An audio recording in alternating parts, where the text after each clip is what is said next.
Good morning. I'd like to call this regular meeting of the Board of Education to order. The next regular Board of Education meeting will be held on Tuesday, January 14th at 7:30 p.m. in the board meeting room.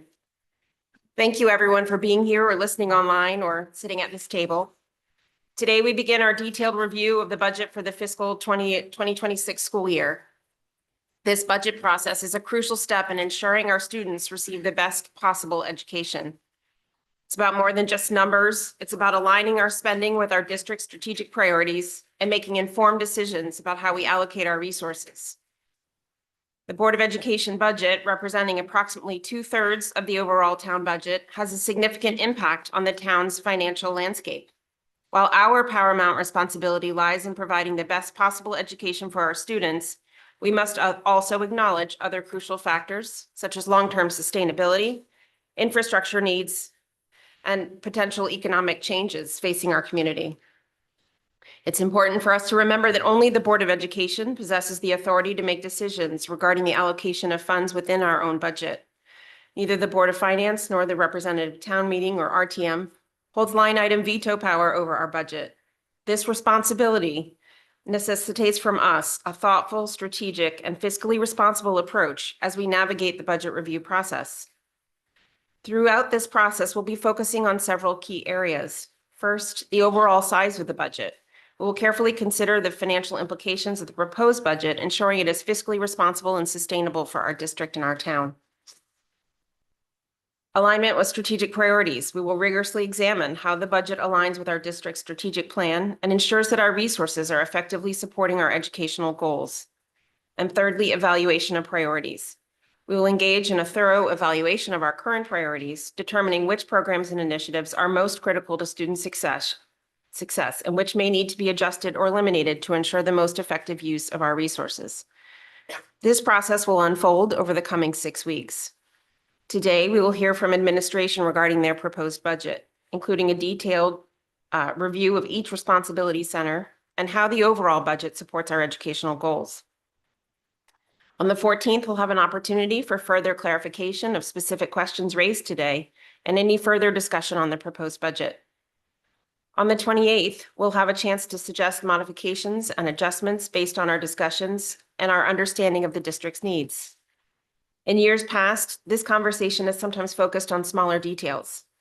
This year, we aim to elevate the discussion by focusing on modifications that will have a significant impact to the budget. These suggestions might include, first, modifications to the overall budget size. This could involve adjustments to the overall funding level based on our analysis of the district's needs and available resources. Second, modifications to specific initiatives or priorities. We can propose changes to the funding levels for key initiatives or priorities outlined in our strategic plan and otherwise. Thirdly, modifications to specific responsibility centers. We can suggest adjustments to the budgets of individual schools or departments within the district. The broader the recommendation we make, the more it will require administration to consider the implications and to develop specific strategies for implementation. This list is not exhaustive, and we will welcome all thoughtful and impactful suggestions. Our goal is to ensure that we're spending our time wisely during this critical phase of the budget process by focusing on modifications that will truly make a difference in our students' education and to the budget. On the 4th, we'll hold a public hearing where members of our community will have the opportunity to share their input and concerns regarding the budget. We will continue our deliberations following the hearing. Finally, on the 11th, we will vote on any individual budgetary modifications and subsequently the entire operating and capital budgets. On March 4th, we will formally submit the Board of Education budget to the Board of Finance. There are several changes to how we're handling the process this year. The first you've already seen, and that's guidance. Having received a tax strategy from the Board of Finance, we subsequently issued public guidance to the superintendent, emphasizing the importance of transparency in our decision-making process. As the body responsible for fund allocation, we require a more refined understanding of the potential budget reduction outcomes. Too broad a range is insufficiently specific for effective planning and decision-making. We understand that we have decisions to make. This was not a directive of a specific number, but we are looking to understand the universe of possibilities so that we're not solving for something between 0 and 10%. It's too big a number, and we can't appropriately make decisions. Secondly, budget adjustments. As noted, we'll be focusing on modifications that will truly make a difference in our students' education and the budget. No more tubas and violins and ice machines. The board values the input of our community members. Public comment periods are typically held before and after each board meeting. Today, we will continue our practice of receiving specific questions after each RC, and then there is a public comment period at the end of the meeting for folks who want to specifically provide input on the budget. As noted, a formal public hearing will be held on the evening of February 4th. This dedicated hearing will provide a focused opportunity for the public to express their views on how the proposed budget aligns with our community's educational priorities. It's an opportunity to speak to the budget overall, not just any budget modifications, but how this budget reflects what the community wants to see. We urge people to attend and share their perspectives with the board. That said, as I said the other day, not everyone enjoys public speaking. We are also always available by email, and people are certainly welcome to call any one of us with questions or concerns. The Board of Education remains committed to providing the best possible education for our students and shares the community's desire to prioritize student needs and programming. To ensure the long-term health of our district, we must carefully review all options and make informed choices. This process involves balancing competing priorities and making difficult decisions. We've listened to the Board of Finance about their ideal tax strategy. Right now, the job of this board, leadership from this board, will be listening first to our school staff, to our families, to the public, and to one another. Next, it will be to make decisions, but that is not until February. We encourage open and honest dialogue at this table and beyond it. Let us approach this budget process with a clear focus on our shared values, student needs, and the long-term sustainability of our district. Thank you for listening, and with that, I'll turn it to you, Alan. Good morning, everyone. Those people who are online, thank you to the members of the board for your dedicated time today regarding the budget. To the members of the public here up and early on a Saturday to join us, and also the public officials who are joining us today. So we appreciate your attendance. And as I shared, I'm excited today to actually share the budget details and to hear from other administrators, our administrative team regarding their own RCs. As I shared on Thursday evening, I'm pleased that this budget does protect and enhances our instructional core experiences for our students. It supports student learning through adult learning and the adult learning of teachers, and it does provide sustainability and efficiencies. Yes, there are challenges in it, which are understandable, but those are the three areas where I believe that the budget it's how we form the budget. It's just our thought process through it, and it's actually what it reflects. So I'm excited to have that discussion today and to welcome our administrators online, and we'll proceed with the high school. Great. And I see Ellen is online. Good morning to you, Ellen. Mrs. Dunn. Good morning. Good morning, everyone. You hear me? We can, yes. Wonderful. So thank you all very much for welcoming us this morning. I'd like to take a moment, of course, to thank the Board of Education for their consideration of the RC1 budget, also our DHSPA, and all the parents of our community, and our entire Darien community for supporting the work of Darien High School. We are very grateful as an administration, faculty, and staff for the privilege of working with an extraordinary group of young people. We are proud of their academic accomplishments, their generosity of spirit, their kindness, and their pride in their school community, which is felt throughout our beautiful campus every day. All that we do, all of us around this table and as families and educators, is ultimately about their growth, their well-being, and their readiness to take their steps into the future. We are dedicated to their building of confidence in their strong academic foundation and who they are as young people. Independent, resilient, curious for further learning, and the ability to follow their passions beyond our doors. And these budget allocations allow us to continue the excellent education that we offer at Darien High School, and we thank you. Taking a look at the personnel budget, there are 3 significant proposed changes in RC1.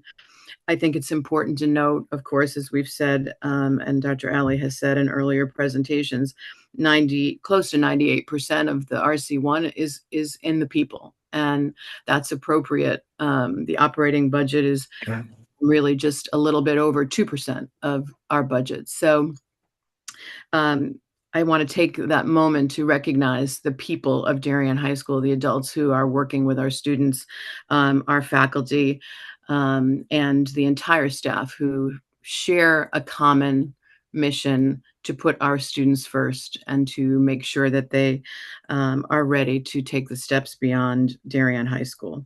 I thank them and I'm proud to work with all of them. So the 3 suggested changes.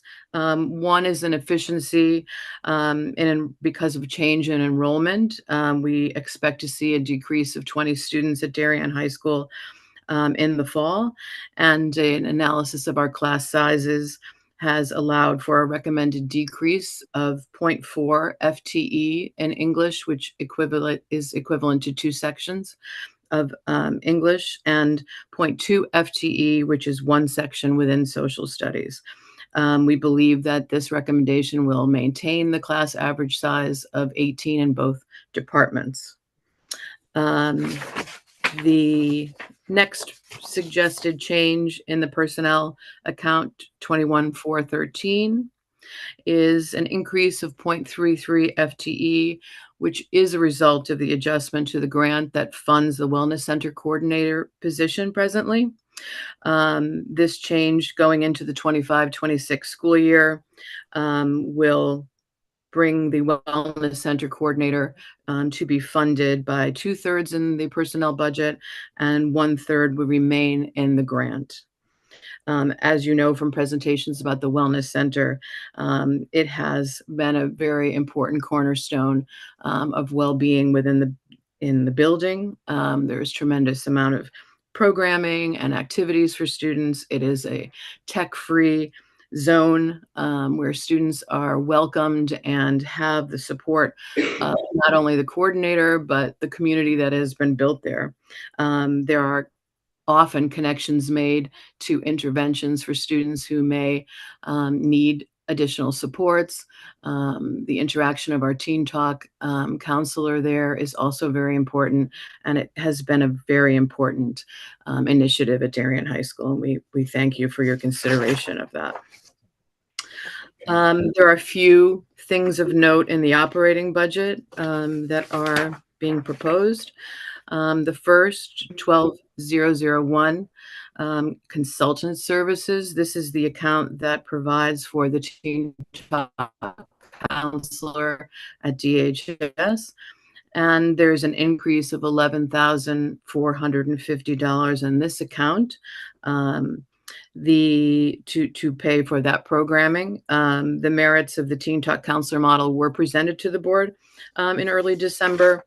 And I would absolutely add to that conversation in that this role has been very important at the high school. It provides for programming, liaisons with families, home visits when necessary, interventions around school avoidance in some situations. The Teen Talk counselor has a flexibility, as was discussed in December, in her schedule that allows her to be responsive in times of crisis in a way that is really tremendously valuable to our entire team. And we are very fortunate to have a wonderful person in this role, and also have really benefited from her partnership with the entire DHS support team. So we would really recommend that we sustain that program and continue to fund that. Account 22003, textbook consumables. There is a proposed increase here of $2,191. This reflects an expected increase in enrollment in American Sign Language, as well as AP Spanish, with the numbers of students that are coming well prepared into the high school in Spanish from the programming pre-high school. We have more and more students that are engaging in AP Spanish in their third and fourth year of high school. And these, there are workbooks, consumable texts that are used each year for those. And so that additional funding is to support those resources. Account 25003, professional development. There is a decrease in this account and of $8,050. That is funding that was placed in the budget last year to support the decennial visit from NEAS that we talked about earlier this year. That is concluded, and we will no longer need that funding for professional development this year. Account 25007, graduation. As you all know, graduation is a very special culminating event at DHS, and the costs of rentals for the event continue to increase. So the requested increase of $4,250 is to match these rising costs. $3,750 of that increase are in place to support a rain date, as we did this past year.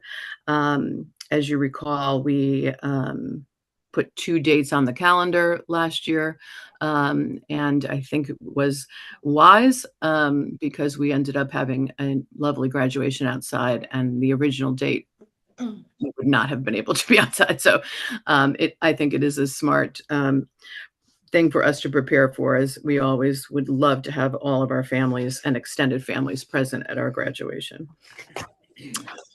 Account 25013 is entitled temporary hourly services. The proposed increase here of $1,500 is to support an additional hour a week beyond the school day for our testing center coordinator. The testing center supports students who have either missed an exam due to illness or absence.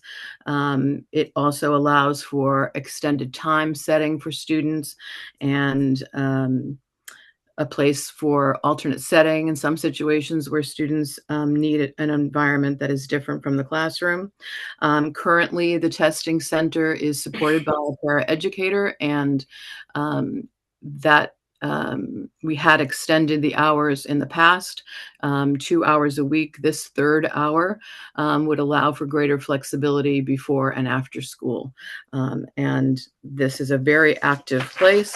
The testing center averages 56 exams a day, 49 exams a day in November and December. So it is it allows for students to take their exam as soon as they're ready, rather than waiting to arrange a free period with a teacher, et cetera. So it is a wonderful resource, and it has been a great support to our students. Account 72044, repairs and service contracts. The proposed increase here of $1,500, excuse me, is requested to as a result of the increasing cost of repair and maintenance of some of the delicate equipment at the high school. So our microscopes and balances in science are serviced each year, world language labs, and the yearly removal of any chemical waste from the department as part of the safety maintenance. And of course, this is money well spent in terms of sustaining this equipment over the long term. Account 73001.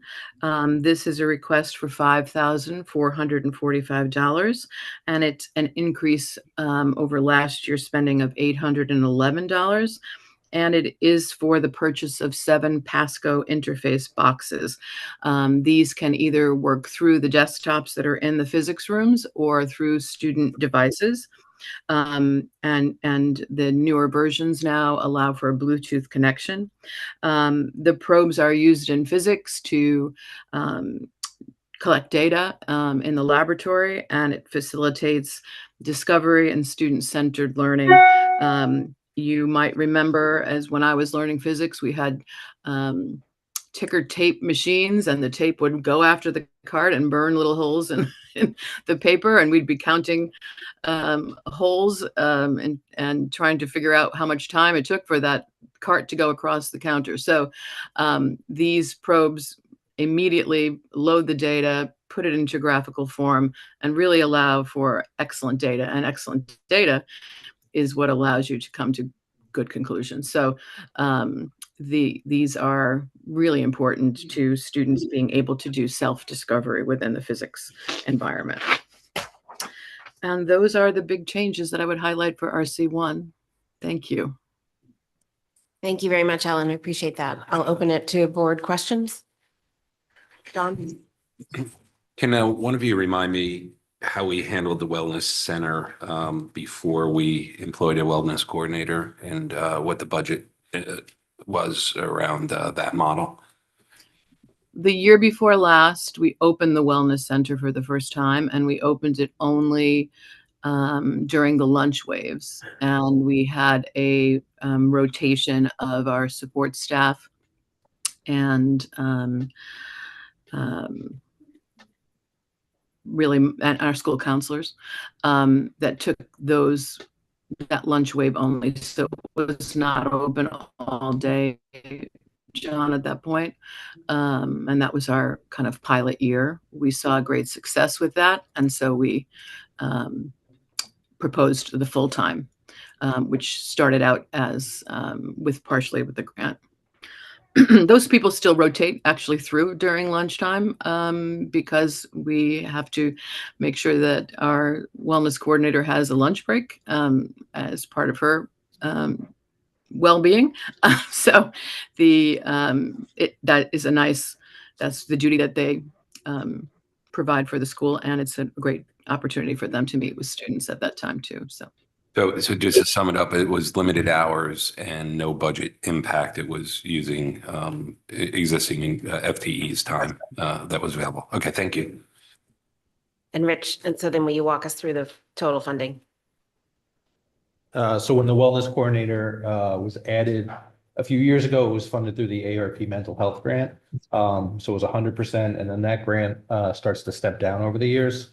So the current year that we're in, it's 1/3 in the operating budget, 2/3 in the grant. So next year it's 2/3 in the operating budget, 1/3 in the grant, and then the following year it would have to be 100% in the operating budget.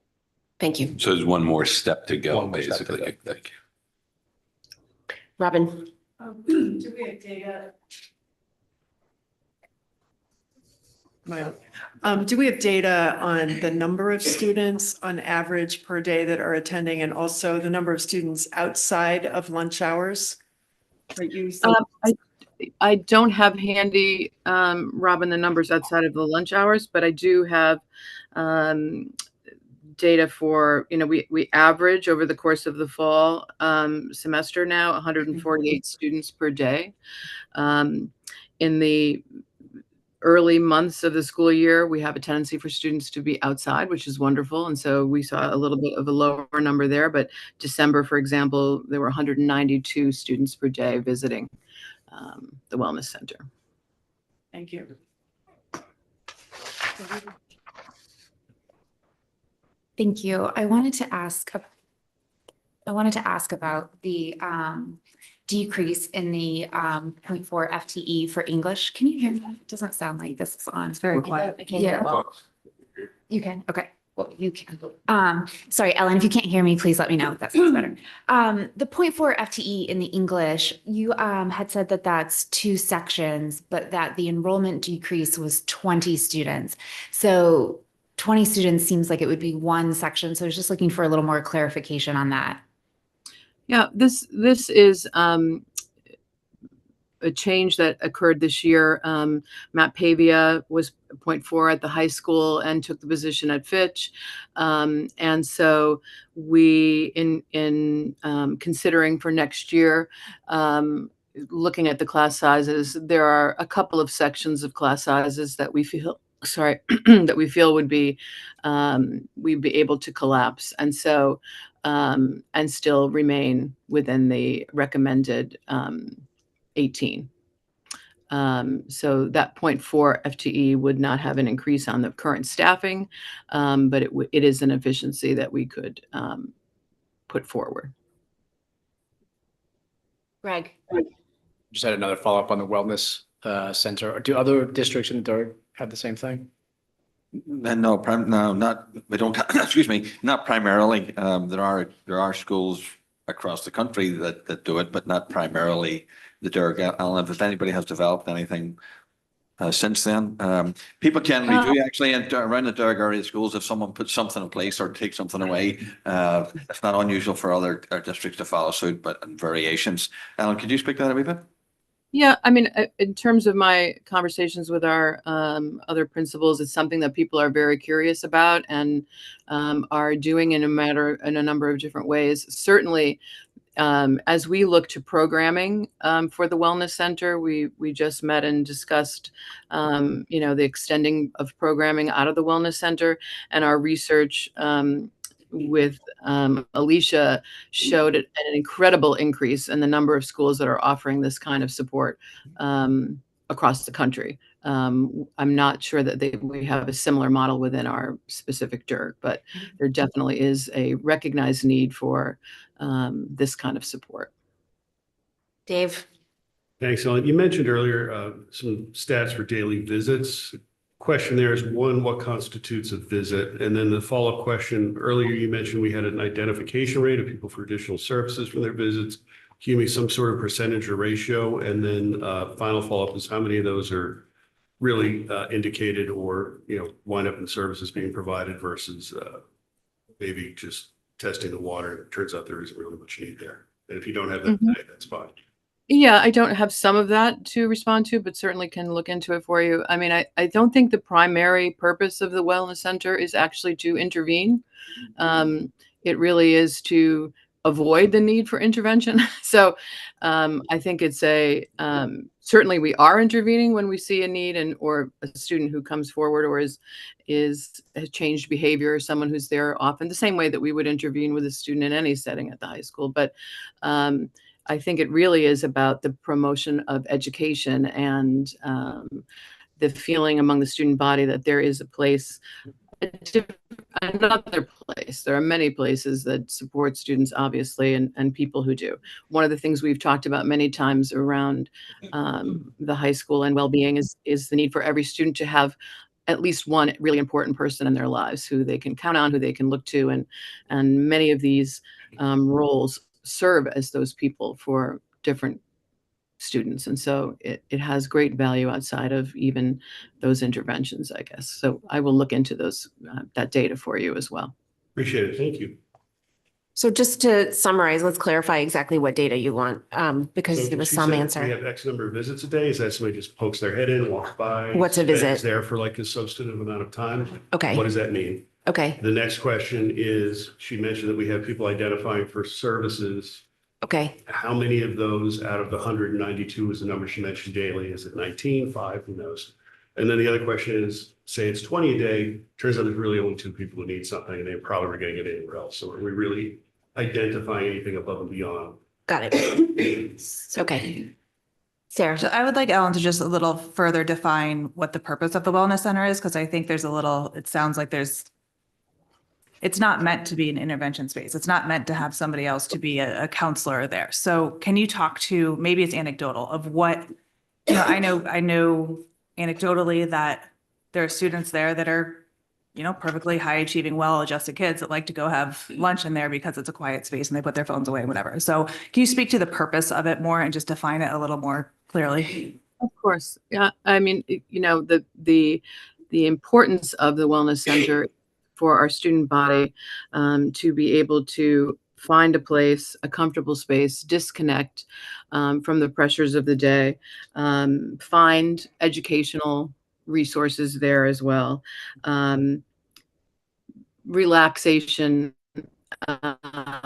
coloring, conversation, community building, connection to, and a recognition that it's important for us to take a break, a space. Some students will do this through the Wellness Center. Not every student will do it there. But there are, just knowing that there is such a space and there are these relationships and there is a place to decompress, and that we acknowledge as a school community that this is important for our well-being. And I think that really is what, how we came to the decision to create this space and dedicate it. And our students have come to use it, I think, very well. And I appreciate the funding of this, and also I know our student body benefits from it. Okay, I see Dave and Greg staying on the Wellness Center. Are there Wellness Center follow-ups? Go ahead, Dave. Yeah, I just want to follow up and slightly respond, Sarah, to you. I appreciate your asking that question. Is the explanation is given for the justification of Wellness Center that Ellen just gave comported with my original understanding. But then earlier today, the justification was given that we're identifying services, we're having visits. There are other use cases, seem to be some sort of mission creep. I was trying to understand that better. So thank you. Okay. Greg? Yeah, I was going to ask the same, well, a similar question, which is just, if the purpose is relaxation, like why are we paying to have counselors and clinical staff there if that's not the intent? Are there other places where the students have access to those, whether it be teen talk, whether it be psychologists in the school, or otherwise, if it's just supposed to be a place for them to relax on their own, why are we funding additional resources? So is your question, Greg, could they relax other places, or is your question? But they can relax in the wellness center, but why are we staffing? Why are we funding additional staffing of counselors, service people, whoever? Okay, Ellen? Yeah, the wellness coordinator is not a clinician. So this is, we're not adding a social worker or school psychologist to the wellness center. Those who are covering the lunch waves and are present in the wellness center are doing that as part of their duty within their assignment. So the reason that in order to run an area like that and provide this kind of support for students, we need to have supervision of that, and also someone who coordinates the programming that we provide through the wellness center. Joanna? I don't know, I wasn't planning on saying anything about the Wellness Center, but I feel that we're missing a piece of context, which is, this is the first major thing that the high school put in place as part of our after plan, or aftermath, whatever that was called, when we had those several tragedies in this, 2 years, in whatever year that was, that spring. So this is not just a place to go and hang out. There's a real purpose there, and I just want to don't get that to get lost in this conversation. Anecdotally, anytime I've been at the high school, there are children there in that facility, and the reason why we did, just summary again, the reason why we went to this particular model, which is a relatively context included inexpensive model for supervision, was that we were also drawing counselors out from their other spaces to cover during lunch times and so on, and the kids wanted to expand it throughout the day and the availability of it.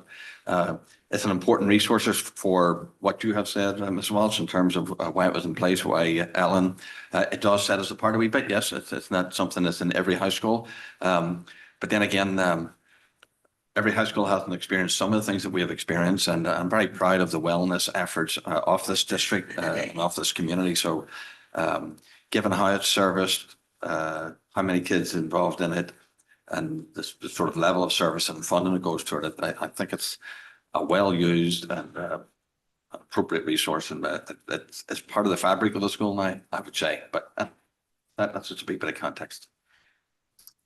Okay. Dennis? So I have a comment and a question. And the comment is to Ellen.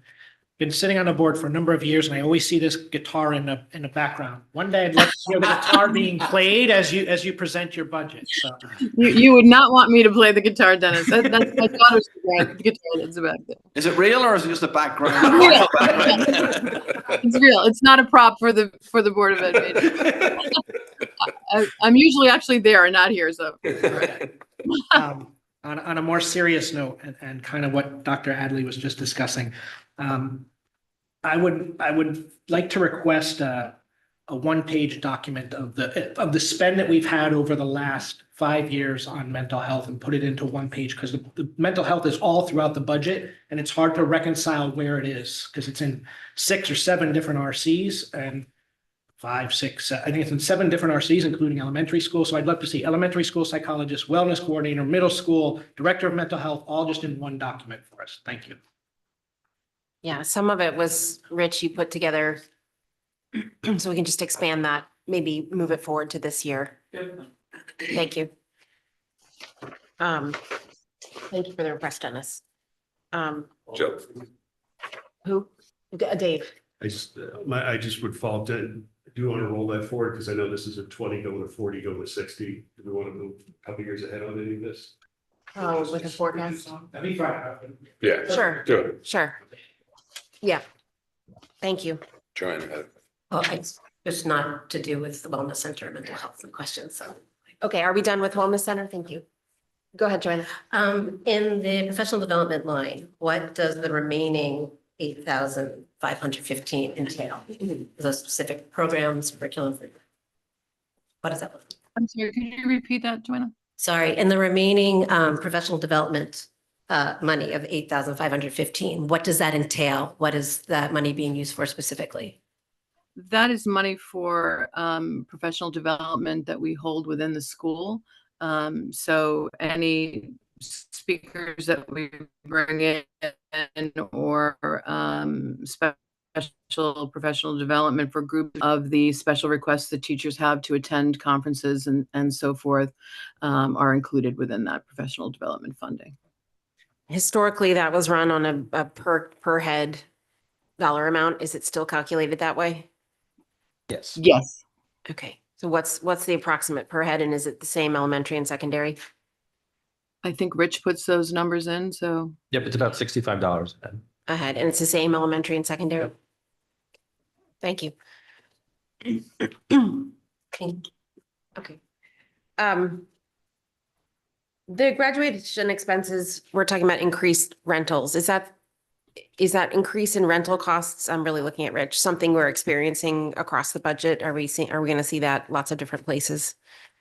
There's not a lot of things that we rent. So other than like the chairs and things like that for graduation, we have some rentals for Connex boxes and facilities. We are more just seeing it for the graduation expenses. Okay. Thank you. So do you rent chairs? Sorry, I missed. Yes.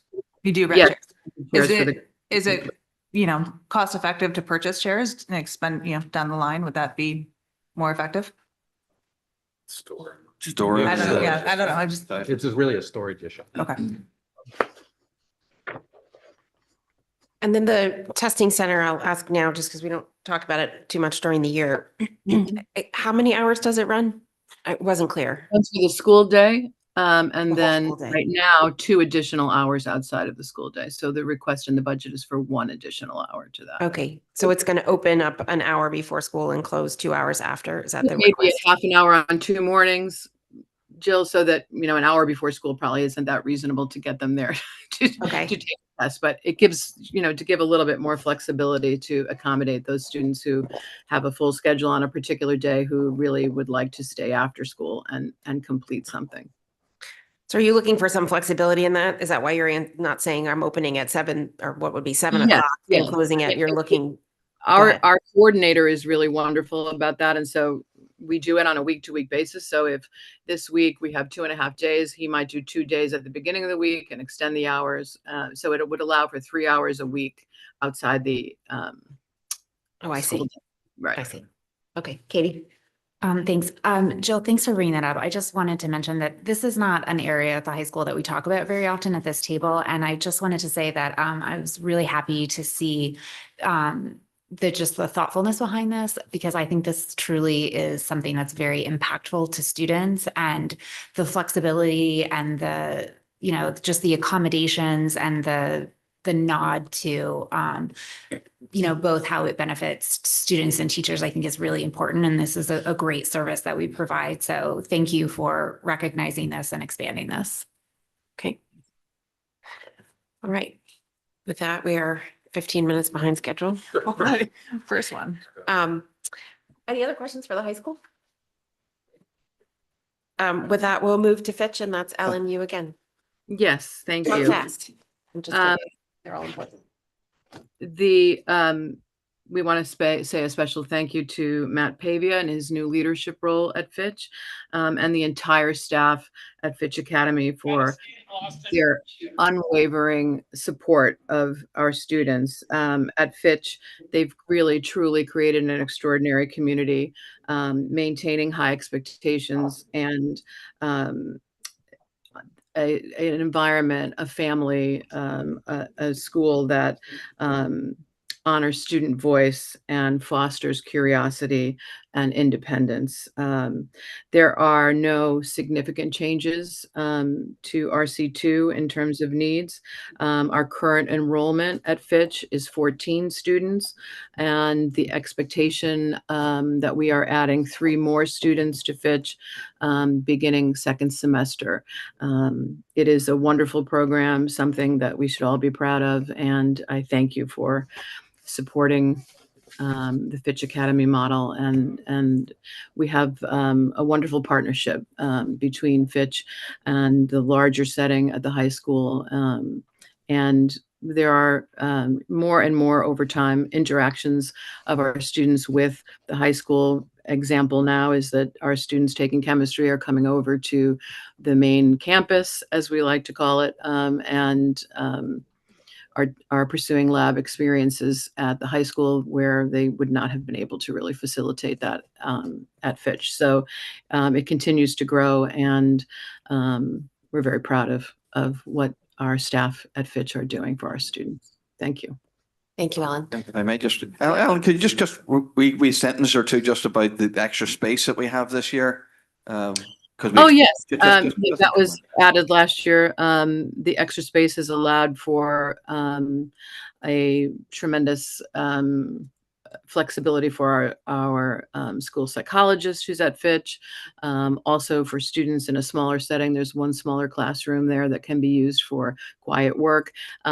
You've been, most of you, I hope, at Fitch at some point. And the original space is really fairly open to one another. And so we needed a little bit more privacy, and it has served us very well there, and has created just the additional space that was needed to support those differences. Thank you. Thank you. Before I open it to questions, Rich, can you speak a little bit to the lease, given what's going on with the property? So we're going to go into the 3rd year of a 5-year lease. That property, that building is not being sold. It's the buildings behind it that are all being sold. So there's no issue with the property. Okay. Any other questions about Fitch? Dennis? Going back to my earlier request on mental health, I would also like to see Fitch Academy rolled into that as well, because it's kind of touches, it's not wholly mental health, but I think it touches upon that. Again, I think it'd be not only just a financial document, Agreed. but also a PR document of how much we've done in the last 10 years on the issue of mental health and differentiated learning and so on. I think Fitch is part of our mental health response, so I think I agree it does belong there. Thank you for the point. Katie? Just to piggyback on that, I like this concept of a single document for some of our programs and initiatives that really cross RCs. We all know that we have a big and complicated budget, and I thought this idea of an overview is very helpful. And to that point, I think that one of the interesting pieces about Fitch as well is the success of a program that allows our students to remain in district, especially in light of the current financial significant financial contributions that we are seeing in out of district placements. When you look at the total cost of what Fitch is costing for the number of students, were we to extrapolate that to a $75,000 to $100,000 outplacement tuition, we're looking at the potential for significant differences, not to mention all of the benefits that our students are able to remain in Darien, are able to transition back and forth in between the program as they needed, get the Darien High School diploma, as Ellen just said, come in for labs. This is a wildly successful program that I hope all of us are really proud of. And I think that, especially in the current financial times, we need to be looking at exactly what this is doing for us, both financially and in serving students. Thank you. Okay. With that, we'll move on to RC 11. Thank you, Ellen. Questions. Thank you, Ellen. Jill, Sorry, another questions. question? Committee questions. Oh, Goodness gracious, thank you. Questions and comments from our government partners or members of the community? And I'll allow for either one or two since I missed. Is there anyone online with a hand raised, Cass? No raised hands. Okay, thank you, Sarah. With that, we'll move on to RC 11, athletics and physical education. Good morning, Chris. Good morning, everyone. Can you hear me okay? We can, thank you. Great. I just want to thank the board for its continued support of the athletic program at Darien High School. You know, the program serves upwards of near 80% of the student population at Darien High School. So we serve a large number of students at the high school. It's a robust program.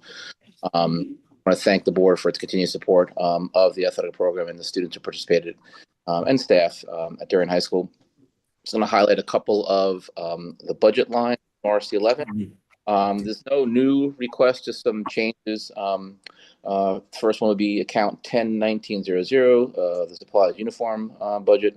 As you know, we went to a 3-year cycle a number of years ago for uniform replacement. There were some deferred uniforms that were placed into this year's budget, which is why you're seeing the increase in that account. Those uniforms are delineated in the narrative that you see in your budget books.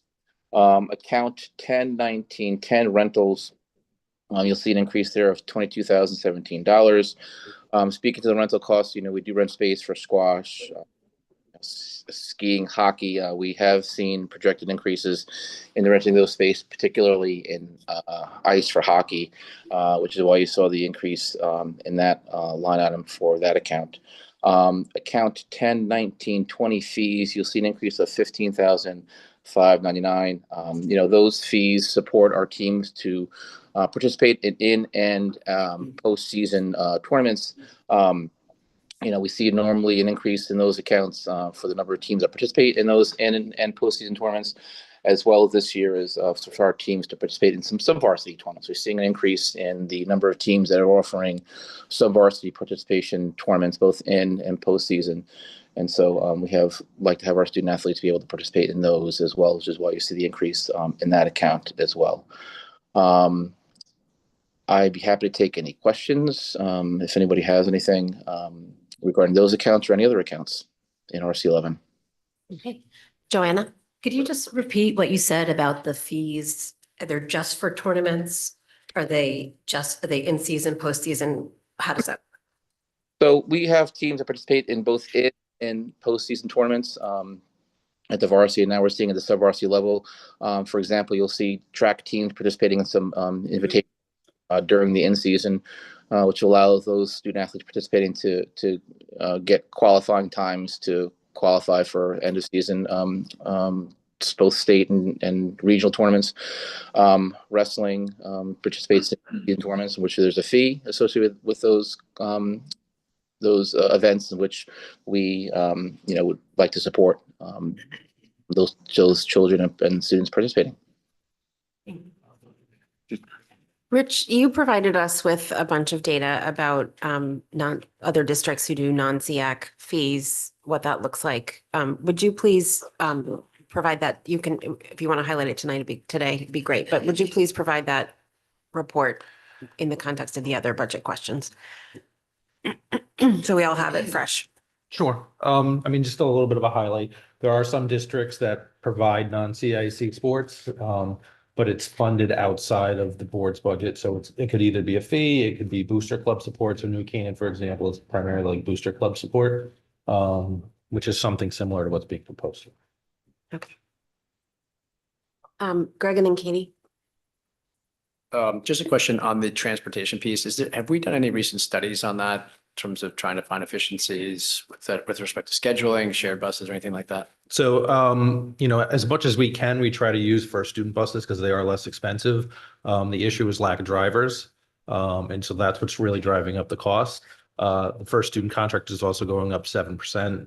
One of the issues that we have is that there are not a lot of transportation companies willing to service Darien because of the lack of a bus depot. So where other districts might be able to use a DATCO, an SDA, or a first student, et cetera, we don't have that option. And when first student is down drivers, because we do share a space with Stanford, Chris and his department are forced to look at like charter buses, which are more expensive. Do we use any of the vehicles that we own for transportation for those? We have not yet. So the problem with that is the high school has to leave at 2:30. Those drivers are picking up students at the same time, and so they're not available. What about on the weekends? We have not at this point in time done that yet. They really would only be available for things like golf where it's a smaller team. The issue that you're going to have is those drivers would then have to be paid time and a half because it would be above their normal 40 hours. And a time and a half plus the cost of the vehicle and everything like that, you don't really end up with a lot of savings. Katie. Thank you. Just following up on what Greg had asked, I just wanted to remind everyone that we did have a request for a transportation update as well and an overview, which I think is important as we have rising costs and we need to look for efficiencies there. So I look forward to that coming soon. Regarding quite a few things that are intermixed here into athletics, transportation being one of them. I'm curious how we might look to establishing some policies and some changes that might find some financial efficiencies without either limiting student participation or shifting to, a player tax, a pay for play that's been struck down a couple of times by this board already. For example, my understanding is that we have sports teams that might roster, say, 18 players for a game, but that we take the entire team that's maybe double that to an away game. And I'm wondering if we have policies where only those rostered players are dressed and transported, if suddenly we might have between varsity and JV, we have one bus needed instead of two.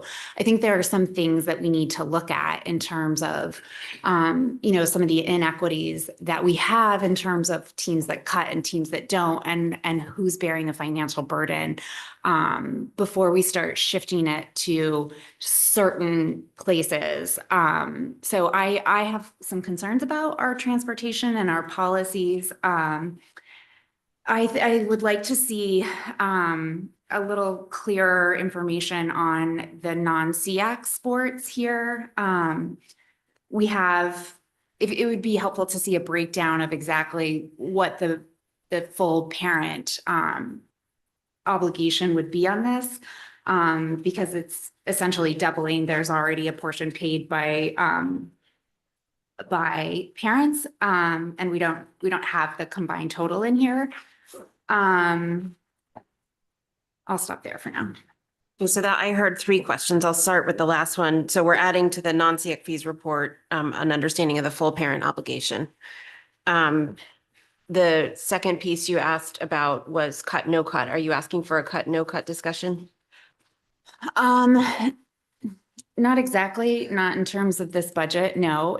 For the scope of this conversation, in a larger conversation, I think I'm saying that I think that we have a lot of inequities in our athletic department. I think that we have a lot of things that we do not understand about exactly how much is being paid by parents and the community versus what is in the Board of Education.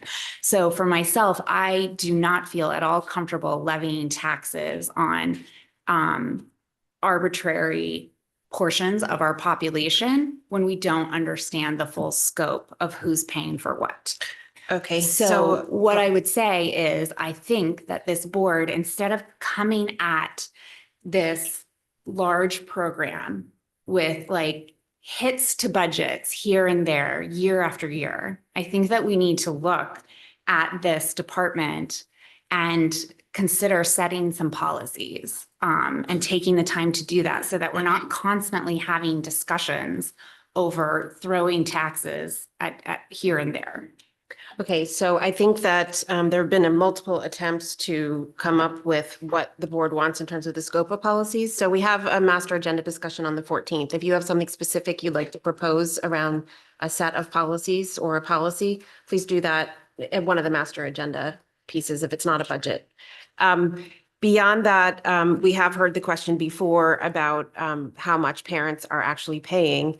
And I do understand a lot of our teams levy fees that are optional, but are often comparable to what you know, this type of funding. So, He there has are that, that was part of the report already, right? You, the optional redistributed, fees? yeah, Mhm. the optional fees? Yeah. Well, optional and yeah. quotes. Okay, all right, good. So there'll we'll be see part of the that. information that, Did that include fees to captains and captains' parents Yeah. and, Yeah. and Mhm. No, all it- that stuff? Mhm. It was not comprehensive. I remember that report and I know. all right, let's take a look at the report. And then if we need more information, we'll request it. Okay. All right, so we're getting that report and plus a full parent and we'll have a follow-up for the master agenda. Okay, Dennis, then Robin, then Sarah. So I will say I am Assuming we're staying on fees for the moment. in a similar, staying off fees. Staying on fees. Okay, so I'm in a similar situation as Katie is. I feel there's an unfair is the wrong word, but I'm struggling with having the four teams mentioned, which are non-CX sports, which three of them already pay outside fees for is like a double tax on them. But honestly, I think, and I'm kind of with Katie on where I'm struggling with is how many teams are non-CX sports? Are these the only four, or is freshman football a non-CX sport? Is JV girls hockey a non? Go ahead. And so that, to me, I'm struggling with that. So Meaning, are you actually struggling with the definition of non-CX or are you asking if that's the right boundary? maybe both. But I think the first one is non-CX sports. So Okay, are so- are all our JV sports and freshman sports not our CX sponsored sports? So Rich, or go ahead, Chris. Yeah, I would say they are. I mean, they're governed, the rules, you know, when CIAC sets the rules and guidelines for sports, it doesn't, you know, delineate between varsity, JV, freshman. They only delineate, you know, the postseason Sports, for the varsity sports. But in terms of start dates, rules and regulations at the varsity, JV, freshman level, they're all, you know, under the same umbrella for the CIAC. Okay, thank you. So the second piece of Dennis's question was whether or not you looked at another framework that was beyond non-CIEC. And then we had a couple of different things in your report. Did you look at a JV versus varsity or any other type of framework to in line with what Dennis is asking? Chris? I mean, I think in the budget book, you have the breakdown of what the sub-varsity sports all costs Yes, of, you know, JV freshman levels. yes. So we looked at, in this particular RC type thing, and Chris has profiled, but there are two things in there. One, there's the net sort of deferral of uniforms type thing, right? What we deferred last year to pay for, and then a deferral again this year. Then we did a reduction, or sorry, a format of pay here for non-CIC sports. Those are the two things when we look holistically, just for a wee second, at the budget, how it might impact athletics, right? I tried not to, in the whole budget, even though it may look like it in some areas, maybe we talk a wee bit later, right? Talented, gifted or something, to take away programs. I tried not to do that and make sure kids can get service in some capacity. The way we did, one of the ways we did it here was through the deferral of uniforms and a contribution revenue opportunity. Quite honestly, I mean, this is the one that felt at the time, given this it's non-CIC, was a reasonable end to it. The board has discussed this at some length and different opportunities. It's not the only way to increase revenues there are offset. There's other ways of doing that. We tried not to put the complete programs, and therefore we fell on this one. I'm just sure as a superintendent, I would fall on another one if the board could come to coalesce around another better idea around how to contribute. But I thought that athletics, in terms of contributing to the whole budget, that was the sort of philosophy behind it.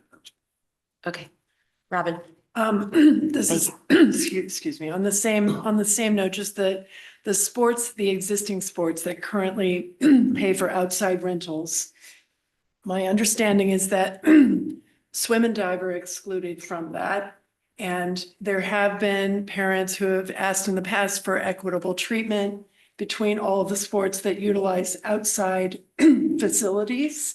And I just, given the budget circumstances that we're looking at right now, I think it would be helpful to see that data, what the net budget impact would be. And I know that there's a YMCA reciprocal agreement in place, but it also would be helpful to understand, and I don't know if this is available for public. But just for swimming, I guess it's swimming and basketball revenues, and those are somehow kind of all in that agreement. Is there a way, or what would there be a budget impact that we could evaluate as part of this discussion that would allow us to have equitable treatment for all the sports that utilize outside facilities, just in the name of equity among programs? So I think the question is, can we see what swim and dive rental fees would be? And are there any other sports that, I don't think there are, but are there any other sports that might fall in that? So if there is the equivalent cost sharing that hockey, squash, sailing, and ski currently pay every year for the use and the rental of the outside facilities. I think that was for diving when you gave us that in the past. Fees are a little less than $18,000, so there's going to be about $12,000. But for swim, we were never given that information. So we all think that we're the rental of the wide space. Okay. In exchange, they don't charge us, we don't charge them for the department, so to tell them. Could you put a value around that though, Rich? That's my question, because if we separated that and instead had revenue from basketball court rentals coming into our budget, and then had the outside fees for swimming pool rental and a 70% cost share by those parents, what would the net budget impact be if we separated out those line items? So That's when, really what I'm I mean, asking. we can put that together, but when when that happened during COVID, when we weren't allowed to essentially rent out facilities, it ended up being kind of a, we're gonna charge you what you're gonna charge us kind of scenario where their rates went up to comparable against our rate. So there wasn't really like an offset, but we can delineate that. I think it would be helpful to see the information just so we have a full discussion. And I think this would also answer a lot of parents' requests over past years. Sorry, can I just piggyback on, does gymnastics fall under that same umbrella? So can we add that And to there? gymnastics, yeah. Joanna, then Greg? Just. Oh, keeping- Sarah, I forgot Sarah. I'm sorry, Sarah, Sarah, then Joanna. You never look right. It's all good. Yeah, I'm just gonna, from a 30,000 foot view, this RC has always been super frustrating to me, and I think I've made that clear in the past. I think we need to be most concerned about what's happening in the classrooms and the academic piece of our kids. And I am very frustrated to see a 7.65% increase in RC 11 when we are cutting academic programs and personnel that are inside our classrooms. So I would like to know a couple things. What, Chris, did you look at to potentially reduce this RC? Because it looks like it just rolled forward minus the non-CIC tax, for lack of a better word. And also, I would like to better understand what the minimum amount of participants is needed per sport. Because to me, 127 people on a football team seems quite excessive, but I don't know, maybe I'm wrong. But I would like to see what, you know, the individual sports, what you need to field teams. And whether this gets into the cut, no cut discussion, maybe it does, but I don't see how, to the point of sustainability of this district, how RC 11 can keep growing at this rate when we're having to cut classroom. so Sarah, there's programs. two different minimum pieces. Do you mean what is the minimum? I think you mean what is the minimum number to field an effective sport? Do you also mean what is the minimum number to make a team? Yeah, I mean, if you were gonna, you know, so tennis has, you know, 5 courts times 4, you know, I don't know what, if you were going to have the minimum amount of people on a team, keeping in mind, you know, injuries and whatever. But some of these teams seem really, really large and they're very, very expensive. Okay, I think that is a cut, no cut discussion. So are you asking for that in the context of this budget? I think it would be interesting to know what we are paying on top of what a minimum fielded team would look like. How much extra are we paying to not cut in some sports? Okay. Rich, can you provide that? Yeah, and Chris together. Okay. But Joanna? also adding on to that, I'd also like to know what all the rest of the schools in our dirt do. Whether they cut, they don't cut, how big their teams are, that sort of. So I guess we're going cut, no cut into budget season. Well, I mean, it's a policy. Well, it So is. for me, Yeah. is Okay. who decides on the cut, no cut? Is it by coach? Is it by Chris? Who makes that decision for each team? Right now, it's by coach. Okay. I wanted to go back to the rentals. So sorry, just to clarify, are you looking for cut, no Yes, cut? I mean, if we're by doing team, it, by we're doing Dirk? it. I'd like to have that information as well. Cut by cut, note by team, by Dirk, Yeah, through the Dirk. you know, like other successful teams, are they the same size? Do they practice the same? Like, what does it look like in other districts? Okay. But I had a question about. Oh, the yes, go rentals. ahead. Which I now lost. So if we are, if we have made the decision, or if the district has made the decision in the past that the only reason that these teams are inequitably charged extra money for rental fees is because we don't have facilities in-house. I would like, but we're now gonna look at it because we extended to what you would have to pay for swimming, because we have this contract already. I mean, we rent out our facilities on the weekends when they're not being used for our teams. What if we made every team pay for their rentals? How much would that cost? I'd like to know what that would cost for every single team if they paid us back by district for the team. Just a question with that, Joanna. Would that include the cost to re-turf a field and things like that? Would you take that onus on sports teams? No, Because because we only charge the some are rental paid fee. by the Darien Athletic Foundation, some are paid by the school. So the I wouldn't- track we have to I wouldn't do that resurface. because those also are maintained for So I, educational. okay, so, Just wondering what rabbit hole we want to go down. So So I think, what would it cost? okay, just to a minute, use the please. Facilities if we were charging our own team. That's what Okay. I'd like to hear. So just walk me through how we would use that information. I'm not disagreeing with getting it, but what are we going to do with it? So if you have that information, then you want to, what, just understand? Well, if we're talking about doubling the price of people who already inequitably pay for their rentals, why are no other teams having to carry that burden? So it'd be nice to know what burden they get. Because we have a participation fees proposal that we looked at in the fall that smoothed it out for everyone. So if the goal is equitability, Participation one in the fall. well, That was in August. it was in, sorry, in August. We looked at what participation fees would be if we just charged it But to we're- create an so we're making this- equitability. we're talking about rental fees though. These teams pay for 70% of their rental fee. So what would the price be for 70% of each team's rental fee? Okay, so that's why I'm asking what you want to do with the data. Do you want to levy a cost to parents, in which case we're looking at a participation fee? That's not my intent, but I think if some parents are paying something, it would be helpful to know what other parents aren't paying. Okay, I think Dennis's point is accurate, that it's, yes, we can use the rental fees. It's just, it depends, because if you're paying something at the Right, Y, but we use then the you're, track, we use the turf, we use the gyms for educational purposes as well. So I don't think the maintenance of that would be included. how difficult, Rich, is it to produce this? I mean, it would take some time. We'd have to figure out how often, when we can work with Chris, are they using the football field or the baseball field, things like that. Parking facilities. What's that? How often we're using our own facilities and then trying to level a value But on that's that. my point, right? There's a huge amount of money theoretically that these teams don't have to pay, but these other families now have to pay them. Yeah, what's the opportunity cost of using our own facilities? We can do that in the classroom too. I mean, this is, But we don't charge people money to use our classrooms. Well, they do. We do. Taxes, but we're not levying an extra tax on So them. that's why I'm asking the purpose, Joanna, because I hear you on that. If the goal is to equitably spread out funding, then you're really talking about a participation fee. We do already have a model for that.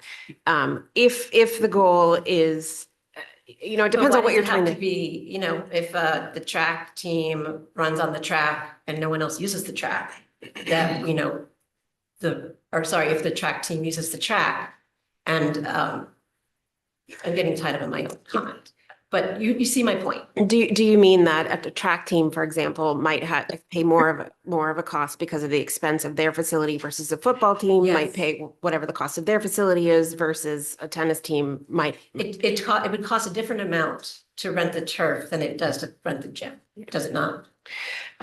Yes, but then you look at different rates of use. So you might, some of them might go up or down depending on the rate of usage, but I would suggest that if the real goal is to create an equitable funding model, that the best outcome is to look at the participation fees model versus to try and back into, because then at this point you start to, I think, get very different outcomes. Track is cross-country, for example, is a smaller team. So while the cross-country loop might be less expensive to maintain, it's on less heads. So I'm just asking you to consider, I understand your point. Yes. Or refine your request and then we can get back to it Sure. because we are now Okay. way Stick to behind. hands. Okay. Who was next? It was Katie. Okay. Oh, I think it was Greg. It was Greg, then Katie. Yes. I would just make just a couple observations. One, I think, Sarah, you made a comment about the 7.8% increase in this one. 100,000 of the 180,000 increase is related to something that we deferred from last year to this year. If you remove that, it's actually a 3.5% increase. Just, So that- Greg, I can't hear. Can we mute that person? Thank you. Sorry, go ahead, Oh, Greg, Sorry. Do you want me to start again? please. So Sarah had made a comment about the 7.88% increase for this. Yes. I think we need to just take that in context. We deferred 100,000 of the $180,000 increase in this RC from last year to this year. If you remove that, it's only a 3.5% increase. My point was that it just seemed like we were just moving from the last year to this year without any. look I at also what think would if we're going to cost. ask for minimum team requirements for sports, we need to be very clear about potential unintended consequences of that. If you take 150 boys on a football team and you cut that to 11, I think there's going to be a lot of boys that may turn into the mental health issues that we're talking about that we'd really rather I'm not do. aware. I would like to know what the minimum is. And then I did have just one question related to the line item for the fees that we're talking about, the new fees that we're talking about. What's the dollar amount of the increase related to that? The fees for charging non-CIC or? Yeah, what's just the total? revenue? So it would be $64,000. Thank you. So I want to just flag something Greg just said. I do think that one of the things we run into as a board is we have to talk about what might it look like if we cut something. Let's make sure that we know that we're just in deliberation stage. So whether we're talking about idea, where we're talking about paraprofessionals, whether we're talking about the size of a sports team, we do need to probably be able to talk about what it might look like if we've shrunk something, but also understanding there might be unintended consequences as part of that discussion. Yep. Okay. Katie. Thank you. I just want to say from a high level perspective for this board going forward for today and for these complicated conversations like athletics, I think that it is important for us as a board to try to work together and to try to respect differences of opinions and also to stay at a high level.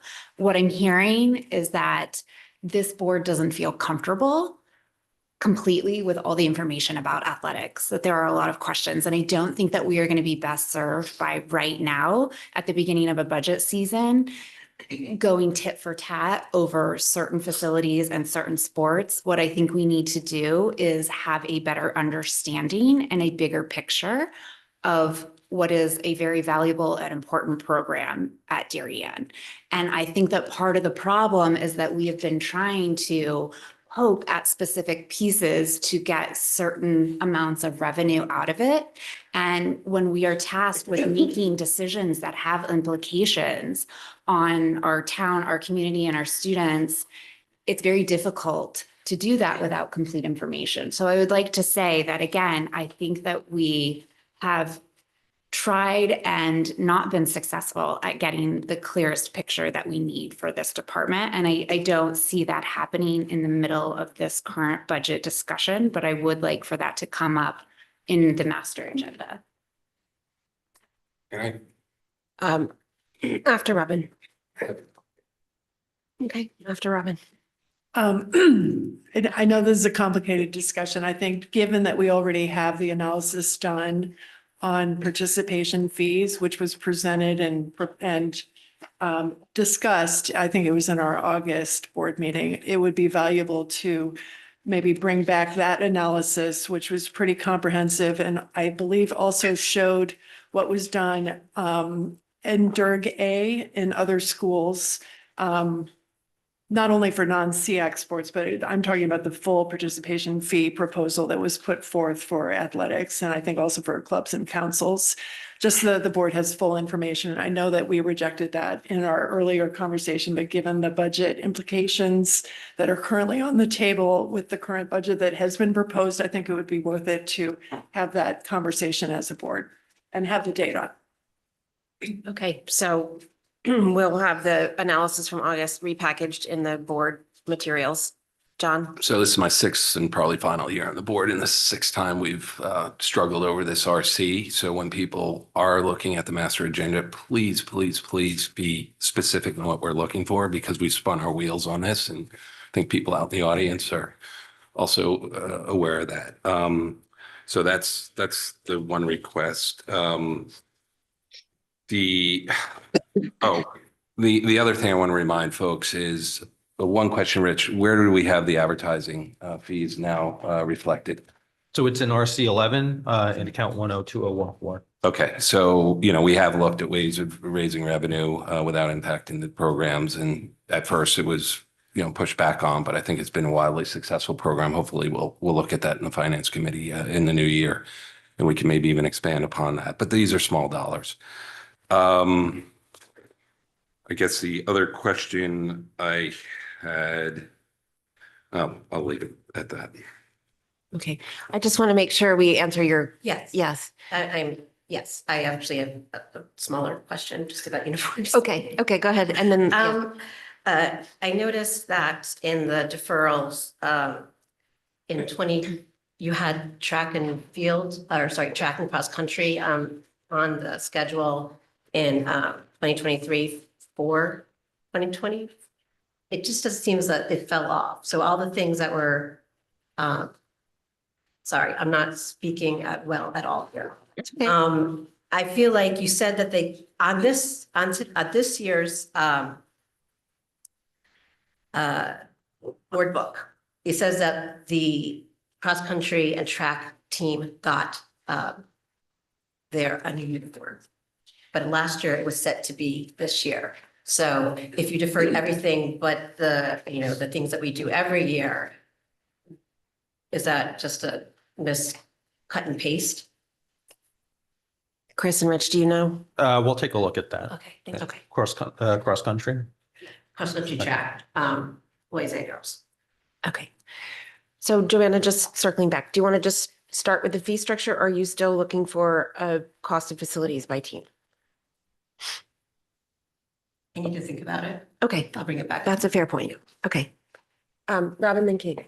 On intramurals, I'm noticing, so elementary intramurals is increasing 8,000. I believe that there was only one elementary school that actually did run intramurals over Sure. the past few years. So what's the thinking behind? So it's not an increase. So during the year, we did have a transfer that the board approved that took the funding away from those 4 schools. So the budget's just assuming that all 5 will run. Okay, and then for same question for Darien High School, because it looks like we had 0 intramurals, but we have it budgeted this year. Is that a So it's the similar same thing. situation? Yep. Okay, thank you. Okay, Katie. Thank you. I had a question about uniforms as well. So given the deferral that we did last year, and I'm just curious if this isn't something that we want to look at more broadly and potentially about extending further. Uniforms are an important part, like we will continue to fund them. That's not the question. I just wonder what was the impact of deferring them last year? Was that fine? Can we potentially stretch out our replacement cycle more? It seems to me, like that might be an area where we don't need as much new stuff as often. So, Chris, I don't know if you have a specific response to that right now, if that was something you considered, if it's something that we can go back to, but that seems to me potentially a place where we could limit some spending without impacting student participation. Yeah, I think essentially what you did is make a 3-year cycle, a 4-year cycle by deferring some of those uniforms from last year. And that's something I think we can look at moving forward if you want to move from a 3 to a 4-year cycle for uniform replacements, and how that would impact, not only the varsity but the sub-varsity teams, because we generally use those older varsity uniforms that are gently worn to the sub-varsity teams when we replace the varsity uniforms. Yeah, I think that would be great if there's also board support for that. Okay, so you guys will take a look at what would happen if we move to a 4-year cycle. It's a 4-year cycle. It is. Okay, so you've made that adjustment. So the uniforms that you would have normally bought a 3-year cycle this year. Okay, and you pushed out subsequent years also to a 4-year. Excuse me, could I request then that perhaps we could see like a very quick comparison of like what we were spending on a 3-year versus a 4-year? I think that that would just be, again, to Sarah's point about the RC and its increases, like that would be nice to see, where we have moved it. Okay. Okay. All right. Anything else on this RC? No. Thank you. I'll take questions and comments from the public. Sorry, excuse me, from government officials. The public. Crystal Hill, Chair of CDSP. I think the board has touched on the sort of same things that I'm hearing from the parent community in terms of this RC. It's one of those things where parents are super supportive of our athletic programs. I think the vast majority of our students are involved with them at some level. And we certainly want to encourage as many participants as possible to be involved. But in this sort of environment where we're cutting a gifted program from students who feel that that's very important to their mental health, I think the question becomes like, where are there efficiencies? Some of these roster sizes are very large. Like those are extra uniforms, those are extra busing costs. Like there must be some efficiency somewhere in this. In a year where we don't have to make hard choices, great. Like let's have 34 kids on a soccer team. But, in other years, maybe that's a more challenging thing to do. And I just think in this environment, parents are asking like, why are we not taking a harder look here versus, making choices about gifted programs or paraprofessionals in our schools? Thank you. Okay. Anyone online? Go ahead. I would just, given what we've heard and we've done, so I won't use the word that we've done the deep dives, okay? I didn't want to be the one to put it on the table. We've done a number of those like over the years, and I respect the board's dilemma here. I would sort of suggest the 3 to 4, the recycling of the schedules and stuff, that's fine. But generally, if you're looking to make a contribution, there's a lot of information that has been provided over the years, and we can compile it again and added into the discussions. I would encourage, certainly the board can do what it wishes to do, to look at some sort of contribution, whether that's putting the whole pile of money in for athletics and equally just distribute it, that's fine, or anything in between. The CIC is one version of it for that reason. I would encourage the board to think about going down that way for efficiency of discussion on this. And honestly, I think that's probably where you would end up anyway if you did end up, but just commentary on forward, how we make it forward. And just from a procedural way, we've carved out some, again, we get into policy during the budget season because we have to. I mean, we try to avoid as much possible, but we have to in certain cases, especially in tight budgets. So maybe this is something we could carve out and really figure out what we want to do as a board. Finally, maybe 6th time will be a charm for me. Okay. And just a comment on parents' comment, that other thing, we looked at the staff in this department, from secretaries to assistants to, we don't have secretaries, but we removed that. But the staff, we did look at the staffing in this department as a part of the discussion. Okay. Peter. One administrative matter. On behalf of everybody here and probably people on Zoom, would everybody please take care to speak clearly into the microphones? Because it's been very hard to understand everything that's been discussed. Thank you. Are there specific ones of us that are struggling with it? Not because I want us called out, but it's helpful to know. It's helpful to know if you're the one, or is it all of us? It's the 2 of us.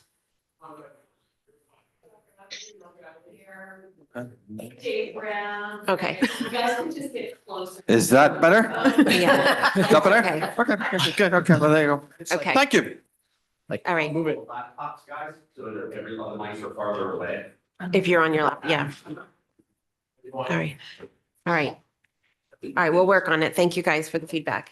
Dennis? Sorry, I just want to go back to what Dr. Adley just said about participation fees. Is this something that you want us to come up with, or are you going to come up with something, or are we going to do this today and come up with an answer, or? We already have a lot of the work done. So when we reconvene on the 14th, we'll take a look at what's already been done.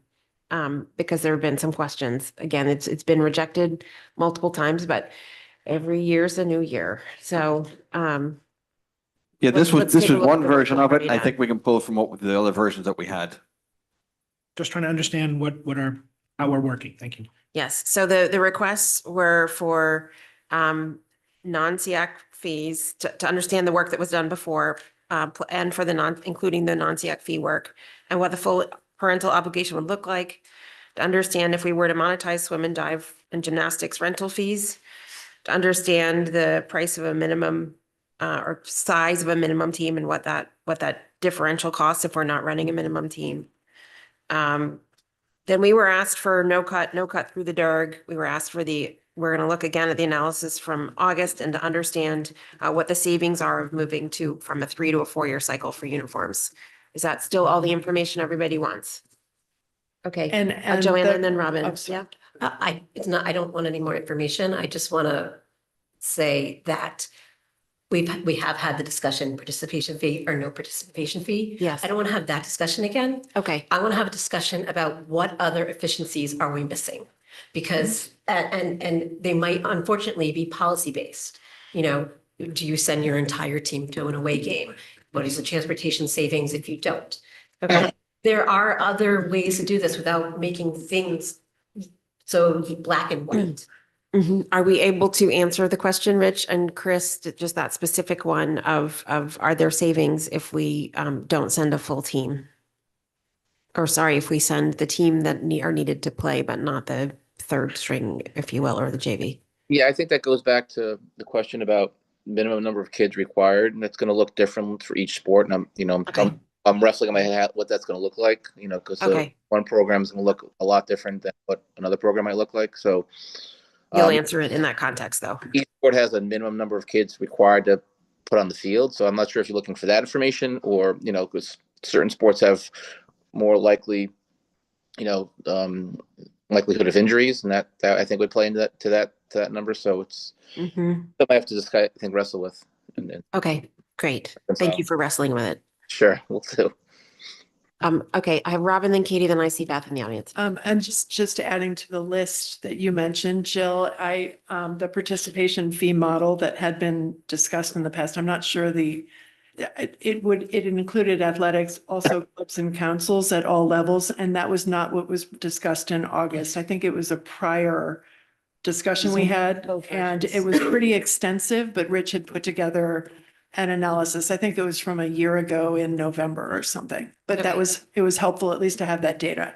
All right, so both analyses. Thank you, Robin, for that. Katie. Thank you. I see you, John. On uniforms, Chris, I'm just wondering if it makes sense to have a set number of year replacement across the board, or if certain uniforms are more heavily used and don't last as long. For example, would it be possible to move to a 5-year replacement cycle?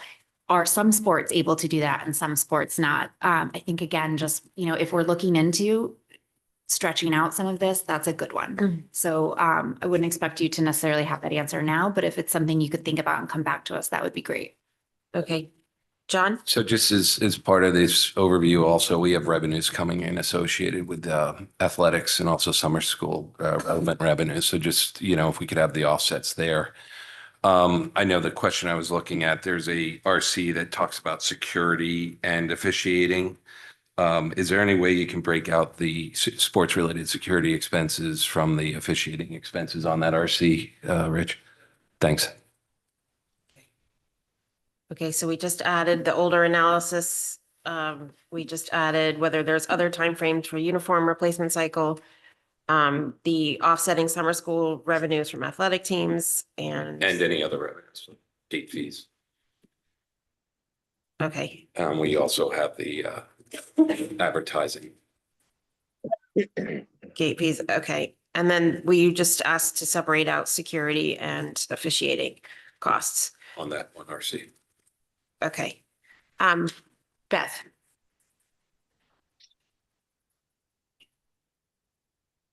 Beth Lane, 16 Hillcrest Avenue, and Vice Chair for the Education Budget for F&B. Just a quick, while we're talking about data, just quickly perusing the like cut, no cut list that's in the binder, I did notice an anomaly. So you might want to go back and just check with your coaches. In prior, I can only speak to the ski team because that's what my kids have all been on. In prior years, there have not been cuts. In this year, there were cuts so that the whole ski team fits on one bus instead of two. I imagine that makes a rather large difference in the outcome of cost. So it's possible that some coaches may have changed their policies, and you might want to just go back and check and make sure that that's the only one I know about. And I know he changed his policy this year, but it does have fiscal implications. The policy change was made by the Connecticut International, and CISL, the ski league, put a cap on number of kids teams can roster. That wasn't the coach's policy. Oh, okay. Yeah, that's new. That's brand new this year. Okay. But it's not reflected in that. Right. That needs to be updated. And so I think it's probably also not reflected in the budget numbers properly. Thank you. We'll check it. Thank you. Okay. With that, we are only 6 minutes off schedule. Yeah, we're not bad. I will move on. Thank you, Chris. Okay. Thank you. Everybody. Appreciate it. Good morning, Kate. Middlesex Middle School. Off we go. Good Proceed, morning. Can you hear me okay? Yes, we can. Thank you. Great. Okay. I want to first express my appreciation to the members of our community who are listening and participating today. Thank you to the Board of Education, our supportive Middlesex Parents Association, and the broader Darien Public Schools parent community, and other members of the Darien community, including the RTM and Board of Finance. Thank you for taking the time today and in the coming weeks to consider the budget presented in order to realize the district's vision for each of our students, that they may be prepared today to thrive in a changing world tomorrow. I also want to recognize the members of our faculty and staff who are listening to today's meeting. While in Darien, we know that our schools exist for children, we also know that the success and impact of our children's experiences in our schools relies on the work and commitment of the tremendous educators and school staff. I am proud to be with you this morning representing Middlesex Middle School. MMS is a wonderful educational institution dedicated to nurturing our middle school students as they academically and socially as they evolve from elementary school child to high school adolescent. In the 25-26 school year, we are projected to have a total of 1,061 students, which is an increase of 15 students, with 375 in 6th grade, 347 in 7th grade, and 339 in 8th grade. The MMS RC3 budget, whoa!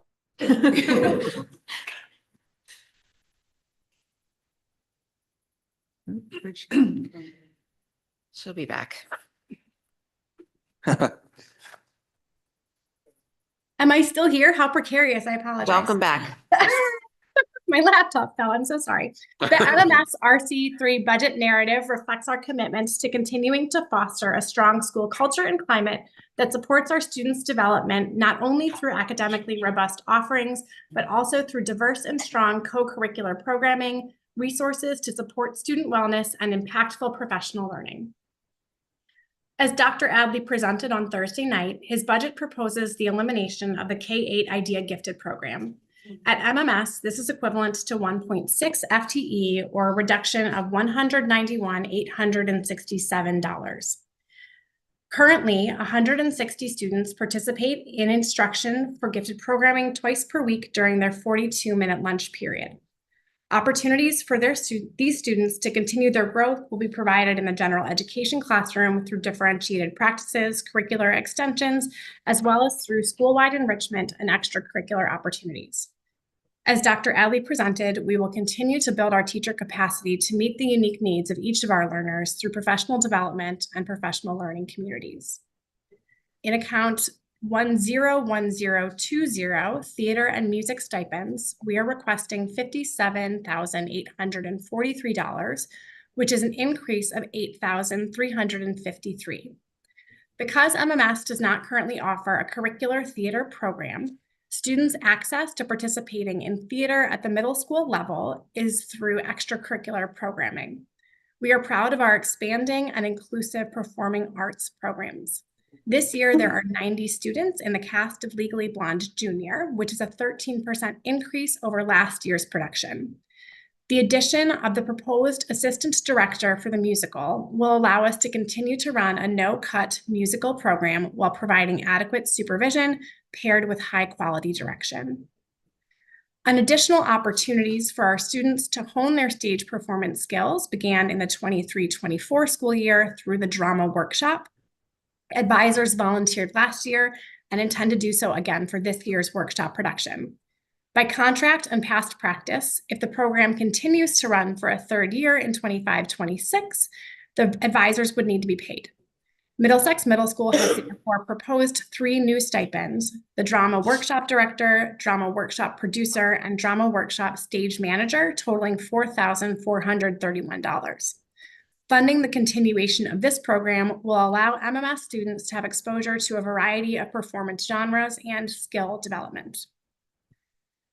As Dr. Adley referenced in his presentation on Thursday evening, the budget also includes proposed items to support professional learning that enhances our students' experiences and learning. Middlesex Middle School is requesting an increase of $2,850 in line 25003, professional development. These funds are intended to continue professional learning with the Anti-Defamation League, who provide programming in areas including anti-Semitism, anti-bias, and bullying and cyberbullying prevention. This professional learning supports our continued commitment to fostering a positive, safe, and inclusive school climate at Middlesex Middle School and in the Darien Public Schools.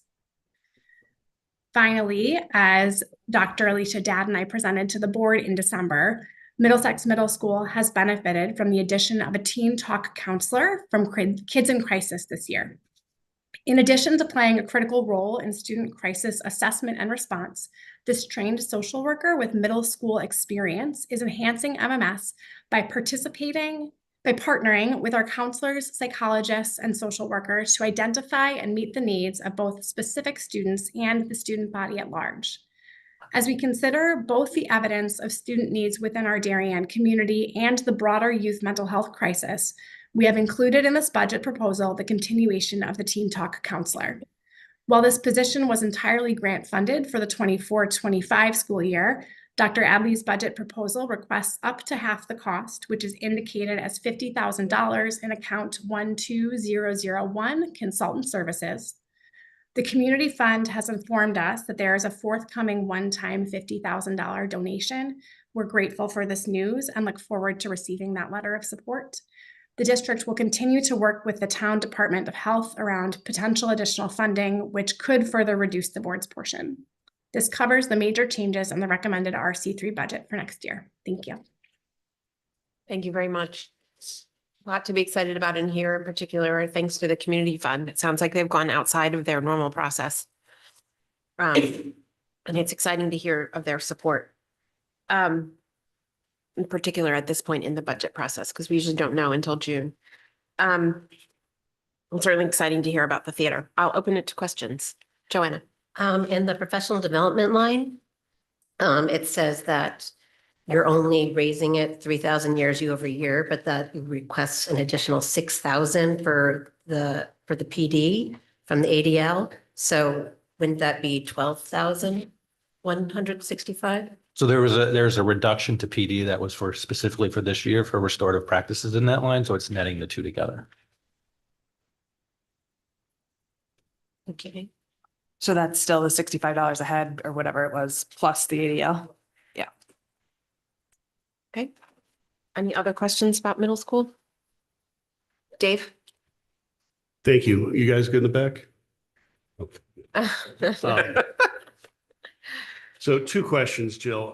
One is very high level, and I'm going to give this to Dr. Adley. And if you could come back, I don't expect an answer on the fly, but just from an educational perspective, I know Sarah likes to talk about we educate the whole child.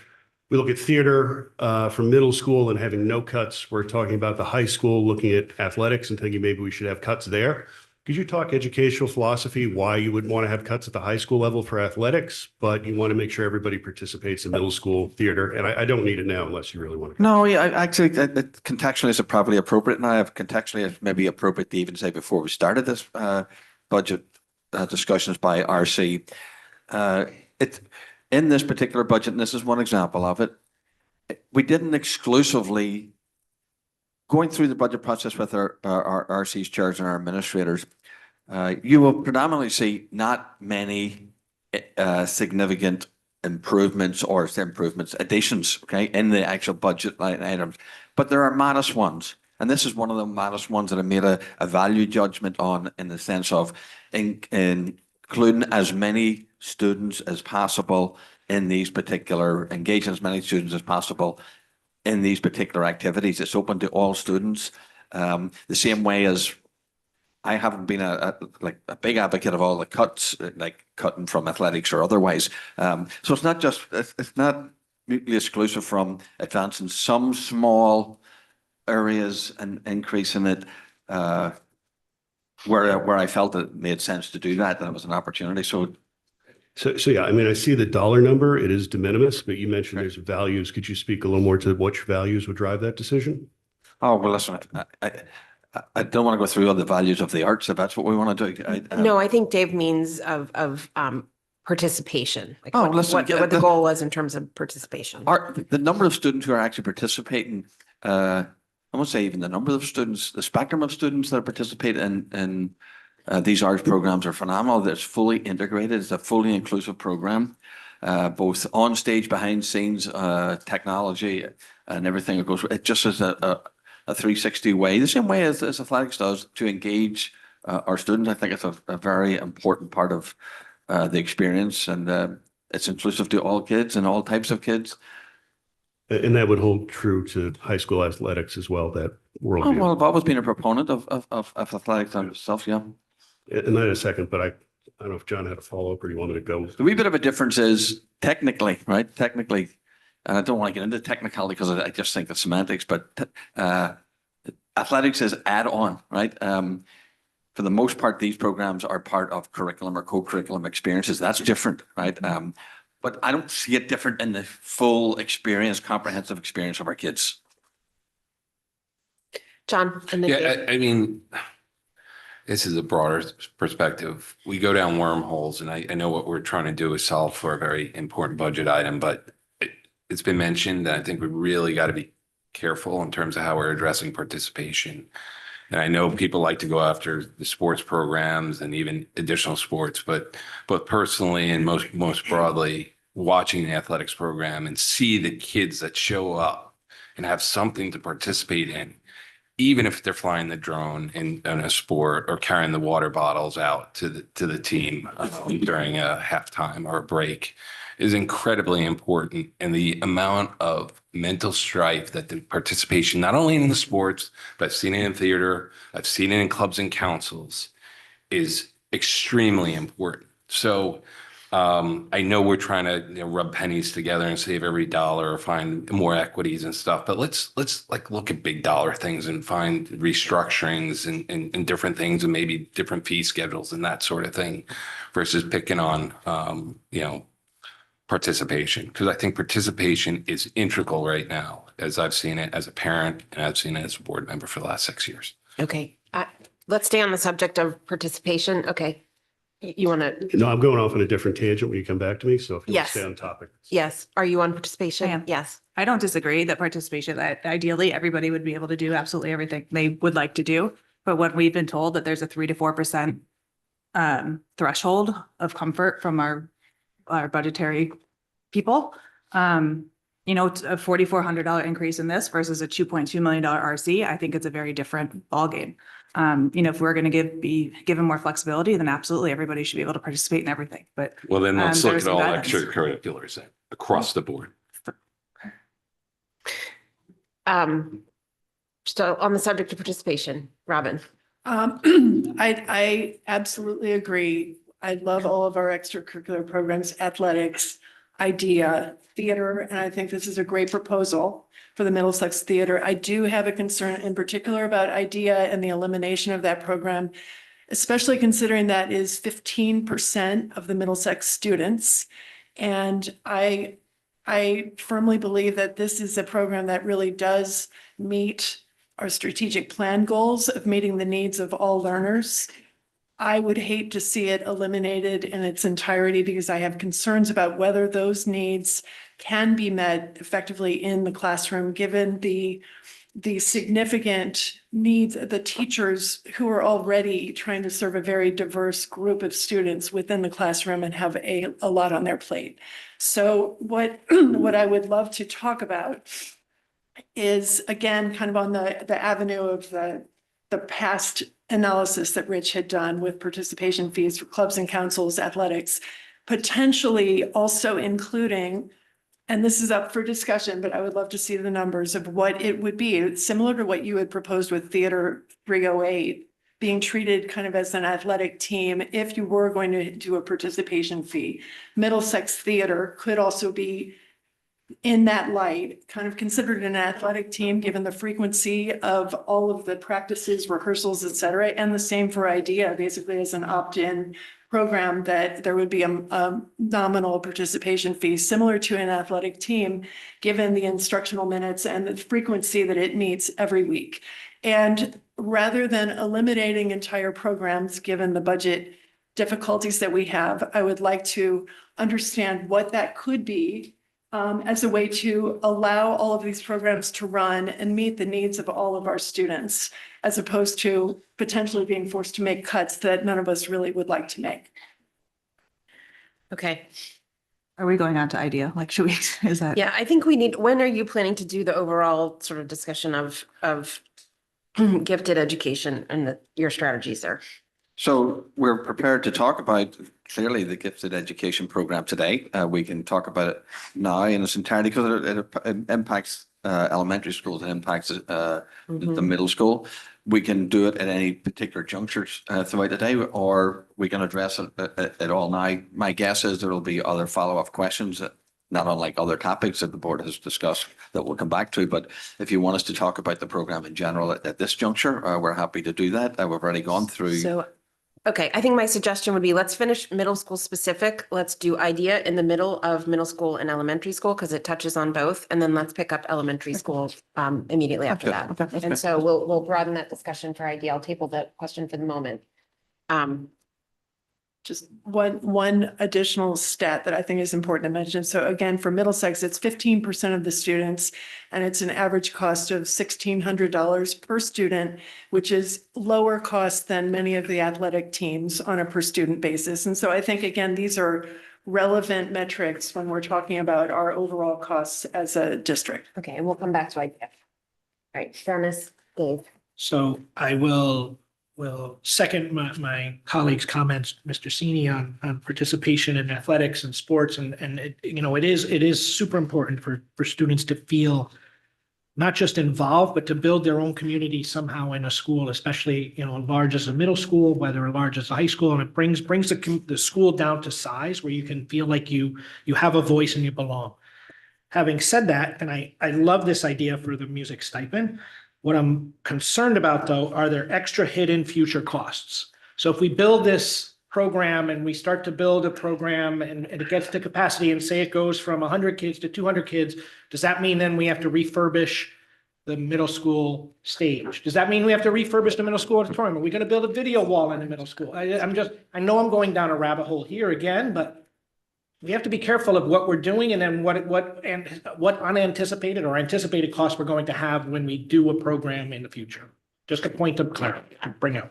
It is a valid point. I do suspect that the theater at middle schools is going to need some refurbishing no matter what we do. So I would say let's take that off the table as a barrier.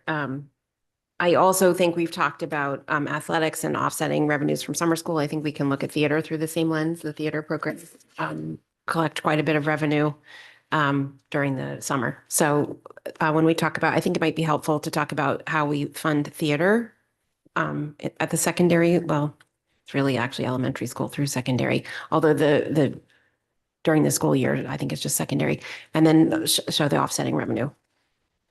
Okay, I think Dave is next. Yeah, so the other tangent I wanted to go down is IDEA. And, going back to your opening comments this morning, Jill, we want to focus on the big issues. And given a lot of the, what we've heard from constituents, whether those be alumni, current students, parents, I guess my question was to really, allay concerns and focus our efforts and our time and economize what we're doing here as a board. And maybe to your comment a moment ago, this is a conversation we're gonna have in a minute, but I think really we should just get a sense of the board if this is even tenable, if anybody's even interested in looking at these cuts. And then I think that can focus a lot of our work. So I would propose when we move to the IDEA conversation, we really just get a sense if anybody's even interested in looking at that as a potential cut and see what we can do to try and free up some time to focus on other big items. Okay. All right. With any other questions about the middle school? Yes. Okay, Katie? I Thank see. you. I'd like to talk about scheduling the team model and class sizes. I think this is a good idea to focus on topics together. So I appreciated that there was a comment in the text that that the priority is to maintain the team model. I do want to ask about the enrollment and the way that the enrollment shifts in the breakdown of class sizes. Next year's sixth graders are that very large current fifth grade class where we have a couple of 5 sections at elementary. So Alan, if you could tell us what your thoughts are on terms of like the number of teams per grade level and how that might shift for next year. Okay, and I can do that. We had said that it was 4-3-3 for next year. And I believe that we were committing to the average class size of 19 and 23 and 23, going from recollection of what we presented to the board, with some exceptions that there were some tolerance built in, and we described that at the time. So we're confident that we're on track to maintain that. We're not touching or modifying those class sizes. Okay, thank you. And then just. Am I right there, Katie? I want to make sure I'm right on that. Okay, and then just to further into that and understanding still at a high level that there's other implications for scheduling and some professional development and that's to come. Could we talk a little bit about how that impact of the couple of teachers that will move to 4 to 5, that completion, and as well as the current classes, I believe it's 29 that are above the guidelines right now. Can we just talk about how we see the impact for next year at this point? Kate, you want to pick that? Sure. The impact of we don't anticipate an impact of the teachers who are moving from 4 to 5 in impacting class sizes because those teachers are fulfilling other duties for the school, such as study hall or cafeteria duty or interventions. So that would not have an offset size impact on instructional classes because those teachers are taking classes that currently exist as opposed to reducing the number of sections. The second part of the question. Can you repeat the second part of the question for me, Katie? Yes. Oops. Yes, I wanted to know also about the current 29 classes that are outside the guidelines and what we're looking at next year. And so our commitment that we had shared earlier was to look for 5 or fewer classes within the English, social studies, science, and math that would be at 25 or more. And our anticipation is that because we should have a different scheduling timeline than was completed last year, that we will be able to achieve that through careful balancing and scheduling, working with Aspen for professional learning on how to most optimize that tool for us. John? So full disclaimer, this is a budget question, just understanding the cost of the team model, not advocating eliminating the team model, but is there a way to easily assess what team cost us or the lack of efficiency in a very direct term, the lack of efficiency that the team model brings our middle school? And again, I don't want to create work, a lot of work. Is there, Rich, or would that be like this whole analysis that's impossible to the ballpark? I mean, it wouldn't be impossible. It would, you'd be making it like a junior high. Yes. effectively. Yeah. I mean, the clearest cut would be the team leader stipends, which is, about 58,000.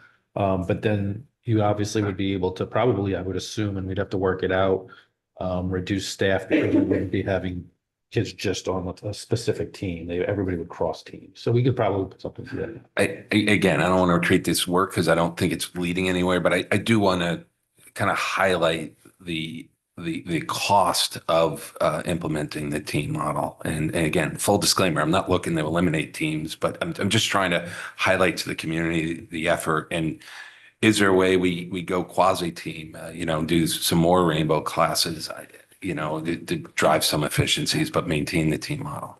Okay, so just to be clear. Yeah, I know. I'm sorry. I open up a wormhole, but I don't know. So we haven't done that in this budget. We've maintained the spirit of the conversations that we've had throughout. But I have said it before, educationally, across the state, across the nation, one of the most expensive models of delivering education is team models. No qualms about that, significantly so. So that whatever the number is, will be pretty significant. Like, are you talking 50% higher? We don't know. It depends the variables that we put in place and how accurate you want the schedule to be to actually run the schedule. But we'll look at significantly higher. I'll leave it for that for the moment. Can I add to that, that one of the pieces of how the team model is scheduled at MMS is that our team teachers have daily meeting time together, and that is one of the periods of their day. So they're teaching 5 classes and having daily team meetings through which they are looking at student work, looking at student data, preparing to participate in PPT and 504 meetings, doing other collaborative work to plan for team-wide or grade-wide activities, including field trips and team days. And so that is a period that is dedicated in their schedule in lieu of an alternate duty. And that does have a contractual implication that it's the duty that they're serving. And so you could think of it in terms of the way that we're utilizing their time and the costs associated with that. I also would point out that it is, from my opinion, very important time for our educators to collaboratively look, especially within such a large school as MMS, at the individual needs of each child, and not only instructionally, but also social emotionally. So that would be my additional note. Thank you. So maybe, John, if I could suggest that if there was a fairly rough way to mock up a sense of the order of magnitude financially, we are not intending to make any changes to the middle school anytime in the near future. So just a rough order of magnitude as something that the board can understand when it talks about how our funds follow our priorities. And in this case, one of the priorities is making sure that our middle school is as it's a big school. So creating smaller schools so that kids are seen as individuals and have as much individual touch as we can muster. So if that's the ask, rough order of magnitude, no intention to change the model. Thank you for making it less blunt. Excuse me for the interruption. Can we just see if there's a sense of the board actually wanting to do that work before Sure. it gets ordered? Sure. Is there anyone who does not want that done? I mean, if we're not intending to change it, why do we need to know it? Well, we've been asking about costs, about a number of different things. Well, let's so hear from other people. I was asked the question. Thank you. Okay. Joanna, and then Greg, and then Katie, and then Robin. Is that a vote or? That is No, not- no, no, that no, is a no. vote. These Not are a vote. people who want to weigh in. In terms of the state of Connecticut, isn't Middlesex one of the biggest middle schools in the state? Absolutely. So wouldn't the other option really be a second middle school, Good. which I think is much more expensive than the team model? Well, there's multiple options. I think that's a good Right. point. So I Right. think it is expensive, but necessary, you know? I think I would agree with you that it's necessary. And so I think the hope is that people understand we do want to invest in our kids. But And I do but worry that I if hear we, your point. if we put that information out there, other bodies might be like, well, you could do it A different way. Yeah, so why don't you do it that way? And then we're left defending multiple Mhm. things that we Multiple didn't want to fronts. ever be defending in the first place. That Okay. would be my Your concern. concern. I understand that. Okay, Greg. I guess, John, I don't have an issue with doing the work. I have a question for you. Are you thinking that this is done during the budget process, or is this something we could do outside of it later? Again, I was looking for a ballpark just to highlight the effort that this board is making to maintain a team model. Yeah, if it's if it's like a Yeah, that's- 30-minute exercise, Yeah. probably worth doing. If it's a 3-hour exercise don't on want- top of yeah. the board work, maybe we. That was defer my to disclaimer, afterwards. guys. That was the only thing I was gonna say. I agree. Okay.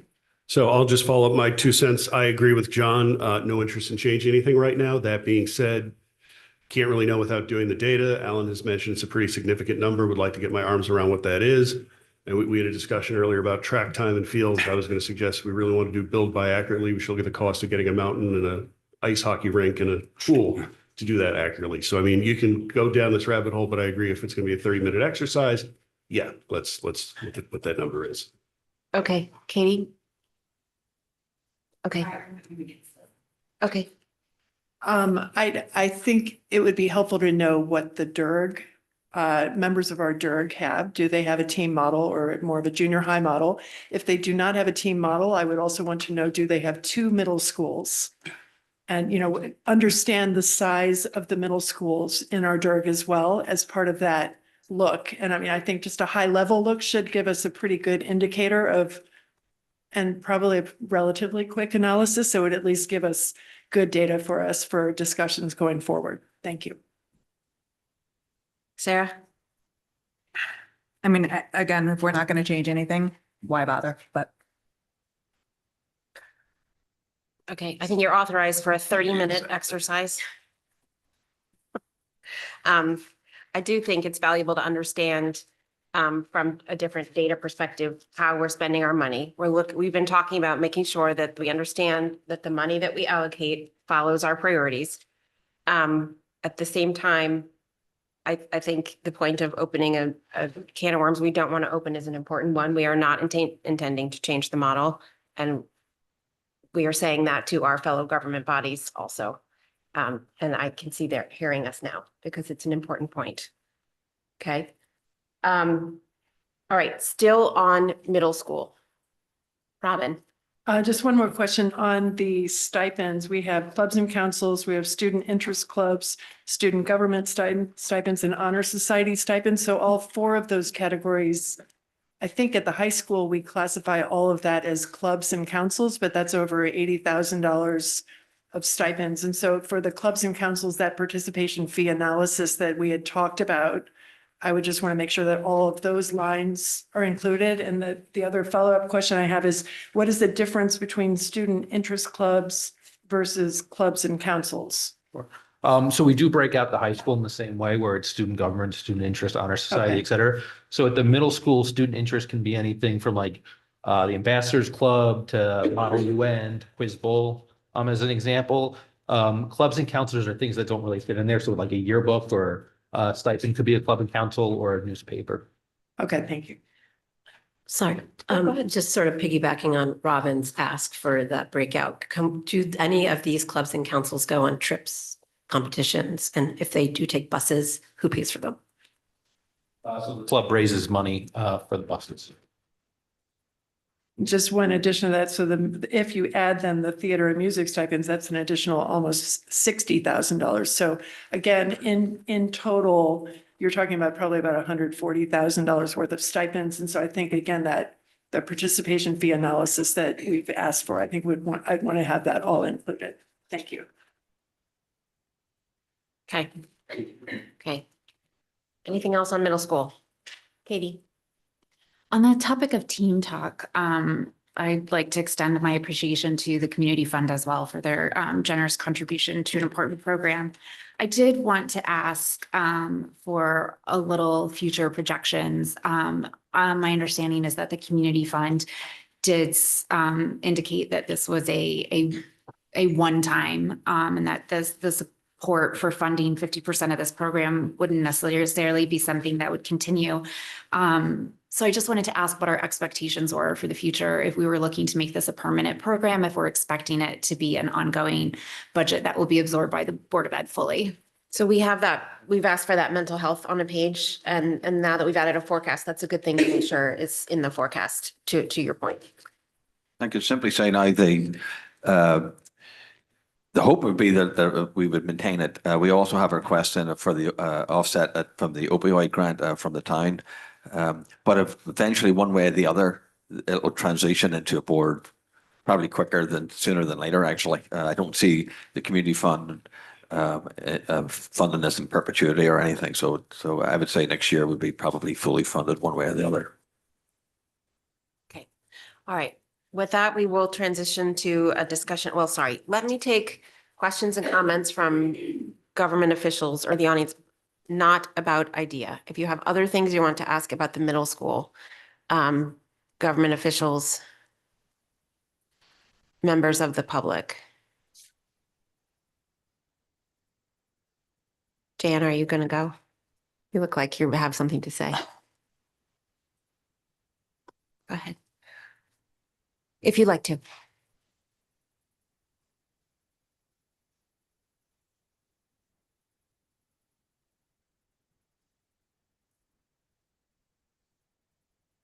Good morning. My name is Jan Raymond, and I just wanted to praise the middle school for one thing, and that's their music program. I had the opportunity to go to the concert that you had a few weeks ago, and it was in the high school. And I was amazed at the number of students that were in each of the three bands, the 6th grade, 7th grade, and 8th grade.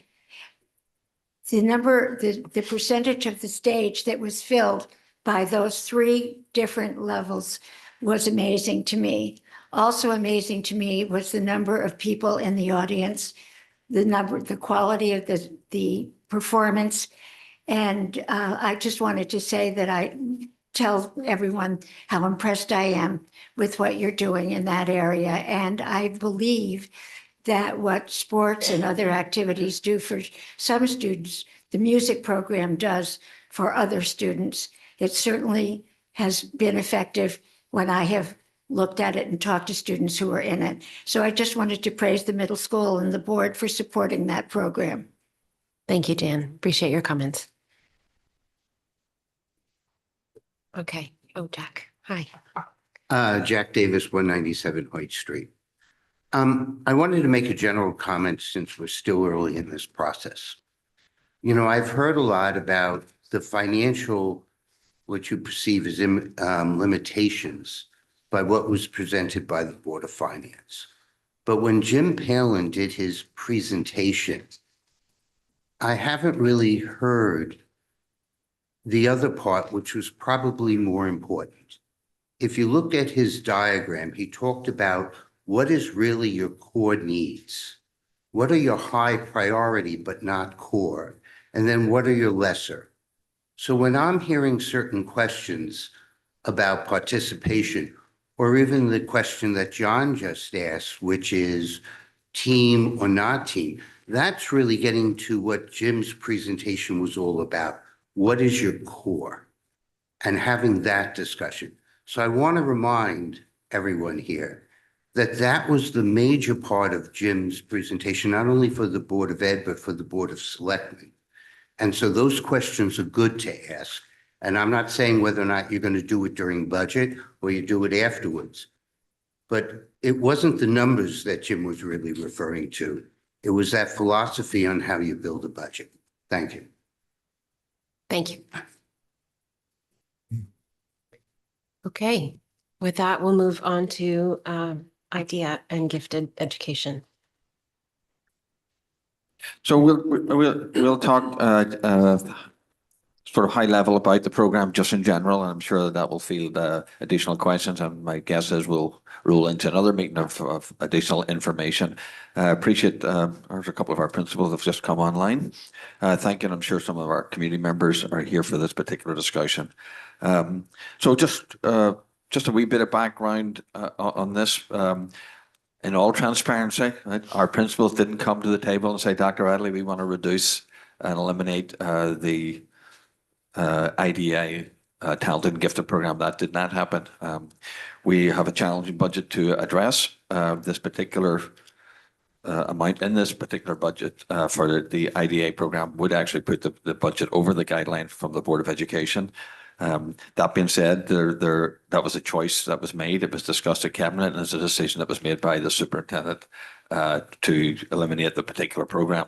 I will say I think it's probably a true statement that the administration and the building understand the decision and can agree with the decision. That being said, it was my decision to actually put it on the table. I don't put anything on the table as a political football. I never have in this district. I haven't pitted one thing against another just to get people out or just to get politically make something work. I don't do that. I may have made a wrong decision here and there along the way, but I don't put people in the middle of that. I honestly put it on because I believe, given what we have before us, it's the best way to move forward. That's all I can say to you about why the rationale. I believe we can service our young people in the classroom. That is what we are charged to do, to meet the needs of all our students in the classroom. I understand it's challenging, but yes, our schools exist for all kids. And we have an inclusive philosophy around education, whether it's special education or whether it's regular education experiences.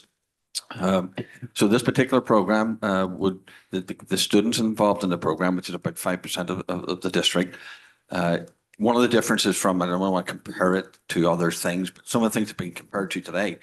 There are options for our young people who are specialized young people and who do need specialized focused attention and services, and that is in the classroom. It's not as if you're taking the experience away. I don't believe I am. Honestly, don't believe I'm taking that experience away. Yes, it reduces 3.3 teachers. Essentially, to all intents and purposes, the optics of it, it removes the program. That is true.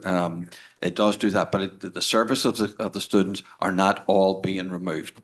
And in fact, there's a responsibility of teachers and our district to meet the needs of all our students. I will say, by the way, it's not just for people who are watching online or watching today.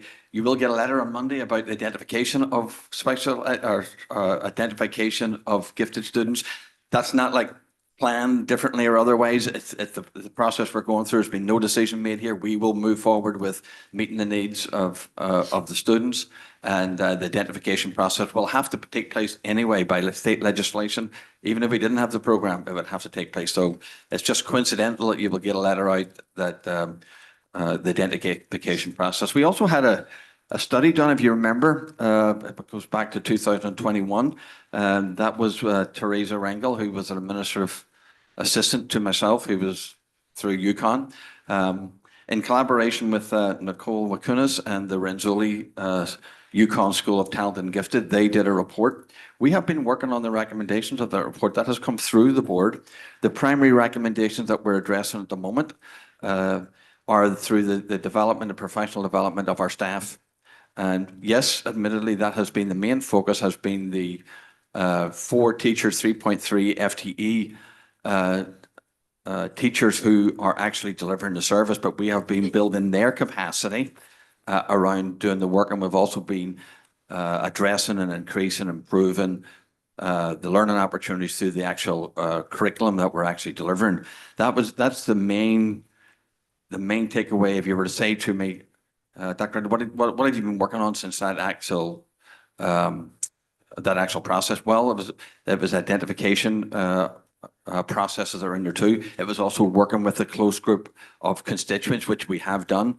So there's things in there, deliberate things in there that we have been actually focusing on and actually delivering on. Also in there is the recognition that servicing our young people, our young people with these needs, can be done in different ways. In that report, it talks about other opportunities of enrichment opportunities for all children. I can look around the table and tell you this: every kid has talents and gifts in our district. Every single kid has got talents and gifted in some capacity. Now, I recognize this category that we're talking about, and I support addressing their needs. But it's just also important to recognize that all students have gifts.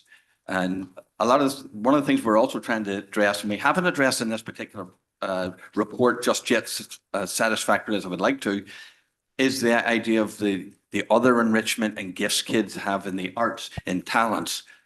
That's also gifted. We don't address those areas currently through our particular program. You should say, well, you should expand it. Okay, well, that's another approach. But I'm just saying that there's other gifted students in our district in other areas that we're not addressing, and that report also profiled that. So I just want to give a wee bit of, in full transparency, we have been working on since 2021, improving the program in different capacities. And I just want to bring maybe people in the audience today who don't have the background of that, but I just want to recognize that. So the proposal before us is to deliver the services in the classroom. I'm not bringing any other proposal variation of it. I will say this, we will continue to work on ways, whatever that means, ways of delivering the services to the students. I don't want to overcommit any particular modification at this particular point other than what's in the classroom.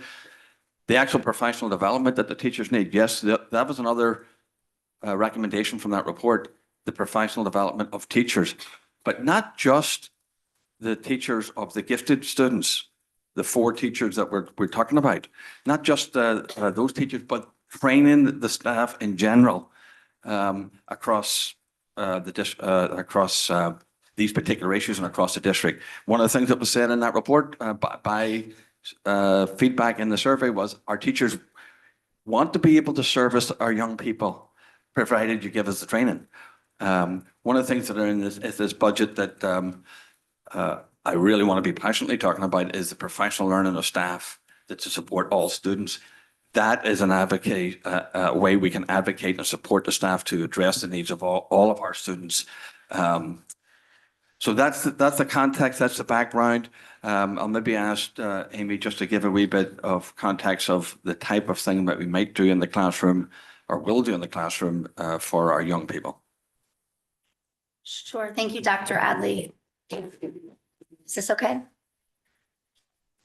So as Dr. Adley mentioned, it is the primary responsibility of every classroom teacher. And we know that currently our classroom teachers are striving each day to meet the needs of every learner in our schools. And one of the things that I always like to talk to the Board of Education about is the connection between curriculum, instruction, assessment, and professional learning. So our continued efforts in the area of curriculum development have been focusing on not only UBD, that backwards design for learning program. And that requires us to think about what our kids are already bringing to the table. What do they already know? And planning backwards to get them not only to grade level standards and also beyond. Additionally, we're also thinking about our plans with curriculum with regard to universal design for learning. And that requires us to think about the different pathways and access points that we use to engage all learners of different profiles into the curriculum and again, beyond. Some of the things that we're thinking about as well when we're looking at our curriculum design and development are how we implement instructional strategies to provide additional opportunities for inquiry-based learning and problem-based learning and thinking about more open-ended tasks for our learners. And that's something that is definitely a hallmark of the Idea and Gifted program, but something that needs to be taking place across a child's school day, not just during those few pull-out opportunities. I want to recognize as well that there are opportunities in extracurricular programming. There are different stipends within the budget.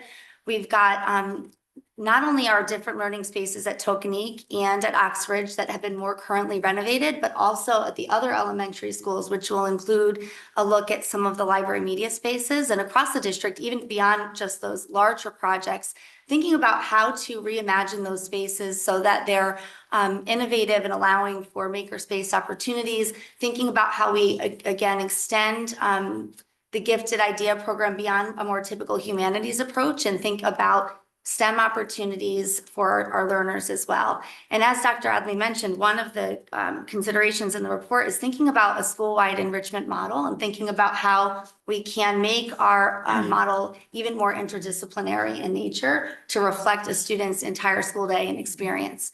I want to recognize that not only are all of our principals who have the currently IDEA program being facilitated in their schools at the elementary, middle school level. Here, we also have Julie Droller, who's our Director of Elementary Curriculum and Instruction, and who primarily oversees the department. And I know she's passionate about the program as well as I and Dr. Adley are, and I'm sure she has comments that she would like to share as well.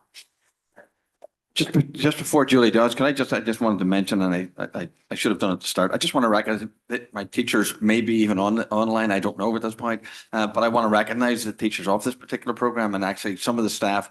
As we're going to have a wee discussion later on the budget about other staff members who unfortunately have brought forward here that reducing or eliminating certain positions. I want to recognize the efforts of the particular staff because they have a level of expertise.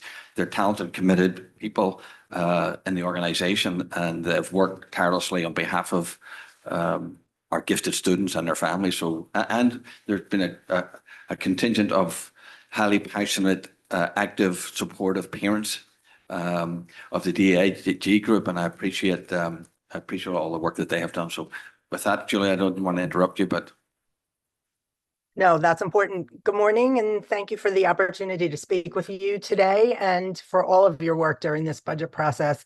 And just to reiterate all of the things that Dr. Adley and Dr. Fettigan said, you know, I agree with that, and we share the concerns raised by the DAEG, the families and our educators who value the existing program. But we do believe that through intentional curriculum design, professional development, and enriching opportunities embedded within the general education classroom, we can continue to meet the needs of our gifted learners effectively. Our approach will be through differentiated instruction, ensuring that our gifted learners receive appropriate challenge within their regular ed classroom. Teachers will use strategies to modify the content, the process, the products, allowing for deeper learning and exploration.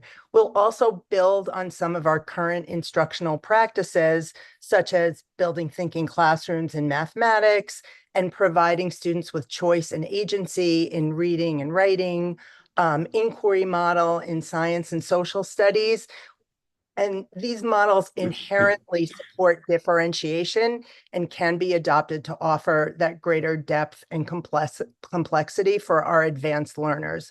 Amy talked about incorporating more STEM activities and more problem-based learning into the curriculum, and that includes expanding participation in extracurricular programs like the Invention Convention, which foster creativity and innovation. We also have our daily win block, which will serve as a dedicated time for students to pursue enrichment projects and receive additional challenges tailored to their interests and their strengths. And this is a flexible block that will allow for personalized learning opportunities and collaboration with peers.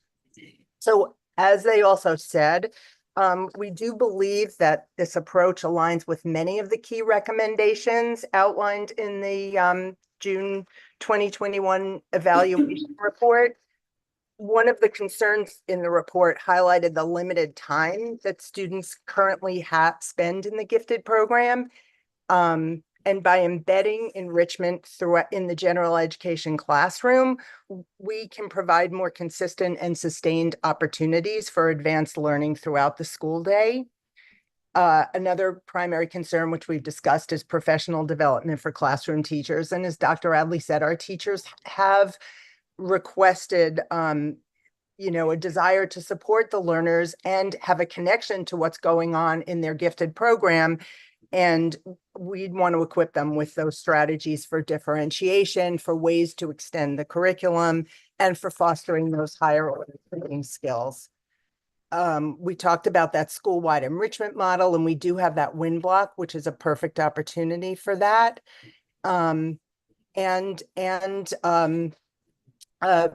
The report also encouraged the district to explore a more inclusive framework.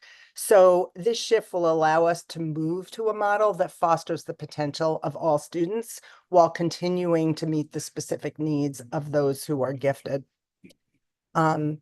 So, you know, while we understand that this program is a significant change, we do feel that we are confident that we would be able to support all of our gifted learners in a positive way. Okay. I'll open it to board questions. My suspicion is that it's pretty difficult to translate a lot of what we've just heard to a cogent program or approach. I mean, I understand a lot of the components of what you're saying, but it's pretty difficult to crosswalk what you're actually offering to what was just described, and whether you're talking about in terms of what the investment in professional development would look like, time in the classroom, what the support would be, how that impacts different kinds of kids. And we have, our program is gifted and talented. Talented is a little bit different from gifted. And there's often, I think, different kinds of support. There's a social emotional piece that I don't understand how it applies. So I think while we can offer a lot of questions, I would say I cannot yet see what the crosswalk is. And that would need to be answered, I think, before the board can understand what you're really saying. Okay, with that, I'll open it to questions. Sarah. Thanks. I think it'd be helpful for the board and for the community if we could get a true definition of what a gifted and talented student is. To my understanding, it is a diagnosis or an identification, which to me, I actually view it more in special education, like these students require specific education because of their particular special needs. So I think, to educate everybody, I would like one of you to let us know what that definition is. Because it is mandated that we identify these students. It is just not mandated that we provide services like for the other special education services. So Is that true? that is true. Yes. That is true. Yes, that's Yeah. true. Yep. So I think we need to educate everybody what a true gifted student means, and not, these are not just the 1,600 4.5 GPA kids, and kids that read before kindergarten. This is a true diagnosis of learning. So just open that up to somebody to understand better what that is. And the incidence rate. Yeah. Do you want to add something before the question's answered? You have your hand up. I can't tell. Oh, sorry. Yeah. Okay. Go ahead, guys. Who wants to take that one? Amy or Shirley together? So in order to evaluate students, there are many ways. We also look at standardized measures. For example, in this district, we look at the OLSAT and the Torrance as screeners. So you would look primarily first at academic achievement, and then you would look beyond those standardized measures. So we also have portfolios and classroom observations for teachers. The hallmark of students who are identified as gifted and talented, as you mentioned, are a little bit different. And I would like to echo Dr. Adley's earlier comments that truly we need to recognize that there are 100% talents and gifts in all of the students across our schools in many different areas. But really about thinking they're divergent thinkers, might have, as you mentioned, Jill, different social and emotional learning needs. I would like to rely upon Shirley for the diagnosis piece that you were talking about, and the kind of clarification of understanding that idea, as we call it in Darien Public Schools, gifted and talented is recognized as a special education subset. So I think that it's important that Sarah brought that up, and that's probably Shirley can talk about the nexus between general education and special education with regard to that. I probably would not use the term diagnosis, just in terms of the loss of a different word. But to your point, Sarah. Pull that right to you. Would you, that mic? Please. I probably wouldn't use the term diagnosis. I would use that there are criteria that they meet for it. Thank you for I'm sure you meant the same clarification. thing, Sarah. Yes. And in doing that, as the OLSAT has done, there's also teacher observation, there's writing samples that are done. There are also accommodations given to students if they need that in order to participate in the evaluation process. So that is offered to students who may or may not be twice exceptional. As far as the program that's designed in the district really doesn't come under the umbrella of special education. It really comes under general education and the provisions of services within general ed. Yeah, no, I mean, I just think it's important that this particular subset of children does require a different way of educating. And whether that's a pull-out model or not, I think it's an important thing to note. But if I may add also, Sarah, to your point of, and what Amy was saying earlier of having, and Julie said, having opportunities in the general education classroom and looking at different times and opportunities, whether it's WIN periods in elementary or other periods in secondary, we spoke at one of the curriculum meetings that you chair about performance assessments, really looking at students being able to show what they know by being able to demonstrate it, not by typical assessments or pencil and paper assessments, but looking at, if you look at gifted and talented, or if you look at exceptional learners, of finding ways that our curriculum really offers that, and performance assessment, in addition to backwards in design, really would be opportunities for that as well. Can you just clarify that in this chart, the duly identified, are those 2E kids? Yes. Yes. And Say to it E to again. Sarah's point, are twice Twice exceptional. Sorry. Yeah. Exactly what does that mean? Because that was a little. They may have an IEP as well as be in the gifted program. We also have learners that receive ML services. May I ask just So you Julie can Jordan ask- for 2 seconds, just to, because it's been used twice here. I know what it is and can talk about it, but they're elementary people too. Just for people in case they don't know it, this wind block has been mentioned a couple of times here. And I'm not sure that members of the board or public may know what that is. Sure. What do you mean? Oh. What I mean, yep. It's a 30-minute period. And for our students who receive services, whether it's special education or through our SRBI MTSS, they are pulled out during that time, so they won't miss classroom instruction. For other students, it's an opportunity to practice or to complete work or to engage in projects that enhance learning. Greg. So the dual identified, my understanding is that those are folks who also have IEP or some other special ed. So is there a potential unintended consequence here where the remainder are going to now become special ed students and there's budget ramifications for that over the course of time? I'm not quite sure what the question was, but The IDEA students. So will the IDEA students who are not currently IEPs or special ed students, will they potentially now become No. special ed students and that increases our cost on the I special think ed there's side? another way to No, ask that question, Greg, that if I could offer it. I Sure. think that a lot of times why districts have programs like this is because we have students who don't feel their needs are met all the way in the classroom. And so that's part of what I think administration are trying to do would be to build up capacity to meet at least some of those needs in the classroom. When students have unmet needs, yes, there are consequences. And those sometimes are behavioral, there's sometimes they turn off academically, they sometimes, end up with, yes, certain types of emotional issues. In terms of when we talk about special education, usually that's something, more like a dyslexia that you're born with typically. But I do think the question of unintended consequences when students' needs aren't being met is something we do need to talk about as part of this discussion.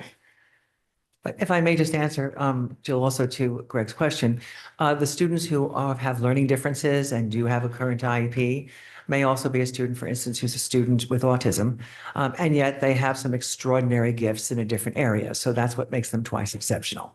So you're still going to get your needs met with an IEP of what those goals and objectives are, depending on what your learning difference is, and you may have other attributes that really require some, exceptional learning opportunities as well. Is that fair? Do you want to add anything? No. Okay. Dave. Thanks, Jill. So I guess going back to the earlier question I posed, just trying to get a sense of where people are on this board, if this is a realistic or serious proposal, really economize our work. I know we've spent a lot of time on this board trying to work through our processes, bringing forward priorities, bringing forth policies, having understanding, so we don't have things dropped into budget necessarily. Seems this may have happened a bit here where we weren't totally prepared for the ramifications. Unfortunately, a continuance of a pattern. But I think really, we've been down a couple rabbit holes already today just to really economize our work, our time, and getting through the budget today. Would love if anyone's willing to take a sense of the meeting, figure out where we are, and if this is really something that there's appetite to explore further before we commit a lot of time into this. Okay. Can I just ask a question before we do that? First of all, the report that Dr. Adley is referencing from the UConn GNT, when was that distributed to the Board of Ed and discussed in full? Because I have never seen that. That's one question. Secondly, I wanted to correct, Dr. Adley said that this is 5% of our students. It's actually 10% of the students in grades 2 through 8 that participate in IDEA.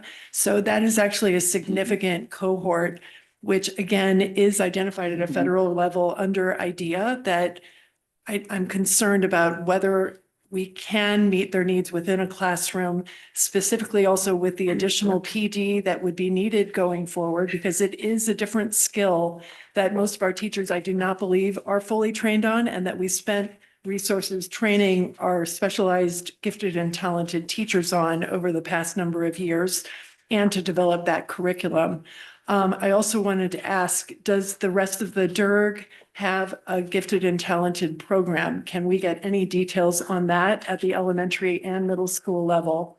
And then just one final point, if we're talking about meeting the needs within the classroom going forward, at the middle school, we do currently have an accelerated math track, but since we no longer will be offering an 8th grade accelerated English class, right now within the middle school, we do not really have a curriculum that would be provided to gifted and talented students, particularly in English language arts, which the IDEA program did spend a significant amount of time on at the elementary and middle school level. And so there are a number of questions that I still have that I think really merit a lot more discussion, because these are specific needs and a specific large cohort, 10% of our students, that I really think this is an important decision. And before cuts are made, I really think we need to evaluate those.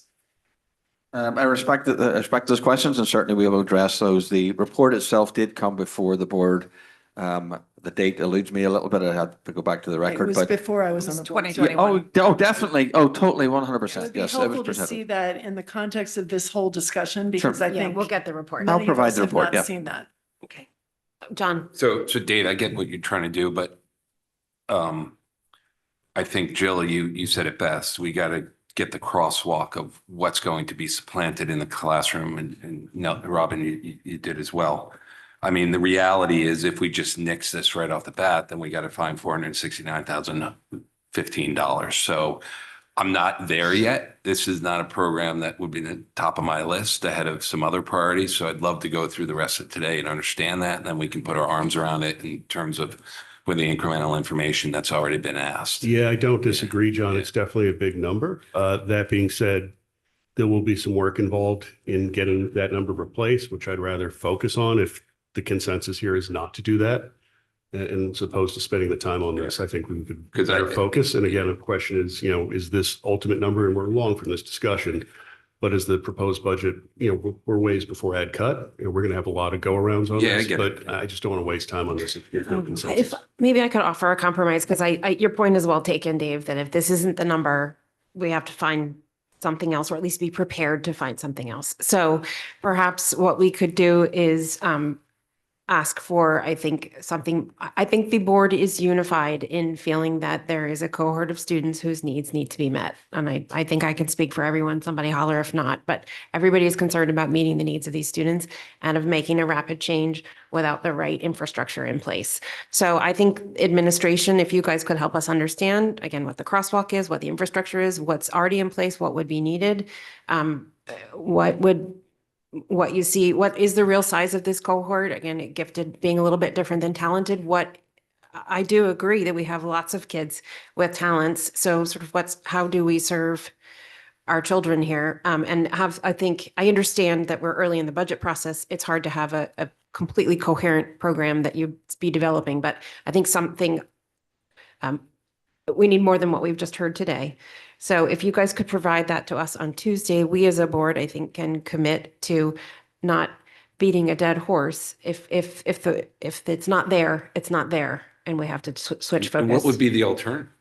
Well, so then we'd have to figure that out, right? Okay. Does that work for people? Let's at least have another conversation on the 14th. That's our next meeting, with the understanding we need to better understand what is put in front of us. And if it's not, doesn't have legs, then we can move on. Joanna. I would also, as part of that report, like to understand the report from 2021 recommended to have accelerated math in the general ed classroom. But I don't think it's been delivered yet. So Okay. it's now 2025. I'd like to understand what happened with that, why the process might have stalled, and what would prevent it from happening if we took teachers out and tried to do that same thing. Okay. At the elementary level. At the yes. elementary level. Okay. Okay. Katie. Thank you. I would like to just bring us back to the big picture in terms of this conversation as well. Once again, we are finding ourselves with a programmatic change in a budget book. And it is not because the program is not working. We did have an evaluation, an outside, independent, really well done evaluation done just a few years ago. We have heard with incredible articulation and speed from the community of parents, of students, of alumni about the value of this program. I'm incredibly impressed with the engagement and the advocacy. I'm less impressed with our long-term vision. What is it that we want for our district? And are we upholding the values that we say that we have? What is the big picture here? It seems that the current theme is that everything can be solved with professional development. And I have to ask, how much are we really asking of our teachers? We expect them to be general education curriculum experts and to pilot new programs, to also have professional development on special education, gifted, SEL, to handle discipline problems, to take on larger class sizes, to work across the elementary buildings and not have dedicated staff without setup time. We are now asking them to do so without any aid or paraprofessional support. We're commenting that we recognize that students have gifts in other areas like art, and we have slashed the art budget year after year. What do we really stand for? Because this budget does not seem to be student focused and helping all students achieve their learning capacity that they individually have. Do you want to speak to it? I don't know that I want to speak to that just directly. I will say there've been two comments about process of that. Here we are again, and I respect that.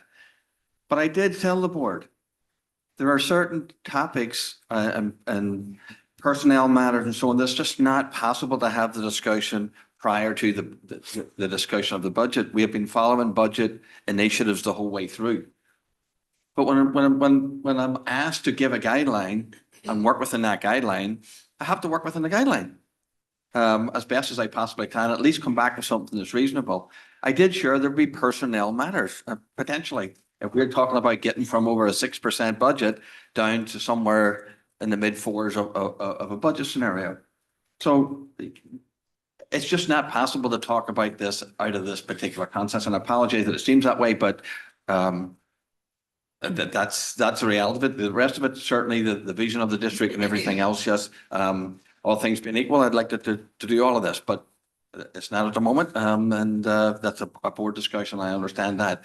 And I'll certainly address the other questions as well. I appreciate that. Thanks. Yeah, so I think as part of there's a presentation on gifted, but I think given the combination of the gifted discussion and the later paraprofessional discussion, it's probably also important to talk about the vision for the elementary school teacher in particular, and what that day looks like and how that's impacted by these changes.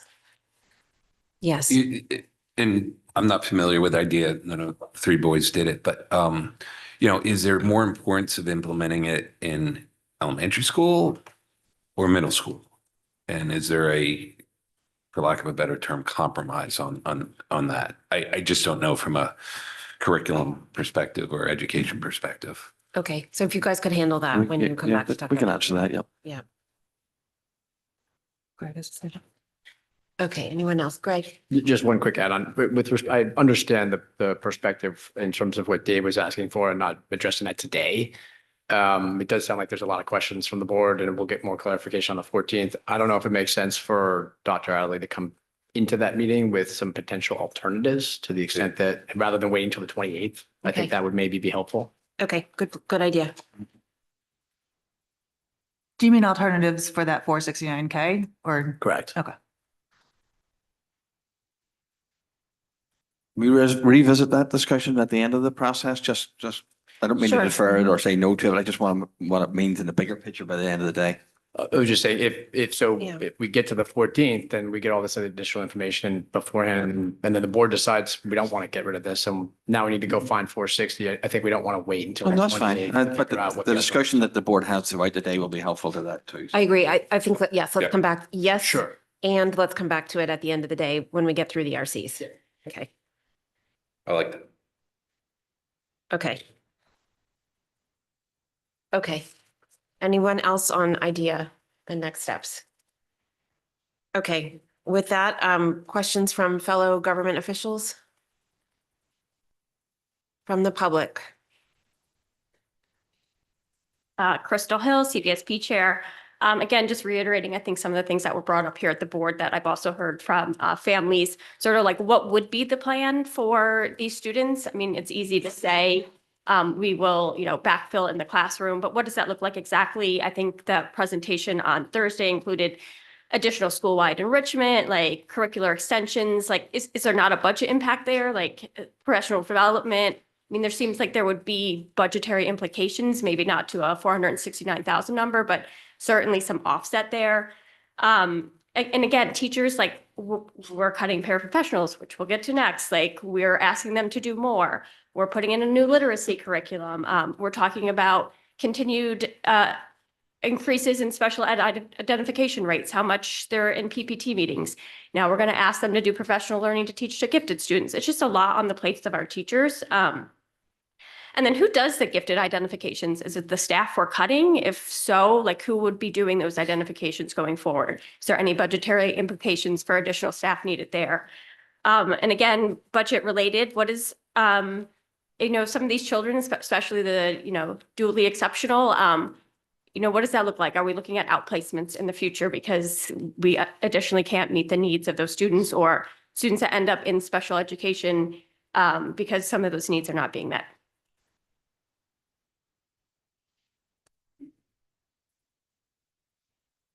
Jack Davis, 197 Hoyt Street. I just want to give a little bit of a historical perspective because I've been around longer than many of you.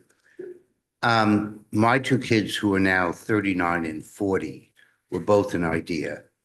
At that time, the IDEA program was 5th grade through 9th grade. And so and I know education needs have changed, so I'm not commenting on whether or not 2nd, 3rd, and 4th are necessary, but that was there. The other thing that I'll mention, because I know there was questions about special ed on these students, I would say close to 50% of those who participated with my son and daughter were receiving special ed services primarily because they were ADD. Thank you.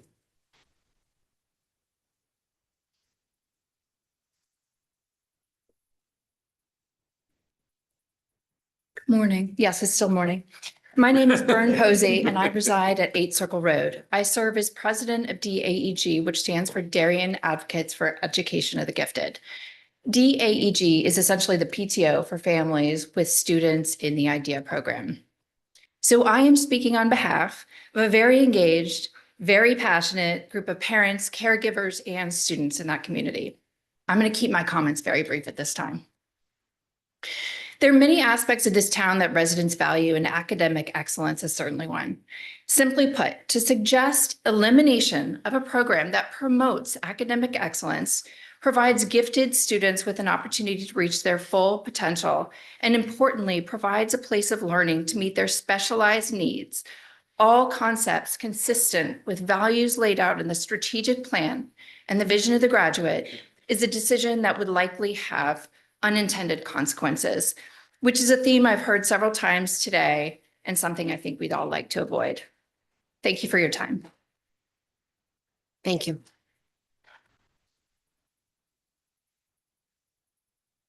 Go ahead, please. Yeah. Yeah, you may.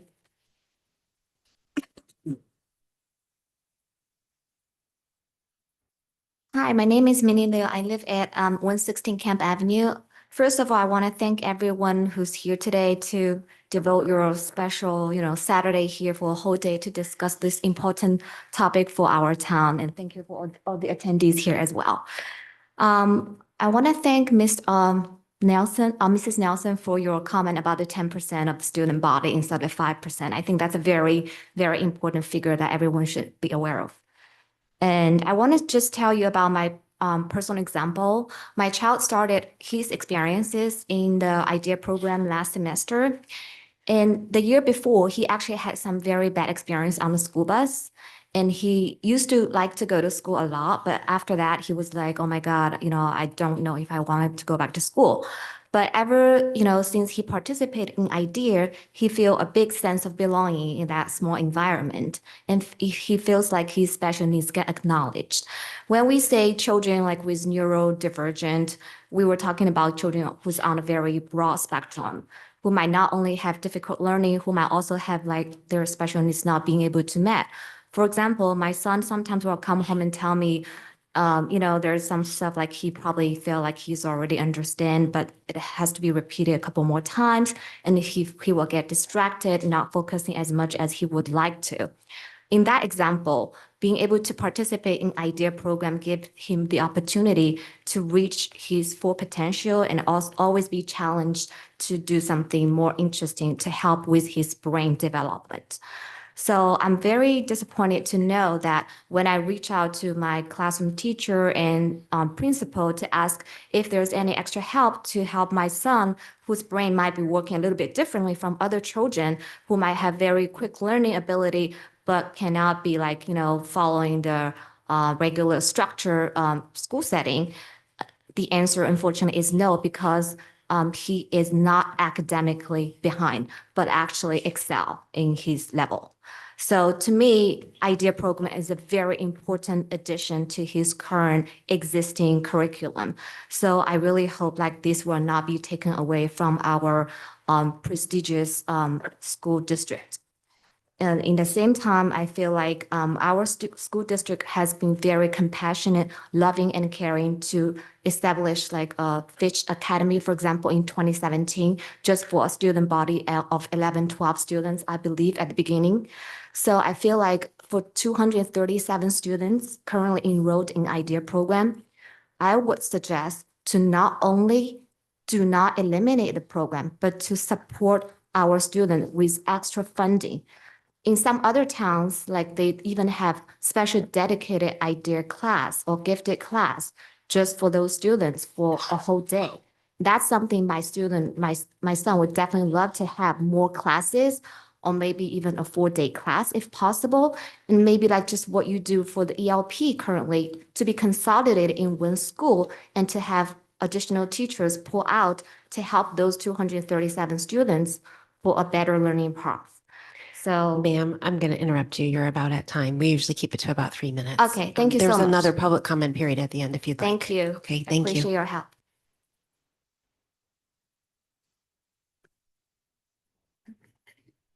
Okay. Seeing no other comments, we have scheduled we have elementary schools. Okay, we do not have a break quite yet. And then a break. Elementary schools, you guys are up. Fire away. I just welcome our principals on screen this morning, and if I may say a special welcome to our two new principals, Mr. Cooper and Chris Malillo here. Our two principals are new to the district, so this is a new process for them. Welcome. Thank you for your work thus far and your transition, and I hope you've enjoyed it. And I'll turn it over to the two members of the group who are going to be speaking this morning. Thank you, Dr. Adley. Thank you on behalf of the elementary schools to the Darien community, excuse me, the Board of Education, the Board of Finance, and the RTM, our amazing staff, our students, and our parents who are watching and participating in this year's budget process. We do know that it takes a great deal of collaboration among all of those groups of people and a commitment to work together to support each other and arrive at a budget that ensures that we support and protect Darien's crown jewel, which is our schools. We'll start off at this time with Chris Malillo, who is the principal of Oxridge School, and he'll begin taking us through the overview of the elementary RCs, which include RC 5, RC 7, 8, 9, and 10, and then I'll jump in at the end. Thank you. I just want to say that although I know budget discussions in every district is difficult, there is a lot of optimism and positivity and energy going on in our elementary schools right now. The newly built Oxford School stands as a symbol of pride, and I'm so very privileged to be there. There's exciting renovations going on at Henley, Holmes, and Royal, and they reflect our district's commitment to creating exceptional learning environments for our students and staff. The district's dedication in improving climate has fostered a high level of student performance across all schools. And this effort has brought together a strong and cohesive leadership team aligned under a shared vision of success. And together, we are a dynamic, resilient, and unified team of leaders. The proposed 25-26 operating budget focuses on safeguarding and enhancing the instructional core. It addresses class size. It complies with state mandates and advances district initiatives. This plan balances the needs of our 5 elementary schools while maintaining the standards that our community expects. There are approximately just over 2,200 students in grades pre-K to 5 that we serve. And staffing adjustments that have been made are based primarily around enrollment projections. So at Henley, we're looking at a 1 FTE increase in kindergarten. At Holmes and Ox Ridge, a 1 FTE reduction in 5th grade. And there are no changes planned at Royal or Tokenique, with an overall classroom change in FTEs as 1 district-wide, 1 less. To preserve resources for core classroom instruction, as been spoken about, there is a proposal for a 1.7 FTE reduction in regards to the IDEA program. And we understand that these changes are very difficult. I know that the district remains committed to meeting the needs of all students and especially our gifted learners. We could do that through differentiated instructional practices within the classroom. But that also needs to be supported by additional professional learning time for our teachers. We understand that protecting the instructional core of all students requires some difficult decisions, and I don't envy the board in this work, but it's work that has to be done. But I hope we can come to a place where we can find a balance between fiscal responsibility and maintaining high quality instruction.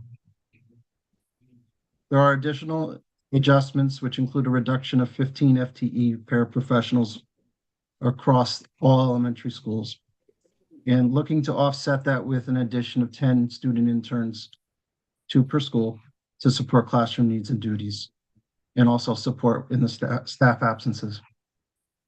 While this is not optimal, the solution also balances coverage needs with budget constraints. Paula will continue this the summary that represents the thinking of our 5 elementary school principals. Thank you, Chris. Over the years, there have been, I've been in Darien 13 years now, and there have been a good number of state mandates and initiatives that have evolved to address really a lot of complex skills that students need at a much younger age to succeed in the 21st century. And it has been clear through my time here and in discussions that we've had as an elementary team that our district's professional development calendar really needs to be adapted to meet all of the things that are changing. I know many of you have already highlighted the huge responsibility that elementary teachers and staff have in terms of navigating lots of different aspects of education. And so to effectively support teachers and staff in building the knowledge and skills that they need to deliver the instructional core and to support all of our students with all of their needs, we really do need to look at the type of professional development that we are offering to them. So as elementary principals, our single heartfelt request centers on professional learning opportunities for all of our staff. These opportunities will directly benefit all students because once teachers learn something, they can use it with every student that they work with. It helps them to understand innovative strategies and gives them the knowledge they need to elevate their instruction and enhance the learning experience for all students. We believe that passionately investing in professional learning ensures that every child will have access to an exceptional education And this will be a cornerstone of our mission in terms of inspiring and empowering every single student in Darien. Investments in training will focus on restorative practices, which is a state mandate, the science of reading, which is also a state mandate, play-based learning, another state mandate, as well as all of the other district initiatives that we have to ensure that our elementary staff can provide a supportive and engaging environment for all of our learners. So we hope that that part of the budget especially will be supported. And the proposed changes that have been suggested do demonstrate the district's dedication to doing what we can to balance fiscal responsibility given this budget year with the educational excellence that we expect in Darien. Thank you. That's it from the, okay. So we have a couple different topics. I'll open it up to more general, and then why don't we handle paras and then PLCs? So any more general topics? For the elementary schools? Pardon? Not pairs or PLCs? Correct. Okay. I'm just, so on in Oxbridge, on the page 157, in 5th grade, it looks like the change year over year has gone up $90,000, but there's no change in staff. It seems like a lot. Or there's no change in staff in the line here. Change of $90,000 over in the staffing, or is it in? Line 261. Mhm. So that's the placement of the teachers. And so the teachers don't teach the same grades all the time. And so while you see a $90,000 increase, there is reductions elsewhere. We also have changes in staff from whether it was a 1-year position to a new position. So comparing it year over year doesn't always seem to make sense. It's based on the actual person that we're budgeting within the account. If that makes sense. So it just might be more expensive teachers? Correct. Okay. And they're moving from between grade levels, right? That's what you're also saying? Correct. So there's 2 offsets in the kindergarten and the Correct. 4th grade? Or the, There was And an can you just addition. remind me how many sections we're have an eye on? Was it 2 or 3 overall? Sorry. oh, yeah. So Hinley 1st grade is close, Holmes 4th grade is close, and Oxford 5th grade is close. And quite close, right? Well, one's 1 away and one's 2 away. 1 or 2.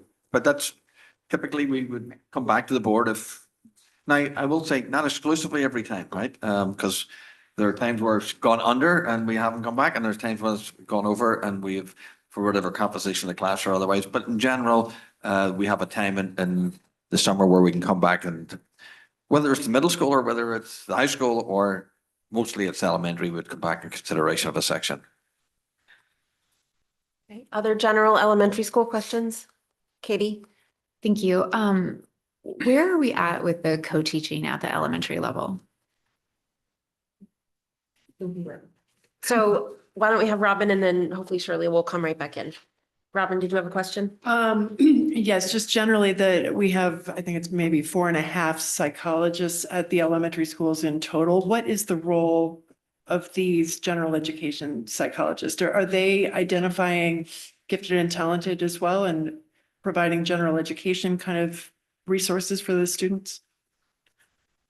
Well, there's 10 psychologists at the elementary I'm looking at level. the current staff and. Correct. So what it is, it's half in the elementary and then half in special ed RC 24. Okay. So there's 10 in total, and then a portion is funded in the IDEA grant, but there are 10 in total. Okay, a portion are funded in the IDA grant, but that benefits the special education RC 24, correct? None of it goes toward the G&T, the gifted and talented resources. My Well, I'm understanding. not going to speak about the gifted and Currently, they're not. talented. Currently, they're not. So maybe. Looking at the grant detail, there was Maybe- nothing that was. Maybe the idea. for- principals could speak to how it's actually applied in the building, because I don't believe it's applied according to classification. But perhaps whoever of you 5 wants to answer that. So at Holmes, I'll speak for Holmes. We have 2 school psychologists. They both work with children with special needs, and they both work with the general population. They have divided themselves mostly by grade levels. So we have them each taking 3 grade levels, and they support all of the students at their grade levels, regardless of whether they're identified or not identified. There are students who have a death in the family. There are students who have a new baby that's causing some anxiety. There are students who have significant anxiety issues, but it's not really impacting them academically. So there are a lot of different things they do in terms of regular education. They also push into classrooms and are working on teaching some of our ruler lessons around emotional regulation and things like that, so that all students are getting that support. That's a piece of what they do that we think is extremely important, because that's called Tier 1, which means every child gets access to that. So the hope is that as students learn skills in the general education classroom, they can then apply them, and that avoids other types of issues later. And then our school psychologists also address the IEP service hours of our students who require counseling or some type of consult as part of their IEPs. If the Probably a lot of question, other things they do too, but that's quick summary. if part of the question is like, do they work dedicatedly with some of our talented and gifted students? Or and identification. Or identification, a wee bit different than working with a group. Actually, it's not an out of the realm consideration, right? In terms of social groups or otherwise. I just didn't know who actually does identify Oh, the okay. gifted and talented, because that is mandated by the state each year, especially if we are not having the IDEA program going forward. Yeah, that's a combination of our assistant principals working with the gifted teachers, the current gifted teachers, as well as the classroom teachers and the parent. Okay, and then one more question. Do the psychologists at the elementary level also participate in a behavior analysis? Because I know later when we talk about special ed, there's something that they said is a new role for psychologists within the schools. Can you talk about that a little bit more? Because I know the behavioral evaluations are also a significant part of some of the costs that we've had recently that have been increasing over the past year. Okay, let's table that one too Okay, until Shirley comes okay, back. thank you. Yes, Katie. Thanks. Sorry, just after Joanna's question, looking back at the sections in Oxbridge particularly, this lists that currently the 4th grade has 5 sections and that 5th grade has 4, but I thought it was the reverse. I believe the 4th grade has 5 sections. 4th grade this year does have 5 sections and 5th grade The does 4th not? grade, correct. Okay. And for next year's budget, they're looking at 4 sections of 4th grade and 4 sections of 5th grade. Okay. Okay. So given that 4th and 5th grade have the same class size guidelines, how will we move from 5 sections to 4 next year? So I you're, think they were, so I think they're- typically, oh, go ahead. typically we have many students apply for private schools starting in 5th grade. Also looking at enrollment projections moving forward. It was determined that the class sizes will be in line for next year, 5th grade at Oxbridge, if there were 4 sections.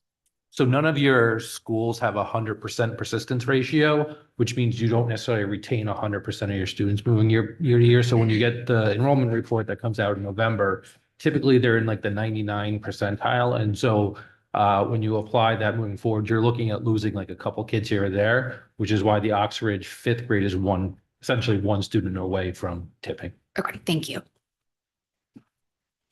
So we have 2, oh, she's here. Okay, Shirley, do you need a minute? Because we had 2 questions that were pertinent to you. Katie was one about co-taught. Yes, hi Shirley. I was just asking about the status of co-teaching at the elementary level. We're continuing in grade 5. We still have in all elementary schools. There were still, it's a 90-minute block, but one of the schools is using a 45-minute block, again, based on student need. And they review it with the fourth graders rising into fifth grade each year to see what that program will look like. And then as it relates to the RCs, for the elementary, we are seeing one general education teacher for that grade level in the specific building RC, and then the other co-taught teacher that's the special educator is within RC 24. Thank you. Thank you. Okay, Robin, you had a question about psychologists and Oh, the behavior. elementary psychologist, I know, and we'll talk about this more, I guess, in the RC 24 discussion, but there was a note that there was a new role of psychologists to participate in behavioral analysis of some sort with students. That is a new kind of thing that they're doing. Are they doing that within the elementary schools as well? It's not really a new role, Robin. It's part of when we do functional behavioral assessments and behavior intervention plans. Often it's done by BCBAs and the BCABAs. However, it is typically a role that psychologists play. They're trained in it, they're expert in it, and we're doing professional development in it. So it won't be limited to a BCBA or a BCABA, but limited to psychologists who work alongside those children and in those classrooms. Do those psychologists then help us to limit the amount that is spent on contracted outside consultant services for behavioral issues? We hope that will be an outcome. So that's part of what we're. But the intention is really to enable our psychologists as professional development because they are trained in their grad programs and their post-grad programs, and who's better equipped as alongside a BCBA to do those kind of functional behavior assessments. Okay. It's observing the child in the classroom, it's working to support the student, helping to develop a behavior intervention plan, and helping to not only implement it, but support the teacher and or a paraeducator and or other related service providers in the implementation. Thank you. Okay, now we were going to talk about paras in elementary schools. Are there questions about paras? Sarah? I have a few questions, but I guess my first request is for the 14th.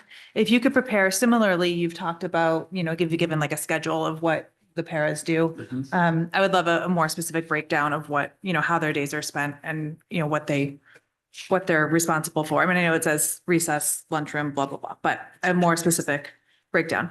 My other question is about the student interns that you're proposing replacing the paras with. How is that different from a student teacher? Back when I was doing my student teaching, I was in one classroom for 3 months and didn't leave and spent my time with those 22 kids and that one teacher. Like, how is that helpful to an entire school?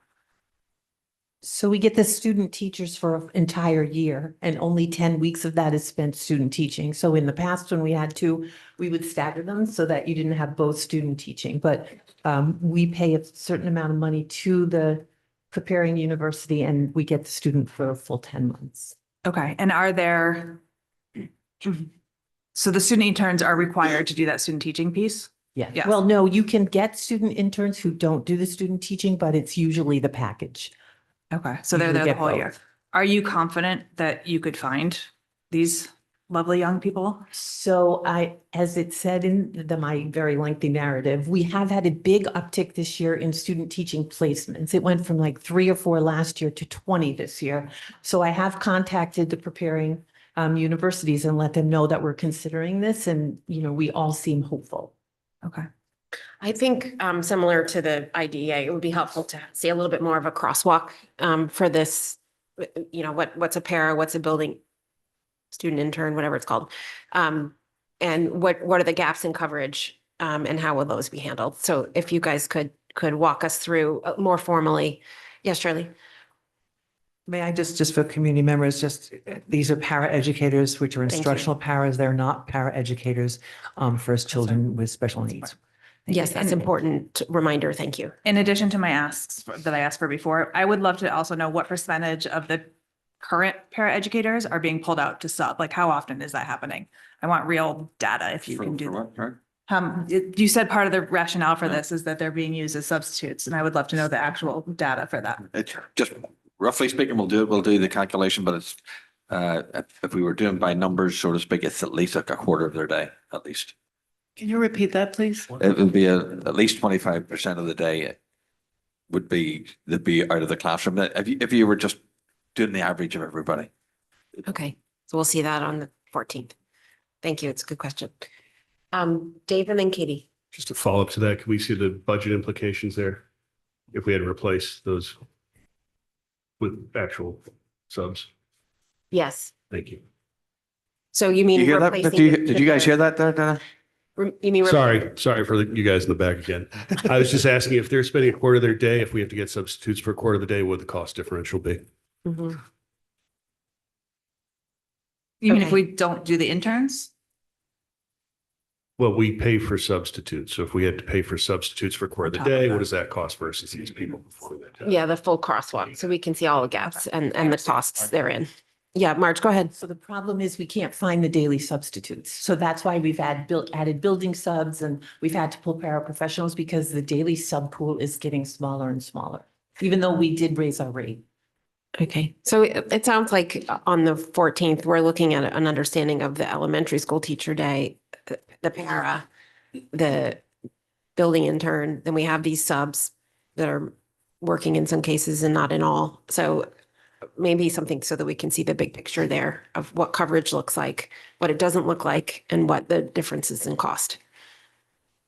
Okay, Katie. Thank you. Coming back to this idea of a single document overview, I think that could be really helpful with the interns. And if we can include a piece on terminology as that as well, like sometimes calling them interns versus student teachers, it's helpful for us to know that we're all talking about the same thing. And additionally to that, Marge, when you mentioned that there's 10 weeks of the student teaching, an important piece of that is what is required of our certified teachers. Like, is this an additional ask on them? Is there a supervisory component? I think it would be really helpful for us to see the full scope of what they could potentially bring, but what they might also require in terms of not being fully certified staff. And then additionally, a component that I think is really important at the elementary school is also the idea that we would be rolling out a new curriculum last year. And I hope that the board has really taken to heart the comments that we've heard from our teachers who are currently piloting the program and are working just doggedly to understand the new resources that they have and how to best implement them in front of children. But I am concerned about, some of the very veteran teachers that we have talking about the resources and the time commitments that have been required of them this year, rolling this out and, across the board, trying to find consistency amongst 5 elementary schools with the elimination of paraprofessionals seems an almost insurmountable task to me. And I don't see, I have concerns about swapping as well. One, our paraprofessionals have historical knowledge of the district. They know kids, they know the teachers. Not only do, potential new interns not have this, they don't even have any experience, like they're coming to gain experience. So I have a lot of concerns about this proposal. And I think the timing of it just makes it that much more negatively impactful. I think the difference in training is an important component to include, because I do agree with time in buildings and experience, but I also think we always want to be careful about who is providing direct instruction. So I think that's a piece you need to include, please. Joanna? I echo a lot of what Katie says, and Marge, in the past, you've said that there's such a thing as paraprofessional union protected work. What is that? Well, normally we wouldn't ask paraprofessionals to cover classes. So when we did the last para contract, we had to bargain the impact of them covering the classes. So one of the problems with getting data on how often paras are covering is we don't pay them unless they cover for at least 2 hours. So to the extent we're pulling them for emergency coverage, we don't necessarily track that data. But in recognition of the fact that paras are not meant to be teaching, they do get a $20 stipend if they teach for 2 hours or more. And then are there certain tasks that paras complete that only paras can do, or? No. So building substitutes and student interns can do anything that a para can do. Dennis. So, maybe I'm just lost on this part, but I don't understand why because the narrative to me sounds like we're hiring student interns to cover absences that paraprofessionals are now covering. And then we're paying $94,000 each school for substitute teachers, which isn't enough. But then we're going to get rid of the paraprofessionals as opposed to the building substitutes. So- Yeah, it's not clear. It needs to be clear. So they'll do that for the 14th. All right, thank you. Thank you. Sorry to cut that so short, but it needs to be clear. Okay. We need to talk about PLCs. Are there, Joanna? So going back to K-3 literacy, and this is also related to pulling the paras out. Some of the teachers said that the way that they would learn and move the pilot forward is that having other teachers come watch them teach. So this is not even like early release or late start. We are creating a circumstance here where we are pulling teachers out of the classrooms. But then we need the paras to cover the teachers that aren't in the classroom. So I'm having a lot of trouble wrapping my mind around the fact that we want to give more and more professional learning time to these teachers. But we're also creating the situation that we have to cover the classes and that's what's costing too much money. Yes, so I think that's a piece that coverage of professional learning needs to be included in the crosswalk. But I think PLCs is one of your solutions. Is that right? Can you speak to But that? they did say second that, piece I'm of it? sorry, they did Go say ahead. during the last curriculum meeting that, yes, they would teach each other, but then they still have to try things out and watch other teachers. Yes, and spend time on that. Okay, so one of the things that we need to, I think, be considering is what is an overall design for professional learning. And one of the things that can't really be replicated, right, with before school in August professional learning, or like a November 7th full day, or like during the high school early release days, is when you actually have the students really in front of you and kind of creating those lab experiences for teachers. And I think it's a wonderful thing that our teachers are very willing and eager to open their classroom doors to one another and share and practice. That's really something that we need to consider as part of our overall professional development. PLCs are more when teachers are reflecting upon the teaching and learning experiences when the students are not with them. And so they serve very different purposes for professional learning. Both are important. So I'm going to ask you to say that again, just because there's been a lot of confusion about the difference between a PLC and PD. So please repeat that. So a professional learning community is largely meant to be a PLC, largely meant to be driven by teacher choice. There should be cycles. We're looking in the strategic plan to have more consistent structures about how those are implemented across the schools, across preschool through grade 12, and all 7 of our schools, including Fitch. Additionally, with the professional learning, we've heard that there needs to be a balance of teacher voice and choice in professional learning and teachers facilitating professional learning. There's an opportunity for that to be done in PLCs, but those are they're very focused sessions, I should say, typically on looking at student data, student work samples, really aligned to the curriculum. It's more of a finite experience. The PD that we're looking at would be more, I think, bigger picture things that we're working on systemically, like play-based learning. That's something that isn't addressed solely within a PLC session. For example, K-3 literacy has already been indicated. We'll need time within the school day and beyond for grade levels to meet across the 5 elementary schools to think about how that's approached. So I think some of the professional learning outside of PLC is for the larger systemic work that's addressed in the strategic plan. PLCs are more directed for teachers and responding to the work of the students before them in their classrooms. Okay. Can I just add a wee bit to that? Just if I can say everything else outside of the PLC, for the PLC to be dedicated time just simply to address the issues that they're experiencing as common teachers with the common kids in front of them, right? What do we want the kids to know, whether it's by a topic or by next week or by what subject? What do we want the kids to know? How do we know it? And how are you going to measure that? Not as a formative, not as a summative assessment, but a formative along the way to assess, are we getting it? What do you do if they don't get it? And what do you do for the students who actually have mastered it? So it allows them to focus on their classroom practices and curriculum in real time, right? Currently now, for some of the elementaries particularly, we can't do that because we're hijacking it for all these other topics. And the learning together around what's actually happening in their classrooms is not really that consistent. I would say elementary and middle school as well. We've heard from our middle school staff as well that meetings that are intended to be for the function of PLC, and like Dr. Adley said, really looking at student work samples and student data for the students before the teachers, and then planning collectively to respond to that. Some of that has been overtaken by other and very important work.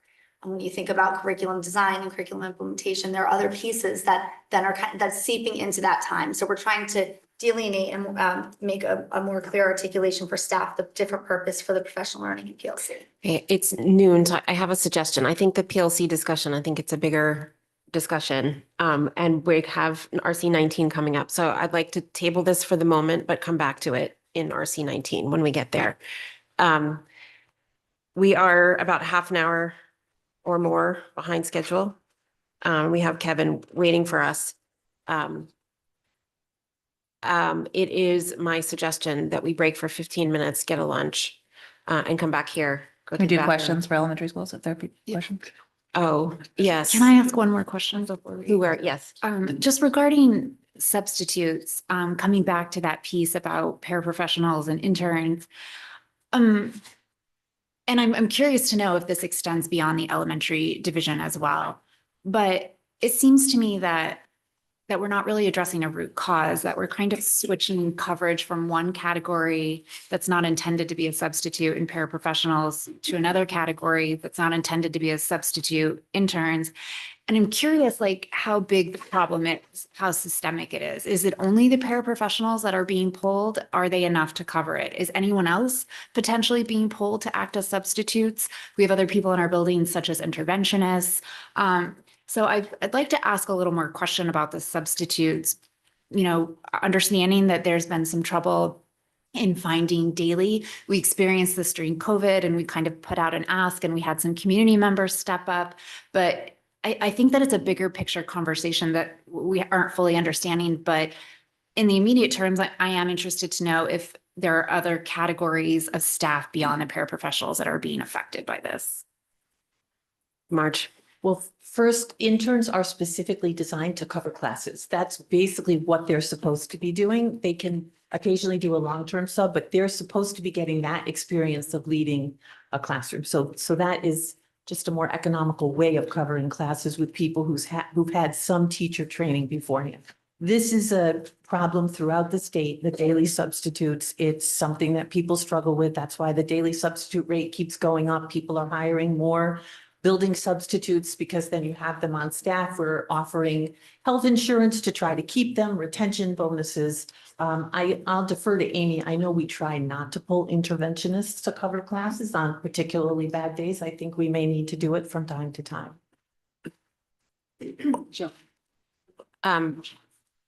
Yes, but I just want to clarify.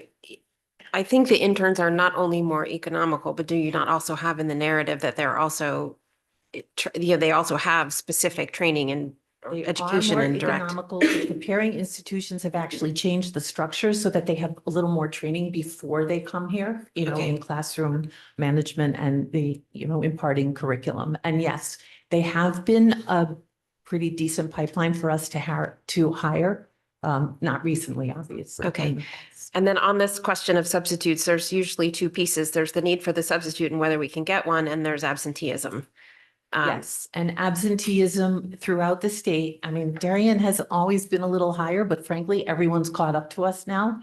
I don't think the new Connecticut paid sick leave law is going to make it any better. I think it's actually going to make it worse because teachers and all staff can take absences in hour-long increments, so we won't be able to get substitutes from the outside. So I'm a little nervous about what's going to happen with classroom coverage in light of that new law.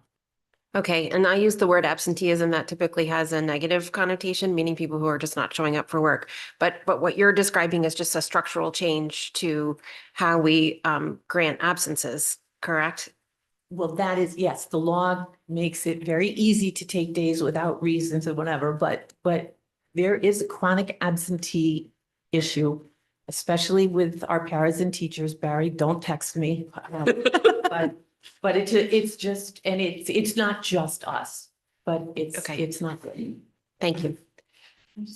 Yes, and then Robin. Thank you. Just to follow up on that, I'm really very confused at the intention, and again, coming back to the vision of this, because it seems to me that we have a need for interns and that class coverage is an issue and that they would be a wonderful addition in terms of filling a gap that is currently there, as well as introducing a pipeline. That makes great sense to me.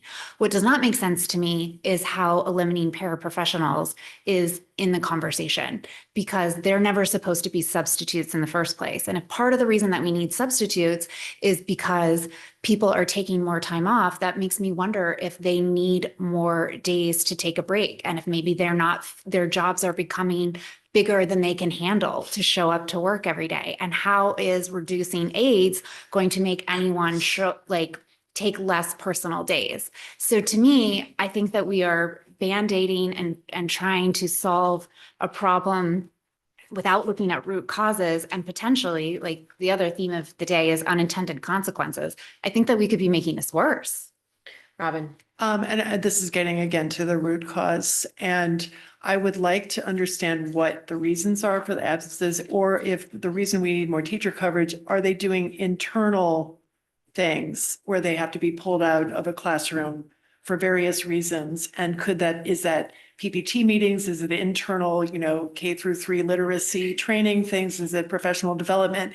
How much of the absentee and coverage needs are due to actual absences for sickness or whatever else, where they're out of the building, versus internal things that we are doing? And I'm concerned that those things that are internal are going to take up more time in the next year or two, given the K-3 rollout, the potential elimination of IDEA, and the needs to train for those. And so I just want to understand that as well, because I do think that there are a lot of unintended consequences, and we're kind of not addressing root causes of all the initiatives that we're doing. Okay, are we able to see a database look at absences? Okay. All right. Great, we'll see that on the 14th. Yes. I believe last year we voted last year to go from 4 to 3 or 3 to 2 or whatever it was, the amount of instructional paras in each elementary school. Yes. I would like to know if there have been any changes in the building on the ground, if there's more disciplinary issues, if teachers are falling a little bit behind in the pace at which they need to deliver instruction. Like, has there been any consequences from that change? Okay, principals, can you answer that? Any impacts from last year's adjustment? I think that the biggest impact is that we have concentrated the instructional paraprofessional support in kindergarten and first grade, and our upper grade teachers have less support. Okay, other principals?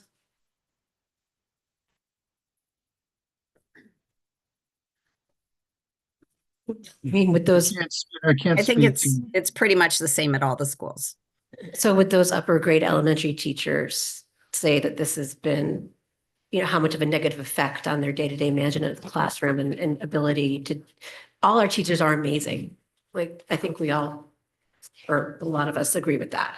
But we've already asked the upper grades to take on a more of a heavy day-to-day load when we don't have, like when you go to small group instruction, it's easier because the older kids can sit there on their own for a little bit, but like, Okay, so yes, it's last year's change is a good thing to include in the question that we've asked about the kind of an elementary school teacher and what that looks like with gifted paras, literacy, et cetera. So last year's change, there may be some data that helps us there, please. Okay, I saw Greg. Just a quick follow-up on the absentee information request. If the drivers would be really helpful, also just the trends, just a few years would be helpful just to see Okay. where that's been and where it's Okay, headed. trends over time and drivers and data. Okay. All right. Just on this topic, I would recognize, just to close it out a wee bit, maybe perhaps, I would recognize it's not making some of the teachers' jobs easier, right? But I'll just since we're closing, I'll just remind the board, like, assuming we're going to be doing some of the stuff that we have to do, right? Reading, so on and so forth, legislation. We have about $2.7 million to make up here. So The question from Mr. Gramling is an appropriate one. Well, what, if it's not this, what is it, right? There are significant things. Everything on the table is not what I'd ideally put on the table. But whatever way you skin this, you have to get down from 6% unless the board at the end of the day is going to say, superintendent, bring back a solution that increases the budget, right? Okay, well, I'd be happy to listen to that. But anyway, I'm just saying I know you know the challenge, right? But I'm just reminding us of the challenge, that's all. Yes. Okay. With that, I'll open it to comments from fellow elected officials.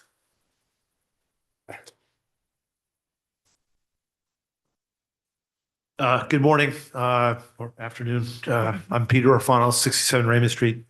I'm also on the RTM Finance and Budget Committee. However, my comments primarily deal with Mike.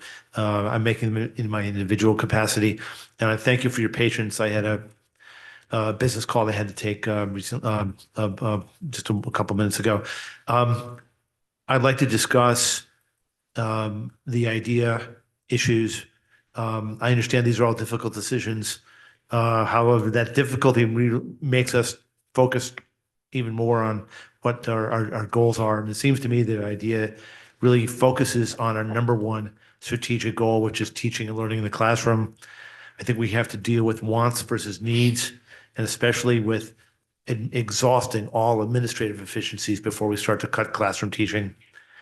I look at the gifted program as such as idea is not an efficiency, but it's a core function of our school district in a town like Darien, where families seek a community with the top school system like ours. I also believe, at least it's my opinion, that idea is actually a very lean and effective program. You're 200 plus students with 3.3 FTEs. That comes out to be, I think, one FTE for every 69 students. There are athletic teams where we have one coach for every 12 students. I think we can afford, and I think we should reward that efficiency. And if there are perceived inefficiencies or ineffective nature of this program, I'd like to see that data because I don't think there is any. Ideas return on investment goes beyond providing efficient and effective teaching. It supports Darien's reputation for having a top school system. And I have to ask you, it's hard to avoid the conclusion that we're telling parents that we don't value gifted students. We live in Darien and we expect to aspire and achieve the highest levels. Are we telling, and this is a very difficult thing to say, and I've been wrestling with this for a while, but I have to ask the rhetorical question, are we telling parents that they need to turn to private schools to maximize the potentials of the gifted child? Are we encouraging bright flight, which is a term I had not heard until Thursday evening? The district website talks about gifted students require special instructions due to the many aspects of their high intellectual ability. Is that now untrue? Is there any data behind that, where we are turning in a different direction? I have to ask, where's the post-idea plan? What are gifted students supposed to do? The presentation at this point doesn't seem to provide any detailed plan forward. I think the idea that it'll just be okay maybe is not sufficient. But even going back to the Hey, Peter, you're out of time, but I'm done? you're done. Okay. I asked you to look to administrative efficiencies before cutting out of classroom teaching. Thank you.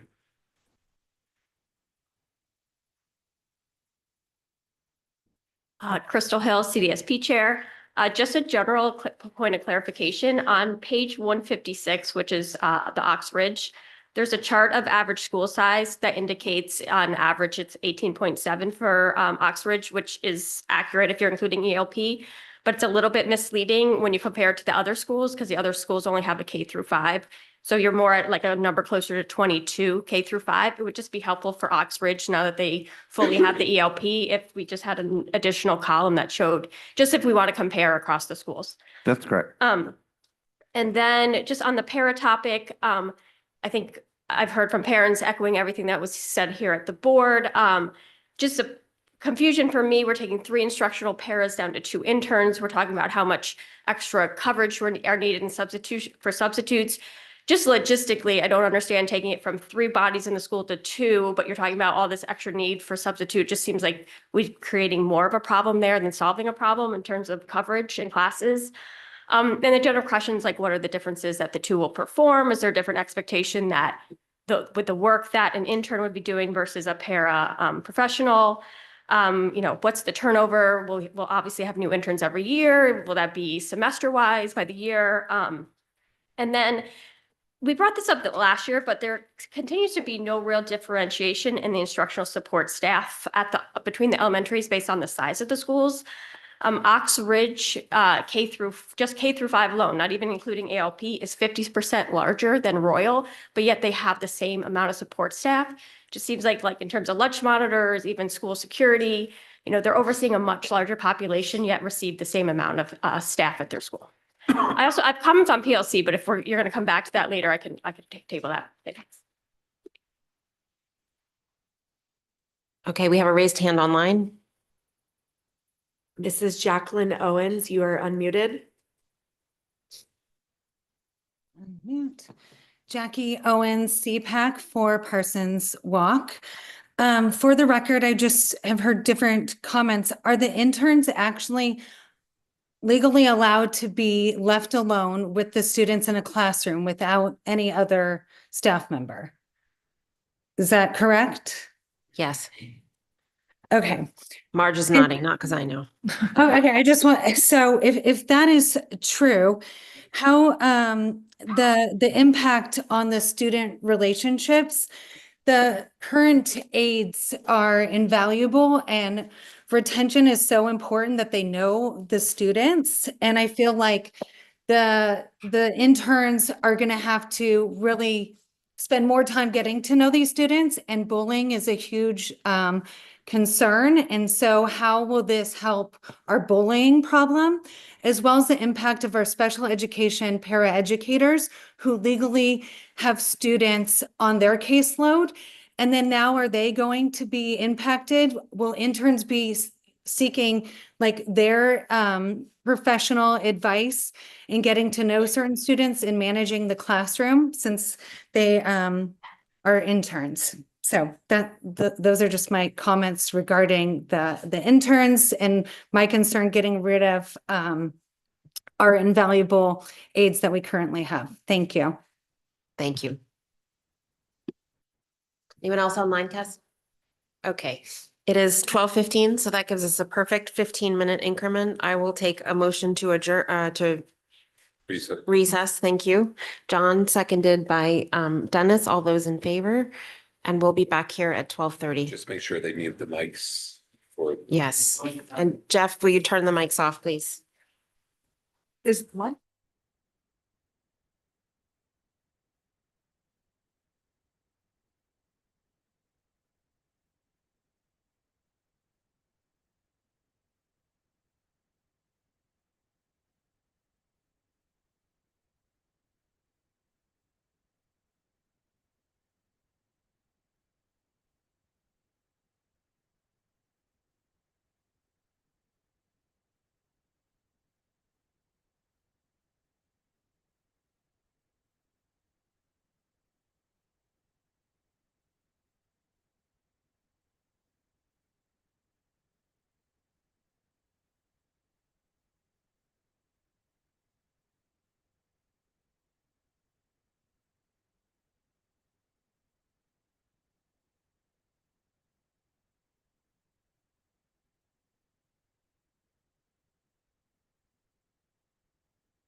Mics are back. Okay, make sure you're turned on. Are we? Yes. Yeah, you never stop. Okay, and so we're live. All right. With that, I'll have a motion to reconvene. That is Greg, seconded by Robin. All those in favor? That is unanimous with who's in the room. Dennis is just not quite back in yet. And we will start off with facilities. Well, thank you, Kevin, for waiting for an hour for us. Hopefully we haven't thoroughly ruined your Saturday, It's quite all right. just mostly. Okay, Morning, Kevin. Good morning. Or take after, it off, please, sir. Or afternoon, sorry. sure thing. So RC12 operating for facilities this year, for the most part, as you can see, is pretty straightforward. There's a few line items that I'd like to call your attention to. First and foremost, consultant services. There's a $90,000 ask, which is entirely for the middle school study. You'll recall that we talked about this at the facilities meetings over the past several months and the importance of conducting this study this coming fiscal year so that we would be in line for a potential project at the middle school when the HHR projects are just wrapping up. The study would be a full MEP structural study of the school, as well as a spatial study with enrollment component. Other lines to talk about, the refuse line, we're in the third year of a 3-year contract, and that has an almost 8% contractual increase. We did reduce the 72016 line, which showed the 3 platforms we renovated this past summer at Hinley Homes and Royal. So there was a corresponding offset to that account. The HVAC line is also showing an increase of about 5%. That's mainly due to Oxbridge and all its sophisticated HVAC equipment, which we previously didn't have to deal with. So we're showing an increase there. Last but not least, the part-time hourly line. You'll recall that last year we took a cut in the facilities department for our contracted service work at the high school. We had a company that was performing cleaning services.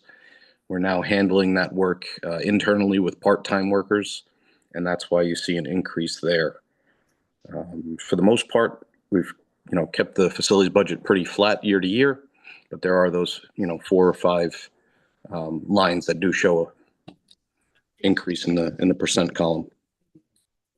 Okay, I'll open it to board questions. Joanna. So originally the study was recommended for Middlesex, Tokenique, DHS, and central office. Are we losing any sort of savings by keeping them together, by splitting them apart?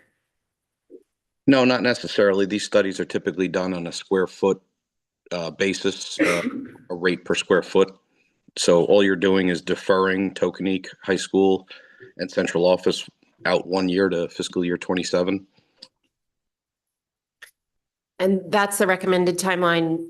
Why versus when the middle school comes on? I know there's a built need for a building condition survey, so I was just curious about what the total thinking was. So the idea behind kind of parsing the two out is obviously the middle school is the building with the majority of the needs, and the building that's been talked about as potentially having a building project. Whereas the high school and Tokenique are far more like facility conditions related. When are you gonna have to have a new roof? When are you gonna have to have a new HVAC? If we go this approach and it's approved, the middle school funding would be in your base. And so then when you go to fiscal year 27, you're essentially just recycling that money to fund Tokenique and the high school without having to ask for a larger increase in terms of the fund. And when you say Tokenique in the high school, do you also mean central office? Yes. For the, and that also in this building is primarily condition based? Yes. Okay. Other questions about the study?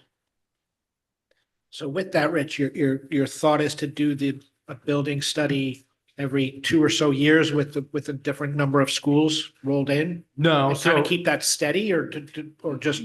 No, so typically you would do a building condition study every 10 years. So the idea here would be to focus on the middle school. Then in 27, not necessarily have to ask for new money because you're going to repurpose that middle school money for the high school and then Tokenique. and then here, and then in fiscal year 28, that money would drop off your budget as a reduction.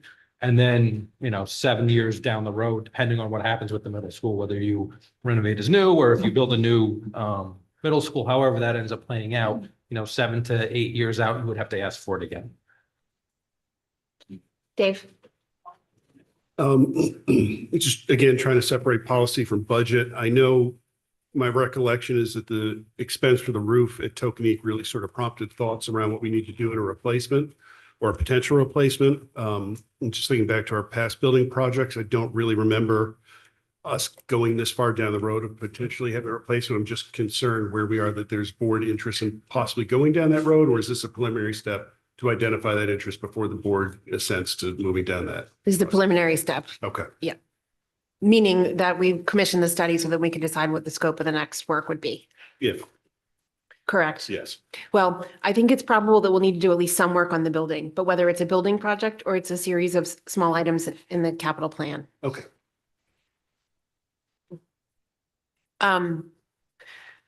Other questions on the plan? On the Dennis and then plan Robin. or the maintenance? Let's stay with the plan for the moment and then go to greater maintenance.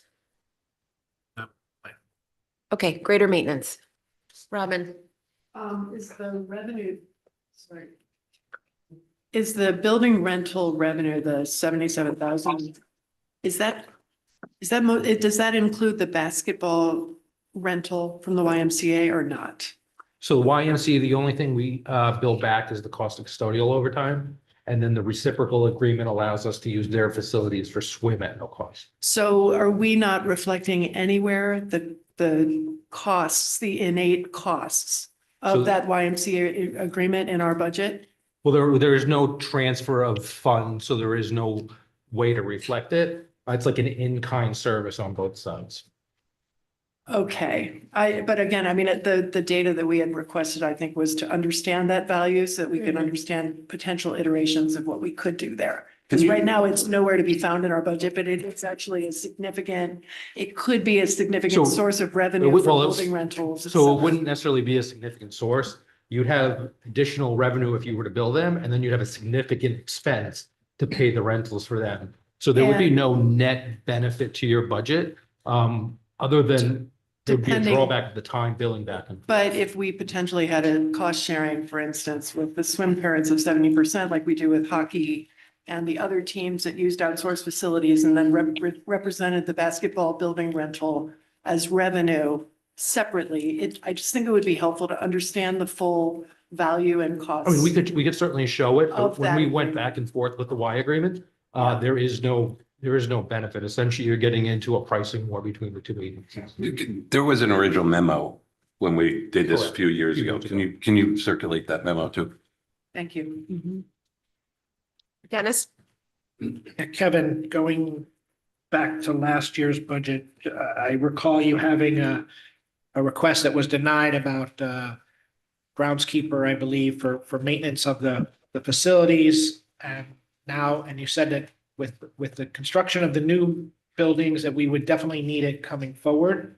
And I don't see an additional person here. So you're confident that we can continue to maintain our facilities without that hire? So our staffing levels are appropriate for where we are at this point in time, yes.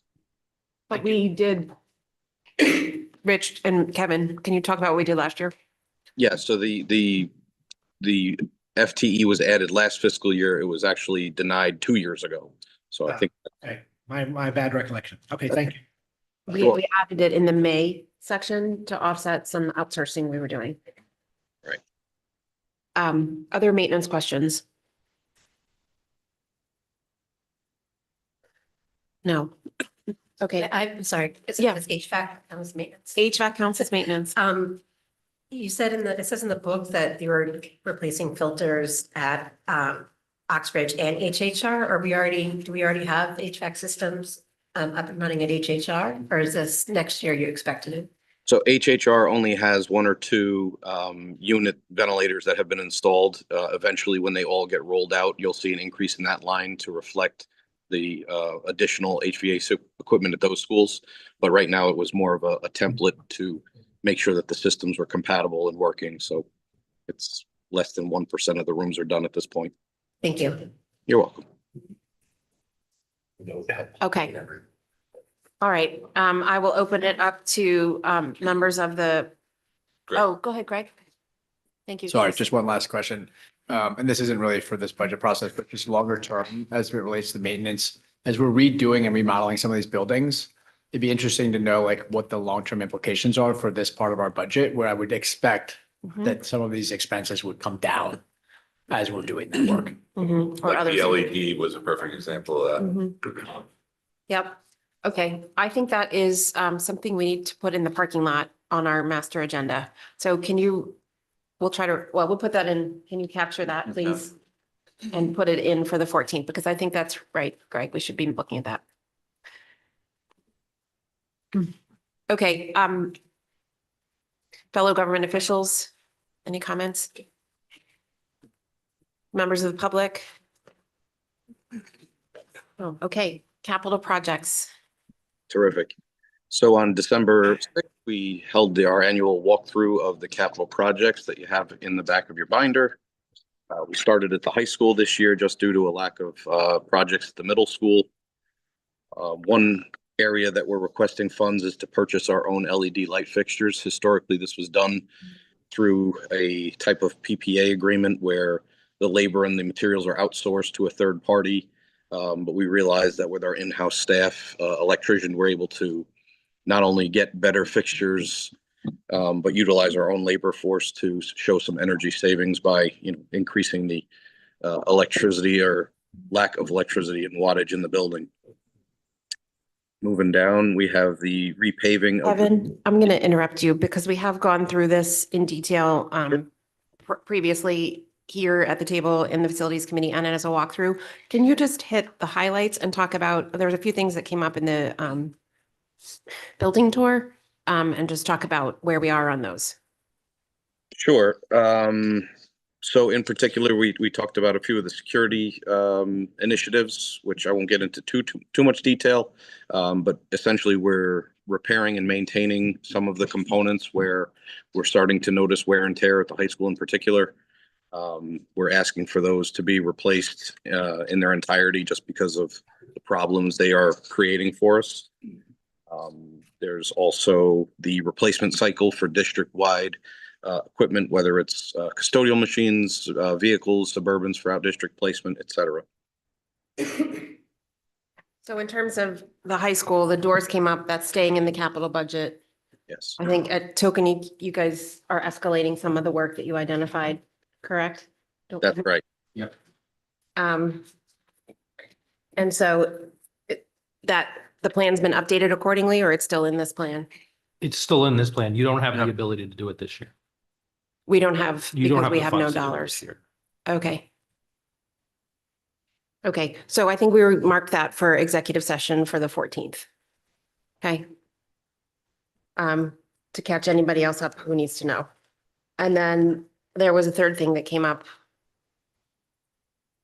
I think it was central office, but there's no other, there's no changes No, to there's the no, plan. there's no plan to, there's no plan to change of central office timing for the upgrades. Okay. Are there any other questions? Understanding that we'll talk about the security upgrades in executive session on the 14th. Sarah? Not necessarily for this year, but I'm just looking forward at 26, 27 and at HHR, the blacktop. But it's significant at each of those three schools. Just confirming that's not in the HHR projects. That's not in the HHR project. Okay. Correct. Joanna? I know if we do the Middlesex study, they'll incorporate the roof that's scheduled to start not next year, but the year after at least in the plan. Does splitting up the study also leave enough time to, for the DHS roof that looks like it's supposed to be replaced in 28, 29? So yes, I think the way that the capital plan is mapped out is that if we do these studies in the appropriate fiscal year, we can roll up a lot of those individual capital projects into one larger building committee project. Great, thank you. Dave? Just a question on the Tokenique. I appreciate the issue with the drainage and the pipe and the grading of the entrance. Is there a way to break that out from the blacktop as well? And then the blacktop with DHS and Tokenique, are there efficiencies from doing that together, or would it matter if we just connected it, did them separately? Honestly, no, paving, milling and paving, it's just a square footage price, whether you do one parking lot or two, you're still gonna pretty much get the same price points. Okay, then maybe to see the breakout. Thank you. Sure. Thank you.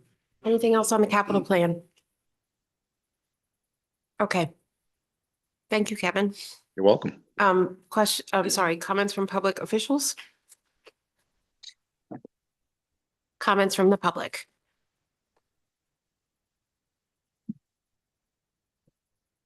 Hi. Hi, my name is Easton Brooks. I'm a seventh grader at Middlesex Middle School, and I live at 20 Maywood Road. Sorry for going out of order, but earlier I was watching for home and I wanted to express some points about the IDEA program. When I first heard that the proposed budget for the 2025 through 2026 school year did not include appropriations for the IDEA program, two thoughts came to my mind. When I was in first grade at Royal Elementary, my teacher was Mrs. Keating. Mrs. Keating was an amazing teacher who is still one of my favorite teachers today. It was Mrs. Keating who first had me evaluated for the IDEA program. Although Mrs. Keating and my second grade teacher, Miss De Lorenzo, were both great, they didn't have the resources in the classroom nor the specific training to help me find books whose subject matter was appropriate for a second grader, but still challenged my reading level. This is one of many reasons I'm thankful for Miss Martin, my IDEA teacher throughout elementary school, who helped me find books that were perfect for me. These books inspired me with a love of learning that I still have today. This brings me to my second point. In IDEA, we often have to do group challenges designed to strengthen our vision of the graduate attributes, particularly creativity, communication, and curiosity. An example of one of these projects was a project I did with a group in fourth grade. We had to design a travel brochure for a fictional island. This exercise included many requirements. We created a language, tourism, an economy, an alphabet, and even sports that were only played on this island. The reason these exercises are so beneficial is because this is an activity that we would never be able to do in another class. I had to communicate with my team members, be curious about the topics, and be creative with the brochure in order to do well. I want to close by saying that I think that IDEA is the one class that has installed me with the greatest curiosity. Thank you. Thank you for your time. Okay. Anyone online? All right, with that, we'll move on to fixed expenses. Thank you, Kevin. So fixed expenses has three primary drivers. The first being home to school transportation. We are going into the second year of a 5-year contract with First Student. One of the unfunded mandates is the Connecticut Clean Air Act, which requires school districts to phase out diesel buses. Next year, we'll include 5 propane buses out of the 25 buses. We do have a 7% annual increase with First Student, as we discussed last year. Diesel prices are going down, so that's slight savings, going down from $3.13 to $2.60 per gallon, or a 20% reduction. The next driver in fixed costs is electricity. As most people have seen with their own home electric bills, electric costs are going up. Part of that has to do with the public benefit charge. We do also pay the public benefit charge, and the supplier rate for electricity is a 33% increase for next year. And then finally, the other driver within fixed cost is health insurance. We are running at 118% loss ratio, which means for every dollar spent, or Anthem is paying out $1.18. Our renewal is at 11.9%, which is slightly less than last year's 13.85%. We do bid out health insurance every year. The low bid is 11.9%. We did get some bids in the mid-20s and one in the 30s. The driving reason for the large cost increases in health insurance, again, continue to be the claims associated with our what's called covered life. So staff or spouses or children who are covered under our health insurance plan. I know I have to look up, sorry. Questions about this category? Sarah? I'm just curious about that health insurance, and thank you for doing such a great job of making sure that those costs are as low as they possibly can, even though they're still huge. It's said that health insurance is sometimes cyclical. Where do we fall in that? Are our claims really, I know our claims were really high. Are we still having some super high claims, or? So we still had a couple claims that were in excess of $750,000 for a person. They have been coming down over the last trailing 18. But the claims that we have, they're typically a lot of cancer claims, and so they're not claims that end up being a short amount of time. They too tend to drag out as people end up having to get care. We had a couple of years where the district was getting, 2 to 4% renewal increases. And then probably about 6 years ago, we were in the 6 to 8% range. And then last year we hit the 13+ range. We are seeing it across Fairfield County. Westport, for example, got a 40% renewal last year. There are some other districts going in the mid-teens as well. It's really a product of how healthy we can get people on our plan. Okay, thanks. Back to the, sorry, any other questions on health insurance?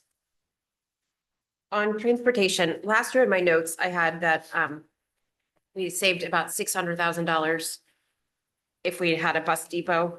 I'm not sure that's accurate. So I wanted to just make sure that I had, if we were to have a bus depot, what do you imagine the savings would be? And what's the difference in terms of the number of companies that would bid or? So First Student rents a depot in Stanford, and their rent is about $500,000 a year for that depot. So they're passing that on to us. So it's about $500,000. When we put it out to bid, companies like DATCO, which are in New Canaan, said we won't bid on your services because we don't have anywhere to park the buses. STA, who operates in Wilton, as an example, said the same thing. Durham submitted a bid, but said you'd have to provide a bus depot. Durham provides transportation in Norwalk, as an example. So we only get one bid. There's really only one company who is willing to provide us transportation. If we were to magically come up with a bus depot like this year, First Student has told us that because we'd have to terminate the contract, they would walk away from us. So then you'd have nobody. Well, Okay, now, when you say if we were to terminate. So we have the right to terminate the agreement with 60 days notice, right?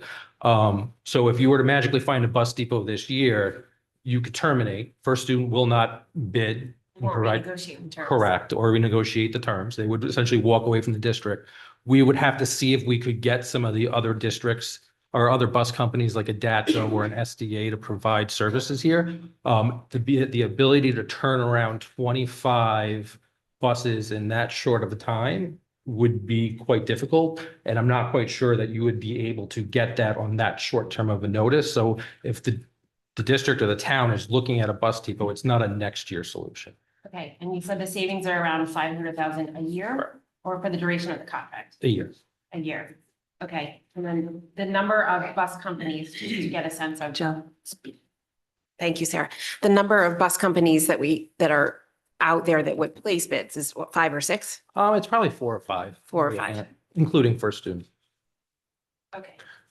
John, so basically what you're saying is critical that First Student runs its own, or runs its own bus depot. I'm just trying to understand the termination of the contract. If we have the right to terminate the contract for any reason, like we don't like the way they look at us, we can just say, sure, you're gone. If we say we're terminating the contract because we want to have our own bus depot, they have a lease associated with the bus depot that they're in, that they would be then stuck to continue paying for the next few years.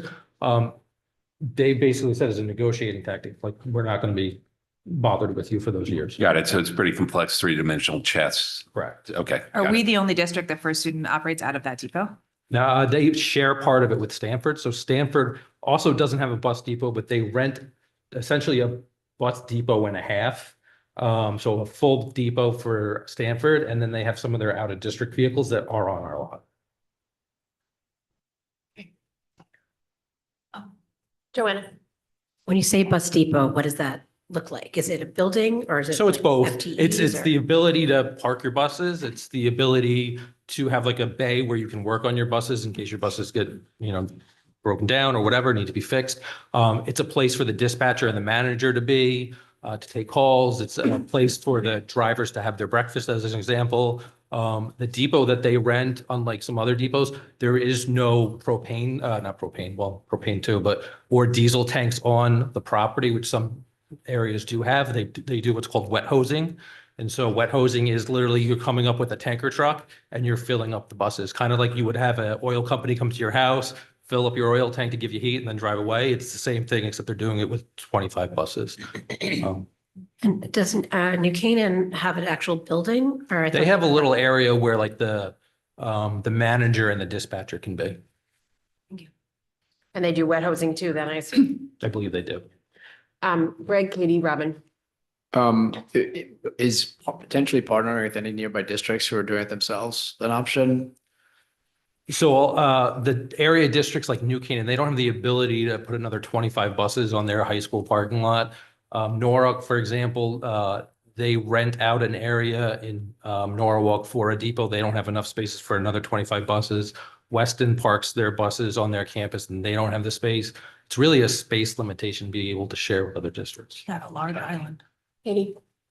When you were talking about the bidding on the contracts, if we were to have a depot, what would that be for? That would be for So- providing the drivers? It's a free space for them to park their vehicles and their staff. Okay, so that would just be that component. So it's parking the actual buses themselves and then the vehicles for the drivers. Okay, so that scenario that you were talking about was really just about us bringing a depot within Darien, not about us internalizing the entire transportation process. No, where we correct. own the Yes, buses correct. and, okay. I don't believe you want to get in the business of owning 25 72 passenger vehicles. It's a lot different than owning like a Suburban or a Sprinter van. You would certainly have to have a fleet of mechanics available. There's a lot more regulations in terms of a 72 passenger. Okay, so what we would really be looking at would be just opening up the potential to have more than just for student bidding on our transportation. Correct. If you had a place, like if they could park at the high school as an example, like they do at New Canaan, I'm sure we would get companies like DATCO or SDA to bid along with First Student, and then you'd have a competitive marketplace. Thank you. Robin. If we did have a bus depot and did that, would that allow us to, for example, use on weekends that, provide some of the busing for athletics? So they already do charter? that. So they already do that. So we would still be paying time and a half for. Well, no, the time and a half would be for our Oh, for our personal internal, drivers. okay. We do use First Student that provides transportation for athletics on the weekends, but you're paying First Student. And the savings per year, how much did you say that would be if we did? So right now, First Student's paying about $500,000 a year in rent. But if we had our own bus depot. So if we you would- had your own bus We would have depot. to pay rent on that too, probably. Well, it depends on if the town owned the property. So for example, like New Canaan, they own obviously the parking lot at New Canaan High School. In Weston, they own the parking lot where the bus is. So there is no rent expense. But there's no other savings aside from that. Correct. Okay. But you're probably right. It's probably not a completely clean 500,000 because there'd be facilities, maintenance, et cetera. Go, John. So may I suggest this isn't a good budget discussion, but strategically maybe work with Mr. Zagrodsky on Yes, we've this been in- longer term. Yeah, Thank you. He actually reached out to me about it 2 weeks ago. cool. Thank you, John. Okay. Fellow elected officials, members of the public, anyone online? Okay, no, with that, we'll move to music. Thank you so much, Kevin. Hello, Colleen. How are you? Good morning. I'm very well. How are you? Thank you. So I will. It's not morning Send- anymore. Oh, afternoon. Hello. So I'm pleased to have the opportunity to present the budget for the Music RC 13. The budget reflects the costs of maintaining the high level of music programming and instruction we offer to students pre-K through 12. It is worth noting that our arts programs are fully inclusive, offering high quality experiences to students at every ability level, including students who require adaptive services to those who have been identified as having exceptional gifts and talents. There are no new courses for next year or proposed changes in programming, so this presentation should be pretty straightforward. I'll just go through each line, and at the end, if you have questions, if you'd like to stop me, feel free. So our first account software, no proposed changes. This is just to maintain our current software and cloud-based music programming. In textbooks and consumables, we have a reduction there because last year we bought textbooks for a new course. Classroom reference, this is our main account for choral and instrumental music, and there's no requested increase there. In terms of resource materials, this provides some assessment programs and web-based music programs for our students. And there's actually a decrease there. We were able to find some efficiencies. Next account, general teaching supplies. We have a very nominal increase, and this provides us with all of our teaching supplies for pre-K through 12. No increase to our proposed professional development budget or to our temporary hourly services account, which includes accompanists and guest artists. In dues and memberships, no new dues and memberships requested, but just a slight increase in a few of the fees in that account. No increase to music transportation or to our repairs and service contract. For tuning of pianos, we do have a slight increase. Our long-term piano technician retired, and so in searching for someone to service our pianos, our new technician charges a higher fee. And so there is an increase there. And then in terms of equipment, slight increase there, really just due to a need to replace the music stands. In this account, this is where we replace and purchase new instruments that are needed to maintain a high quality library of instruments for our students. Slight increase there, but I think we've presented a pretty reasonable balanced music budget, and I'm happy to take questions. Joanna. I have a question, sorry, of clarification. Sure. It says, sorry, that you, PK through 5 has music twice a week? Is it a week or is it a 6-day cycle? For pre-K, it's twice per week, and for K through 5, it's twice per 6-day cycle. Thank you. Robin, do you have a question? The clubs and councils, 63,000, what does that include? That's the all-town, the stipends for the individuals who do like the all-town chorus and choir, things like that. So it's for the extracurricular competitions or conferences that they Not go? conferences, but like the actual, I mean, Colleen can answer it a little bit, but it's the actual like singing, like the advisor of that chorus or choir. But it So does these not- are, go ahead. Yeah, I just wanted to understand exactly what it was. Sure. These are mostly for elementary. So the All-Town Elementary Band, Chorus, and Orchestra, we offer that in the spring for students who have additional interest or talent in band, chorus, and orchestra. And we actually do an adjudication festival and bring in a guest judge, and the students have an extra performance. And it's really helpful for students who want to move on to a higher level of playing in middle school and high school. So it's basically all of the elementary level stipends for the all-town kind of concerts for that time of those teachers. Is that right? Yes, it's stipends for teachers to do additional ensembles outside of the school day. Thank you. Just one follow-up. Is that part of the core curriculum or would we consider that extracurricular? I would consider it co-curricular because we're still doing, we're still presenting that as part of our curriculum. But it allows us to offer some programming outside of the school day. For example, we don't have the opportunity to bring all of the elementary trumpet players together during the school day, but we can do so through a before or after school program. Thank you.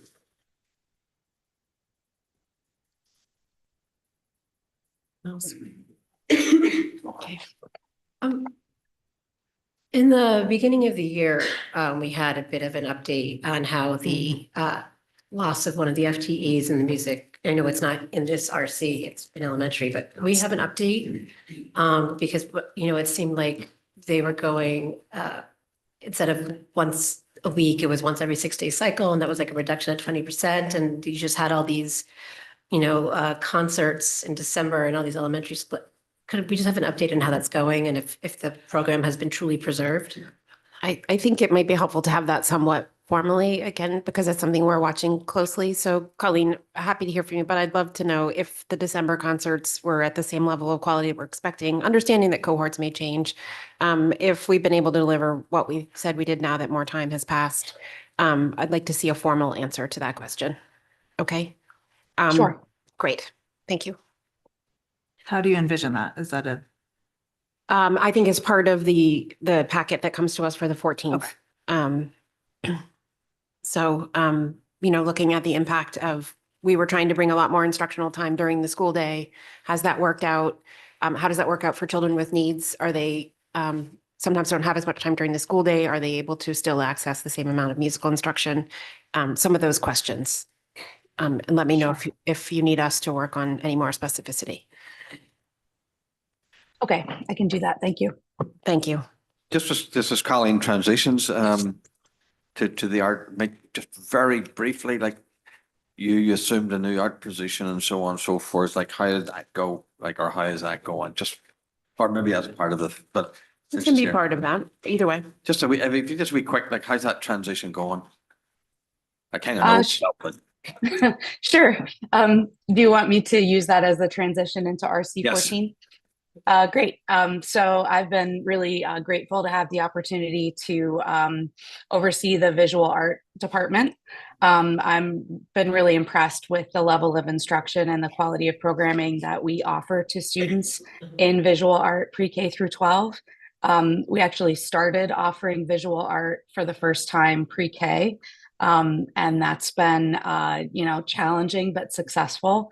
I'm really grateful to Sonia Almonte and Michelle Forer for taking that on. And it's been a great opportunity to learn new things myself professionally, but just work to support the program and really support the arts fully. So it's been professionally rewarding, and I think that I'm very impressed with what we're offering to students in the arts, pre-K through 12, music, theater, and visual art. Thank you. Thank you. So just like RC14, there are no new courses for next year, no proposed changes in programming. So this budget represents the cost of maintaining current programs. So I'll just briefly go through the RCs like I did with the last, the accounts like I did with the last RC. Our classroom reference account represents what we purchase to support education in terms of books and exemplars for our student artists. That line remains flat for next year. Our software account, a big portion of this is a membership to a resource called the Art of Education, which is a really helpful curricular resource for our teachers. The cost of the yearly access has increased, so that represents the slight increase to this account. In terms of teaching supplies, this account represents all the supplies and materials needed to deliver the visual arts curriculum pre-K through 12, and that we have no increases proposed in that account. Professional development, no increases proposed there. Repairs and service contracts, no increase there. And in terms of equipment and furniture, we have a decrease there because we only need to service our kiln shelves. Last year, we purchased new equipment for our digital drawing and design class, and that equipment is still serving us. Questions for this RC? Katie? Thank you. Colleen, in the RC for music, I appreciated how in the introduction you had listed that it was something that was offered, PK through 8, and then the number of students in DHS. I'd love to see the same thing for the art. Do you happen to know that number off the top of your head? Or can you come back to us with it? I can come back to you with it, and that's a good idea to have similar color in both RCs, and I'll make sure to work on that for next time, but I will certainly get back to you on that. Yeah, in fact, would you just update the page, Rich, and we can just change it in our book so we have it. Thank you. The PD in this RC Is it calculated in the same way? Is it $65 per art teacher per head? Is that how this is done, or is this a separate? It's just, Go ahead. it's really just a flat dollar amount. Okay, so what does it represent? Thank you. There's no go ahead. Yeah, it represents teachers who request to go to conferences and bringing in guest artists. And we kind of look ahead to what conferences are being offered in the area and what teachers might want to attend. So for example, I'm looking ahead, not next school year, but the school year after that. I've spoken with the teachers about a conference they might want to attend then. And we may increase the request year over year or decrease the request based on the conferences that are available and professional development needs that our teachers express specific to visual art. Okay. We talked a little bit earlier today about students who may be gifted outside of the humanities area. It would be helpful to understand how art and music categories are responding to the needs of those students, both from a programmatic and a budgetary perspective, please. That's a follow-up question. Sure, and I can just respond to that by we actually have some good information on that because that was one of our essential questions last year through the tri-state visit. So I can certainly come back and revisit those findings and talk about the programming, the arts for students with exceptional gifts and talents. Okay, and I think tying it to PD is important if we're talking about building capacity to serve the needs of all students. Okay. Dennis. Earlier we had discussed about substitutes, and curious as to, do we see the same difference between specials and regular, I don't want to say regular, but classroom teachers versus specials? And do we have the same difficulty in having people show up to work every day? Go ahead. I could run that report. Just be interested to see, to Katie's point on overworking teachers, is that a classroom teacher? Is that a general teaching malaise? So I can run a report on absences. The substitutes, the daily substitutes that are available are more likely to pick up some absences than others. Like they don't normally want to do the special education or the PE absences. So I can at least get you the absence data, not necessarily the sub data. Okay, thank you. Colin, the anecdotal data though, just for, I'm not observing a lot of music teachers and art teachers are absent. I may be wrong, but that's just my takeaway on it. No, I'm not observing that either. Okay. All right, any other questions? Joanna? Colleen, you mentioned the tri-state report. Is that something board members can get and read? Yeah, we'll provide Yes. that. Yep. Thank you. Katie? Thank you. Rich, just a question for you. On page 197, I'm sorry, I don't remember what we're calling a financial breakdown at the end of each RC, but I don't see the history of the teacher leader stipends in that. So that is row 552, where it says elementary arts system-wide. So that's the release time and the stipends from the previous. Okay, thank you. Okay, so follow-ups from this category, the last two categories are the impact of last year's and update of music, which will come on the 14th, on updated arts page with the demographic or the population data that Katie requested, the gifted student in the arts, including professional developments, or how that looks, then that will include the tri-state report also being packaged with it. Okay. Any other questions? Okay, fellow government officials,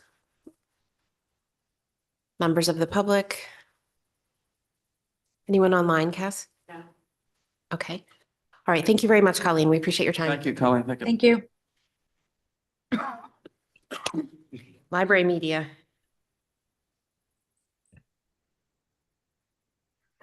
Good afternoon. Thanks everybody for having me to briefly share today on RC 21, which represents the costs associated in the media centers across all 7 schools. Great work is happening in our libraries. So I love dropping in, seeing the librarians helping students select books and find information in our databases. They're offering whole class and small group lessons and helping teachers and students troubleshoot technology. In preparing for the budget for next year, I reached out to all the librarians to gather their concerns and suggestions, and the nearly status quo budget offered today is a compromise in recognition of a difficult budget year and is still over 5% lower than the budget adopted 2 years ago. I'll try to add a little bit of color that we are right around $200 each school higher in books. And we're pretty much maintaining all their areas except a little bit higher for online subscriptions at the high school. And I'll do my best I can to answer any questions you may have. Okay. So as we talk about the use of the libraries, maybe you can talk to us about, yes, I understand the budget is relatively flat, but how does it represent how we're using the libraries today?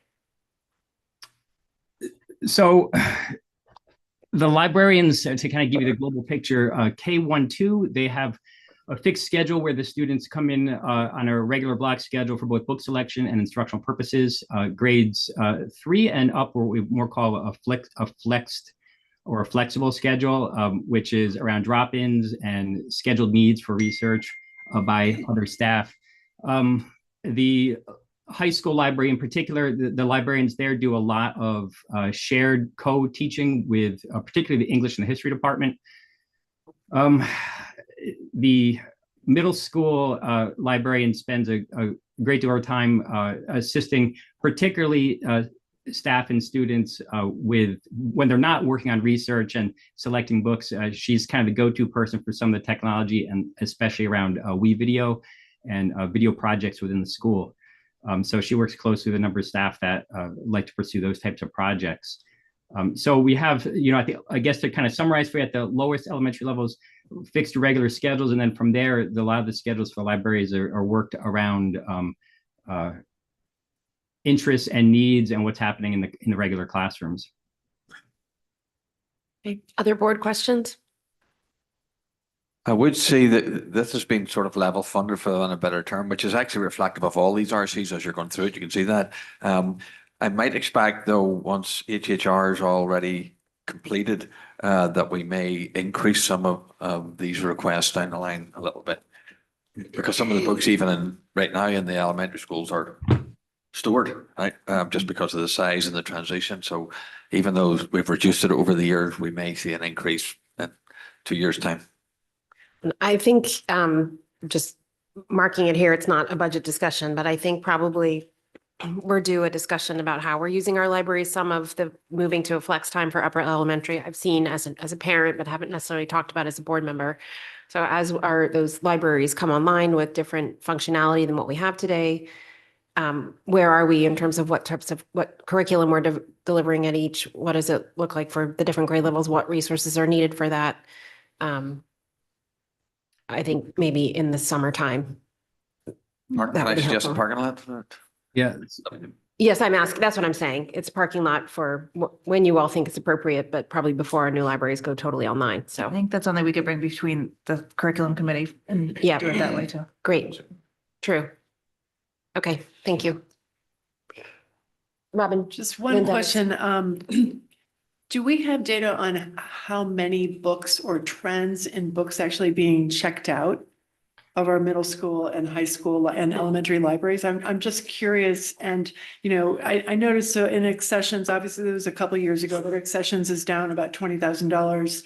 A lot of this now is much more digital and it's research based, but just in terms of whether students have or are being encouraged to actually read physical books, and if they have that interest, I'd love to see the data on that and making sure that our libraries actually are keeping current with collections that really reflect the interests of the students. And, are we phasing out books that no longer get checked out? And I'm just curious about that from a librarian's perspective. Are we meeting those needs? Sure.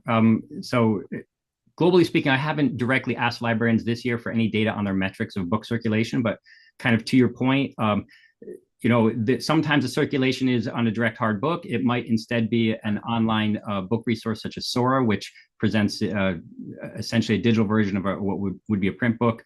And then sometimes a compromise is instead for some types of readers, they're instead looking on research of through our databases, especially at the high school. The high school database I know from the librarians just telling me it's very, very high.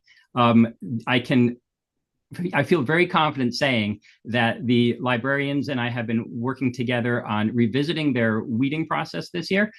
So that helps maintain a fresh collection, keeping it looking relevant, and they are actively ordering new books and displaying them. I know that one of the high school librarians, her personal goal this year, in fact, is to distribute more hard copy books to students, and she's tracking those metrics for herself.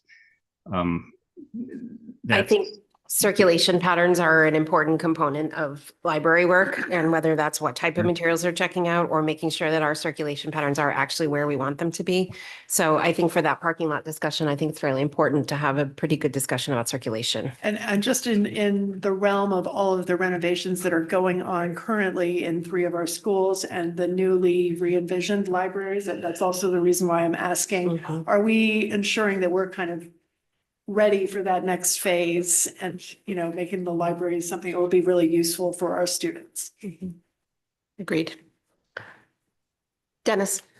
Yeah, so with I know it's a small amount and I'm going to question, is this the right amount of $9,000 for training on Aspen for one-to-one middle school scheduling? We discussed a lot of discussion about middle school scheduling and it's only costing us $9,000 to get that right. Seems awfully low. Am I ahead? Yeah. Sorry. Back to that. Hold that thought. Hold that thought. I'll stick around and circle back for that. Dave. Just to follow up, looking at some of the software subscriptions, I guess some of these are multi-year, some of them are not. Just talk to me how you're finding efficiencies or combining resources or Sure. trying to save. Actually, if it would make more sense, can I stay on for when we present RC 15, which really is instructional software? And I think Jeff Adams is leading that, but I'm happy to talk to a couple of specific softwares that we are trailing back to find greater efficiencies. Perfect. Thank you. Great. Thank you for volunteering your time. You got it. Anything else on library media? Okay. Questions from fellow elected officials? Members of the public? Anyone online, Kath? No. All right. Thank you. We are going to skip our 30-minute lunch break and move directly to health. We will take a break again at some point, but not now. So health. Good afternoon, Emily. How are you? I'm great, but I just heard everyone's going to be missing their lunch break. No, So it you're doesn't make me right. feel- I don't like to start off my talk that way. No. Hi, Please. everyone. Everyone, for those who don't know me, my name is Emily Merritt. I'm the Director of Nursing Services for Darien, and I'll be going over RC 17. I first just want to thank you for your continued support of the Health Services Department. We've always felt very supported by the board as well as the larger community, and it's just important for setting the tone for our department. So I just want to thank you for that in advance. We're continuing to expand the Nursing Services Department to meet the changing healthcare needs of the Darien Public School community. I continue to just take great pride in our ability as a district to support the large range of medically complex students and ensuring that all students have access to their educational program in a local district. And I think we should all be very proud of that. We've been doing a lot, but I'm just going to focus on a couple of things for this year. We've been placing a greater emphasis on the importance of relationships with our nurses and students, nurses and families, as well as staff and teachers. And this includes things like having a school nurse website. There's a homepage at every one of our schools that now is the school nurse homepage, and it has all of our information. We keep updating it. It's a great interface for families to connect with nurses and vice versa. And that is there. We also continue to be involved in a lot of our team meetings for any students that have health concerns and so on. So that's been going really well. We've also are enhancing our ability to respond to medical emergencies through strengthening our medical emergency response team. I don't know if you're all aware, but every one of our schools has what's called a medical emergency response team, or a MERT. The team's made up of, it's led by the nurses, and it's made up of volunteers, students, staff, and administration. And it's basically, there's plans specific to each school building and how we can best address a medical emergency. But this year, in addition to our plans, which we've all kind of tightened up, we have also been working with the security, head of security and with Post 53. And we've actually run medical emergency response drills in every one of our schools with the high school coming up in the next couple of weeks. So that's gone really well. And it's very helpful in finding things that we should do better, but also things that are working. So that's really great. We've trained approximately 50 staff this year alone in CPR and AEDs, and most of those staff members are part of the MERT team. And the nurses are providing mandated staff trainings on health-related topics such as anaphylaxis, seizures, choking, AEDs, and basic first aid. All of our schools have a minimum of 5 staff members and administration that know how to administer Narcan in the case that a school nurse is not available. And if it's indicated, every one of our SSROs have the opportunity to take a stop the bleed training, as well as all of our nurses. So that's happened this year. And then every classroom has a emergency first aid. So that's something that we've been focusing a lot on this year. And in the proposed budget going forward, you'll see it's reflected. We are going to getting hopefully 5 additional AED devices. From my understanding, those devices hopefully will be donated to us, but it will be managed and maintained under the nursing services. And I just say that because it's not just about having the devices, but making sure that we have someone that's checking on them. We check on all of our devices. We now have, I think we have 22 in total throughout the district. With the 5, it'll be 27 that are maintained by the nursing services. So we just make sure that the batteries are operational, obviously the pads, the expiration dates, and the devices are all set. I'm anticipating that we're going to be changing the batteries in at least 20 of our devices this year. And I'm just telling you that because it's, again, a reflection on the budget, and it's a pretty costly, it ends up being, it might be close to $10,000 just to get the batteries changed on the devices. Which usually it's 7 to 10 years for the change. It just happens that it's going to be next year that many of them will have to be changed. And again, with the devices, it's more just, there's this idea of a 3-minute response time for any AED preparedness plan, where you want to make sure that you have access to an AED and can, get it hooked up within 3 minutes of a cardiac emergency. In addition, the state has mandated a minimum of 15 professional development hours over 2 years for school nurses. You may be aware from past budget conversations that professional development has always been an emphasis of mine, and just in terms of reinforcing, expanding, and responding to changing health needs. This year alone, that we've been able to meet with a pediatric cardiologist who was awesome. We've also met with an epileptologist from Yale, and our medical advisor, Dr. Kennefic, who's just a wealth of information, especially about community health specific to Darien. We have school nurses attending an upcoming mental health first aid certification that is being facilitated by the Darien Health Department. So that's coming up. And we have 5 of our nurses have received national board certifications within the last year for school nurse certifications. Given the budget constraints going forward, we are losing 1 full-time nurse position. It is what it is. I'm not happy about it, but I can tell you it will be at Middlesex. So Middlesex will now, in the next calendar year, will only have 2 nurses. But, I've worked closely with Shirley and Marge and Dr. Adley, and we do feel, rest assured, knowing the students coming up into Middlesex, that the student health and safety will be maintained at the highest level. You can all take great pride in the school of nurses, the school nurses that we have in Darien. I think they do a great job in providing a healthy learning environment, and I'm happy to take any questions. I would certainly agree on that. Thank you very much, Emily. Thank you. And I appreciate your leadership of the department. Okay, questions for Emily? Sarah? Hi, Emily. Nice to see you. Hi, Sarah. Though I understand you're not happy about the loss of the nurse at the middle school, but is that mainly because of that, you chose that department or that level because is that IEP 504 based? What's the rationale behind the middle school? No, absolutely. It's a great question. I have a sheet of all of our students are required skilled nursing throughout the entire district. And those are just students that, in addition to everyday needs, that they might have a nursing skill that might take some additional time. And so based on what I know of all the fifth graders entering into sixth graders and all the eighth graders entering into the high school, I do feel confident with the school nurses that we have there, that they will be able to handle it with two. And then, as Dr. Adley has promised, should things change in the future, should we have the health needs that we could see shifting things around a little bit. But I think anticipating what I know now for next year, I do feel like we could safely, run the nursing program at Middlesex with two nurses. Thanks. I appreciate that public reminder. Thank you. Greg and then Robin.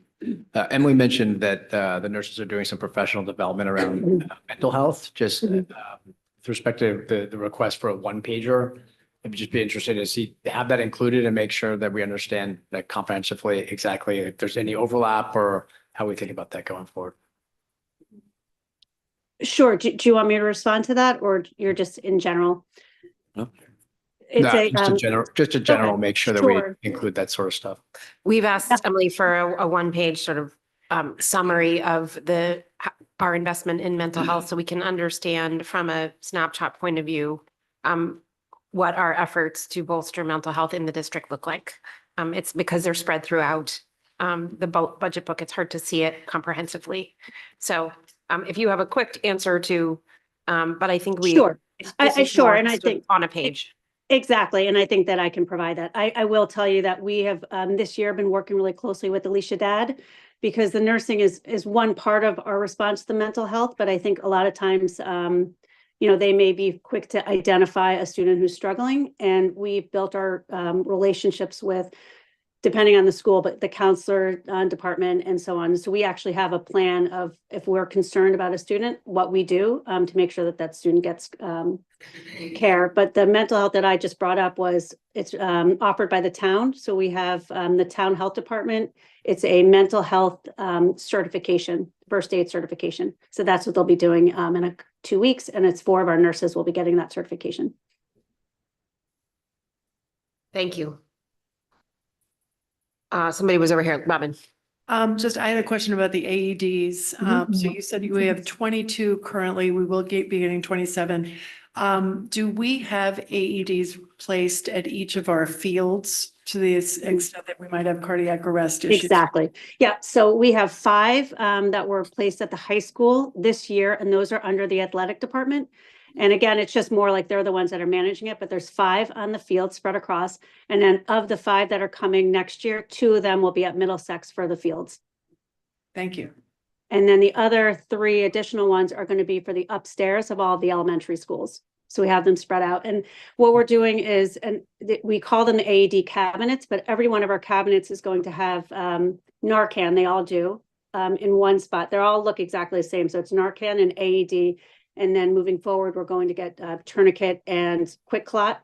And so it's going to be an emergency cabinet as opposed to just an AED cabinet. And they're going to look the same across the district, so we can, everyone will know how to best respond and access medical should we need it, which hopefully we never will. And then just to follow up, so the total of 22 are the remainder of the existing AEDs. I mean, typically, how many is that per building, or other than the fields? Where are those? Right. So right now, of our 5 elementary, 3 of them have 1. So all the 3 that have 1 are getting an additional 1. The other 2 already have 2. At the Middlesex, there's 4 indoors, and at the high school, don't quote me, but that's the remainder, in addition to the central office and Fitch. Okay, thank you. Katie. Thank you. I just wanted to take a quick second to just applaud your attention to the mental health of our students as well, recognizing that mental health does impact physical health and that both of those components are necessary for students to access their education. And it's great to hear that you're partnering with the town as well for resources. So thank you for the work you do. I think our nurses are often the first line of defense for students who are feeling anxiety and school avoidance and might not even know, themselves and be able to articulate that. So thank you. The board will receive a gift donation for the AEDs from the Booster Club for the middle school. So you'll see that coming through the meeting. Wonderful. Thank you. And thank you to them. Any other questions on nurses? Okay, members of the fellow government officials? Members of the public? And no one online. Emily, thank you for your time. We appreciate you. Thank taking you, this Emily. Saturday. Yeah, Appreciate it. absolutely. Thank you. Great. Thanks Thank for you your very much. enthusiasm, and for your care for our lunch. Okay. All right, tech ed. Hi, Greg. Good afternoon. How are you? Just Hello, fine. How are Greg. Thank you? you. Hi, Dr. Adley, Ms. McCammon, members of the board, administration. I appreciate you having me here today, and I appreciate your continued support for our programs. So our budget, actually, let me talk about the program first. Our program is doing quite well. We've had increased numbers in our programming at the high school over the past 3 years. Our budget, and even with those increases in our numbers, our budget line items this year are able to remain flat and still maintain the quality program that we have. And I owe some of those efficiencies to my teachers that are there. The bulk of our budget really comes from consumable supplies in terms of raw materials for like wood and metal, and glue sticks of those things. But a lot of our teachers at the middle school and high school have found more efficient ways to provide these materials to students, where students really think about how they're utilizing them and being more efficient with the usage of materials. So that's been quite helpful. We also have a new course next year in cybersecurity because of the increase in interest for students for the computer science program. And we're doing quite well. So again, back to the line item, the bulk of the line item for our general teaching supplies, 44,270 is for technology and engineering for 6 to 12. 30,000 of that remains for robotics, and I'll have Tim follow up with that if you have any questions. Jumping around to the classroom reference, that is going to be the same this year. We're continuing using the color accounting program for our accounting classes, and we have a Pro Profs online subscription to support our safety tests in the woodworking courses. And our periodicals, we're doing an online subscriptions to Sports Business Weekly for that $425 for our sports marketing program. And the professional development line item will remain the same from last year, and that supports about 2 teachers to go to international conferences, as well as bringing in guest speakers, professional learning. It also provides professional training for our AP courses, and it will provide training for our cybersecurity course coming up as well. We do not need any new equipment for next year. We've been maintaining the equipment that we have with the $3,500 in repairs, and things are looking in good shape, and we're excited for the year to come. I'd be happy to answer any questions you may have. Hey, board questions, Robin. And general teaching supplies, the narrative says that it's 30,000, but the budget shows 74,000. So which of those is the correct number? So it's combined with a robotics teaching supply. So 30,000 of the 74 there goes towards robotics programming, and for the technology and engineering middle and high school, it's 44,270. Okay, and then do the Darien High School engineering courses currently also teach robotics as part of the curriculum? There is one course that incorporates robotics into the program, as well as other courses like, let's say, the independent project and engineering course. If students choose to pursue a path of robotics, they utilize that as well. So there is some overlap. Thank you. Just one more question. What is the STEM outreach program? So the STEM outreach program is something that we've been doing for as long as I've been in district, about 10 years, where we have high school students, and right now we're combining with technology and engineering students and the Science National Honor Society students. We have 2 honor societies kind of teaming up and going down to elementary schools. And we do it one time in the fall and one time in the spring. And we have high school students running STEM activities with the elementary kids that fit within their curriculum. For instance, I think the 5th graders coming up this spring, they're doing some oil spills. So they're learning about oil spills within their curriculum. And then we have the high school kids coming down and doing activity where they're pouring actually oil into water in trays at their desk, and they have to design ways to get the oil out of the water and assimilate that to what might happen in an actual oil spill in the ocean. Thank you. Sarah. Hi, Greg. First of all, thanks for a tie on Saturday. That's impressive. course. I'm just not necessarily about this year's budget. just this seems to be a department that's growing and the interest of the students is growing and, just nationally, internationally, this group of ideas is becoming more, more popular and more well-known. Do you anticipate in the future, like any major expenses or equipment or, I'm just kind of looking forward to see this is because you've kept this RC pretty flat over the years. I'm just curious if you anticipate that going forward or not. Yeah, I've been talking with Dr. Adley and administration about potentially growing the program. And I don't know if it's still in the budget. I kind of missed that part in terms of looking at the high school building itself and the space and doing a study on the space of the building, still in there. So hopefully in the future, if we look at the space, we could hopefully build programming within our department because the only thing that we're kind of missing is that family and consumer science portion. So if we incorporate that, that would utilize some equipment down the road to hopefully offset that in the future. I wasn't going to mention this, but I'll bring it up. I am applying for a Perkins grant, which is a federally funded grant that supports career and technical education.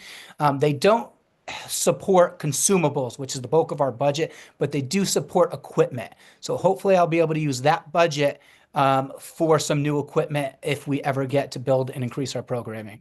All right, cool. Thanks. Yeah, we're excited about potentially just looking ahead a wee bit. Potentially. Opportunities to extend in the STEM program. Okay, that's something to be excited about, even if not today. Any other questions in this RC? Okay, fellow government officials? Members of the public?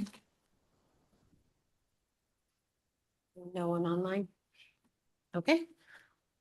Thank you all. Thank you so much. All right, take care, Greg. Tim, you get to hang with us. I do. I'm happy to do so. RC 15. Hooray. I don't see him on mine. And I just wanted noted that we're on time. Might be the only time we actually hit the. Officially 3 minutes ahead We're of 3 schedule. minutes early. Uh-huh. Yeah.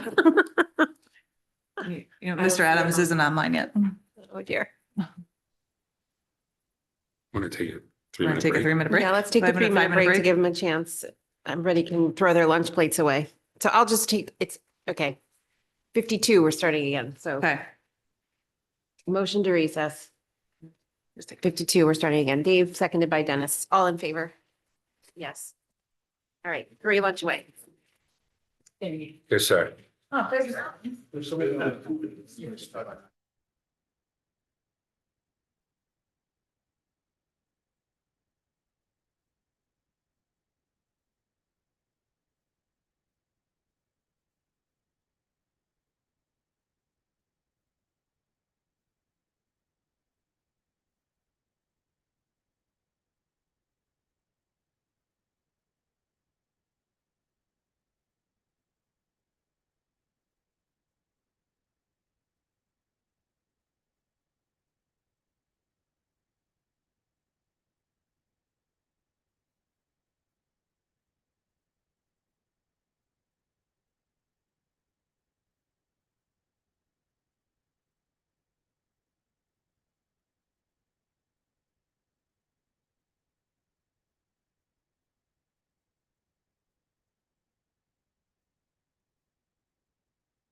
I know. Glad I got some before.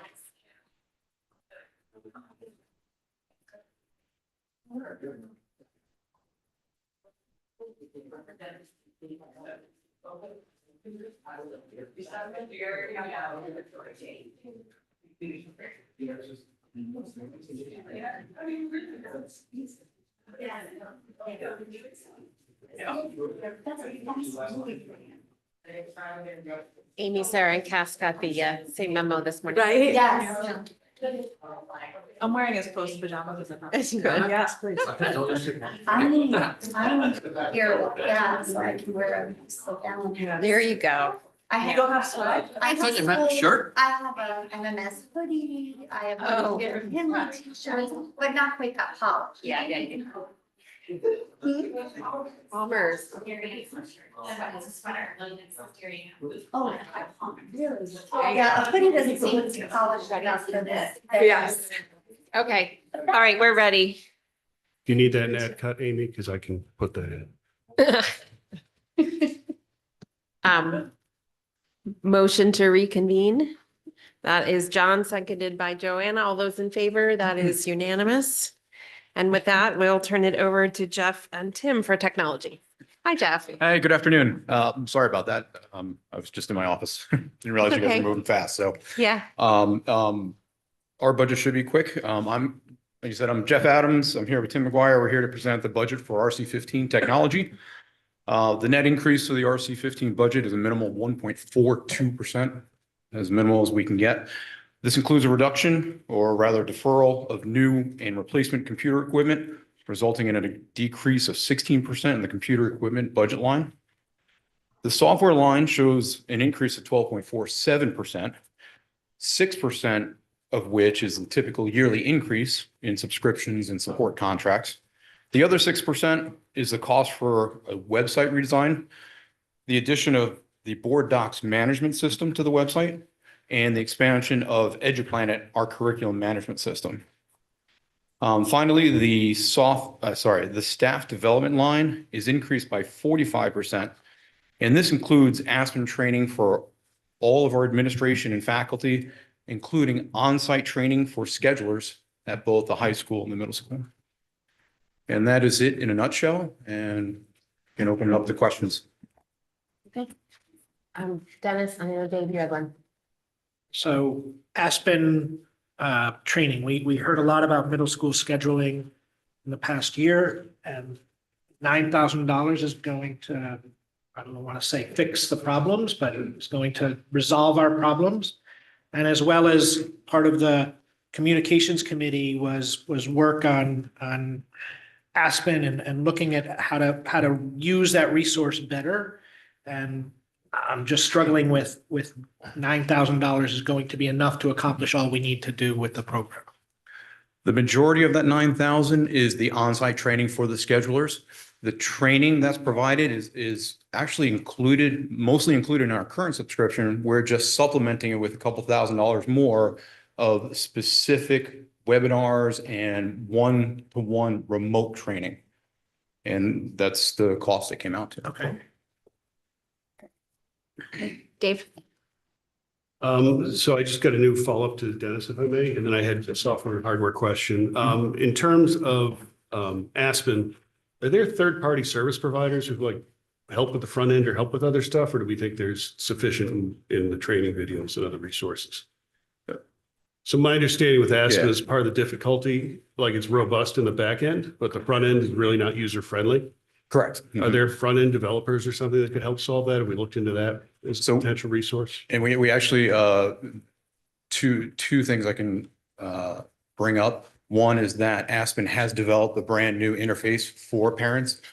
We did have a little committee of parents, a little focus group. What we're going to do is open up this new interface to the parents that were at the focus group and have them critique it. Okay. Is there additional cost for that, or that's just an upgrade program? That's all included. Cool. Thank you very much. Appreciate it, Jeff. And then I guess, Tim, I'll go next to you for software. Looking at, the annual 6%, some of these may not be negotiable, some of them maybe are. don't know what we're looking in terms of consolidation and trying to like use less or get more from less or look at potential other vendors we could swap out at lower price points. Right. Definitely the idea of efficiencies. And at this point where the softwares, there's a few softwares that we already have that we're reducing based on usage. So I'm thinking off the top of my mind, it's Book Creator is one where we've rolled back the cost of that just because it was underutilized by some staff. So there's a little bit of savings there. Nearpod is another one, similarly underutilized by some staff. So we're going to find some additional savings there. And Smart Notebook comes to mind as well. I believe this year before the budget season, I had something like 24 total different new software requests, of which 16, I think I shared forward to Dr. Adley. So there's a lot of things we didn't adopt as well. And trying to, some software programs have also been sunsetted that we're leaning more on others. So for example, a program that a lot of staff like to use is called Flip. That's no longer available to us. So I've been redirecting staff to use some of the other resources we have, such as specifically Padlet and Formative, or Go Formative as it's listed in there. Awesome. Thank you. The one line item that always sticks up to me is Zoom and why we're not just Teamsing with our Microsoft, but I'll leave that for now. And then another question, just looking ahead a little bit, I know this isn't for 2026, but as we've moved to a leave devices in the locker mode, we're moving to look at the high school, what we're going to do in terms of usage there. And I see the wireless access points. Have we seen a decrease in infrastructure usage? Are we relying less on tech and developing switches or networking throughout now that people aren't bringing in devices into the classroom the way they were previously? No, actually, we've seen an increase in traffic, excuse me, in traffic. And you're right, the number of devices has actually leveled out for the past couple of years, but the usage has gone up, and that's probably due to the multimedia aspect of all the websites, of all these programs that we utilize. They're just more robust now and they use more traffic, so. Okay, got it. Thank you very much. Dennis? Sarah was next. Sarah? Thank you, Dennis. Somebody's looking over there. Just a little clarification about board docs. Other people besides the people sitting at this table be able to benefit from that or not? Like what is the purpose of that? Absolutely. Yeah, it's the document management system for boards such as this.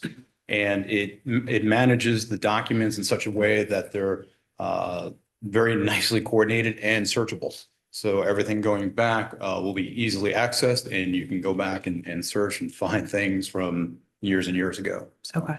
Awesome. It's open to the public too. Okay, so Yeah, I mean, sorry. I was just in the spirit of trying to find dollars, it was just for us, I would say we don't need it, but sounds like we do. Okay.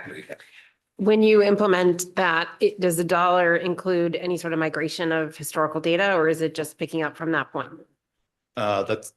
There's probably not any migration costs in there. It's going to be up to our department to get the data in there. Okay, what are you guys thinking?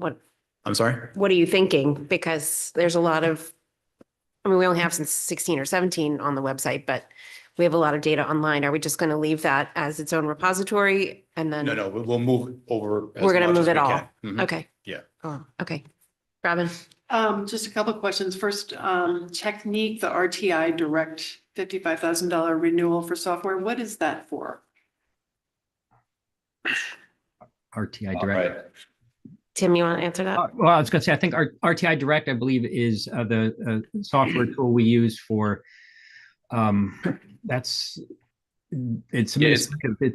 like the staff goals with the provider the same provider that provides TEPL. I'm trying to remember where that breaks down on the top of my head, but Jeff, do you remember if that's TEPL or? No, it's RTI Direct. RTI Direct. Go ahead, Amy. So Technique covers RTI Studio, TEPL, and some other of the data dashboard work that we've been working on. It's that same organization covers all of those things. So it's like an administrative tool, you're saying? Yes, and as you Not mentioned, student. TEPL, I should clarify, is where the teachers and administrators, we all put our annual goals in and observational data. Okay, okay. And the RTI Studio piece would be to support our work with MTSS and really thinking about how students move through tiered instruction. And, our data warehouse. Okay, thank you. And then with the EduPlanet license expansion, is that the 10,600 increase also going to then allow the teachers to access the curriculum that's in EduPlanet? Yes, importantly, that will allow access for not only curriculum writers, but for all curriculum implementers, which include not only general education teachers, but also our special education teachers as well, preschool through grade 12. And it will also include our aim to make more transparent all of our curricular work for public facing documents. But the public would not be able to have access to EduPlanet with this increase of licenses, correct? Or would they? No, the public has access, but we have more work to do in that area. So part of the EduPlanet expansion includes some professional learning in the area of not only UPD, but UDL design. So that's a piece of the increase. So the public has access, but right now we don't have anything in it that they would want be able to see really? There is currently access in EduPlanet right now that's public facing. We're expanding it. Okay. All right, thank you. Yeah, thanks Shirley. It's on the website in teaching and learning. Right, I think we saw an example, but it wasn't really fully kind of fleshed out. That's really why I was asking. Right, so as we have more staff have access, instead of just a very, very small number of curriculum writers, we'll be able to exponentially increase that. Okay, thank you. So this is, oh, go ahead, Joanna. What is, student employment? Oh, I can answer that. At the high school, the seniors participate in a project in which they work with other companies in the town, other agencies, sometimes. Is this the internship at the end of the year? It's the internship at the end of the year. And so one of the things that happened to us last year was the previous vendor basically closed shop. So myself and the two leads at the high school that run the program identified an alternate software product, which they've been onboarding this year to help the seniors complete that requirement. Thank you. And then I noticed that ELP and Darien Summer School use web solutions to pay their tuition. Everybody else everybody else uses My School Bucks now? Is there a way to integrate those, or they're really different and they have to stay separate? It's not a huge savings, but it's just. They do have to stay separate. So part of the reason we use Web Solution is the catalog that's available for parents to pick for their various summer school classes. Dennis, then Greg. So we're deferring computer equipment in this. It's kind of making me think of the discussion we had earlier. I don't know if you guys were here about uniforms and replacement cycles. And so I feel like we're saving money this year, but we're gonna have to pay it next year. And it's just, I'm not a big fan of robbing Peter to pay Paul, but I understand we're in a difficult budget. But is this something that if we feel we can live with the computers we have today, can we revisit our replacement cycle, or is it just a one-off year for us? We can stretch the replacement cycle out just a little bit. We've already done it with the high school display systems. We went from 3 years to 4 years. So I think we can revisit this after this budget cycle and try to just stretch it a little bit. Okay, thank you. Mm-hmm. So I think related to that, I know you're next, Greg, and then Katie, but just related to that on this question of the cycle. Are we looking at, did we in preparation for this budget, look at where we feel like, oh, we deployed, devices at this rate, but they're not actually being used at that rate. So we could, whether or not it was certain types of laptops or or the desktops that admins use, or did we take a look at whether or not we really needed to replace at the device level? Yeah, I mean, we don't do a per user analysis of what they're using. It's a general use. Mm-hmm. We did go through and do a solid count. So not only did we have a virtual count, we did a physical count, made sure that the numbers that are in the budget are what are out there. There's no extras, no spares in here. So what is out there is being used. Okay. But to what extent, I Okay. can't say. Okay, I jumped in there. Greg and then Katie. I had a similar question just around like broader strategy around devices and the Chromebooks and that sort of stuff, where I know pre-COVID, we didn't have those. Are we going to continue to just keep replacing those? That's one question. And then the second question is, there's a big line item for technology support. Can you just remind me what that is? Which it's like $900,000. That's the technology staff. So it's Oh, like the that's network, it's like the network engineer, the help desk coordinator, the technicians, at schools. That's our internal support Yes. team. Okay, I didn't realize that was an external. So the first question, Greg, do you want Amy and Alan to answer that in terms of or do you want that to be a future answer? Like what's our, as we look at the use of paper versus. We don't have a plan, well, the plan is to continue this replacement cycle at the fifth grade level and to keep that process in place. So we don't have an alternative plan at this particular point. But it does recognize, that is something of a shrinking then of what we were providing prior to fifth grade. Because we were providing one-to-ones for every student, pre-K through fifth grade in COVID, and then we've been pulling back a little bit. So what's our current status in terms of what we're providing? It's really no different. It's the same. Yeah, it's the same, yeah. Yes, it's the same. Yep. And you are right. Actually, Greg, I appreciate you noting that for boards and people who have gone before. We were well served during COVID because we were ready with the equipment that we already had in stock, in addition to all the work that the tech people did and so on and so forth. But the model we have now, and I know we transitioned to one-to-one to high school, that model, we're not looking to change that model, at least at this point. So we're one-to-one ELP through eighth grade? Well, we're one-to-ones. Hey. What is ELP? Not ELP. It's K through We're 8. one-to-one K K to through 12. Yeah. And then, Oh, I'm sorry. and then kids take it home in middle school. They're allowed to take it home in fifth grade, although Fifth not grade. all do. Some do, some don't, but sixth grade and up is much more standard to take the device home. Okay. Okay, Katie. I wanted to go back to the computers as well, and I recognize that, Alan, this might be a question more for you. I understand we're deferring the admin laptops, and I know that we talked about this last year as well. What I still don't understand is why there is a need for both a laptop and a desktop. At the high school? For administrators, yeah. Is that just high school? But Well, for the administrators who have the laptops, there's many times we go to meetings that are. no, laptops make sense. I don't understand desktops. I don't understand both. Okay, well, it's just for the ones who have it as an accessibility, it's just an accessibility tool. Like, we don't have it could be for some people, we could change some of that. I don't say that's out of the realm of possibility for that. It just seems that, like, to Are me, you it just talking seems- about administration, just? Is that what you're talking about? Well, in general, I'm talking about broadly professionals, people like that we use a device, right? And I think that we have become a very global, very mobile population where most people that I know do work on a laptop, right? We have people who have hybrid work situations and they have a laptop so that they have that mobility with that one device. Now, perhaps someone has, as you say, an accessibility need and they have a monitor at a stationary desk, right? That's larger and gives more accessibility.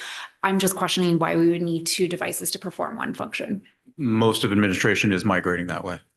Yeah, So that is the plan, to eliminate a dual device. correct. Mhm. Right. Yep. I have mine. I know, full disclosure. Robin. I'm question about Chromebooks. Do we find that the ongoing needs and the ongoing increased use of online resources, et cetera, and more heavy media resources at the middle school level, are Chromebooks meeting that need adequately for students to be able to do the online work that they need to do? And where I'm going with this is, at some point, would it make sense for the middle school for us to migrate more to a bring your own device kind of a thing like we do at the high school? Because in my experience, Chromebooks in the past are constantly breaking down. They don't necessarily have the ability to actually do the work that some of the more advanced middle school students are being asked to do. It loses work. So it's really kind of a longer term question, because I think that there also could be cost savings there, and given the repairs and the obsolescence that we see, it's just a question. I think that's related to Greg's question, no? Yeah, and I mean, another follow-up to that is, other companies, Google is making the Chromebooks, Microsoft has its own device. Have we gone to those companies and said, we are paying you a lot for the software. We'd like you to provide the devices in order to be able to use the software. I've seen them do that. Well, they'll just fund the devices going forward and that can eliminate a huge cost from our budget. So a two short-term answer to that. Number one, we have done an analysis in the fall. We are making the Chromebooks much faster, much leaner to handle a lot of the programs. And the second piece is that we do have a hardware person on staff now who is turning around any issues. If there's a hardware break, he's turning it around in literally minutes or hours instead of days. So those two short-term pieces are out there. Okay. But yeah, the long-term question is out there. Yeah. This All is, right, thank it's a bigger conversation, but I know Jeff and I have also been looking at the newer versions of the Chromebooks are more capable as well. And the cost is not significantly different. So that's something he'll help me process. At this point in time, we would have to have a bigger conversation about going to a BYOD environment, but that's not favored in my mind, I think in most districts. Okay, thank you. Joanna, if we just took the phones away from kids in the building, and it's successful because they can't use their phone on their MacBook, they only have the Chromebook. If kids start bringing their own, devices to school and middle school, then we lose those administrative There are privileges. tools that I know some private schools use that limits what kids can do on their laptop, but it's a whole other longer term question. I just wanted to. I think development at that age, there's a whole question involved, whether it's middle, I mean, the age they are the age they are their age, and from issues with even managing what we have provided them, it just sort of, it's a harder thing to actually manage. But I think the underlying issue that you're suggesting BYOD because there's some reliability issues with the Chromebooks. I think that's really the underlying question that you're asking. So there, I think it sounds like you, as you said, you've made two changes, streamlined the Chromebooks so they can handle more of a load, and we have a faster turnaround time in terms of our own internal IT support. But that's something to continue to monitor, I think, because we certainly do want our students to be able to do their work, and we do hear concerns about it from time to time. So not really a budget question, but it sounds like, I think there are some tech questions, like how does our tech strategy relate to our personal device strategy? That will come up as part of the high school. What is the efficacy of our the devices that we're using? How many devices do we allocate per person, whether we're talking about administration or we're talking about the high school teachers? And I do understand the history of why we made that choice, but I do think there are some bigger picture questions that we've been asking that we probably need to talk about, not necessarily in the budget cycle, but as long as you're telling us what you have in place, we'll keep the kids working at a better cadence. I have Joanna. none. Sure. Sorry. So the Aspen PD is only 9,000. What's the other 20,000? 20,000 is mostly for my staff for any kind of technical development, any kind of conferences we go to. So.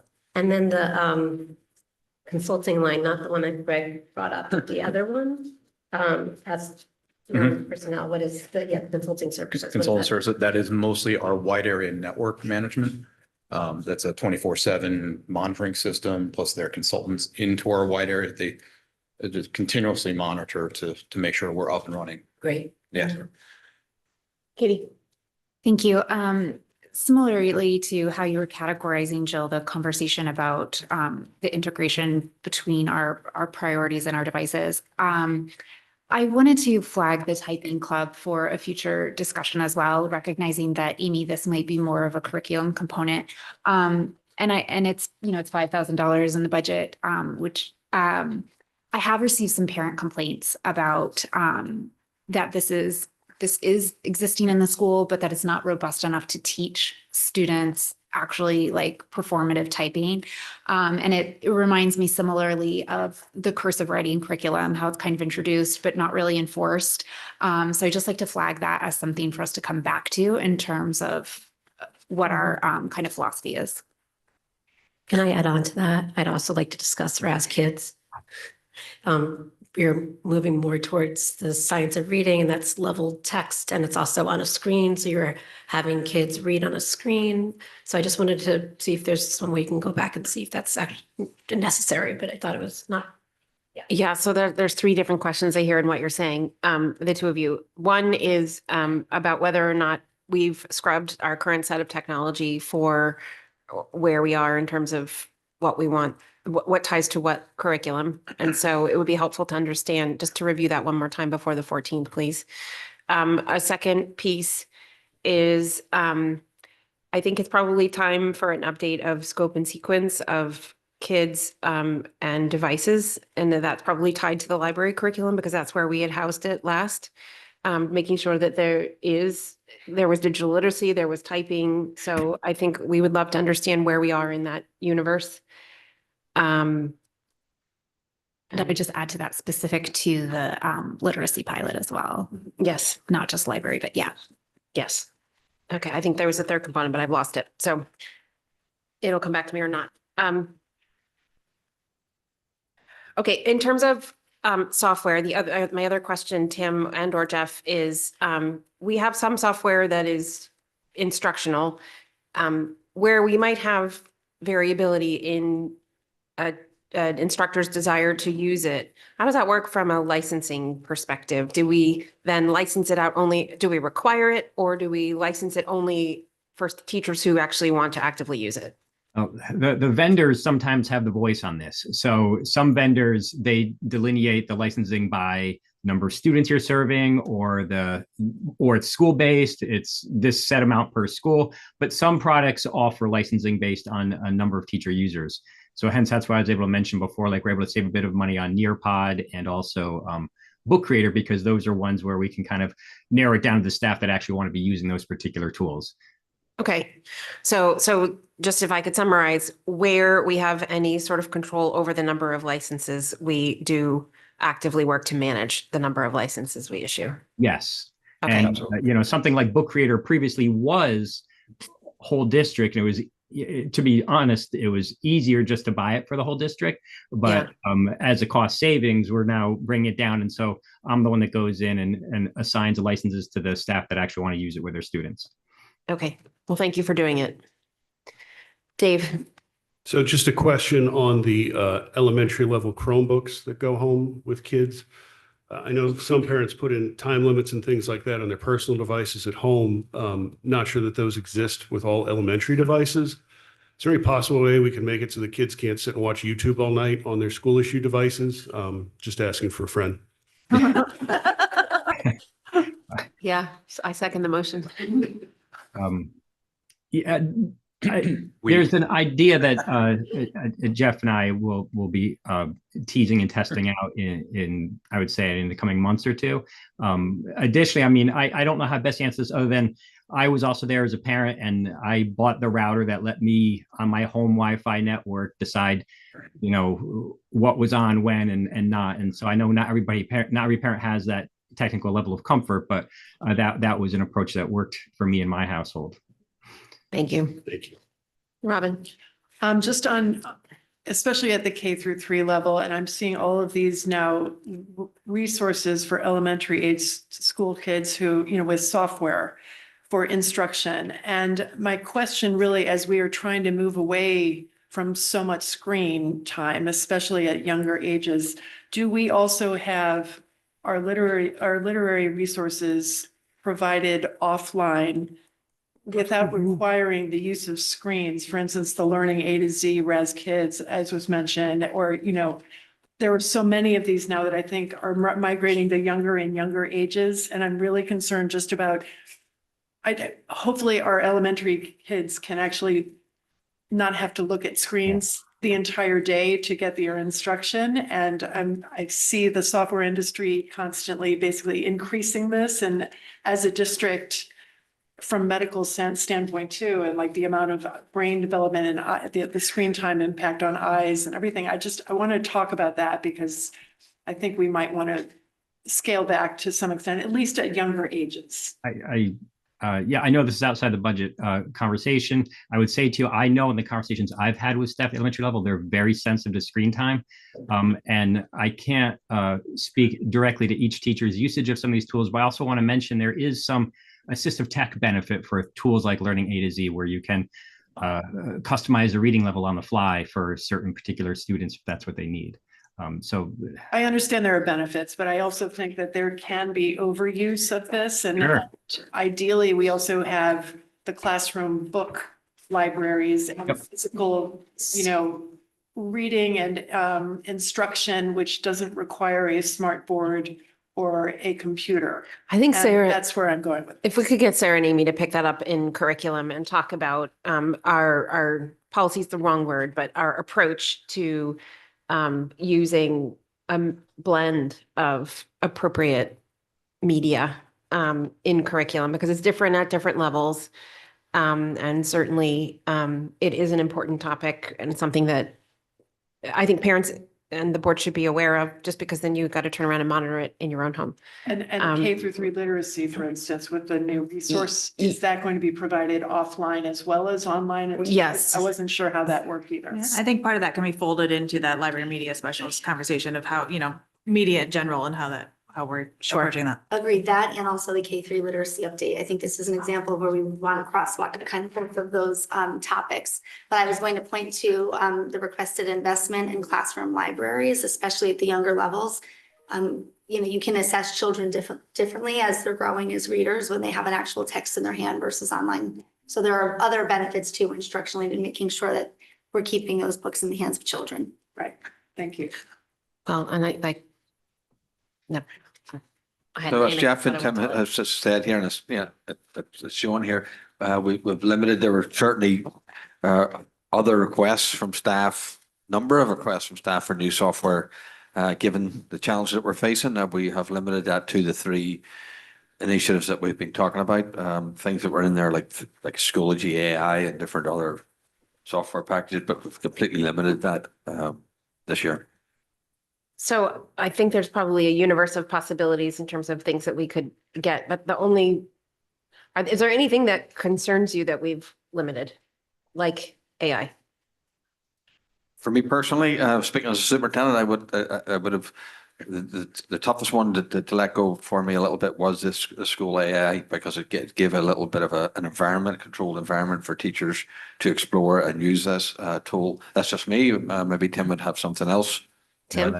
That was a big one for me. There are several different AI tools that are out there that are really good. Staff are piloting them. A few staff are buying some subscriptions on their own, but School AI was a great one.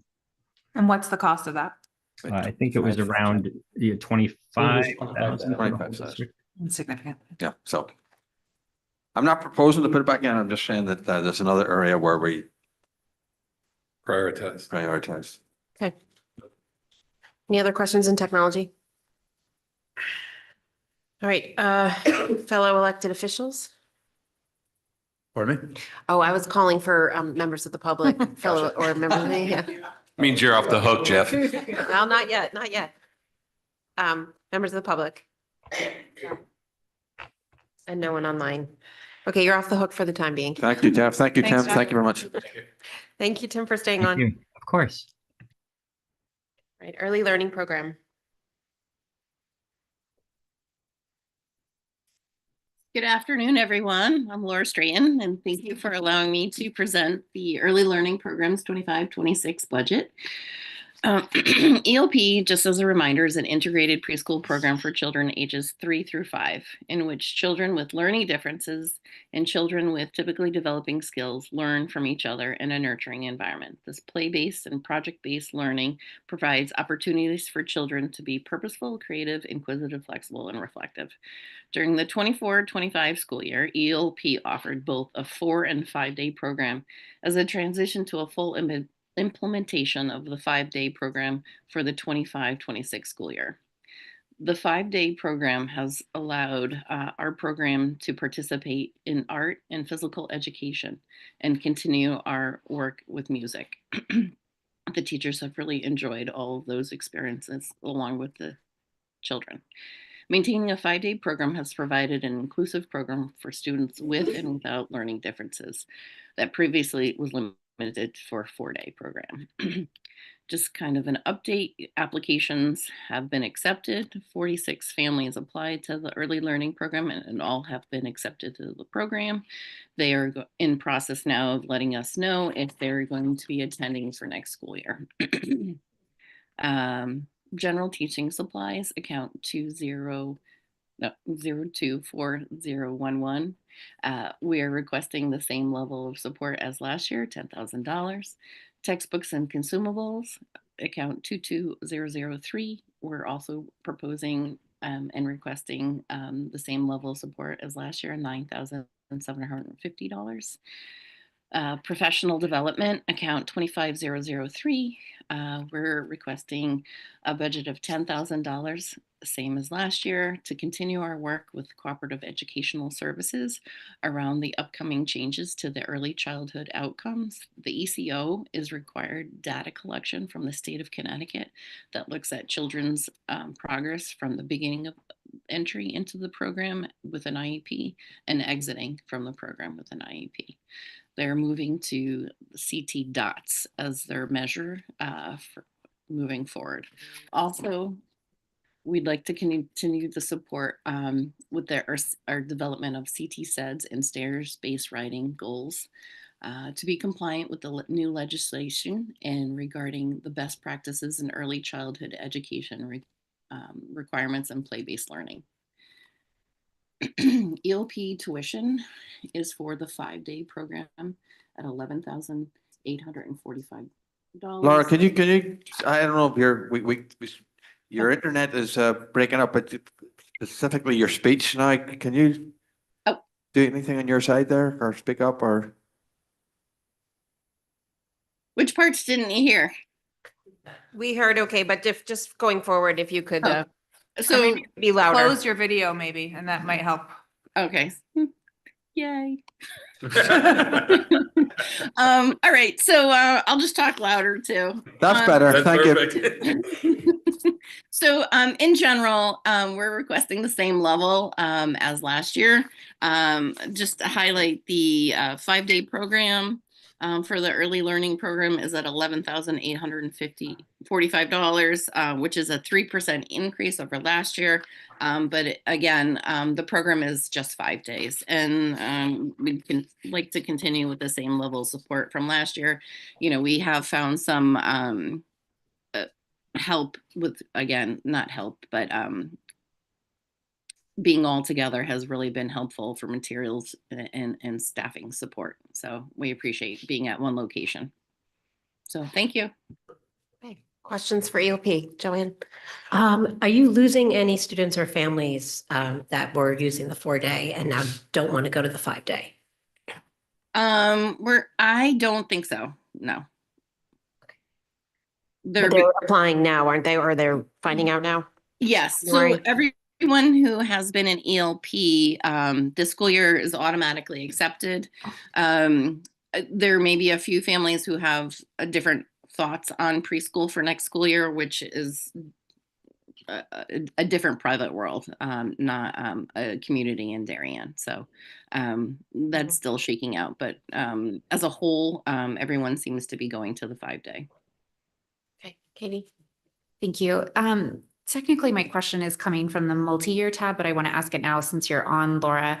I see that in your RC for fiscal year 26, there is a 3% increase in tuition, but the multi-year tab lists a 4% increase in tuition annually. Can you just speak to that difference? I'm going to have Rich answer that I'll one. speak to it. So typically we do 4%. We did make it 3% this year because you do have some families who are paying that lower rate as a 4-day a week. So we left it at 3 this year, slightly less because they would be having a larger increase than normally because of the switch from 4 to 5. Robin.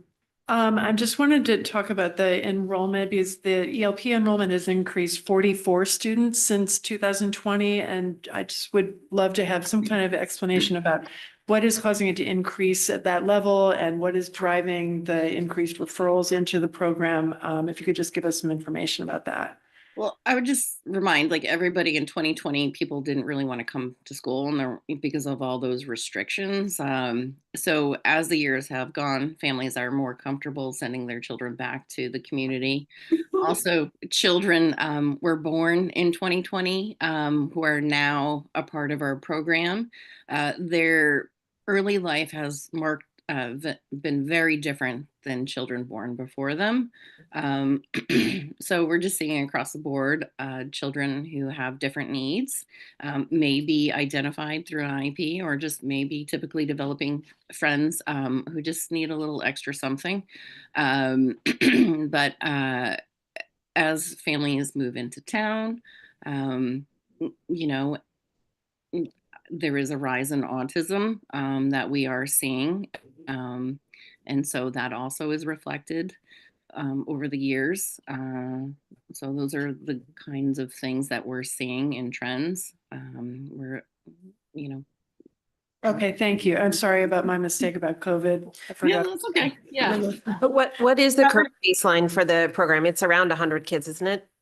Yeah, so we're trending at 100 currently. Well, as of Monday, we'll have 95 students. We seem to be increasing, but I'm expecting to end by 100, 105 maybe. So currently class sizes are 10 and 11, so they're still manageable. And so we're trending okay, but higher. Thank you. Joanne. Oh, sorry, I forgot you this time. I mean, I'm literally like sit in front of you.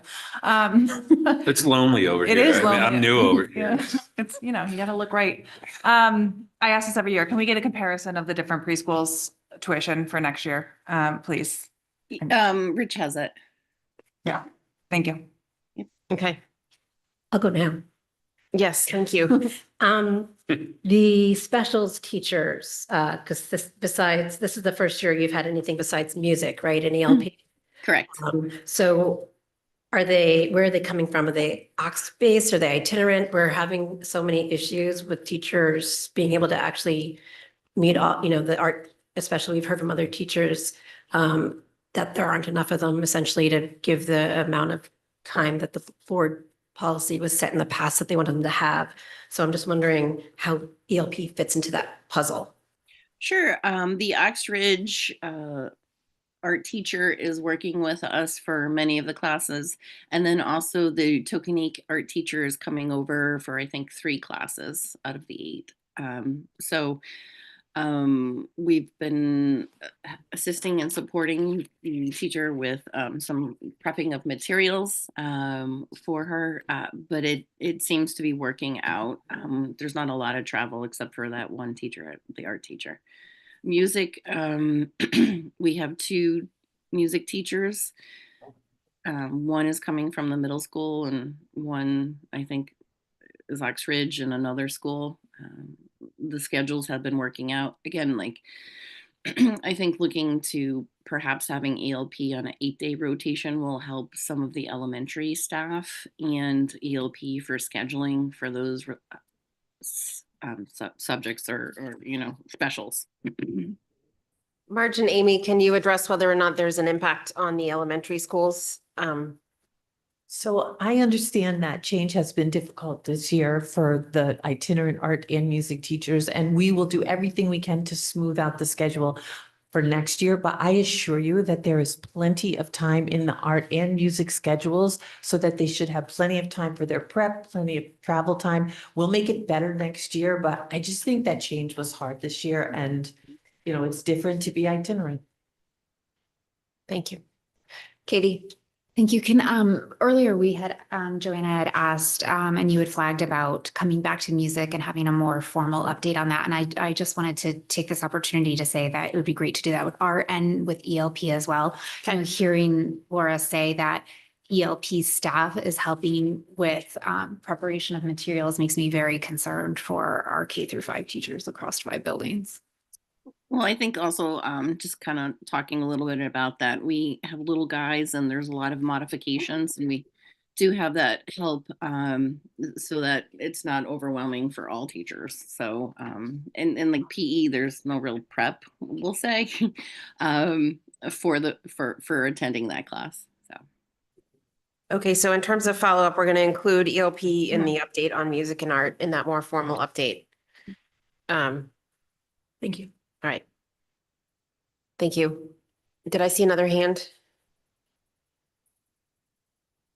Sarah, do you have your hand up? I do not. Thank Okay. you. All right. Okay. Fellow government officials? Members of the public? Okay. Thank you very much, Lara. Thanks, Laura. thank you. Sorry about the internet. RC 24. Thank you. And good afternoon, everyone in the community. Thank you again to the board members also and the Darien community for all of your support for our students, for our faculty, our related service providers, our paraeducators, and the SES administration for your ongoing support. I know that we recently did a state of the state and presented to the board and the community, so I'll be briefer than usual. In just moving forward, I did want to start, and I'm on RC 24 for the personnel budget line. And the one change that we're asking for is to have a board certified BCBA. I just want to distinguish for the board and for the committee the difference between a BCBA and a BCABA. A BCBA is a master's level certification that allows practitioners to work independently. They've earned a bachelor's degree and a master's degree, or sometimes a doctoral degree, in behavior analysis, as well as education and psychology. That distinguishes, they also have certification as a BCABA, and they've passed the BCBA exam. The distinction between that and a BCABA, and there's a small a in the ABA just to distinguish that, is that's an assistant. So BCABA does not require the same level of experience. They may just have an undergraduate level certification to become a BCABA. They do have to sit for the BCABA exam, but they require supervision by a BCBA. They can't work independently, and they have earned either a bachelor's degree or in behavior analysis, or it may be a related field. And the reason we're asking for BCBA, and you can see in our contracted services, is that many of our students, especially on the elementary level, require services from a BCBA in terms of behavior regulation, in terms of also supporting and implementing behavior plans and doing FBAs as well. The other piece about BCBAs is that since they don't require supervision, we're able to have them spending more of their time actually supporting students in the classroom and supporting our colleagues in the classroom for implementing those programs.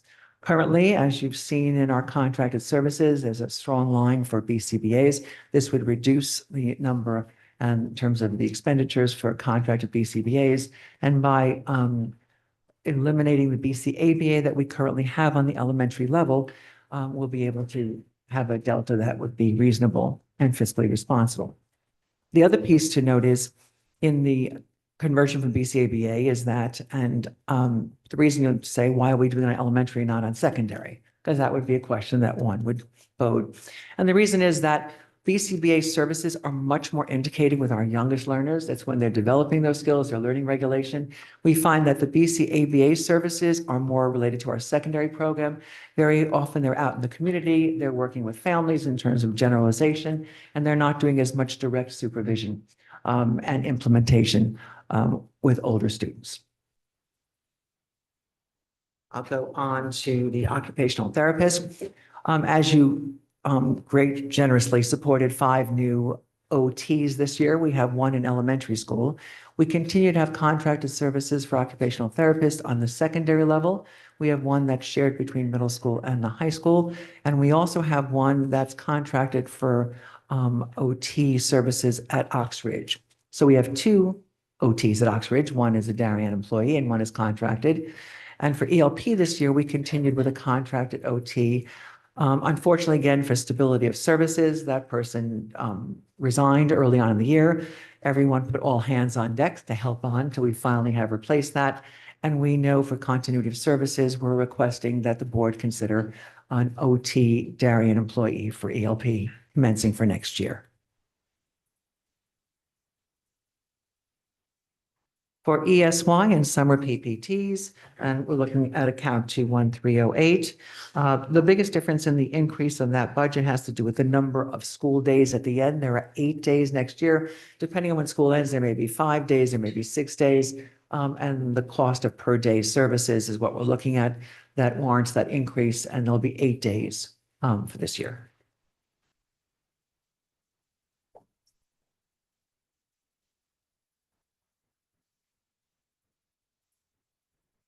For consultant services, the biggest difference in the consultant services, you can see there is a decrease, even though there's been an increase in some other relates, again, because of the addition of a BCBA that would offset some of those expenses and some of the other services that we have that will be increased, including some translations for evaluators, some consultants for BCBAs and RVTs will be reduced as well. That we continue to be able to offer that at a decreased for the account. For contracted speech, which continues, and we spoke earlier during our presentation, we have not been able to successfully fill the oral motor and feeding and swallowing expertise. We have been able to bring into district one of our other speech and language pathologists, but we haven't been successful. We continue again to work with a consultant for that. We do not anticipate being able to fill that at this time. We'll continue to look throughout the school year. For contracted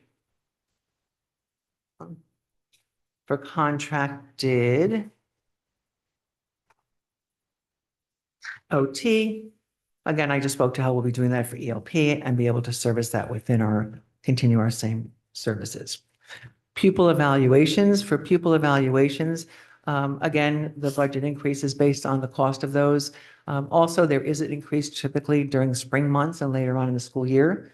Again, those are neuropsych evaluations, oral feeding evaluations, bilingual evaluations, some environmental evaluations as well when we work with contracted BCBAs. And those will continue to be warranted outside, including our neuropsych evaluations. For out-of-district transportation, you can see that the budget remains. That includes specialized transportation is predominantly done with inside the district. The decreases that we've been able to now contract, we have all of our Suburbans as well as our wheelchair busing provisions, and the funding remains at the budget for 74. The proposed budget is $20,000. There are still some transportation services outside of the district. For tuition public schools budget, we're looking at an increase in that budget because we have a number of students for next year that will require transition programs outside for 25-26. For the non-public tuition also, we can see that the cost has gone up. We spoke about that at our presentation as well for the 25-26 year for unilateral placements as well as IEP placements. We explained that a great deal of that is based on the cost of those placements and those increases in programs, and the cohort of students are different students from previous years. Dues and membership. The one area we're looking for is the ability to supervise our own psychologists and interns towards licensure here. We're asking for dues and memberships for 2 of our psychologists in order to supervise on the upcoming psychologists who might be able to qualify for that licensure. And excess cost is in the budget that shows where we are. We're entitlement cap of 70%, we believe, for this year. And we're projecting that threshold of $122,000. Okay. Thank you, Charlie. I'll open it to board questions. Katie. Thank you. I wanted to, well, first, since you were just talking about it, on dues and memberships and that 2 licensure, do you have an idea what, like what buildings? Do you have those identified specific to the intern? We have students, the supervisor will be Dr. Scott McCarthy, who's on the screen, as well as Dr. Alicia Dad. Okay, so it's So going to they'll be be supervising administrative level. across all 7 buildings. Okay, thank you. Or 8 buildings, actually. Great. And then I just wanted to flag, this comes up a lot, especially at the finance subcommittee, but I wanted to just discuss the accounts for tuition, recognizing that we are looking at budgeting for fiscal year 26 over $9 million in tuition. And I would, this came up during the annual review as well, but I want to again ask for an identification of cohorts of size that we might be able to begin discussions on developing in-house programs for. Like we talked about earlier today with Fitch, like we've heard about the benefits of a cohort of IDEA, you know, and we're looking at 237 students and a cost of $400,000 to serve them. How might we look at cohorts of students with language-based learning challenges, for example? You know, there are programs like the Southport School has the CoLab, New Canaan has their Learning Academy. I would just like to flag again for us that this is a significant cost. This is not, you know, a small piece of our budget. It's a growing one, and that I think that it makes sense for us to look at our student populations and how we might be able to serve them in-house. And we're in agreement, Katie. I do want to, and I know we mentioned this in our presentation at the State of the State, many of those out-of-district placements that are described as agreements are because we're not able to place these students in non-state approved programs. Some of them are residential programs that we wouldn't be able to replicate. And again, not diminishing what we can look at in terms of day programs and other outside, but many of them and many of the high cost programs are programs we couldn't replicate. Sure. And I do definitely understand that, acknowledging that a lot of, you know, like residential type programs are for very specific, very high needs, which again, I would come back to my stipulation of cohorts of size, right? Where can we identify a significant number of children with similar needs that we might actually be able to serve here? Yep, I think, go ahead.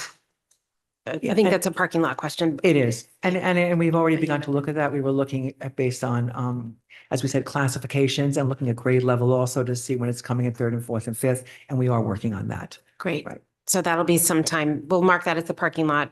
Transition is another example of a cohort. So looking at special ed through that. And we're in agreement. Yeah. Okay, great.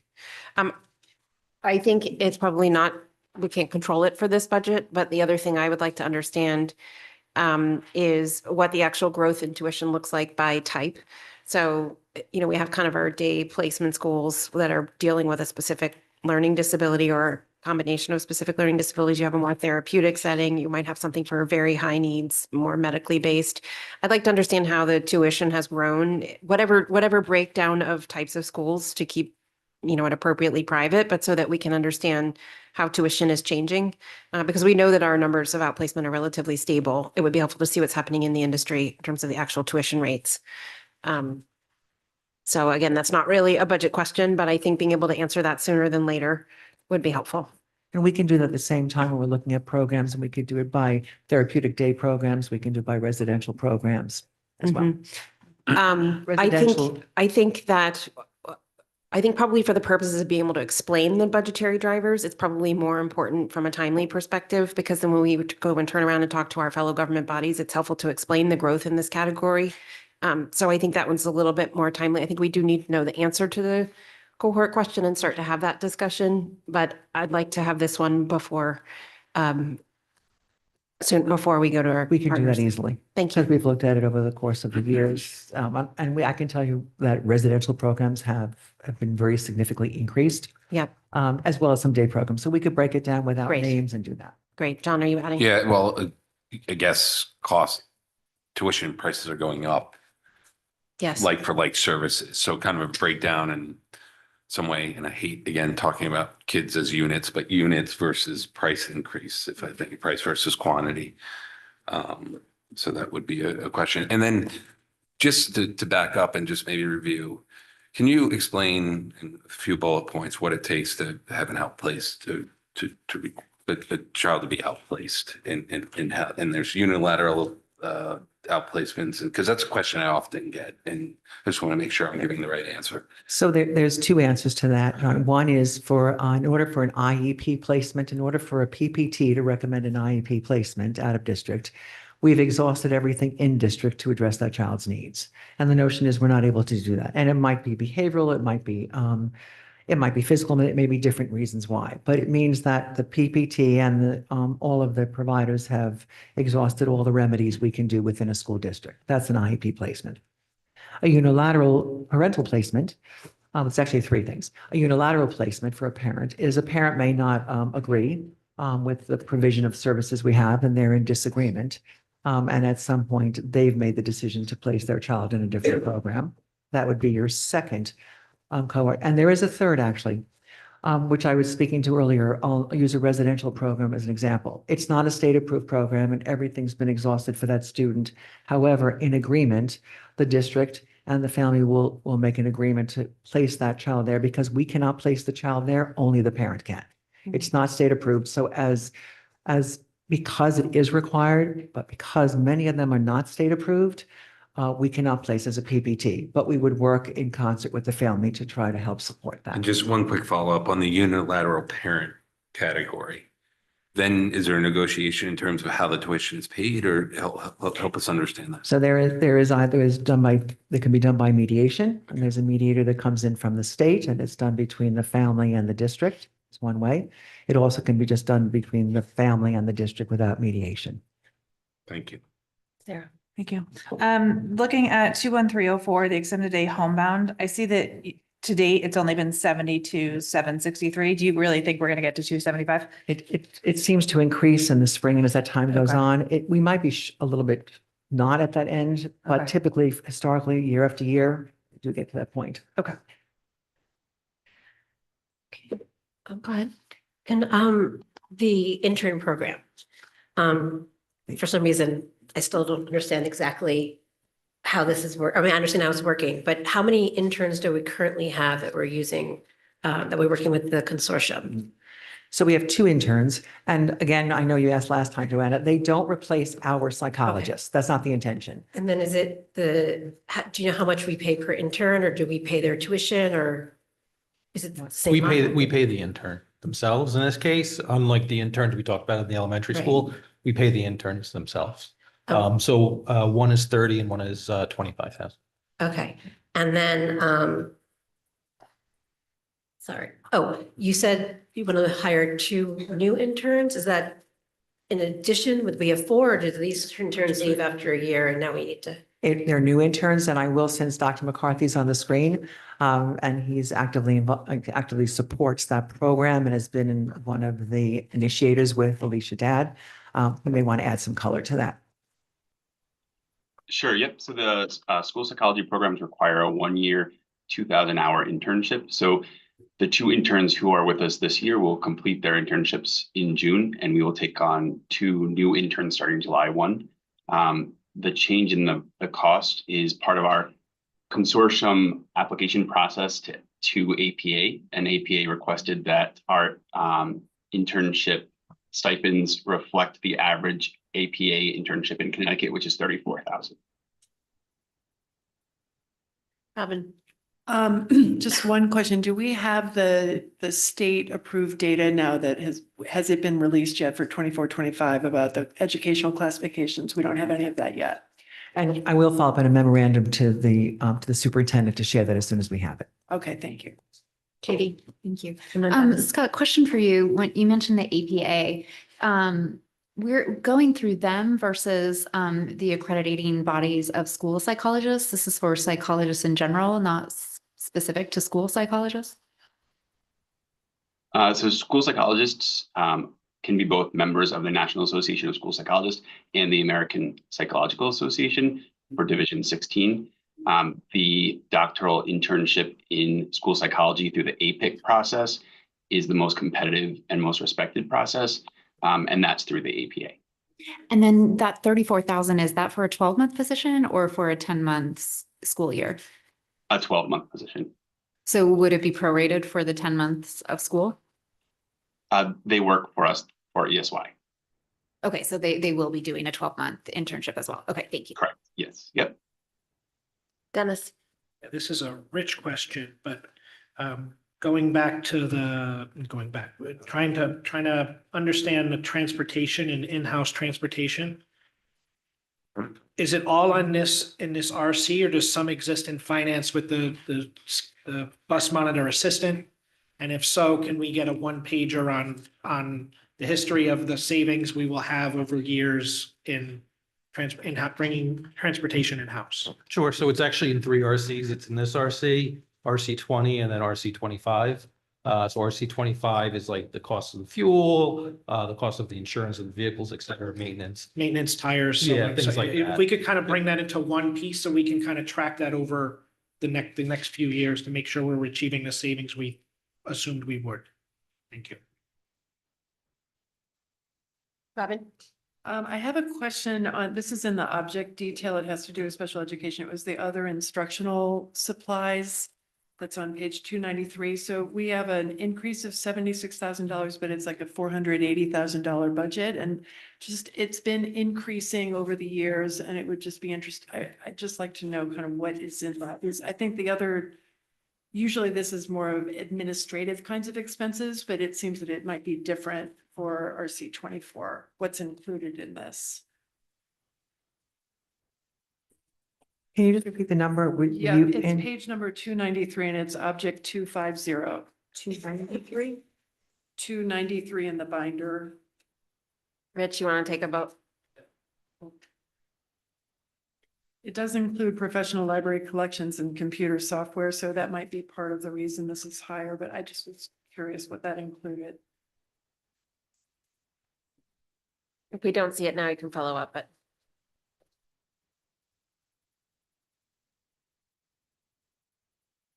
We'll get a follow-up. I can follow up. I can just speak to some of the, again, I'd have to go through line by line, but I can go through some of the instructional materials.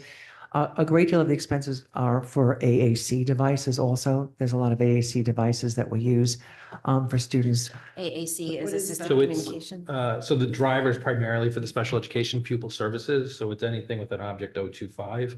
And as you've seen, pupil services has gone from about 159,000 to close to 400. And pupil services is, Pupil evaluation. Oh, for the pupil evaluation. Is that in this line item? Correct. Oh, so it's a roll up of several line. Okay, thank you. I'll still tell you what AAC is if you want to know. Good. They're really working with specific devices. AAC, sometimes we have students who require a device that has eye gazing systems.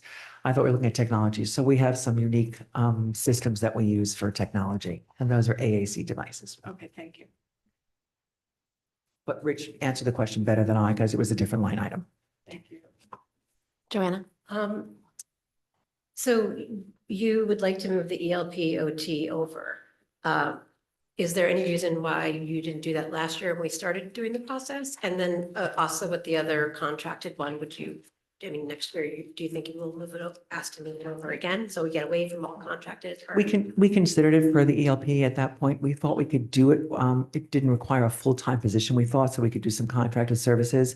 Given the number of students we have now, it really does require a full-time position And then and continuity. the contracted SLP, I'm sorry, the SLP you wanted to bring in-house that you can't find. Are we still looking for someone for that? Actively. Okay. And where our hope is we'll get there.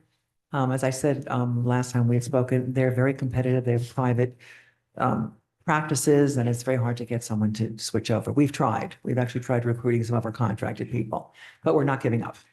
Our hope is to get there. Okay. Other questions in this category? I just have one more question. Sure. So in the special class teachers line, 803, you have 63 teachers, but there's no change in the staff line. And so in the object detail I saw it's because you currently already employ 63 teachers. Is that why?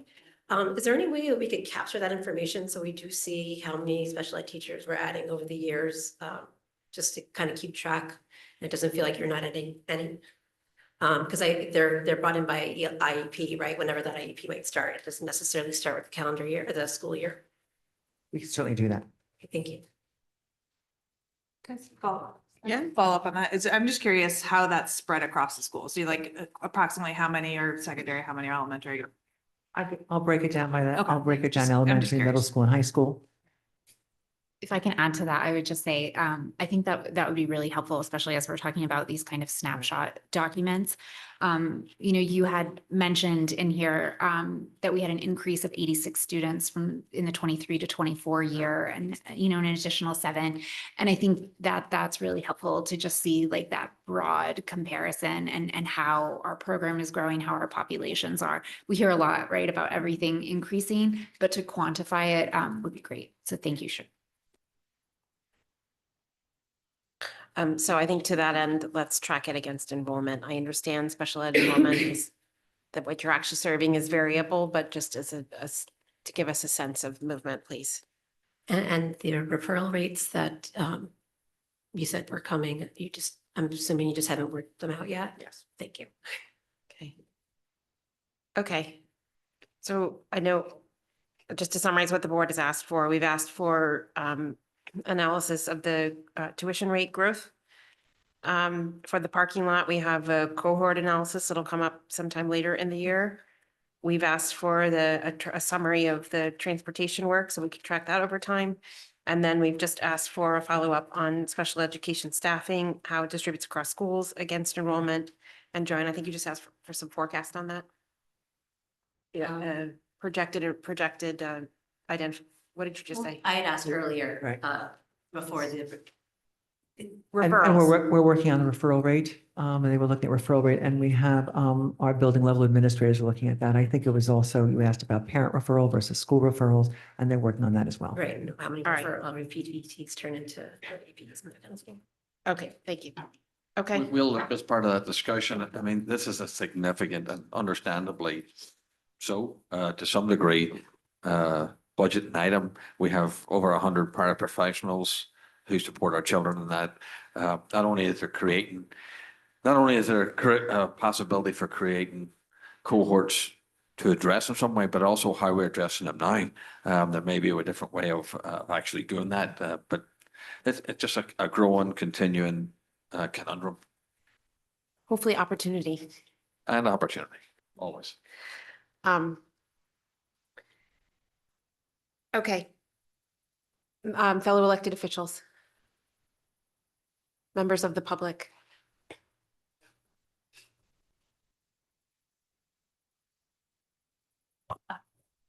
Crystal Hill, CDSP Chair. This question coming from our special ed community in regard to the change in BCBA. Has there been any real analysis done on the behavioral analysis consult hours kind of outlined in current IEPs or where they're projected for next year?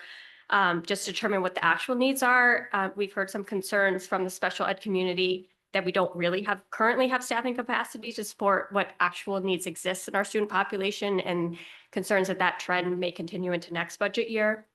And then I'll just reinforce, I know this came up around the board table, again, the trend in continued increase in costs in outplacements.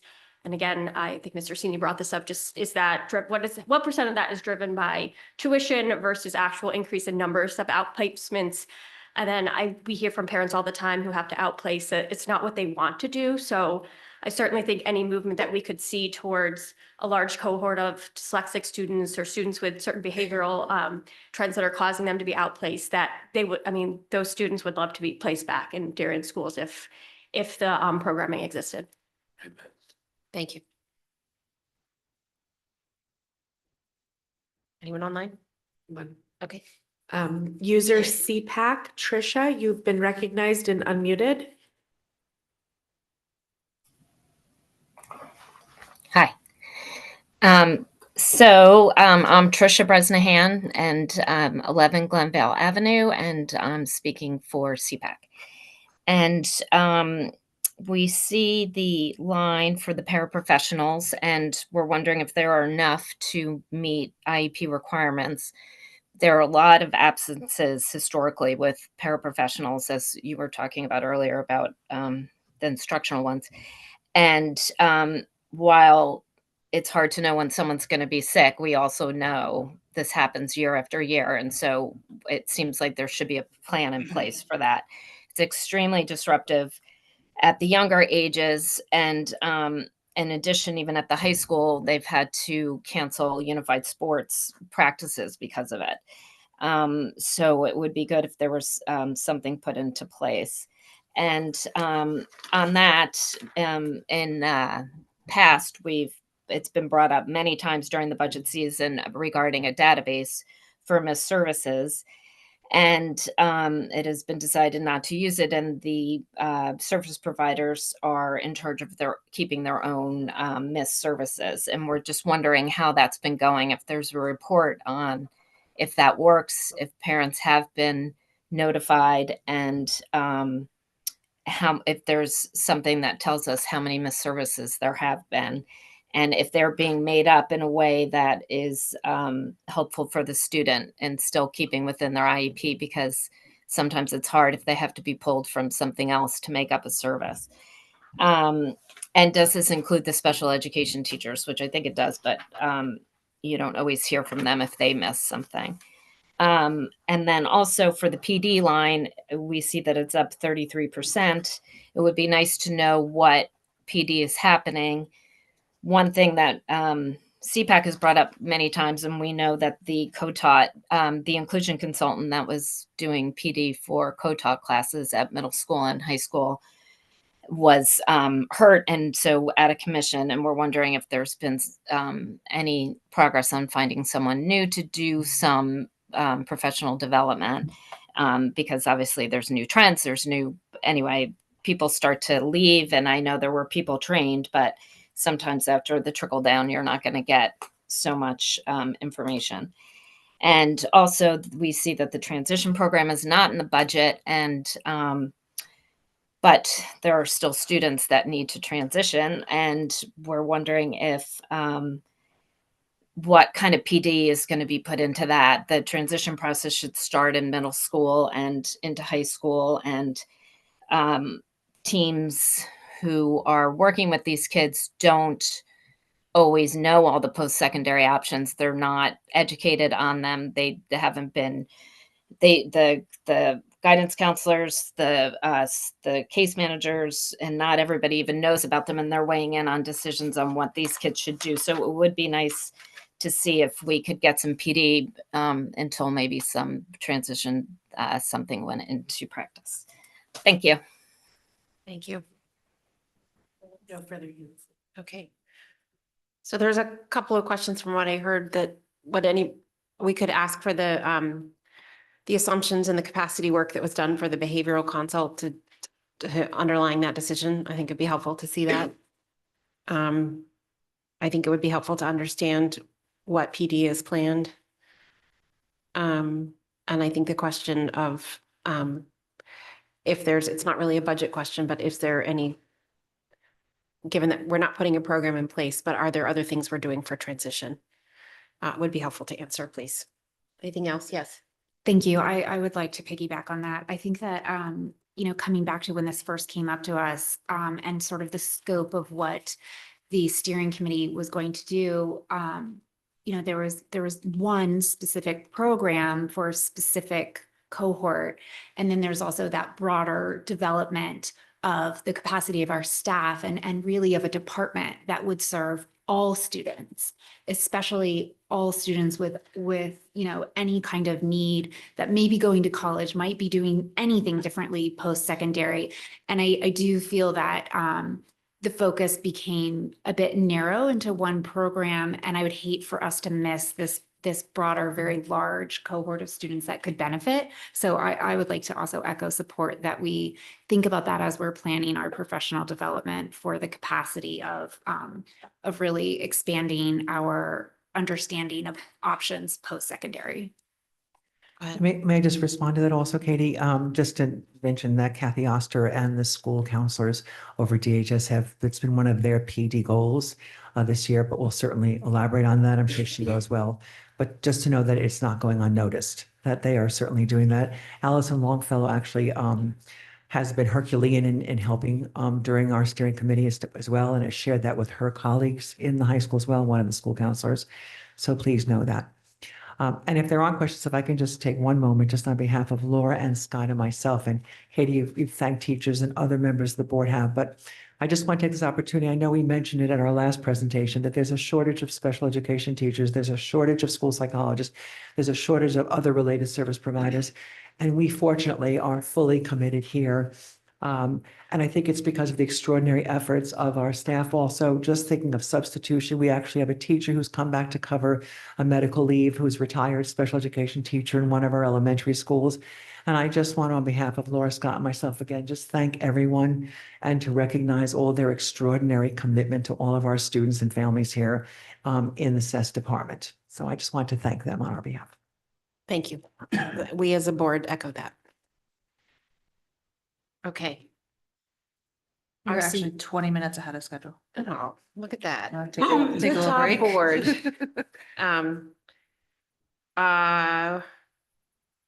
you want to take a break? Or keep going? All right, keep going. Curriculum. Amy, you're up. Good afternoon, everyone.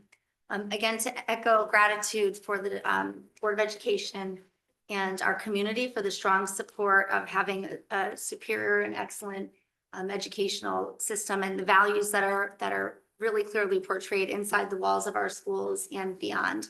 It's an exciting place to work and be. I also want to thank the administration and staff who work day in and day out with all of our learners, our students in all populations, general education and special education, because as Shirley and I often talk about, they're all our kids. I'm really happy that I've heard a lot of public comments speak to educational excellence. And I know that we're ahead of schedule, and maybe that means I'll have a few extra minutes to talk about curriculum and instruction, because in my mind, the teaching and learning is really why we're here, and it's important to keep that focus. You'll recall that last year in the budget process, we did some significant work to systematize and bring some, I think, greater coherence to curriculum instruction assessment and professional learning through the RC19 budget. One of those things that our curriculum team, our instructional supervisors, department chairs online, they're all jumping in now. They're all populating. It's like the Brady Bunch view. Thank you guys for being here. Something that they worked really hard on was creating a curriculum writing and revision cycle. And part of that is because we worked really diligently together on this to think about how do we make connections across departments, horizontally, and then of course vertically across the school system. And how do we make connections within the work that we do across all areas? Something else we've been focusing on is ensuring that we have special educators at the table when we're writing curriculum. And something that I noticed quickly upon my arrival last year was the limited access to the curriculum that our community, not only our public stakeholders had, but internally. So that's definitely been a focus area of our work. I want to thank the board for prompting our work not only to center on the tenets of UBD, understanding by design, but also universal design for learning. That's some significant learning for our team of administrators and teachers, and something that we're eager to participate in with our colleagues in the SESS department. Broadly, I think that you'll hear a lot through the comments today, and certainly hopefully we'll engage in rich dialogue around the curricular work we've done in the area connected to ELP and kindergarten for play-based learning. While that's legislated and some of our work is legislated, it's also work we believe very strongly in. So we're grateful for that opportunity. You'll hear about from ELP all the way up to new courses that have been requested across various departments. You've already heard of some of these through other board meetings, and the expansion, the continued expansion of the world language department with new courses there. So I'll just go through the budget because I'm sure there'll be some active dialogue as we move through this process. So the personnel accounts, there is not any recommended change. So I'll jump to the curriculum development piece. I want to note that there is not an increase in this line item, but I think again, it's a more articulated plan. If you look at page 220 in the budget detail in the narrative, we've tried to break out our curriculum projects at both the elementary, middle, and high school level. We're also trying to reference what the public can expect as far as stage 1, which would again be those public-facing documents that are kind of the big picture of each of the department areas and courses for what students should be able to know and be able to do at the end of an experience in a course or grade level. We've also noted ongoing curriculum revision. If I can go back for one quick second to the stage 1 on page 220, There's a note about at the elementary level library K-5 curriculum. There were some earlier remarks about screen time and digital citizenship and typing. And one of the things that I did also notice last year with Mr. McGuire is that there is work that needs to be done at the first initial stage 1 level at the elementary school. So the board can expect that, again, our work will continue in that area. We've also requested some funds within this budget to continue that work at the approval of the FY26 budget. That will be a focus area at the elementary level for the year ahead. There's also some work here that's outlined in the curriculum area for pre-K-5 art. Mrs. Thompson before was talking about the opportunities for curriculum to connect the departments across music and art, visual and performing arts, and thinking about how we're recognizing opportunities to challenge our students who have gifts and talents in areas beyond humanities and STEM. So that is some other exciting work. As you know, this budget also includes some nods to our work in the area of MTSS. There's been some earlier board discussion in multi-tiered systems of support. That's certainly a continuum of services that connects the general ed work of our department to our special education colleagues, and something that we're looking to make more systemic, and also to ensure that we're providing the needs to challenge all learners appropriately, those that are performing not only, toward grade level standards and but also beyond. So that's something that Julie Droller and Mrs. Klein and I will continue to want to talk about. Additionally, with regard to curriculum projects beyond ongoing work, it is noted that there is curriculum work proposed for those new courses, which we're grateful that the board has approved. They were mentioned earlier. Exciting that there's work in astronomy and cybersecurity. So again, highlighting those STEM areas, and also American Sign Language, which has been a very popular course for students at the high school. Consultant services, again, to just go high level quickly through this, there is a decrease in this account. And that's really because we're bringing that work of some professional learning focus into the district. So the work on play-based learning is something that I've been supporting with Julie Droller and Laura Straighten. We've got a very eager team of pre-K and K teachers. We're leading the work in professional learning there and curriculum design and development together with that group. We've also brought the work in-house for PDEC, which is really the committee that supports our professional learning and growth and support plan for all of us, staff, teachers, educators, leaders, all of us together.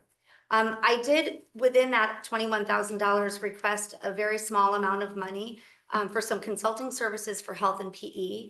I believe that that is an area where we need some expertise to support curriculum development and also to ensure appropriate support of the staff that works in that department to ensure that they're able to grow also professionally is critically important in the work of teaching and learning for their area.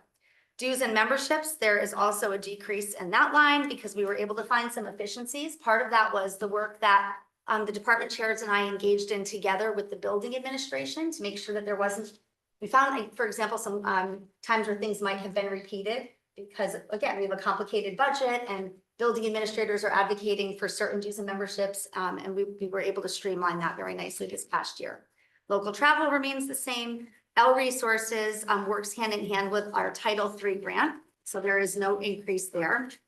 And you can see that our population of ML students gradually does increase naturally throughout the course of the year, and has increased year over year, but we can still meet the needs of our learners. Right now, we have one day dedicated ML staff member in district, and we also have interventionists in district that are helping to support learners that receive those services.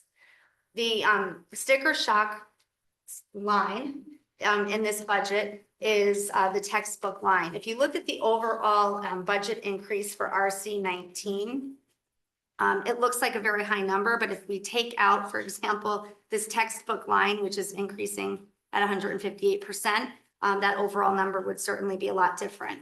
And that number is relative to two primary driving increases. One is the grade 8 resource for mathematics, and I do see that Ms. Rodier is on the Zoom as well. Thank you. If you have any questions for her about that resource, I'm sure she'll be happy to support me in answering those. I want to be clear that that is not a new program and not a new resource. It's simply a RIA of the current resource that we're using. We do believe that it does meet the needs of our learners and matches really nicely with the work that's happening in district in the area of building thinking classrooms, some of our professional learning efforts.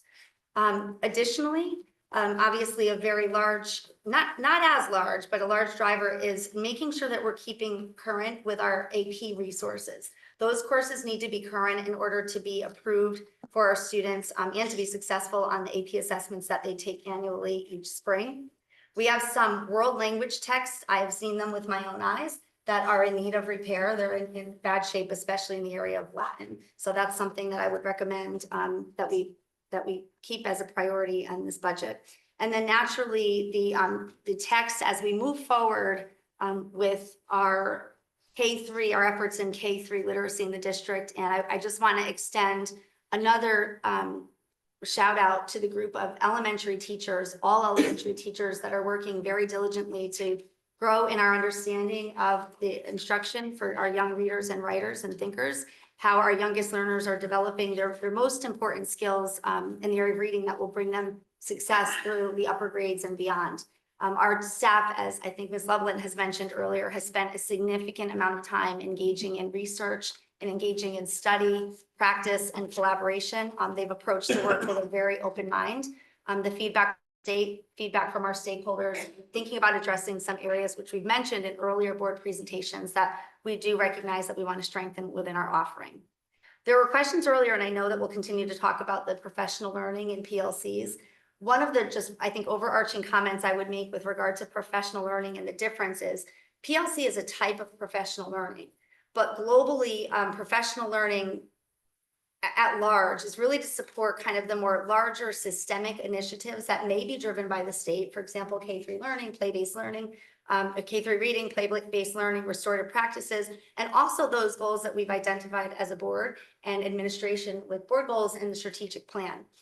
Some of these are required things, others are required and also things that we just know are very important and that our students and staff are deserving of.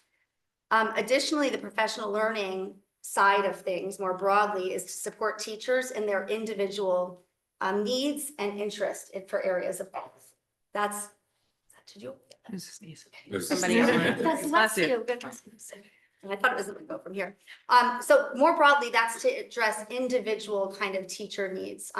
When we think about a PLC model, the intent of that is to be teacher driven, but it really is a more collaborative experience, focusing on how our students are performing, really looking at cycles of data, thinking about that plan, do, monitor, adjust, looking at how students are, for example, moving through tiers and looking at specific examples of student work, and then thinking about how staff will immediately, as Dr. Adley mentioned before, formatively assess the teaching and learning process and then react to it. It's a different kind of study. So that's just a quick comment on that.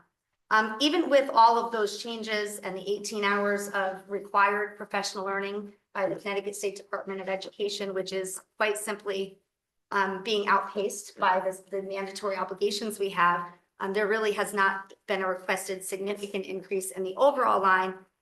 As we know, though, we have discussed the overall request of early release time and PLC time. There is some other costs that have been associated with that.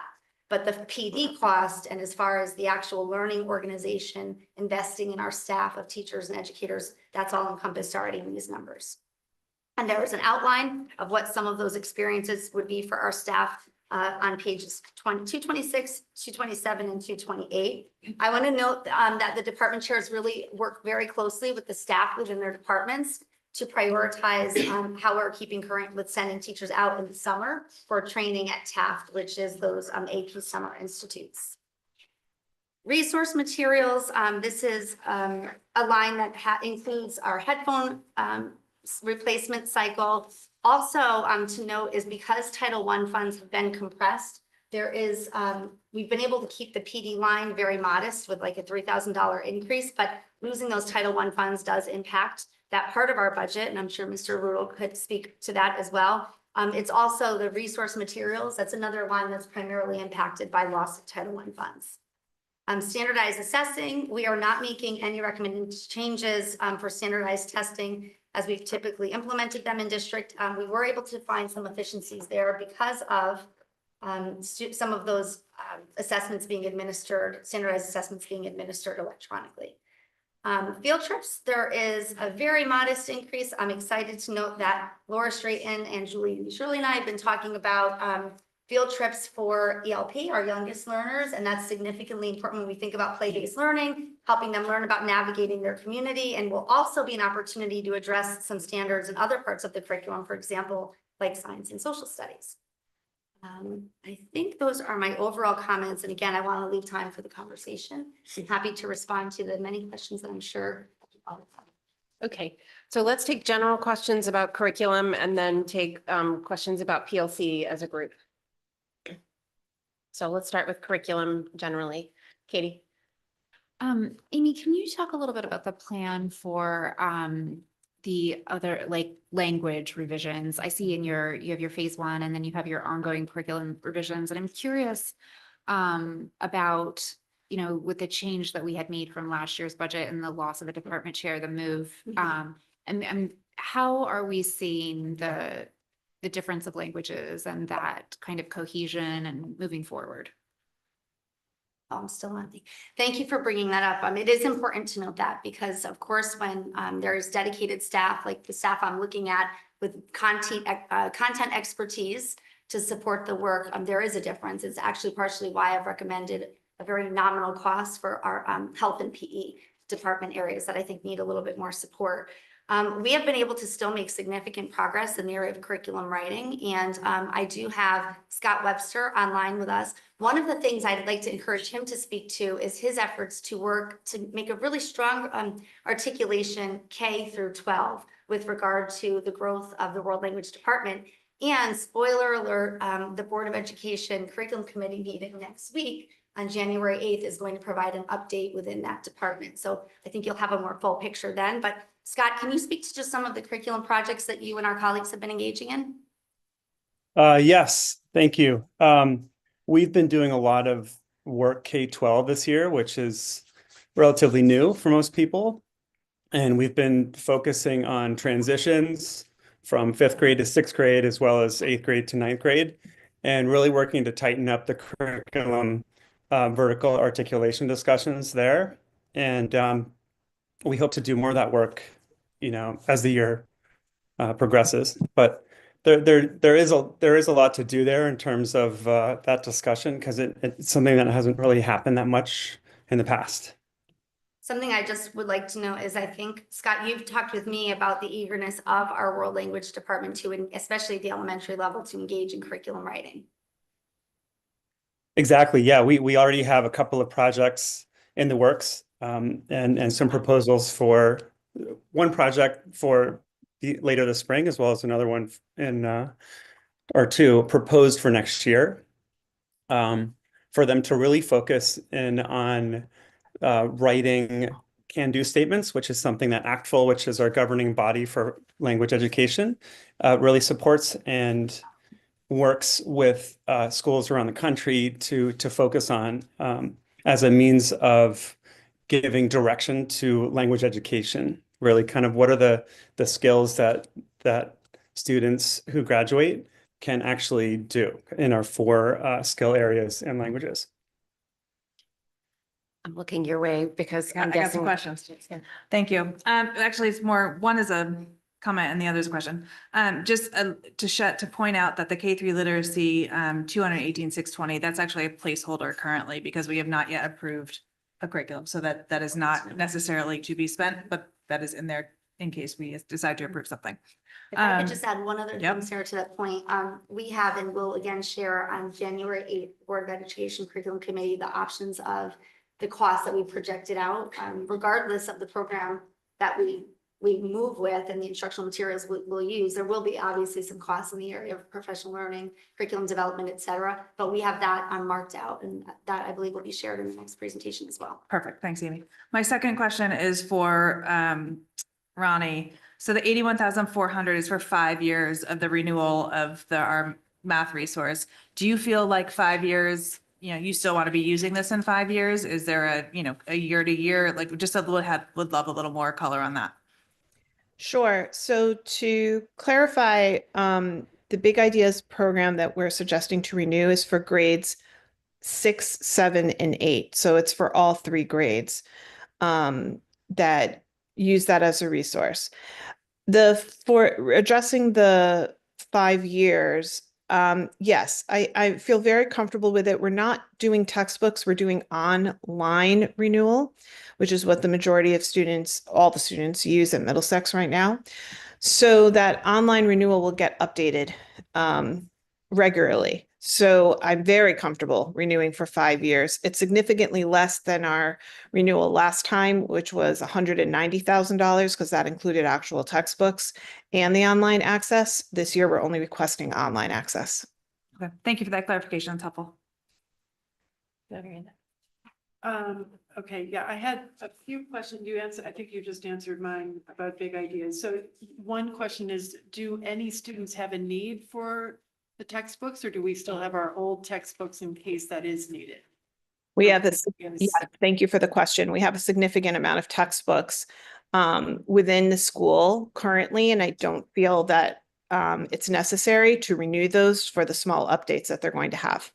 Okay, and then I have questions on the curriculum writing. One of the questions is for grades 6 through 8 flex.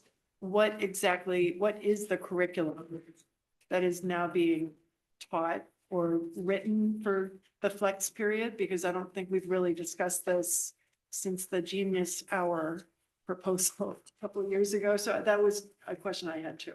So the flex period that is at the middle school is kind of an advisory period. And what I have noticed is there was not a curriculum established for that before. And there it is.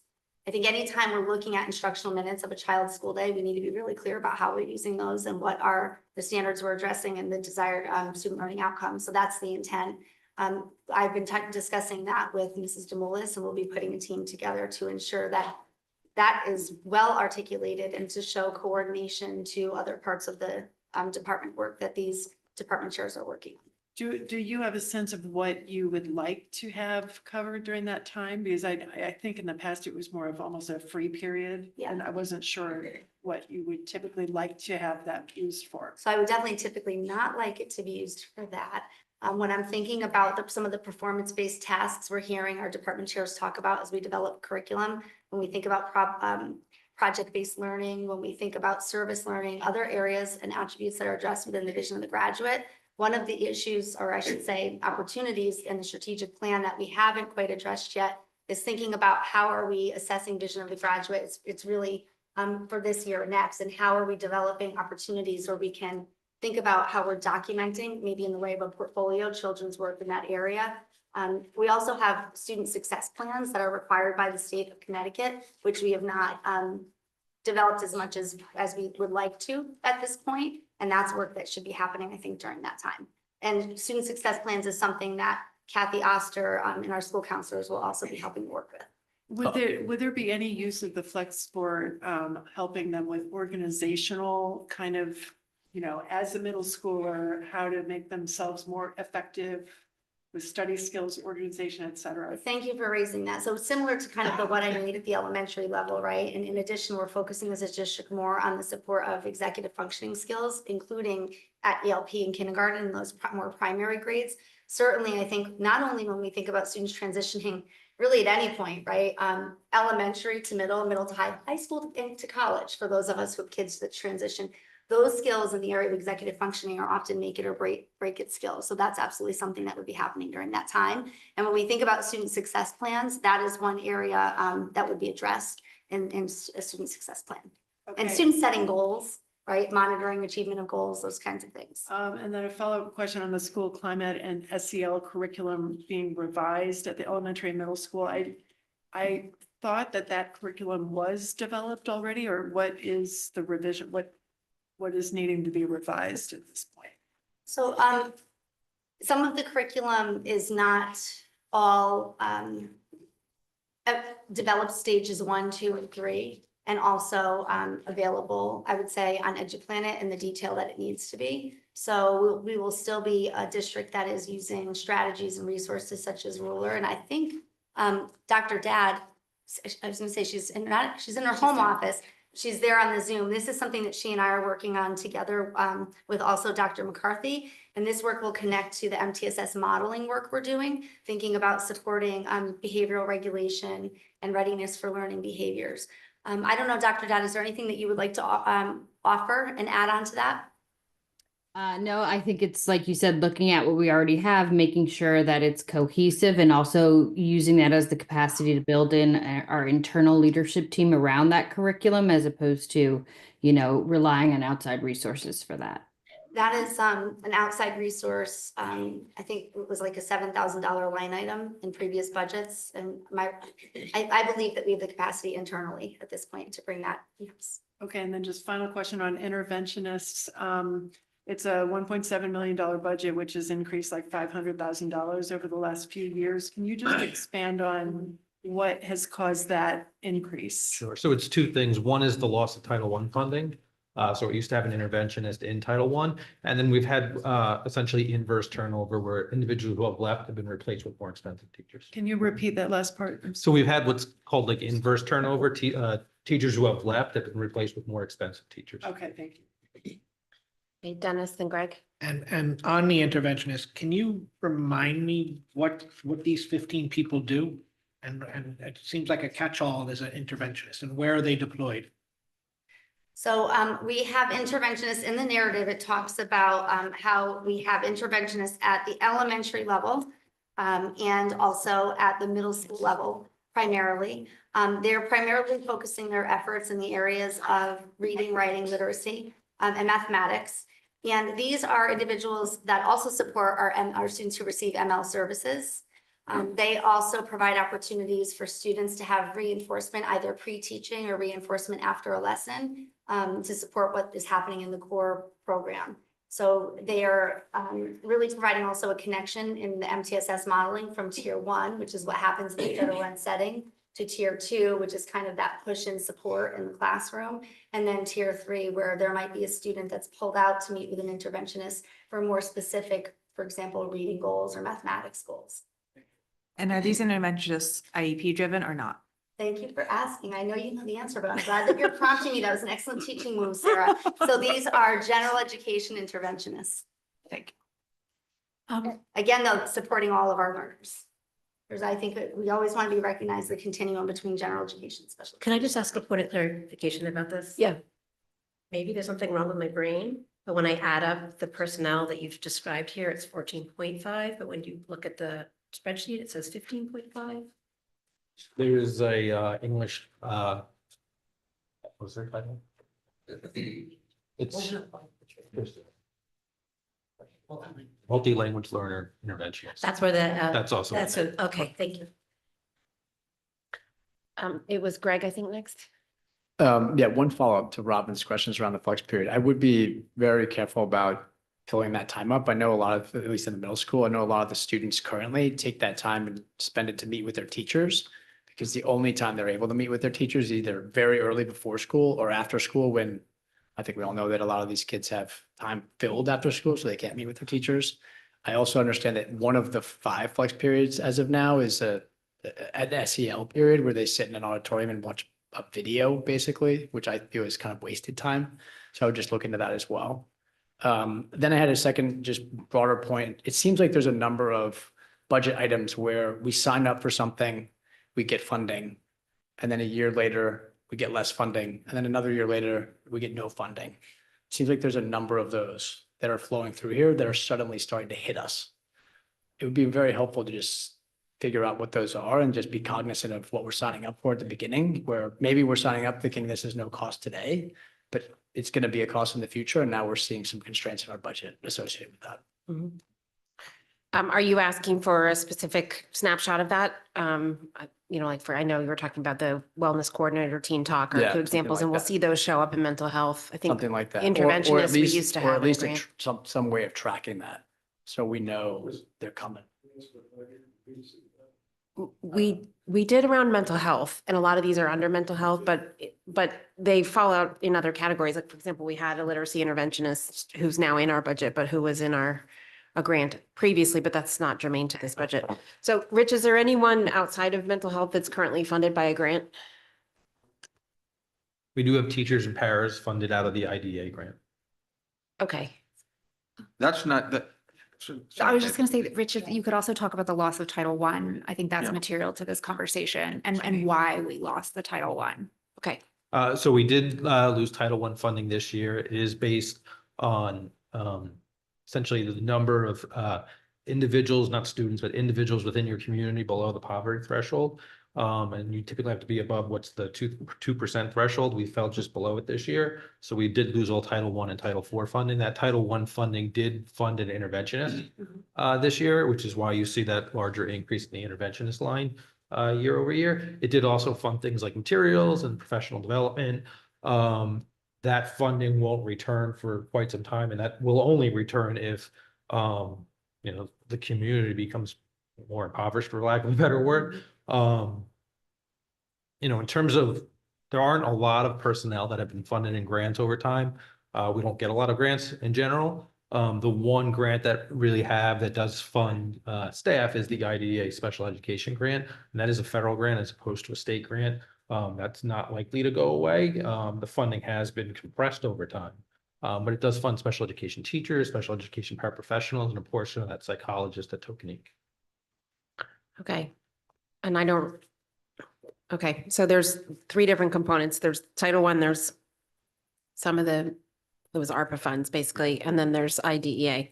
So I think we'll have mental health show up, but if you want to if you don't mind showing us, I think you showed Title I in the finance report, but maybe the IDEA funding. And then lost it. The point I was going to make was similar to Richard. But as a district, we try not to create these cliffs. Yes, that's right. Yes, we do have some in the IDA grant, but that's not untypical from any district. But when regarding grants and stuff, we've got a limited number of positions in there, and certainly we've tried to make it explicit what they are, and we'll make it more explicit. But we try not to create these cliffs for the board or the community to face. Yes, by choice. And that's why we put them in the new initiatives Yes. as we prepared for this budget process. Yes. And we should continue to do so. Yes. I have a follow-up question just on the interventionist. Is this what used to be called SRBI kind of staffing to help with that? And then since they're all in RC19, what typically is the spread between schools of elementary versus middle school or even high school? And the reason I'm asking is because I anticipate that in the coming year with the K-3 implementation of the right to read, the new literacy effort, we might have more needs at the elementary level for the MTSS support, and it would just be helpful to understand how those 15 staff are being used or at what levels. They're primarily at the elementary level, and I see that Julie's here. She primarily supervises this group. We have a math interventionist at each elementary school in each of the buildings. We have 1.5 actually per elementary school. And at the middle school, we have 2 interventionists, one who primarily services on the humanities side, literacy side, and the other primarily on the mathematics side. Also, again, just to mention that those interventionists also service students who receive ML services. Thank you. And one other thing that I will jump in and add is that they also support teachers. They support new teachers, they support teachers in implementing the curriculum and establishing tier 1 goals for their students as well. Katie. Thank you. Amy, could you walk us through what is comprised of the $21,000 for the admin retreat? Or if possible, come back at a later time with, maybe an itemized, it would just be great to understand what that entails.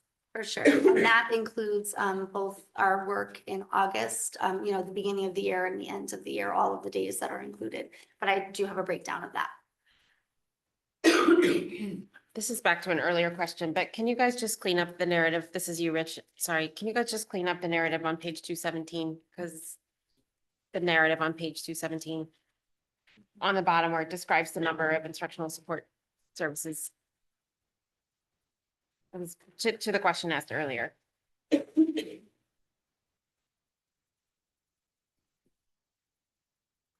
Yeah, the math. Oh, adding the teacher into the Yeah. teacher. Yeah. Yeah. Thanks. I mean, Just so we all have it for the record. Thank you. Dave? So I have a few questions, following up on Dennis's point of trying to get some trend lines and some aggregated analysis across different RCs. Back in the initial pitch on Thursday, we got from Dr. Allen with the 10-year operating budget history and the introduction of the budget. That was great. It was in tabular form. So what I'm going to ask for, it'd be nice to see with kind of maybe like a line graph with the data provided underneath. So the first one really goes to the curriculum writing projects that are mentioned on page 220. For example, elementary, I see 16,830. That's just for this particular stage one, correct? And then we have stage two below for curriculum development. Correct, across 6 grades and in many cases inclusive of ELP. Okay, so I guess the question I'd like to see is back over 10 years if we can do it. What are we spending on curriculum development over the past 10 years as those trend lines, like it was, because this is not aggregated data. This is one particular piece. Can we roll everything that's going into curriculum development, whether that be teacher time, whether that be in this particular RC, I'm not sure, building staff additionally, but would really just to like get a snapshot of how much we're spending on curriculum development in general. I'm going to ask the same thing regarding professional development. And I know earlier, Amy, you mentioned that some of these are initiatives that come from the board. Some of these are initiatives that come from the admin. Some of them that come from the state. Would love to see that same sort of linear, layout of what we're doing in terms of what's going on and spend or time. Maybe is the right model there, just to see what that trend line has been over time. With maybe pull out time from the classroom in there, that would be very helpful. Yeah, I'd really just want to get like arms around the entire spend for that. And just as a tease, that's going to come for PLC as well when we get to that. Well, sorry, what was that add on there, Joanna? So David asking for trends and time and money over the years. And I'm just saying like, how much more are teachers out of their classroom now than they were? Okay, sorry, thank you. Yeah, and then I guess the follow-up question for now on this topic really, and Rich, this one's for you. I see in RC 19, I see curriculum. I know we have, we have the curriculum coordinators, we have directors, we have, curriculum coordinate. I mean, if we look at all that's going on right now in sort of admin, whether that be curriculum development, whether that be staff, whether that be building staff, whether that be psychologists, would love to get over the past 10 years, probably 3 lines on a graph. What's the enrollment? How many teachers do we have? Account. How many administrators do we have? Account. Probably should also see those in dollars. Maybe it'd be great to do 2 other charts that are logarithmic. Don't know. Don't want to give you too much work, but just again, seeing trend lines over where we are in admin growth and where we are in teacher and student growth. And then one last question, just looking at this presentation. Sorry, was it back there?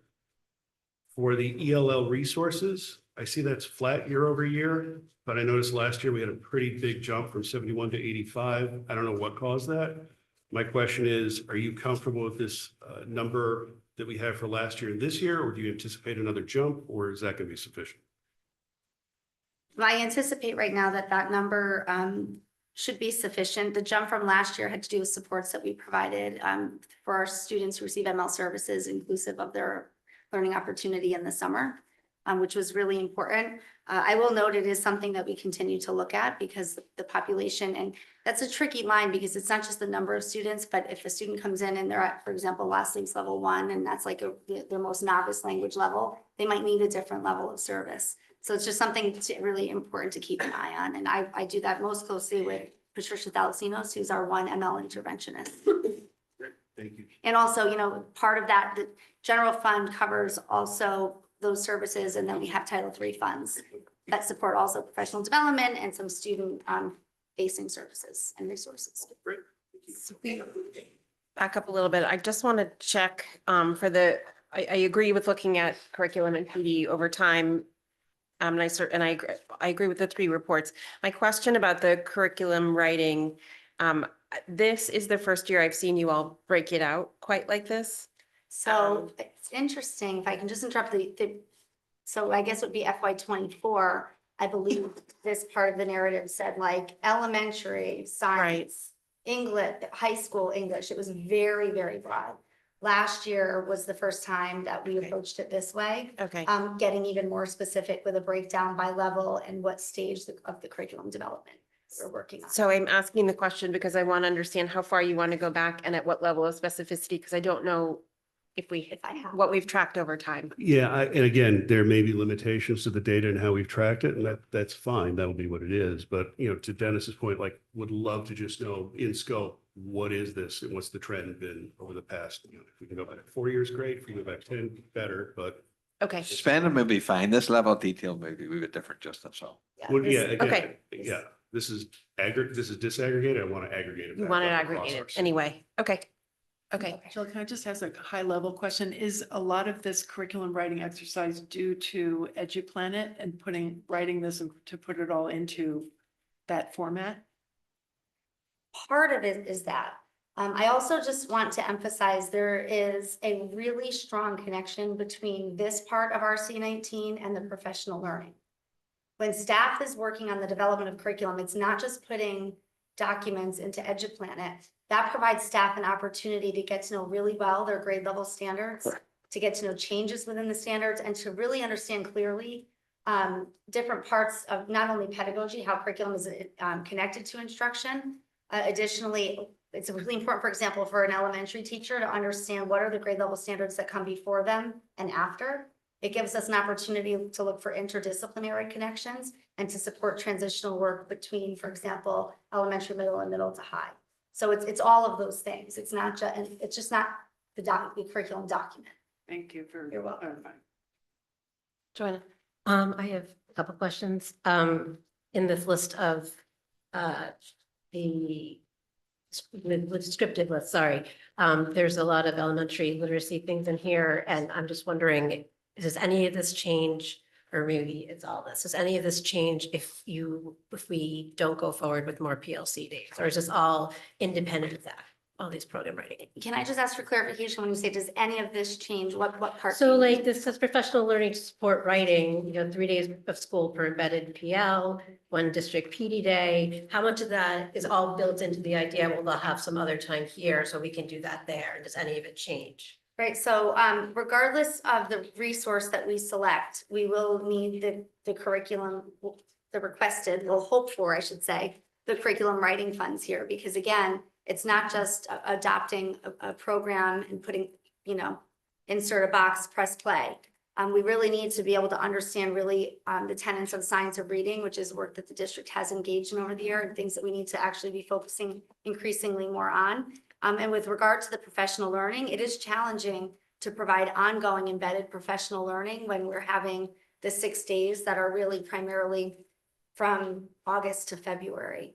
So when we think about the additional requested time, that would allow for time to bring teachers across the district, especially, for example, when we think of K3 literacy and K3 reading, to bring teachers together from across the system. And that's something I think if we listen to earlier Board of Ed Curriculum Committee meetings, our teachers are definitely craving the opportunity to be talking across the system about how we're approaching the really important work of helping our youngest readers grow and learn. If I could just add to that a wee bit, there's nothing in the PLC proposal that triggers something else. If we don't do this, we can't do this. And we're not doing it. That's not the case, okay? So, and it wasn't designed like that. Does it help? Yes, of course it does. But it's not triggering, well, then we can't have this or we can't have that. And then under literacy, where you say it's 32,850 for the Title I loss, what does that look like? Like, what does that actually relate to? Is that? I want to just make sure that I'm getting this So right. in It's the- probably Ames Web and. So in the instructional past, it was resources. teachers college. That's what it was used. So that kind of goes also in the PD, it's in the PD. So I'm sorry, We're what'd you not- say? It was the, So in the past, not this year, but in the past, it was teachers college. Which we didn't budget for in FY25. oh, thank you. Okay. All right, PLC questions. Robin. My main question is looking at the overall costs that we have budgeted, it's basically flat this year versus last year. And you do have a significant amount of, it looks like professional learning at the elementary level for literacy, support writing, and various other things. So the main question I have is that if we're budgeting the same level of dollars for professional development, can we do all of that without adding the additional 5 early dismissal days and the additional 3 PLC days? It would not. Why are those additional needed? Why are those days needed, or why are you proposing that if it's basically a flat spend? That's what I'm trying to understand. Well, It's a flat spend here, but it's actually $100,000 cost in the transportation, Correct. the reduced food service revenue. That's why I'm asking.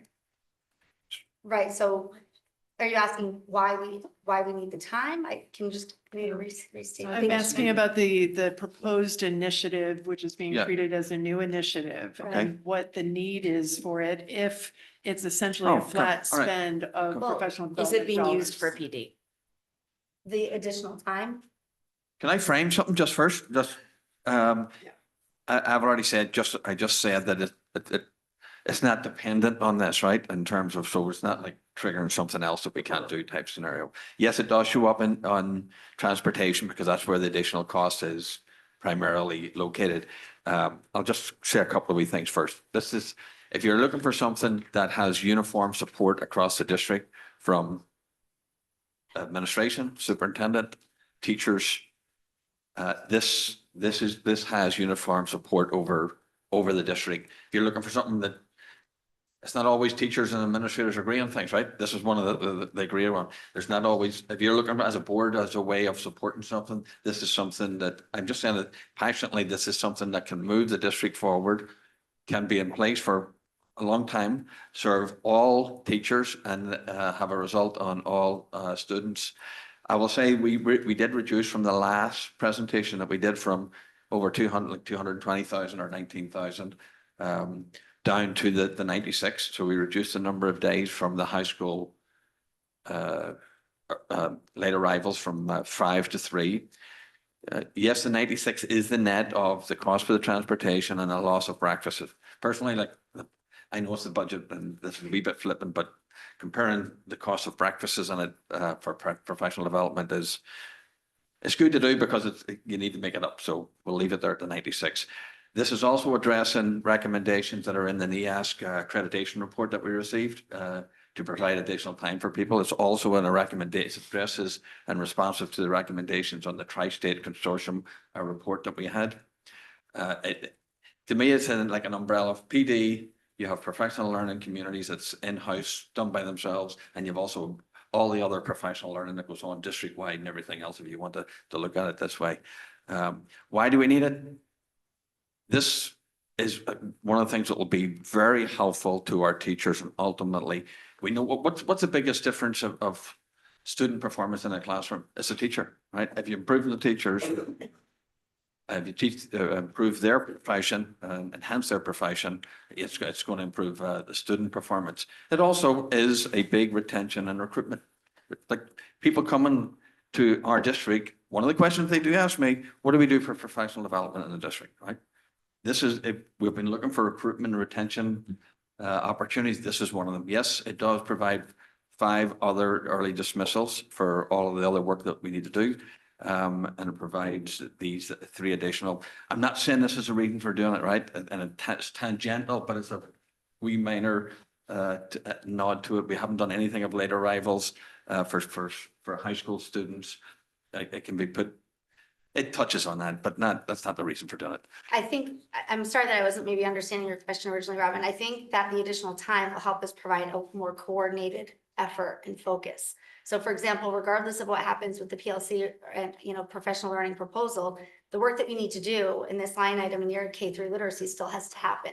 Would it look very different if we had time to get teachers together consistently in a meaningful way across the district? There's not much in this budget, and I'll stop after this sentence. There's not much in this budget for the expense that has such the leverage and potential benefit, in my opinion. Other appeals, Dave. So I guess I'm just trying to think about when we were working on the teacher, the last budget go round, and we we work to put in some funding for outside education and other development opportunities there as a retention tool. I think about the work days that teachers have. I think about the cuts we put in last year to teachers and are proposing in this year. Have we done any, and I hate surveys because they're pretty weak, but have we done anything with checking with teachers? Like, do they want release time? Do they want PD? Do they want PLC? Like, what are they, have we gotten any data on what they value? Given the shortcomings of doing that sort of thing. The answer is yes, we have that data. And through the PDEC committee, we surveyed teachers. All right, can we get that, please? Shared out? Thank you.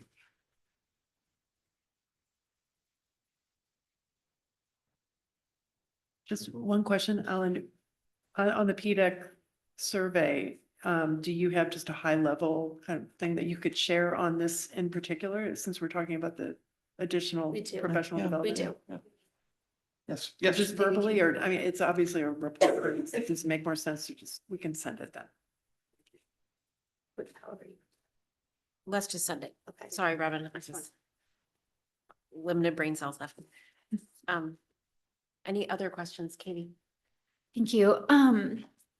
So I think actually today's conversation around PLC has been illuminating, even though it's been a topic that's been floated without a lot of details for a while. And I think that part of what Robin's question earlier was, Amy, was about like kind of almost like, why isn't there a cost to this, right? Other than, you know, the transportation and the revenue, you know, like we're not paying for something.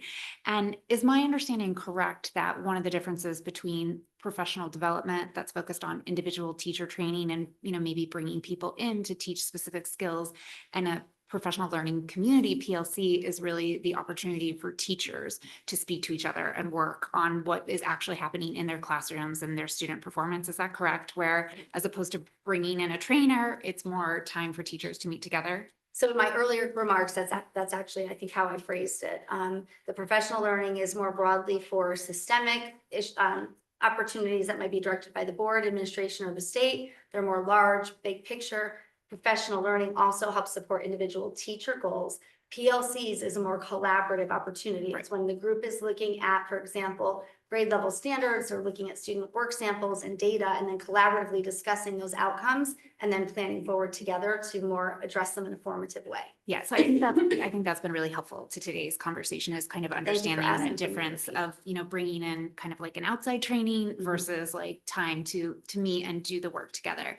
My question for you is, are there opportunities to provide that collaborative time for our teachers that don't result in the loss of student instructional time? So one of my concerns about this initiative is that we are reducing the number of minutes that students are in their classrooms, right? And Dr. Adley, I fully agree with you that like it is the teachers that teach the kids, and that is so important. But the kids also have to be present in the class, right? So there's like a 1 and 2 that go together.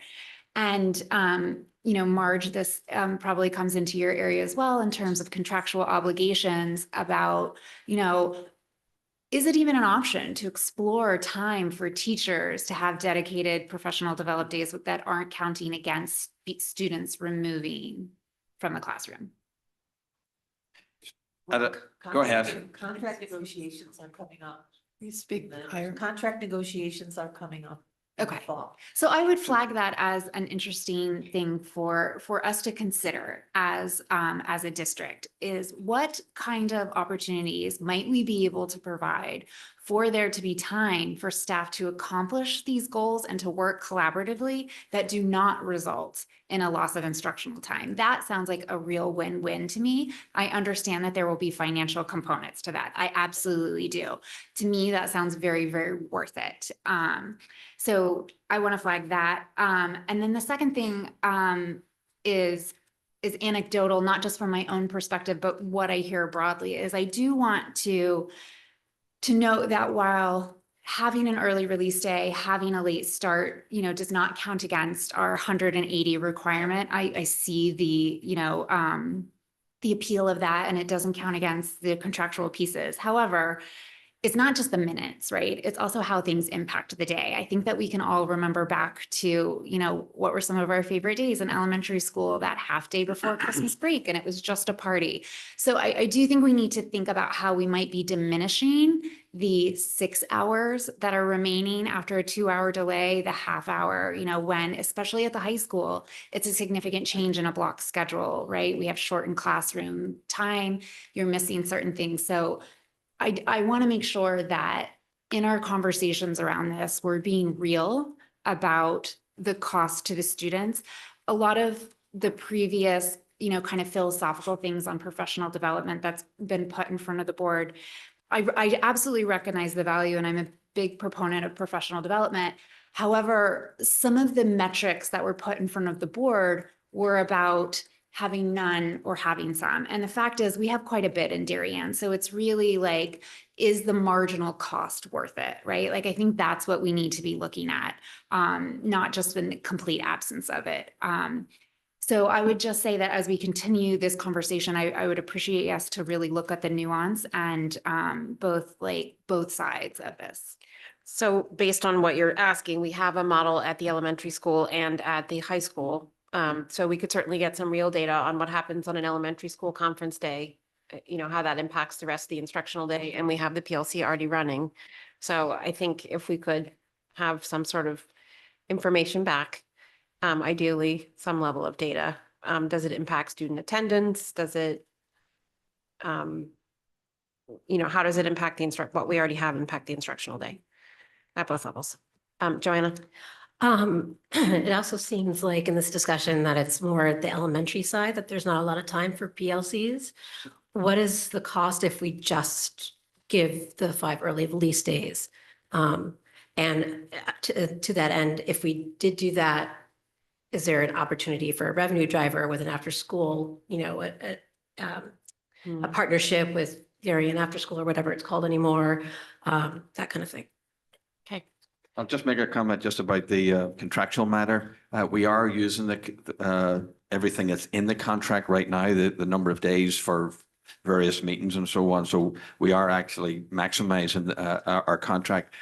I'll just say, like, if you go to the contract for this type of stuff, it will be exorbitantly expensive for any additional minutes you can put in place for teacher work time. It's not just our district, it's a district, that's the way it works. If you ask for additional time or otherwise, I won't even get into the pros and cons of meeting before or after school or anything, but Is that data you could get for us? Do we have districts where they've tried to do it through contracts and we know how they've settled, or most people stay away from it? I basically stay away from it. But if I could ask council that they would give me examples of their negotiations with people of what potentially adding in minutes for means. Believe me, it's expensive. Yeah, but if we could get some information on that, that would be nice to I'll understand. try my best. Just in a memo would be fine. For Pardon? this budget season, or you mean for negotiation? Sorry. Well, I think part of the question probably is whether we would want to adopt this through with the trade-off with instructional time, or whether we'd want to try to take this on as a. Well, I'm not negotiating, I say negotiations, but I'm not proposing necessarily to put it in that negotiation. Understood. Yep. Okay. Then I think, Joanna, you asked, is it feasible to just do this at the elementary school? So. What is the cost compared to?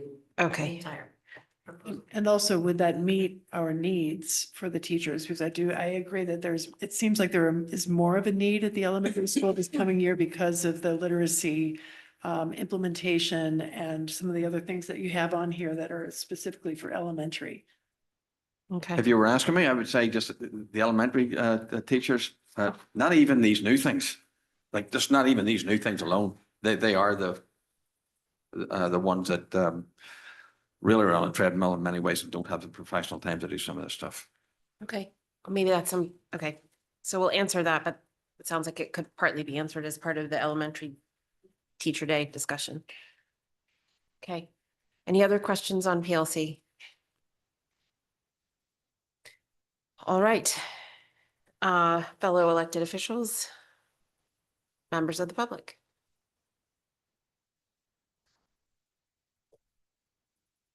Crystal Hill, CSP Chair. Want to speak to you on PLC. Putting aside the merits and the needs of teachers to participate in more PLC time, I just want to talk from the student and family perspective about the logistics of this initiative as outlined. In the 14 years I've been in Darien, things have changed. I mean, 11 years ago, I now have an 11th grader. I started being heavily involved in the PTO from the kindergarten level. We've seen a significant shift at the PTO level of the number of families that have two working parents. That's gotten harder for certain things to happen at the PTO level. We've had to change the way, the timing of meetings we do, some of the events we do. It's just harder to get parents during the day. And we consistently hear from parents that one of their biggest frustrations during those 2 weeks of conference weeks, it's logistically challenging to have 4 days where their children are home early. And adding 5 more days of that at the elementary level is a significant challenge and ask of our families. So I don't think that should be lost in this discussion, that it is a burden that's going to be put on our families to have 5 additional days at the elementary level where they have to find childcare. I think I hear a lot that, younger families, modern families, they've changed. Darien is not a place where most of the families have a working mother or a stay-at-home mother at home anymore. And it feels like maybe the district hasn't moved with where our families are. There's certainly uptick as post-COVID when we had a lot of young families move to town. A lot of those kids are now coming into the district. We're seeing it more and more. So I just don't want that to get lost in the conversation. The merits of needing this time may be there, but the logistics of the way this is outlined is a challenge for our families. And in a tough budget year, where it's going to ultimately be $100,000 to the bottom line, the timing of it also seems perhaps questionable. Thank you.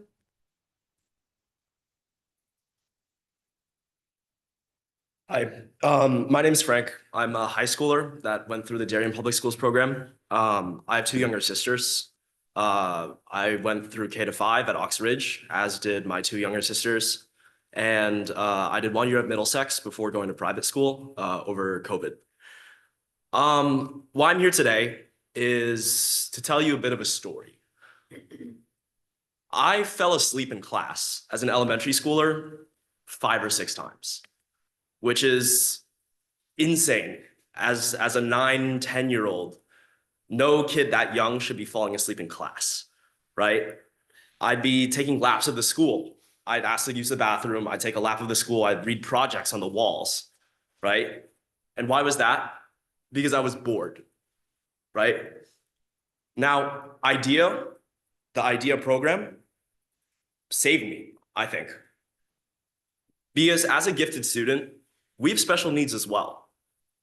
There's a disconnect between the high expectations of ourselves and the results that kids can achieve, especially without enrichment from schools.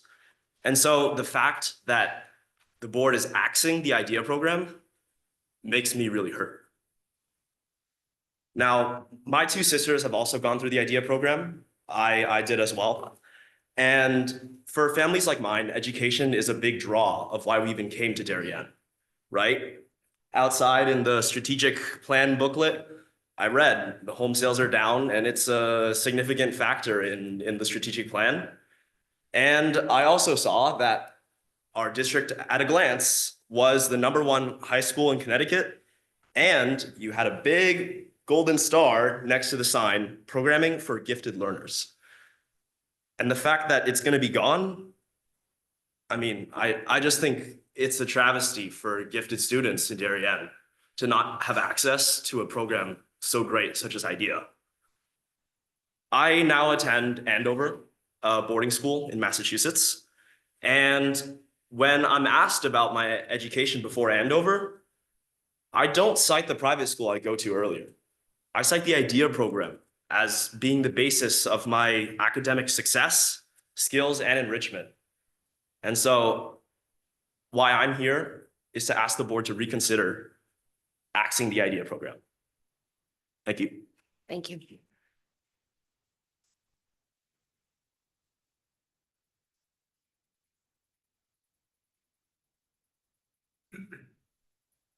Hi, my name is Bo. I've been Darien resident for more than 12 years. Frank is my son, oldest. I have two younger daughters as well. I still have this vivid memory of my 7-year-old daughter came home with a clapboard of Sumerian in her hand, and the smile on her face just stunned me. That's the joy of education, and that's the power of the IDEA program. I think that is priceless. Okay, I'm an adult. With the priceless part talked about, let's talk about price. I understand resources is always limited, even for the fluent town of Darien. Back 12 years ago, when I was considering buying a home or owning a home in Darien, I had choices. Both me and my wife worked in finance industry in the city, so we're not just confined our choices in Connecticut. We compared Short Hill, New Jersey, Scottsdale in Westchester, and of course, Long Island. One of the reasons we chose here is because we have friends here, and their kids went through the public school here, which is very impressive. And above all is the IDEA program, because I think back then, who graduated already, who is a successful engineer, he showed me the videos of making a rocket, and that's part of the IDEA program back then. That totally impressed us. That's one of the reasons we chose to stay in Darien.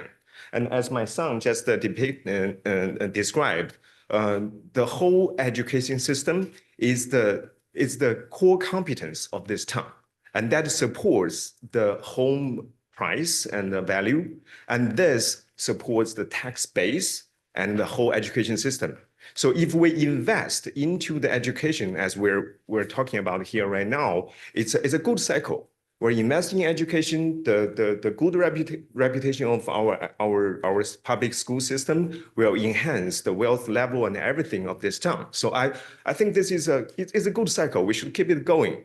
And back to the IDEA program, we consider that as a cherry on top of this big cake. Don't kill IDEA, because that's the cherry. Please keep that. Thank you. Sir, Thank you. sorry, sir, could you give me your last name for the notes for the minutes? Last name is Hu, H-U. Thank you. Okay. Go ahead. Good afternoon, Mike Rieger, 4 Apple Tree Lane.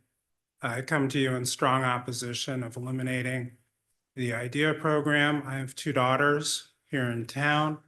One is not in the program, one is in the program. I want to give you briefly the perspective as a parent of both of those situations.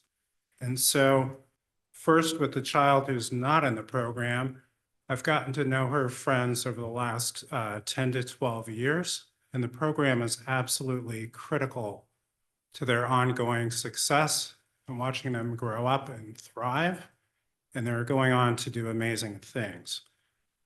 Secondly, for our daughter who is in the program, frankly, I would be lost as a parent without the program. The staff who operate the program, I think, are some of the best educators that we are fortunate to employ in this town. They have the experience of being in their positions typically for over 20 years and have seen generations of students progress through the program. So they're an invaluable resource to me as a parent. I listened to the recording of Thursday's meetings. And Dr. Adley, if I may put you on the spot for a minute or so. You highlighted that the program has been in existence for over 50 years and that it is not ideal that we are considering eliminating the program. That's not the best sales pitch I've ever heard, to be honest. You noted that we have a responsibility to meet the needs of all students, including our gifted students.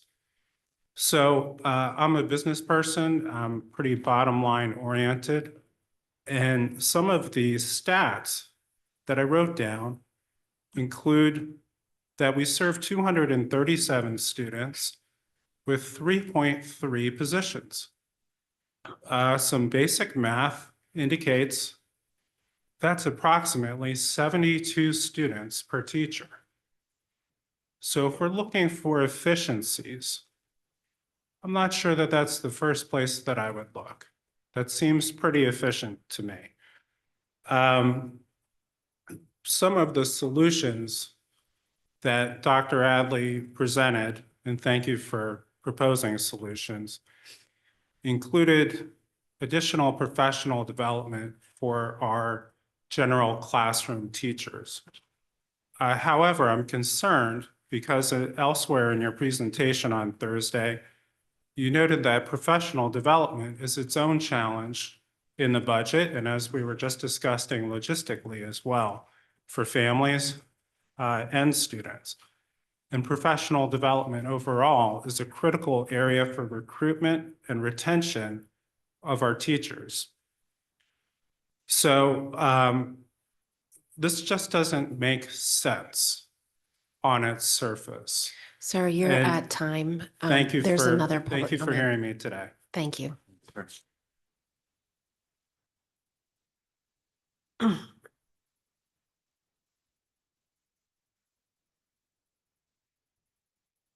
My name is Rebecca Relier. I live at 6 Ridgeview Avenue. Thank you so much for your time this Saturday. I'm here to express serious concerns about the proposed elimination of IDEA. This decision is alarming and short-sighted.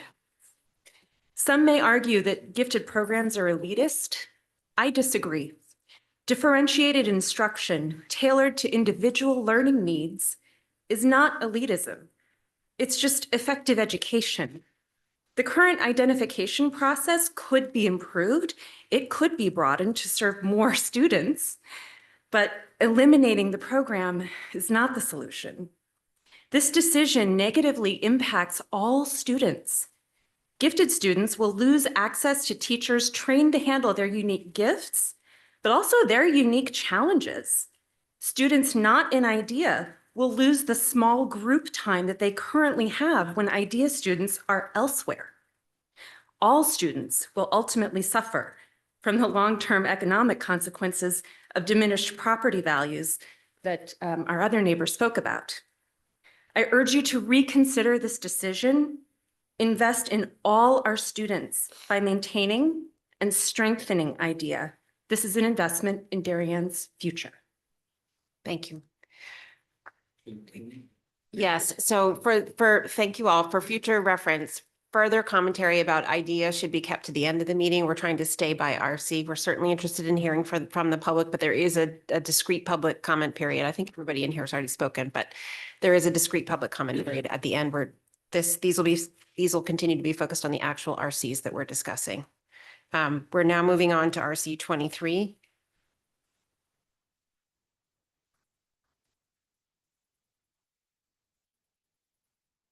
So RC 23, Darien Summer School, it continues to be a successful program with over 1,500 students and almost $1 million in generated revenue. It continues to generate a lot of interest from the community. No real changes for the budget going forward. We do expect that next year's program will likely hit or just come close to $1 million in revenue. John? So, this last fiscal year, we surpassed our revenue numbers, Rich. How'd you build the revenue numbers for this proposed budget? So we look at the number of classes that have been offered in the previous summer school. We look at what our price point's going to be, and we kind of extrapolate that going forward. You'll see when we see the increase in revenue in 31005, there's also an increase in expenditures in the 12001 account. There is corresponding expenses related to those who run the individual camp or program, and in some cases, it's a percentage of how much revenue they bring in. Okay, so I guess what was the actual 24, 25? So it was 945,000. So we do have 910 in RC 23, and then we booked $35,000 in RC 11. Okay, thank you.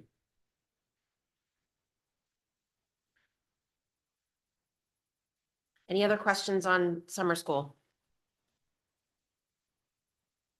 No? Okay, fellow government officials who wish to speak about summer school?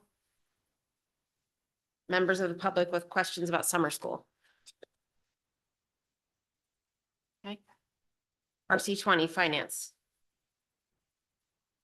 So RC Finance, there are no changes other than the contractual increase for the annual audit of $1,000. The auditors are appointed by the Board of Finance and are required every year.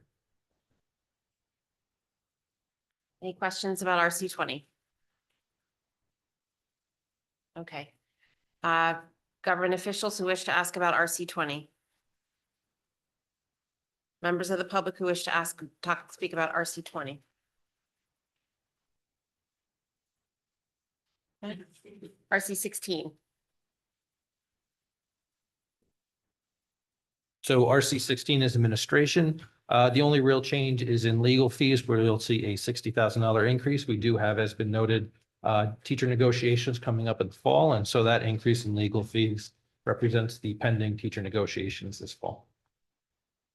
Okay. Questions about RC16? Katie? Thank you. I have a couple of detailed questions, but I want to start with the big picture one.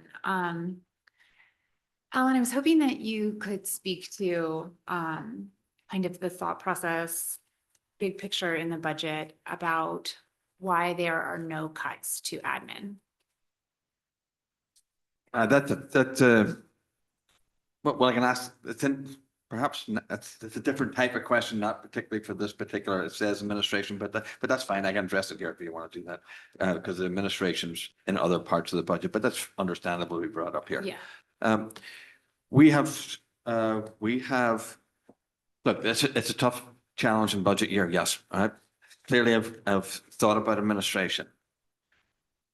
You can't take just the whole infrastructure, start to dismantle the infrastructure that's doing all the things that our public wants, our community wants, our children want, that you want, that I want. If you start taking that all apart, it's only recently that we actually settled on an actual administrative model. In terms of like the administration, you might be thinking about department chairs, assistant principals. We've just spent close to 2 years nearly going through process to land on that particular model. And I'm not going to be supporting dismantling that because you might get away with it for a year. You might get away with it too, but long term, that is going to be a detriment to the school system if you start messing around with that. And we've been sitting at the table here. Any given year is any given year, and everything else is up for discussion. But we committed to actually this particular model moving forward. And yes, people have made their own personal and professional decisions whether to step into that and step out. That's unfortunately part of the budget process, and that just goes with the flow a little bit. But that being said, that it's going to be a recruitment issue again, right? You're going to be losing administrators. We're just getting settled with an administrative team that is an excellent, high-performing administrative team that you have. I'm just going to tell you, people are not going to want to come here as administrators if you start to continue to start to take it apart, particularly the department head model, assistant principal model. I think the short answer is I think you need it. Okay. Other questions on this RC? Can I add on to what Katie said? Sure. So I feel like you said we've just settled on one system, but I actually feel like we now have 1.5 systems. Because my understanding originally of department chairs was not just that they wrote curriculum and aligned things vertically, but they also were in the classrooms, evaluating teachers. But last year when we added an AP, that was so there would be more time for the APs to go into the classroom to evaluate teachers. So now you have 2 different areas of administrators evaluating teachers. So it feels like a redundancy in that way. Well, we reduced some administration, right? And some of it has to be picked up. We also, the additional assistant principals were also for special education to serve that population and that need. So it was all sort of tied together, Joanne. It wasn't just, it just wasn't like straightforward that the evaluation goes to the assistant principals. There was a trickle-on effect of one impacting the other. Amy, do you want to add? It's really also important to note that beyond observations, another requirement, expectation, and best practice is investment in, again, embedded professional learning. So the department chairs who have content area expertise work very closely with not only the building admin, but with the teachers to develop goals, personal and professional teacher goals for the staff within the departments. And so those goals are related to what happens in classroom for observed practice. They set goals, they monitor them during mid-year conferences and circle back at end of year. They also provide a lot of coaching in district. So all of that is important and it's discipline specific work. We, at the middle school and the high school, we wanted those assistant principals out, in contact with kids, and contacted with the teachers in the actual classrooms, and that is happening. Go ahead, Charlie. I just wanted to add to that, and in our last presentation, we showed the reduction of how many PPTs when it went from 2 APs to 3 APs. So a lot of it was to free up assistant principals in middle school and high school to have other opportunities, not just for evaluation, but for coaching. But we did show the number of reduction. I think it was about 25, if I remember, about 25 reduction. Just add one other piece, the department chairs, I think, provide an opportunity to work alongside the building administration to ensure that they're keeping current across all of the disciplines. For example, if you think about the high school, the variety of disciplines and courses that are there, they are provide a conduit and a liaison to the department's staff and student teaching, student learning experiences and expectations across the departments. Since we actually put in place the elementary assistant principals, I think since then we have reduced 2 administrative positions since then.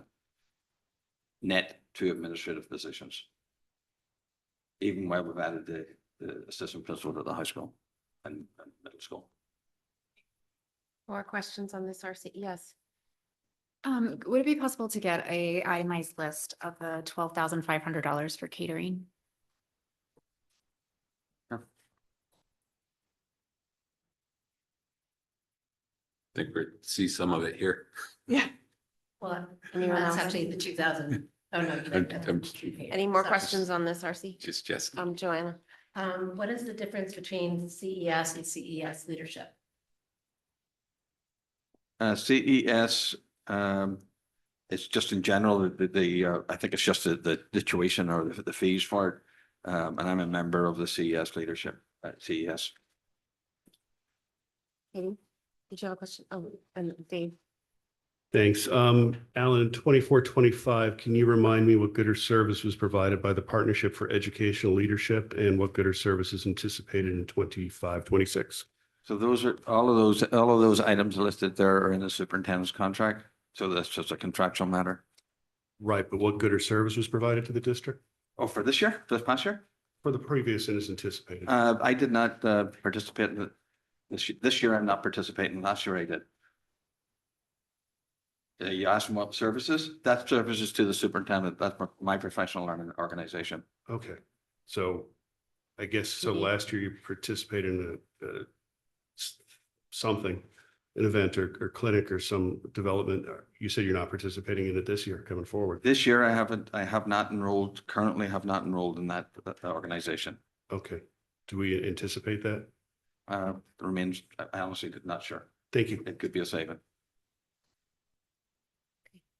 Katie, did you have a question? Oh, I'm sorry, I didn't understand what you said. Okay, any other questions in RC 16? Okay. Fellow elected officials on RC 16. Members of the public on RC 16. Okay. RC 18, personnel, human resources.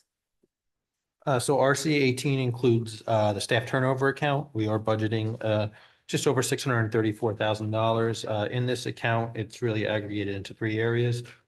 First, this year we saw 42 teacher positions turnover, down from 66 in the previous year. We are budgeting an assumption of 40. We are also assuming 20 paraprofessionals turnover. That is a similar number to what turned over this year, which is the accrued savings in the new salary schedule. And then finally, within that account, we are assuming that 2 secondary teachers will resign or retire from the district, allowing us to complete the 4 to the 5. Should that not occur and we not lose a teacher in those 2 subject areas, then that would create a deficit just like you would have with turnover if you don't meet turnover. Another account, salary savings, which was new in the current year. We are budgeting again $100,000. We did materialize $120,000 this year. However, about $58,000 of that were the 2 new APs that were added and the change in principal at the middle school. So that really created the bulk of the savings, which is why we didn't elevate it to that $120,000 line item again this year. And then finally, in contract support, we do have 2 non-certified contracts that will be unsettled. And so there is a wage settlement set aside for the custodians and maintenance, which will start negotiations this spring. Questions in this, RC? John? So Rich, the big change here is the 250,000 that it's associated with the 4 to 5 move. Is that okay? So the basic, when you look at your basic turnover assumptions around those 42 teachers, it's the same underlying inputs then. Yeah, and then again, 130 or so thousand associated with power turnover, so that's relatively good during the student salary schedule. Okay. True teacher turnover is about 2. Okay, thanks. Sarah? Thank you. I mean, I know you say you assume that these 2 teachers at the middle school will retire. If you could present it, like how sure are you about that? I think we're pretty confident on one. Okay. And then the other one, it could be a flip of a coin. Okay. It's not really any different than, we make an assumption that 40 teachers Right. will leave the district. Right. You could have 20 teachers leave the district and be short in turnover, or you could have 60 teachers leave and have excess money. Right. So we're basically taking that same calculated risk that will happen. Okay, but neither of them has said, yes, I'm for Correct, sure neither. retired. Okay. It could also come from the high school, correct? Right, so it would have to be a secondary teacher. So Yes. if it's a high school teacher, as an example, that steps out, a middle school teacher would go to the high school. Okay. My next question is about long-term subs. Just curious, this says the average daily rate is 445 a day. How does that compare to other districts? So I don't have that data. We'd have to Okay. probably look that up. It has been escalating over the last 3 years or so. Right, so when we had a teacher surplus, we used to be able to pay the master's step 3 to attract people. That doesn't happen anymore. People don't come unless they get credit for their education and experience. So I think the average is 445. Sometimes we have to pay more. Sometimes we can find a newer teacher, but that's happening all over Fairfield County. Okay, thanks. Piggybacking on that, like the daily rate, I think is 125. 110. No, 125 for daily. 125, sorry. Okay. Why the huge difference? Well, so these are long-term substitutes who will be in the classroom for probably months. They're doing lesson plans. They're really taking the role of a teacher. So we pay for that. Right, I understand that, but you're saying that it's not possible to fill that role, like people aren't willing to commit to that time unless there's that Especially time in, amount. especially in shortage areas, they just won't do it. We're just remaining competitive with surrounding districts. Okay. And then second, on the last account, 250.29 staff development programs, there's a mention in the text that there's mental health training for athletic head coaches. And I'm curious why we're not doing that in-house and through Dr. Dad. So I think unfortunately, Dr. Dad would need to speak with it, but there is a module that we're going, do you know? I know that Dr. Dad is providing the professional learning for this. She's been working on it with Chris Manfredonia, and so we would need to get. Oh, she's here. Here she is. Hello. Yes, we've been working with Chris. I know we mentioned earlier the mental health first aid training that's being done and offered through the town. The challenges for some of our coaches, they also have other employment and they're not necessarily available at the same times. So it's offered as an online module for that mental health first aid. There is an opportunity possibly for us to get that training done through another manner that would not be of cost. We're exploring that, but as of now, for coaches, there's a specific mental health first aid training for coaches that's available online, so they can do it outside of the time that they're coaching. Sarah? Going to the tuition reimbursement line, I know that we are contractually obligated to cover a certain amount of that, but historically, we have not met that number. Is that $60,000? And I should know this. Is that $60,000 what we have agreed to put into the budget, or is that just what we're assuming? So it's $50,000 for the teachers, $10,000 for the Okay. administrators. We agreed to fund that within the budget for both those groups. We do typically fund, pay for the majority of the teacher usually hits that 50, the admin's not. But that number, we can't reduce that number in any way, is that? So we that- agreed to fund it as part. Yeah, of that the has to be in there. Right. Joanna? The team mentor stipends, I'm just wondering what the change was, why the state sort of stopped paying for it, but still requires it. So the grant used to cover almost the entire thing. So we used to get about $20,000 a year. Now it's a little less than $7,000 a year. And so the rest of it's being picked up by the district.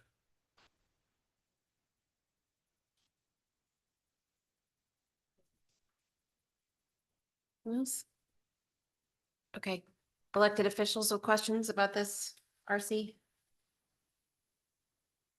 Members of the public? Okay.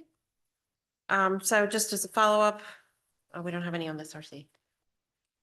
All right. Okay. RC 27. Now, Alan, there's some changes here. How are we delineating between what you want to talk about in public and what you might not want to? I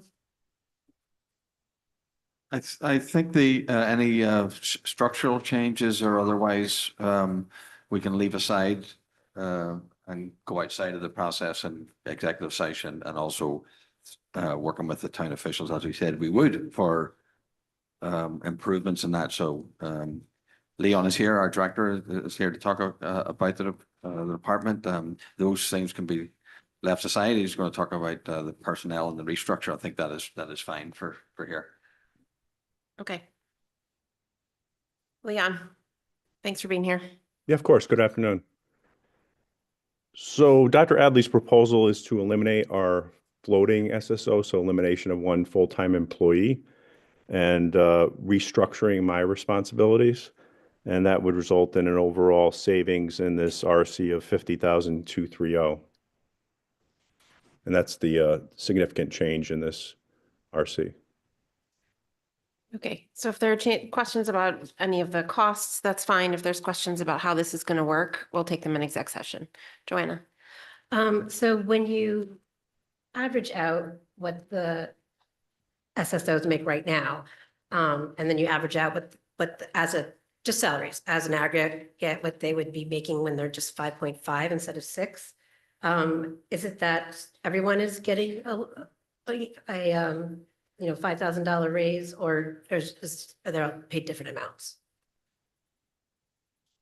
Yes, I don't fully understand the question. They are all paid the same amount. It's the director is taking essentially a portion of that job, which is why you don't necessarily see it cut in that line item. You see the cut in the director line item. Okay. So Go ahead. maybe just explaining it or getting explanation further. So basically, we're restructuring the role of the director. Correct. So there's one position that will be eliminated, which is the floating SSO. And then the duties of that will be shifted to the director. Got it. Katie? Thank you. I understand that. It's just, I guess it's just odd. Like essentially we're down 1 FTE. But we don't see a reduction. It just doesn't quite make sense, right? We see a reduction in the director salary by half. And essentially he's taking half of an SSO position, the floater. But why isn't the SSO salary reduced by half? Well, the SSO salary is essentially eliminated. We're reducing one SSO. But like in the line item 21601, it remains the same. So we see that, there's a reduction in 11031, Director of Security. But essentially, like there's a half in each.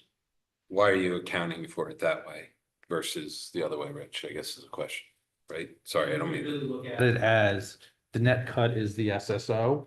We could have left the director of security shown as a 1.0 and a 1.0 reduction in the SSO line item. An SSO salary is a little over 55,000. Half of the director's salary is 60,000, which is why you're not really seeing the change. It's really how you reflect it, whether you want to show the director as a 1.0 and a reduction of one SSO, or whether you want to show it as a half and a half. Well, it makes sense to me on page 258 in the financials sheet, right? We have a reduction of a 0.5 FTE in the director of security, and we have a reduction of a 0.5 FTE in the SSOs. But what doesn't line up to me is why when we come back on 257, there's only a reduction in the salary of the director, and there's no reduction in the salaries of the SSOs, because that should be reduced by at least half, even if the director of security is getting that half. I mean, is that correct? That's what's happening? He's getting half a director and half an SSO? Essentially. No, his salary is staying the same.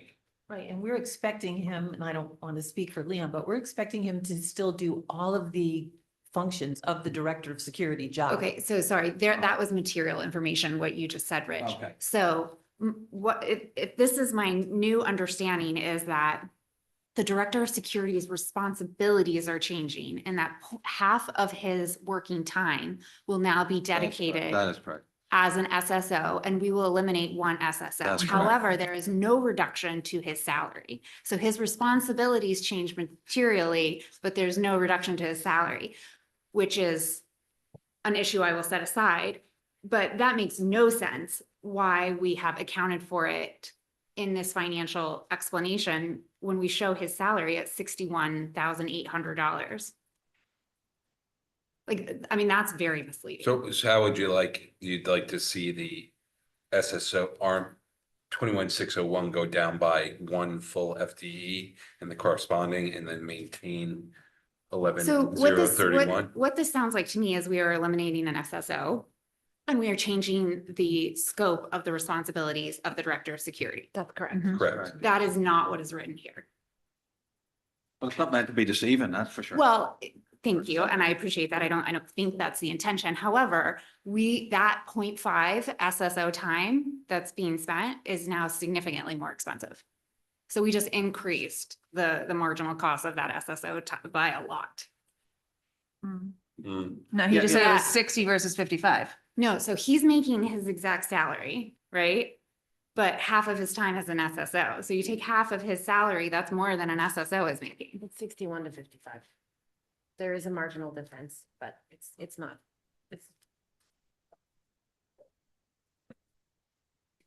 How would you, I guess my question is, how would you account for it in our budget book? I explained that. This is in essence a reduction of an SSO and a change in a job description to the director of security. So the line item for the director of security should not change at all. That's Okay. merely a job description. I was just confirming that. So can we account for it like that? I mean, I think that's fine. I mean, That's that makes fine. sense. It makes Yeah. sense to me. That's fine. It's fine. And then we'd show 5 SSOs. Mhm. yeah, Okay.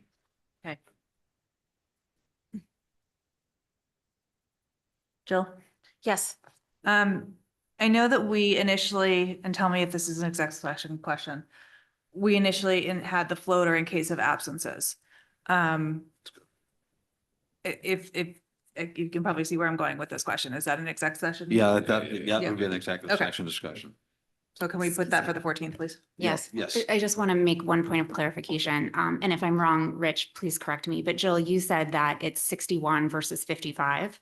So it's actually 61,000 for a half-time SSO that we're paying the director of security versus 55,000 for a full-time SSO. So that is material. yeah, but you're losing it, you're restructuring basically the security department. I'm talking about the amount paid for the SSO time. That when we are paying the director's salary for an SSO, we are paying double, more than double than we are paying for an SSO As a floater, yeah. as half-time commitment. Okay.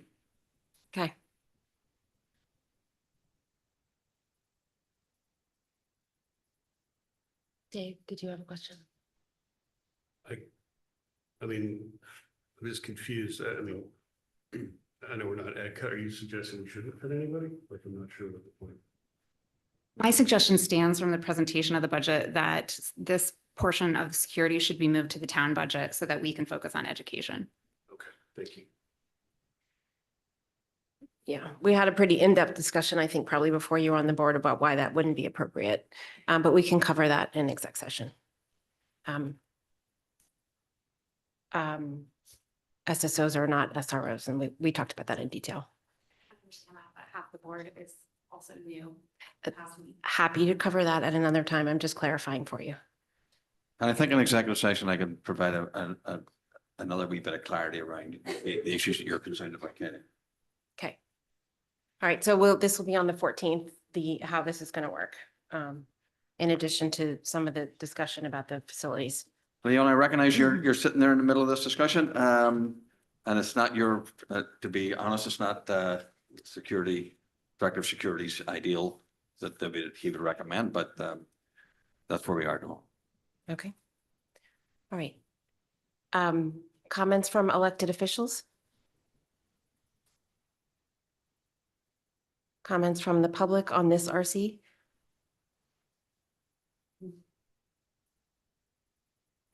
Okay, thank you all. We had one outstanding item on just the budget overall. Looking for perhaps an alternative. We talked about if we don't move forward with defunding idea, what funding would we need to find as an alternative? And so we agreed to circle back to that discussion. This, Greg, was your point. No, whose point was it? Can you Somebody's. repeat that? I'm sorry. Can you- So what we talked about earlier when we had the idea discussion was that if we don't, if we decide to maintain that program as a board, that we probably need to find an alternate source to reduce the 469. Now, we don't need to do that right here at this moment, but we need to tell administration to go back and look for that 469. So we marked that and then marked that we wanted to come back to that. Okay. At the end of today. So, We go still have ahead, the John. multi-year budget to go through. Do you want to do that? Yeah, I think it still stands. I mean, the idea is to just have, Dr. Adley came up with what his view of the least bad idea is. Right. What's the second least bad? What's the second least bad? What's the third least bad? Let's Okay. understand, because he's making decisions. We Sure. understand they're hard decisions, but instead of waiting till the 14th and That's right. then board says we don't want to eliminate idea, now we have to wait for another 2 weeks. That's right. Let's go into that meeting armed with With the information. potential alternatives, given what we've already heard as some feedback. Okay. Katie? It's been said a few times today that that this budget reflects the guidance given from the board. And while I understand we can use the term of the board to mean different things, and it may mean a majority in this case. However, when it comes down to the budget, we do vote individually. And I want to take this opportunity to reiterate that I did not give specific guidance. I was never in favor of backing into a number or hitting a target. I maintain that it is the responsibility of Darien Public Schools under the leadership of the superintendent and the Board of Education to provide a budget that is responsible to education. What we can afford as a town, what we choose to spend as a town is another conversation, but our responsibility is to provide for education. So as we're talking about this, I am in no way in favor of eliminating the IDEA program, nor am I looking to make up that money in other cuts. Just a minute, Excuse me. please. No, thank you. Okay, Dennis and then Sarah. So Other way. I appreciate Mr. Grambling's point to raise alternatives to the monies saved by proposed cut to IDEA program. I'm very hesitant to propose cuts, again, you mentioned at the beginning of your point, this is people, right? This is 98% of our budget is going to be people. So we're going to talk about another set of people or another set of people. We bring up 2 or 3. I'm just very reluctant to do that, and the morale that's going to cause, and the discord, and it's just, I understand the rationale, I do, but I don't know that the solution is better than the problem. So I struggle with that. Okay, Sarah? I'll echo Dennis's point. Also, I'll echo Katie's point. I mean, our job is to do what's best for the students in our town. I think, you know, the guidance that we gave you was not 4.39. The guidance that we gave you was about last year. So I don't know that we need to go back and find $494,000. That's not the guidance that we gave. So I don't really want to open a can of worms and get another subset of people all worked up for potentially no reason. It doesn't work for me. My own personal opinion. And I also am not in support of cutting idea. Dave and then John? Thanks. So I guess going back to the point earlier and following up on Greg's point, why don't we shorten the cycle here? Maybe we could take a sense of where we are on this cut and maybe forego having to wait till the 14th to get recommendations. I don't know if anybody would like to entertain that at this point. The other thought is that, you know, it's been suggested that we are a blank check and we can do whatever we want to support education. That's not actually how things work by statute. And we have to be cognizant that the Board of Finance does have a say in this. And so while we did suggest a number kind of like last year, it's not really reflective of the guidance. So I think we really need to do this thoroughly and see what alternatives are there. I think people pushed a lot on the PLC. I don't think that was just blindly because of PLC. I think people were looking for alternatives and to think of other things that may be possible. So we're very early in this process. However, I would love to reiterate and see if anyone would like to join in and just state where they are and see if we're even going to go down the road of looking at ID at this point. Okay. Well, and Katie and I both just vocally said we're not in support of cutting idea. Okay, let's finish this discussion. John? Well, I'm all for responsible budgeting and not going through what we did last year, which I personally found an embarrassment to this board, by adding back to the budget. I do think the process has changed for the better in that our fiscal authority has given us very specific bipartisan, transparent guidance on its taxation strategy and what that means for this board. We have the statutory authority to ignore that and go through the same process we did last year. It's basically a second budget process. So what I think we're trying to avoid is if we are to change the prioritization that our superintendent laid out. And by the way, these 5 people, we pay a lot of money to run this district, and year in and year out, we're in the top rated district in the state. And we are in one of the top rated districts in the state. And we are in one of the top, recognized districts in the country. So if we do question what the priorities are, and we have that right, and we've done that in the past, I would implore that we actually make an offset, because going through that process that we did last year was a extremely laborious undertaking that wasted a lot of our time, and more importantly, wasted a lot of people around this table and who we saw today's time. So let's responsibly budget by providing to this district. And just to put this in perspective, our student count ex ELP since fiscal year 2021 is down 15 students.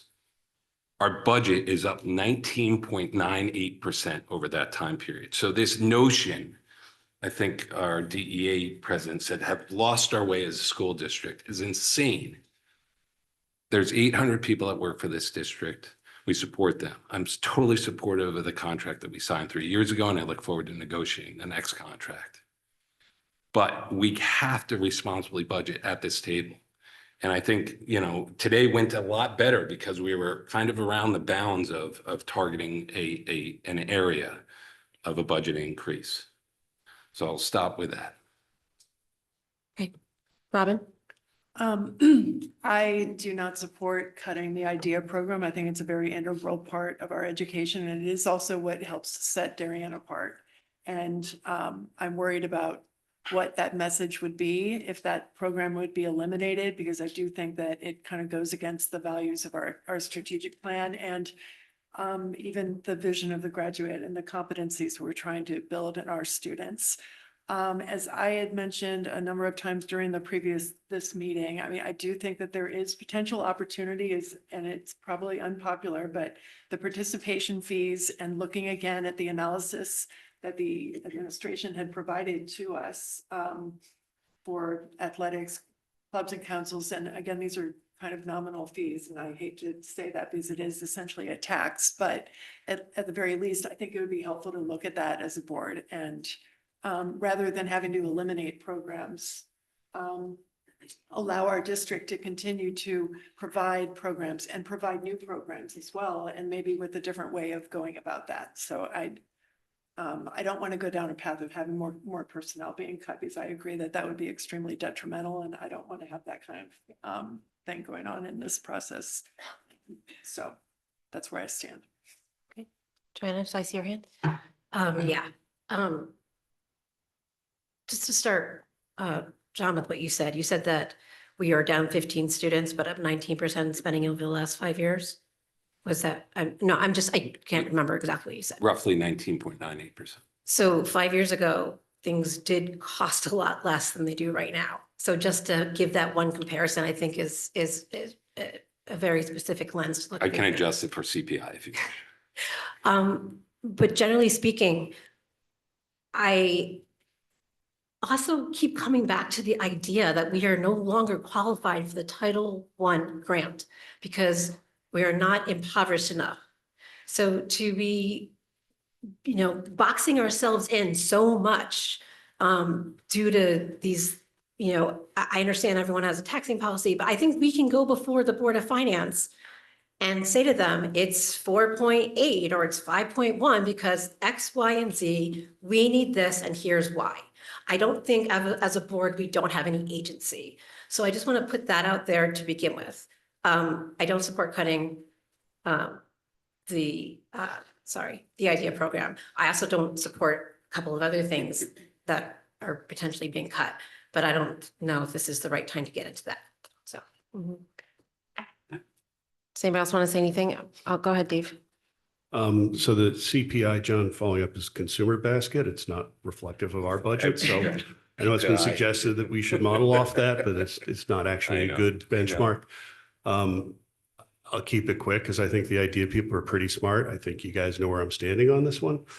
That being said, I think it's important that we do focus, John, to your point, to get to a number that reflects what our obligations are to students and our obligations statutorily to the Board of Finance. And we do that very quickly and get down there and move on to other businesses here. So I support that. Greg? Yeah, I mean, for me, it's what we went through last year was absolutely abhorrent. And mostly for the folks who are here who wasted 9 months out of their year. We cannot be in a budget cycle for 9 months out of 12 months of the year. It's totally unacceptable for us as a board. And we should endeavor to do whatever we possibly can to avoid that. Yeah, I would agree with that. As an individual board member, I also have significant reservations about cutting IDEA. My concern at this stage about making a decision in this red hot moment is that there are multiple things that we haven't discussed yet. And so I am worried about one of the things that we run into as a board is we make decisions component by component and we don't look at the big picture and say, okay, well, if I add all of those things together, what number does that give me? I absolutely agree with you, Joanna, that we absolutely have agency. And if the right number is 5.1, that's one thing. If the right number is 10%, we need to be all fired. So I think that if we don't focus in on, an appropriate set of numbers and we don't focus in on making sure that we go through the right set of decision-making criteria and understand how these things work together, then we can end up with a budget that's big and unwieldy as we did last year because we haven't stepped back and said, here's, first of all, the overall goal. And second of all, here's how these things interact together and here's how we're going to prioritize.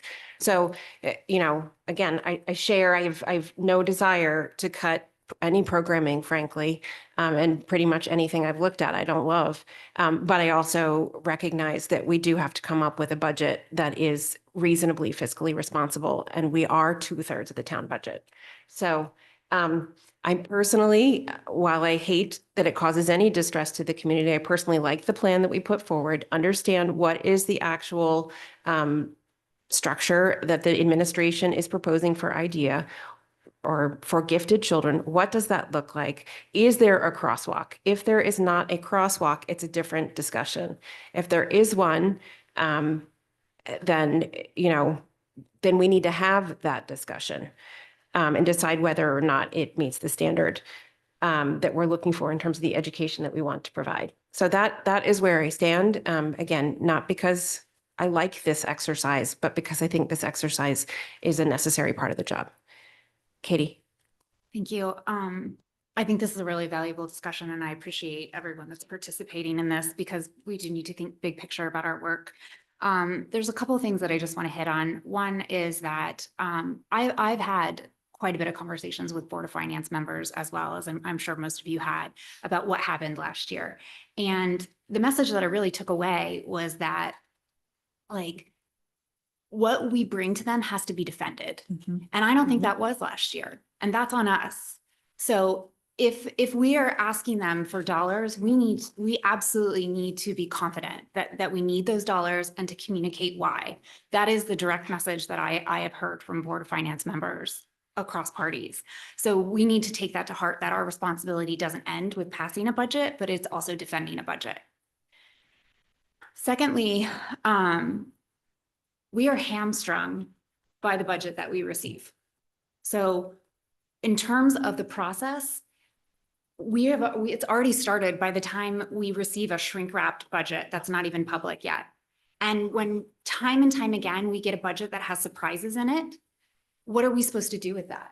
It's almost impossible not to go backwards like we did last year. And last year was terrible. I don't think anyone enjoyed it. What were we supposed to do with that? This year, again, surprises, programmatic changes that had not been discussed, when year after year, we are saying there should not be surprises in this budget book. We should know what's coming. Anything that is programmatic needs to be fleshed out ahead of time. Again, this year, we're saddled with that. What are we supposed to do? Idea, programmatic change, surprise in the budget. And now, like, we're calling it a crosswalk. We want to have the development of a plan. Well, we tried that last year. We tried that last year with a trust me on the middle school, and it was a failure. 29 classes outside of policy, set policy, Board of Ed guidelines. We're going to do that again this year. We're going to eliminate a program that has brought out alumni and NASA scientists to speak about the value of education in Darien, and we're just going to trust that a plan that hasn't been formulated can achieve those same results. We are setting ourselves up to fail with this. Something bigger has to change. So I think in order to defend our budget, it has to be defensible, which means that we have to do things like flag the fact that we understand that we actually do have to budget to a number. We can't say the world's our oyster, we want anything we want, and then put forward a budget that says this is anything we want. We don't care what the numbers are. You guys figure it out. Let us know what you think is affordable, and then be upset when the number we get back is not what we think is affordable. We cannot actually fill positions when the administration says to us, I will not fill that position. We cannot leave it in the budget. I mean, last year's budget was not defensible. So I think that among the things that we have changed this year are, number one, we have talked to that we've received guidance from the Board of Finance so that we understand what the universe of possibilities is, not so that we're pegged to a specific place, but so that we can actually do some sort of intelligent planning that isn't just in a vacuum. Number two, we did set forward our initiatives much earlier in the process. We have been much more explicit about tying funding to strategic planning. So we've done a lot of work in that area. I do agree with you that it didn't work in all cases. We certainly do have IDEA in here, and we were not expecting it to show up in the budget at this time. At the same time, I do want to say out loud, the timeline is challenging insofar as sometimes when we try to have a conversation in the summer, if we're going to talk about, let's use IDEA as an example. If we're going to talk about eliminating IDEA, for example, this summer, then we've got an entire year of staff who are working to support our children who know that there's an end of life there. So that is a challenge for us that we haven't figured out yet how to overcome. But going forward, in terms of what we want to do tonight, generally what we do in this meeting is just listen, okay? If there is truly a desire to take IDEA off the table today, again, not because anybody truly wanted it there to begin with, but because we feel like that conversation is closed, we certainly can do that. But regardless, we do have to decide what we are going to, then we have to understand that it has implications for the rest of the decisions we make throughout the budget process. John? So again, in the past, when we've had some of these issues that have been brought forth during the budget season, we've carved out some time in the next meeting to, around that subject matter. Did it with open choice, a number of other things. Yes. So I would implore us to wait until the next meeting because they're all listening. There might be one, the crosswalk discussion, if you will. Two, there might be a compromise where, it starts that we can maintain it for the later grades. I wouldn't want to make a rash decision just tonight, Dave. I would want to wait till Tuesday and then we can have that decision. They also are hearing that, again, I personally would like to see other ways that we can meet those budgetary commitments without having to cut idea, but I'd like to wait till Tuesday instead of doing it tonight. I'd agree with that, John. I don't think we need to make any decision tonight, but I think the point's been well made, and I think the administration has been listening, and I would expect that they may come back with some other ideas when we get there, thinking perhaps that's a non-starter. Okay. Okay. Again, just to minimize the cycle and get through this. Yeah, absolutely. Yeah. Agreed. All right. Madam that- Chair, just a yes. point of order. I think there was a motion made and seconded to vote on this. I don't know if that's still on the table or. I don't think it's a motion. I think it's a question if we would be willing to take a sense of the meeting, which I think We've done. but I defer to the chair, of course. Yeah, I didn't take it as a motion, but thank you for asking the question, just in case it was unclear. Okay, with that, we will open it to public comment. We still have the multi-year budget. I'm so sorry. Thank you, Sarah. Multi-year budget. So the multi-year budget, similar to last year, takes the existing staff and pushes them through their contracts if they have applicable step movement. If the contract expires, it just assumes that the same last year terms continue forward. Insurance, we are assuming a 10% rate increase going forward. We did put in for special education excess costs to be reimbursed at 70%. Bad news, estimated revenues did come out from the state, and it looks like this year will be 60%. So that will not only impact this year, potentially years going forward as well. And it does take some of those grant positions that we talked about, like the wellness quarter, and shifts that 1/3 into the grant, into the operating budget. It does look at things like moving the transition program potentially forward in fiscal 27, school AI, the architectural study for the high school in Tokenique, and then a continuation of the reading program. We do stay within that kind of 4.4 to 5, 4.5% range for the next few years. Questions on the multi-year? Yes, Robin. I have a couple of questions. First, for regular ed, all of the schools, how are teachers assumed, other than elementary, which I understand? How was the projection made for staffing that would be needed at Middlesex and Darien High School? And then the same question for special education staffing, and what were the assumptions and numbers of students and the growth in special education students? So at the middle school, we did assume we completed the 4 to the 5 starting in the year forward. That would leave that complete going in the years out. We did not make any assumptions in terms of additional special education teachers going forward. The multi-year format does show an increase of 20 special education teachers over, including this year. For a net increase of 4 teachers overall. And I added up all the future years, including this current year. So the only increase in special education teachers on the document on page 347 is 1, which is for the transition program where you teach special classroom teachers. Maybe it was, okay, I looked year by year and it looked like there was an increase. So maybe I was wrong. It's hard to read colors. Sorry. And this was tiny. Okay, that might be my mistake. Thank you. Any other questions on the multi-year?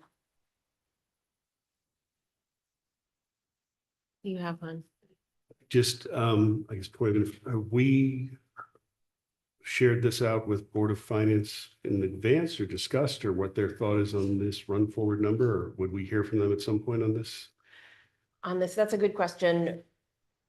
We did this last year, kind of like this, and then we have it again, and it's in their booklets, but we haven't ever established a formal discussion with them in any way. They just have it. It's a good question to ask, because I think that, I mean, the compounding here gets. mhm. Yes. Yes, Robin. Rich, I'm just looking at, again, it's page 347. It's the RC 24. It does show proposed increases in staff. So that's just a question of what the assumption. So, total, well, so there's total staff. So there's only one teacher. You do see in the outer years an additional 6 paraprofessionals for the transition program, and then 2 drivers should we move forward with the transition program. And then the following year, another 4 paras for the transition program, and the year after that, 6 paras for the. So that's mostly the transition program rollout. Correct. Okay, thank you.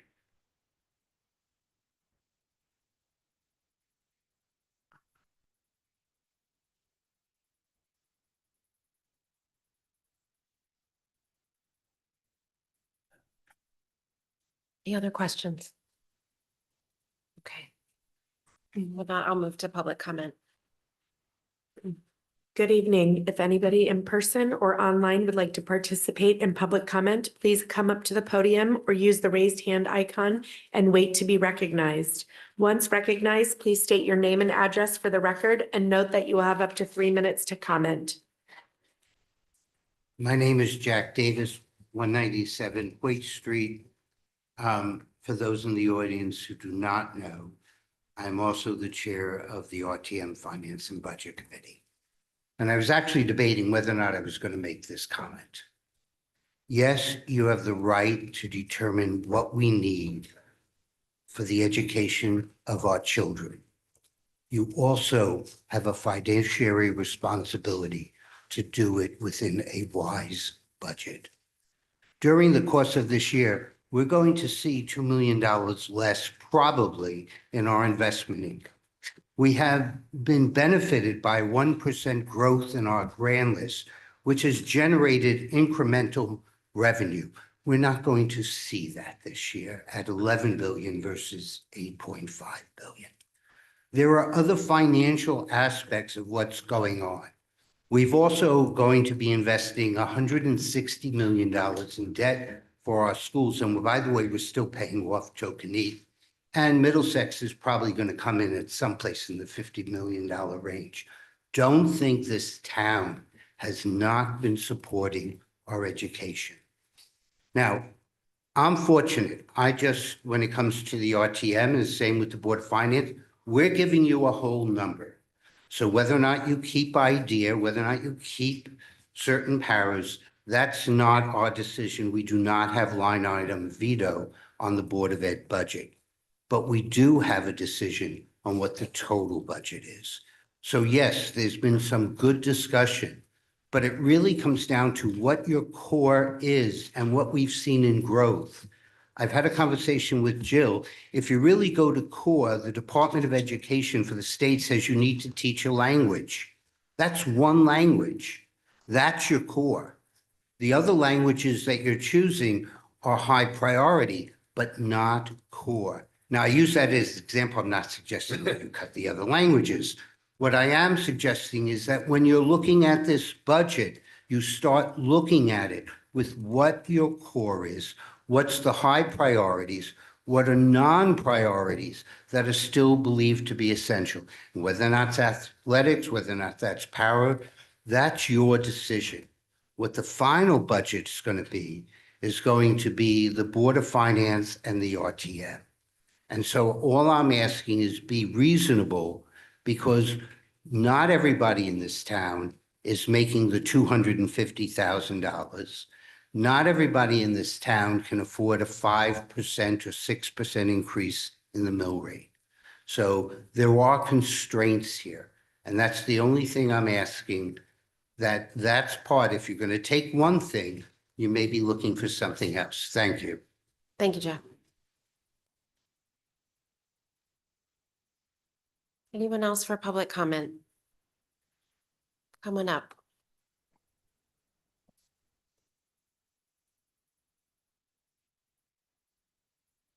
My name is Elias Wesley, and I'm a 5th grader at Oxfordge Elementary School. I am Elias, also can you pull that microphone a little closer to you so we can hear you?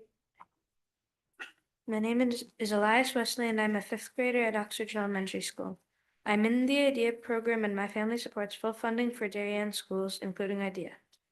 IDEA challenges me in interesting ways and is important to my learning. Thank you for your support. Thank you very much.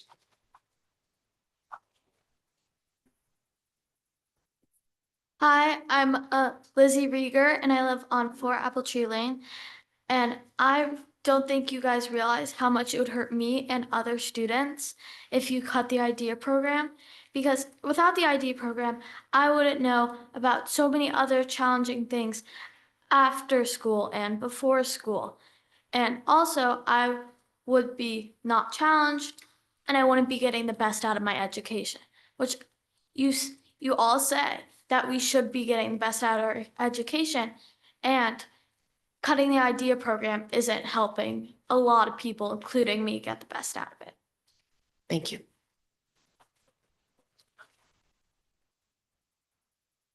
Crystal Hill, CDSP Chair. I wasn't going to speak again at the end of this meeting, but I just wanted to say, I think I gave public comment at the meeting where you guys all provided your guidance and said that at the end of the day, this board needed to put a budget together that met the needs of its students.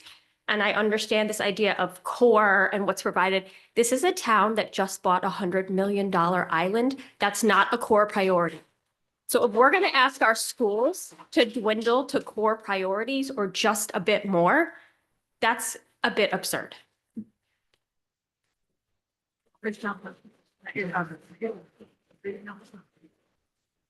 Just a point of information, we had zero input on that decision. Hi, Bruce Urbanik, 20 Stanton Road.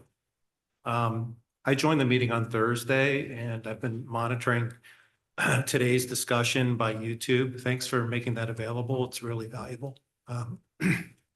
Sorry, but hearing the kids talk about IDEA. It's okay. It reminds me why I'm here in person. One, to express my extreme disappointment with the concept of cutting the IDEA program from next year's budget. And then two, to share some general comments about the budget and how we're allocating capital in this town. So on the topic of IDEA, cutting the program would be an enormous mistake. And it would cause material harm. It should be left in its current form. The commentary regarding some attempt to embed an equivalent experience in the regular classroom isn't practical, full stop. It's a game changer for gifted students to be surrounded by their peers, even if for just a few times a week. So by now you've heard from many parents about the value of IDEA, and I won't repeat many of their great comments and the impact that this had on them and their children. Excuse me.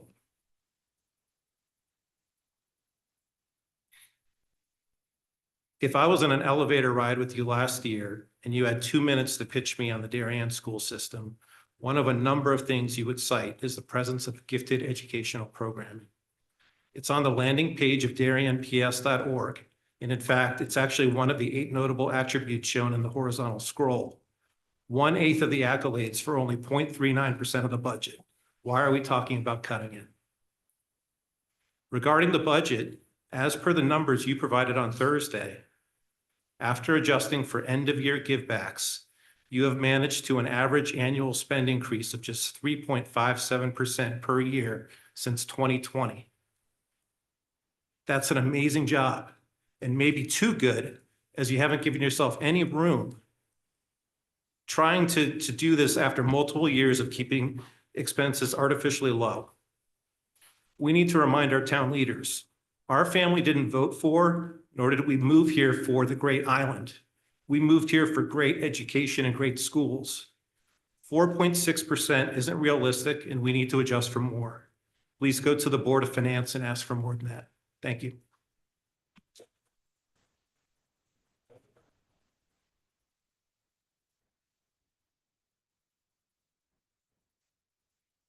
Laura Peschgray, 11 Parsons Walk. I want to stress, and that's a hard act to follow, but I want to point out that to Jack's point about core, athletics is that our core? And it basically seems to be a protected area year after year when it comes to budget talks. As Sarah Parent stressed, it doesn't seem like the sports director has really tried to find any efficiencies in that. And I'm curious if that person is not interested in being part of this solution, who will find efficiencies? Because I think that it's glaring, it's political, and I think we need to get to the bottom of it, and we need to make that part of our solution so we can put the IDEA program and paras back on the table. Thank you.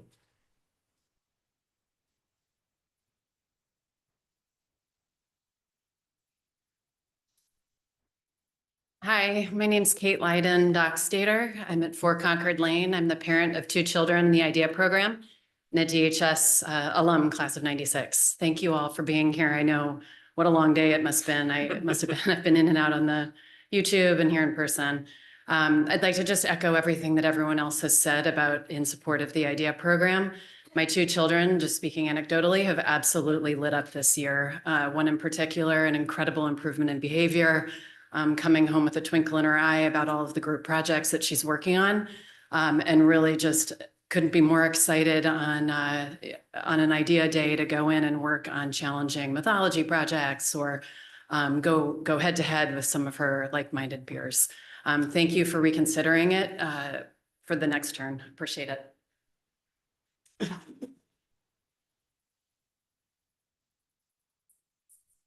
Anybody else in person? Okay, Ms. Natasha Rose, you've been recognized and unmuted. Please note that you'll have up to 3 minutes to comment.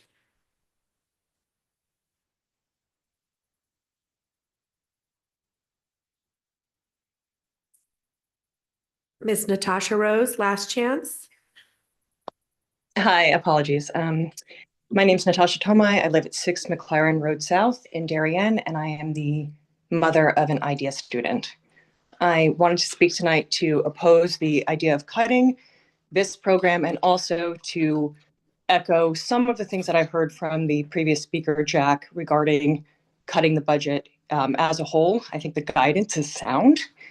And I think the administration needs to go back to the board, get more creative. In fact, I think it's a little bit lazy to bring forward a large line item like the IDEA program that is clearly not going to be cut.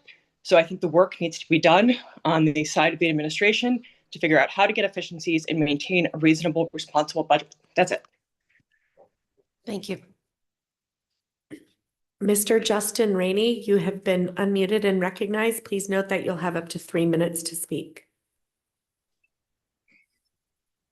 Thank you. I understand the tenor of the discussion has changed a little bit towards the end of the day.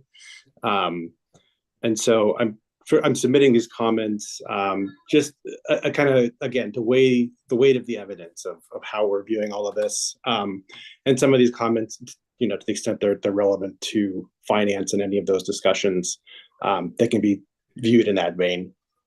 So first, thanks for all of your efforts. I'm the parent of 2 children in the IDEA program. And what I would say is that when the news emerged about the proposed cuts, both of my kids, like, their disappointment was just written all over their faces. And what I would say is, just from the public comments that we've already heard, I'm pretty convinced that you've had similar scenes unfold across the households of all the 237 students that are enrolled in the program. It was really striking and telling to me that you had alums who no longer even reside in Darien that felt compelled to provide firsthand accounts of the impact the program had on their lives. To me, it's clear that we have something very special in the program. It's not something that I think we should be walking away from. It's something you want to invest in. My children's experience, it mirrors the feedback that other members have already shared. IDEA has been an avenue for them to explore new concepts, face challenges that are not present in their general classrooms. And it's been a forum where they can forge friendships with other kids with similar interests. It's clearly a unique learning environment serving unique kids. Despite our best intentions, I fear that this environment will not be easily reproduced in the general classroom. The plan to continue to challenge these kids in the general classroom feels inadequate, and it's exacerbating my family's concern about the proposal. Educational excellence is really part of the character of this community. Our schools are one of the primary motivating factors in people's decision to reside in Darien. Following last year's contentious educational budget negotiations, the purchase of an island, and then the current proposed elimination of the IDEA program, I fear a narrative will crystallize about our town's priorities. Other talented, engaged people that are looking to start their families will take notice of these events when choosing where they wish to set up roots. I believe it is in all residents' interest that Darien remains a town synonymous with educational excellence. This is a cost-effective program serving unmet needs. The IDEA cohort represents nearly 10% of the student enrollment in 2nd through 8th grades. In other contexts, I wonder whether we would consider to fail to meet the needs of 10% of the student body. It feels overly calculating to debate the money spent per student on IDEA versus other programming and extracurricular activities, although I know that's where this discussion will head to some extent. But I hope the message has come across loud and clear that the less than 0.4% of the budget that is spent on this program punches well above its weight class. I strongly urge the board to reconsider the proposed cuts and restore funding to the IDEA Thank program. you, Mr. Rainey. We appreciate your time. User expand idea Philwich. Please note that you have been unmuted and recognized. Please state your name and address for the record and note that you have up to 3 minutes to speak. Thank you. Can you hear me? We can. Hi, Terrence. Okay. Hi, my name is Terrence Filowich. I'm at 97 Fitch. I'm going to make 4 points really quickly right at the beginning and then just expand on them. So point number one, people make choices when they come to this town. And point number 2, aggregate choices Terrence, you're frozen. affect the desirability of our town. Number 3, we need to focus on this decision and ask, is this making our town more attractive or less attractive? And number 4, I think we should be talking about expanding this program and making it the best in Connecticut rather than deleting it. So number 1, those points in turn. People make choices. We made a choice when we came to this town, and part of our choice was school district, and part of our choice was the headlines that it had this program. And I don't think it's unreasonable that similarly situated people and parents will be looking at our website, and we're in a very data-driven economy, data-driven environment. This is an attraction for this town. If we then take point number 2, aggregate choices affect desirability. If this is another data point and another headline that Darien is cutting and this is no longer part of the suite of our offering, it is going to, not today or tomorrow, but it could have an effect on our property values, and property values have a knock-on effect on property taxes. Property taxes have an effect on town revenue. This doesn't seem to be heading in the right direction. Point 3, less or more attractive. Does this make this town less attractive or more attractive to this decision to cut a program? And we have one child in the program. She likes it very much. I would humbly submit this makes this town more attractive to have this program. Now, point 4, we shouldn't be talking about cutting this. We should be talking about improving it and making it the best in Connecticut, if not the best. Page. There are highly motivated parents all across Connecticut and all across the Northeast. We want to make Darien the destination for these kinds of people, not generating a headline that we're cutting this. So those are my 4 points. I ask that you can reconsider this decision. We can find a way to make this happen. We've got a lot of smart people on the board, and I hope we can reconsider this decision and not cut, expand. Thank you. Thank you. Mr. Martin Hutter, you have been recognized and unmuted. Please state your name and address for the record and note that you have up to 3 minutes to comment. Thank you. Hello, my name is Martin Hutter. I'm from 25 Outlook Drive. Thank you to the board for your time and for this opportunity to provide a comment. I'd like to also comment on the proposed elimination of the IDEA program in its current form, a decision that I believe carries significant consequences for the students in the IDEA program and for the broader Darien school system. You have heard the stories from families for whom classroom education did not meet their needs and children that have thrived thanks to IDEA. These stories are powerful and important. We have our own version. But like the previous speaker, I'd like to urge the board to consider all second-order consequences of cutting the program.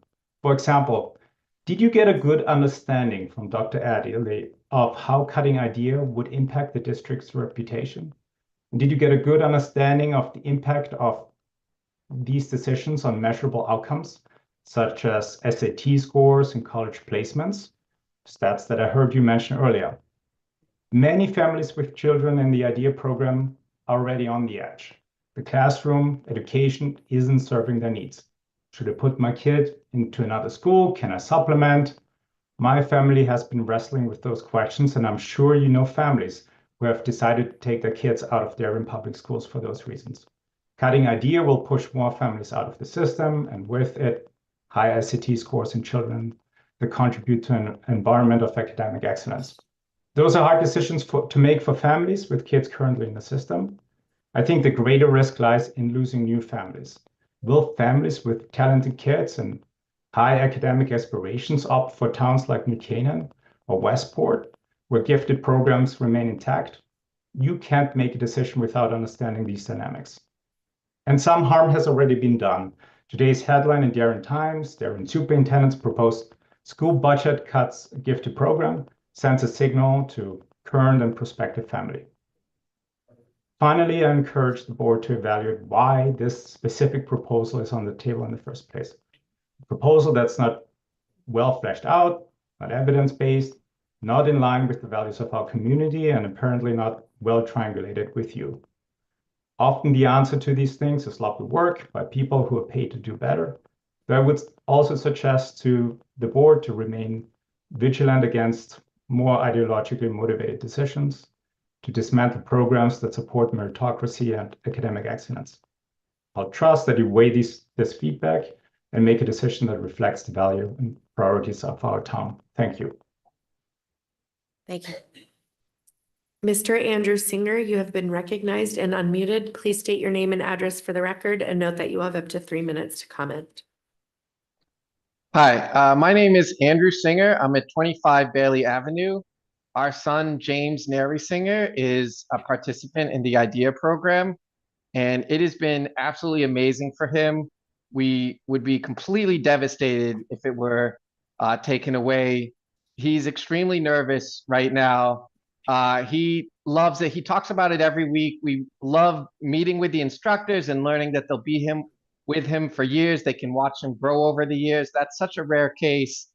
You don't get that with a typical elementary school teacher because you go to the next class and then you never see the teacher again. But this is somebody who can really see them grow and develop and know what their needs are because they've known them for so many years. A little personal story, once he had a medical issue, I had to take him to Darien Pediatrics, and so I had to pull him from school because that was the only time they were available. And I accidentally did it. He was in the IDEA class, and he burst into tears. He said, "No, don't take me out. This is my favorite class in all of school." And it was around 2 o'clock, and school gets out at 3. And he said, "Can we please have this be a very quick doctor appointment? So can you please rush me back to school?" So at 2:45, when the appointment was done, I took him back to school, and everybody at school was like, "Why are you taking your kid back to school? There's only 30 minutes left." He said, "I just want to catch the rest of the IDEA class. I don't want to miss any of it." And, I realized, how important it is to him. It's just, for me, myself, when I was in elementary school, my school actually hired tutors to give me extra experience with math, and it was extremely beneficial. I still actually remain in touch with one of the tutors today. We're friends on Facebook, and it's just been an amazing experience, and it's really helped me with my whole career. So I really hope that you don't cut this program. I think it's just going to be an absolutely devastating thing for our son, for all the families. I think it's going to make families think about leaving and going elsewhere, and it's going to make it difficult for families choosing which town to go in.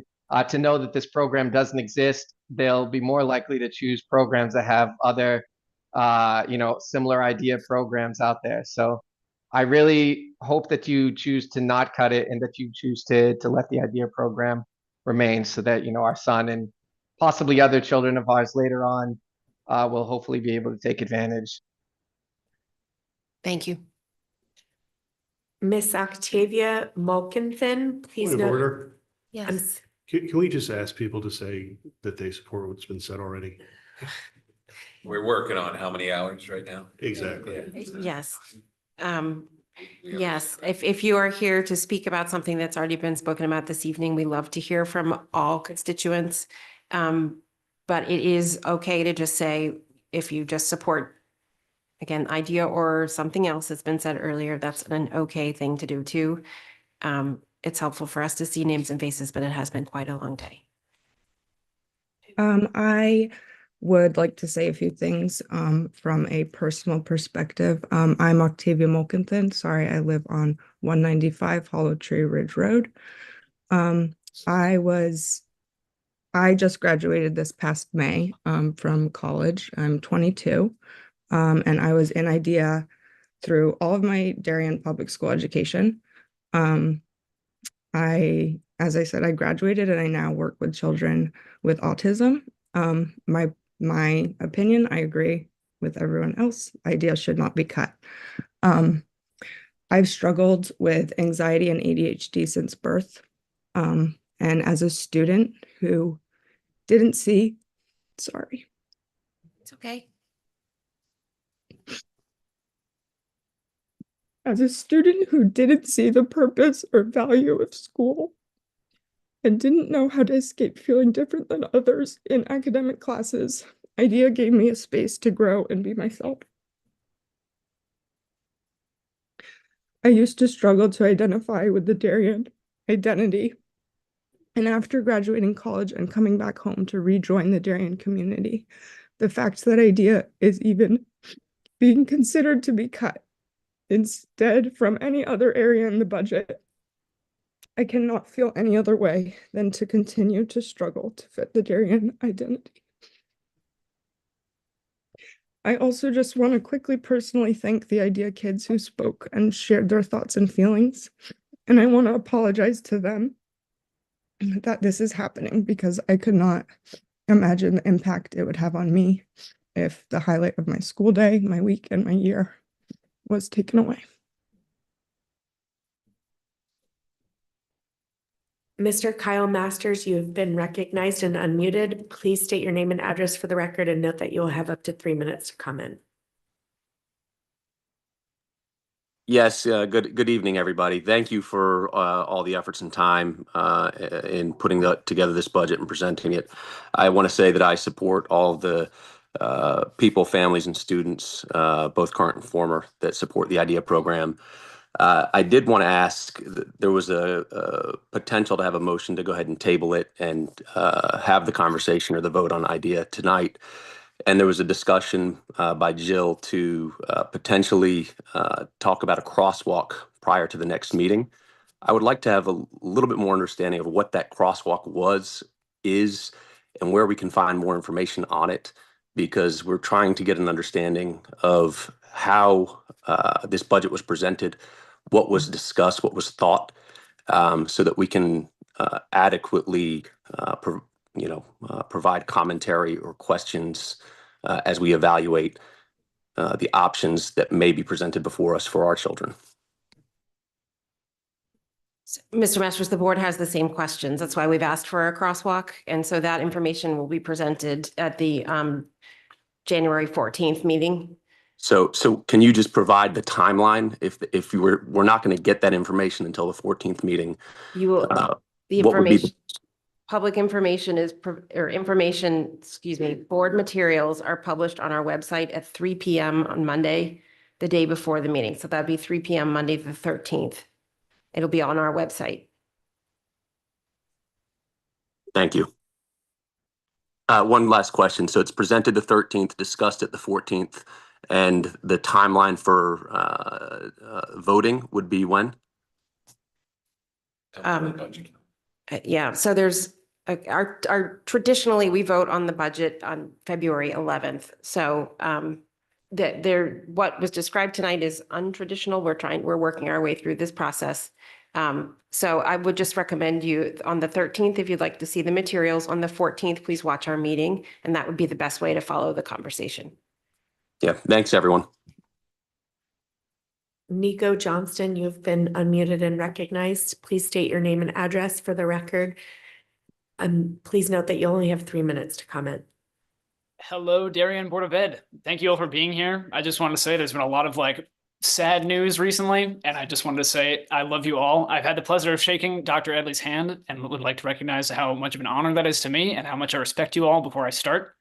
But I also would like to say about a couple positive things about the IDEA program that I have personally experienced.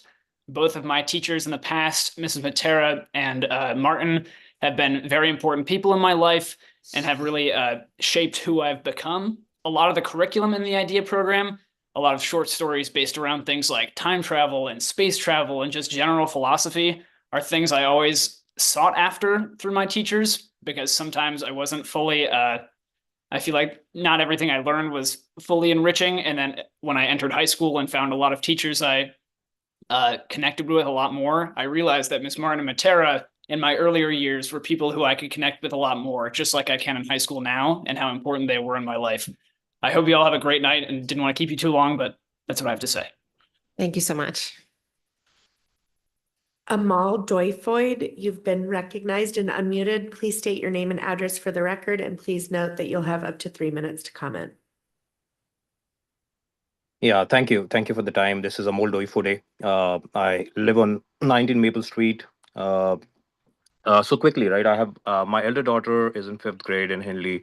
She just loves the IDEA program, right? And again, I mean, I'll not repeat. I think somebody said, it's been a long day. Don't repeat what everyone has said.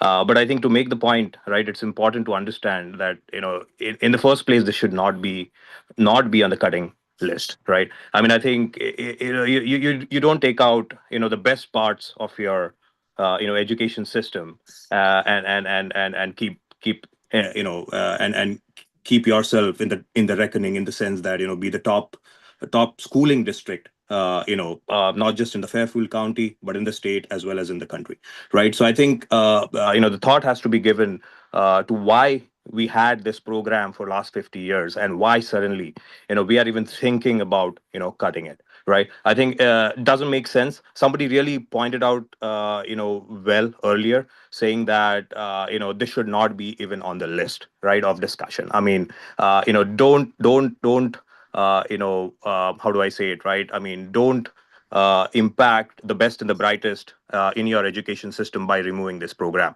So I appreciate all the time that has been spent by the board here, but I would also request that, to keep the best and the brightest in the district, please keep this program, funded for years to come, and even expand it, as someone else said earlier. Thank you for your time. Thank you. Mr. Eli Johnston, please note that you've been unrecognized or been recognized and unmuted. Please state your name and address for the record, and note that you'll have up to 3 minutes to comment. Hi, my name is Eli Johnston, 26 Outlook Drive. I'm a 6th grader at MMS and believe that cutting IDEA will be extremely detrimental. I just really want to talk about the 3 lovely individuals that would lose their jobs due to this move. I've been taught fabulous lessons from all 3 of them. Even Miss Erin, who I'm yet to have, has taught me amazing things. I would not be the same without them, and I think that cutting IDEA would be frankly immature and incompetent. Thank you. Thank you. We have no further raised hands at this time. Okay. All right. With that, I'll thank everyone for their time today. I'll take a motion to adjourn.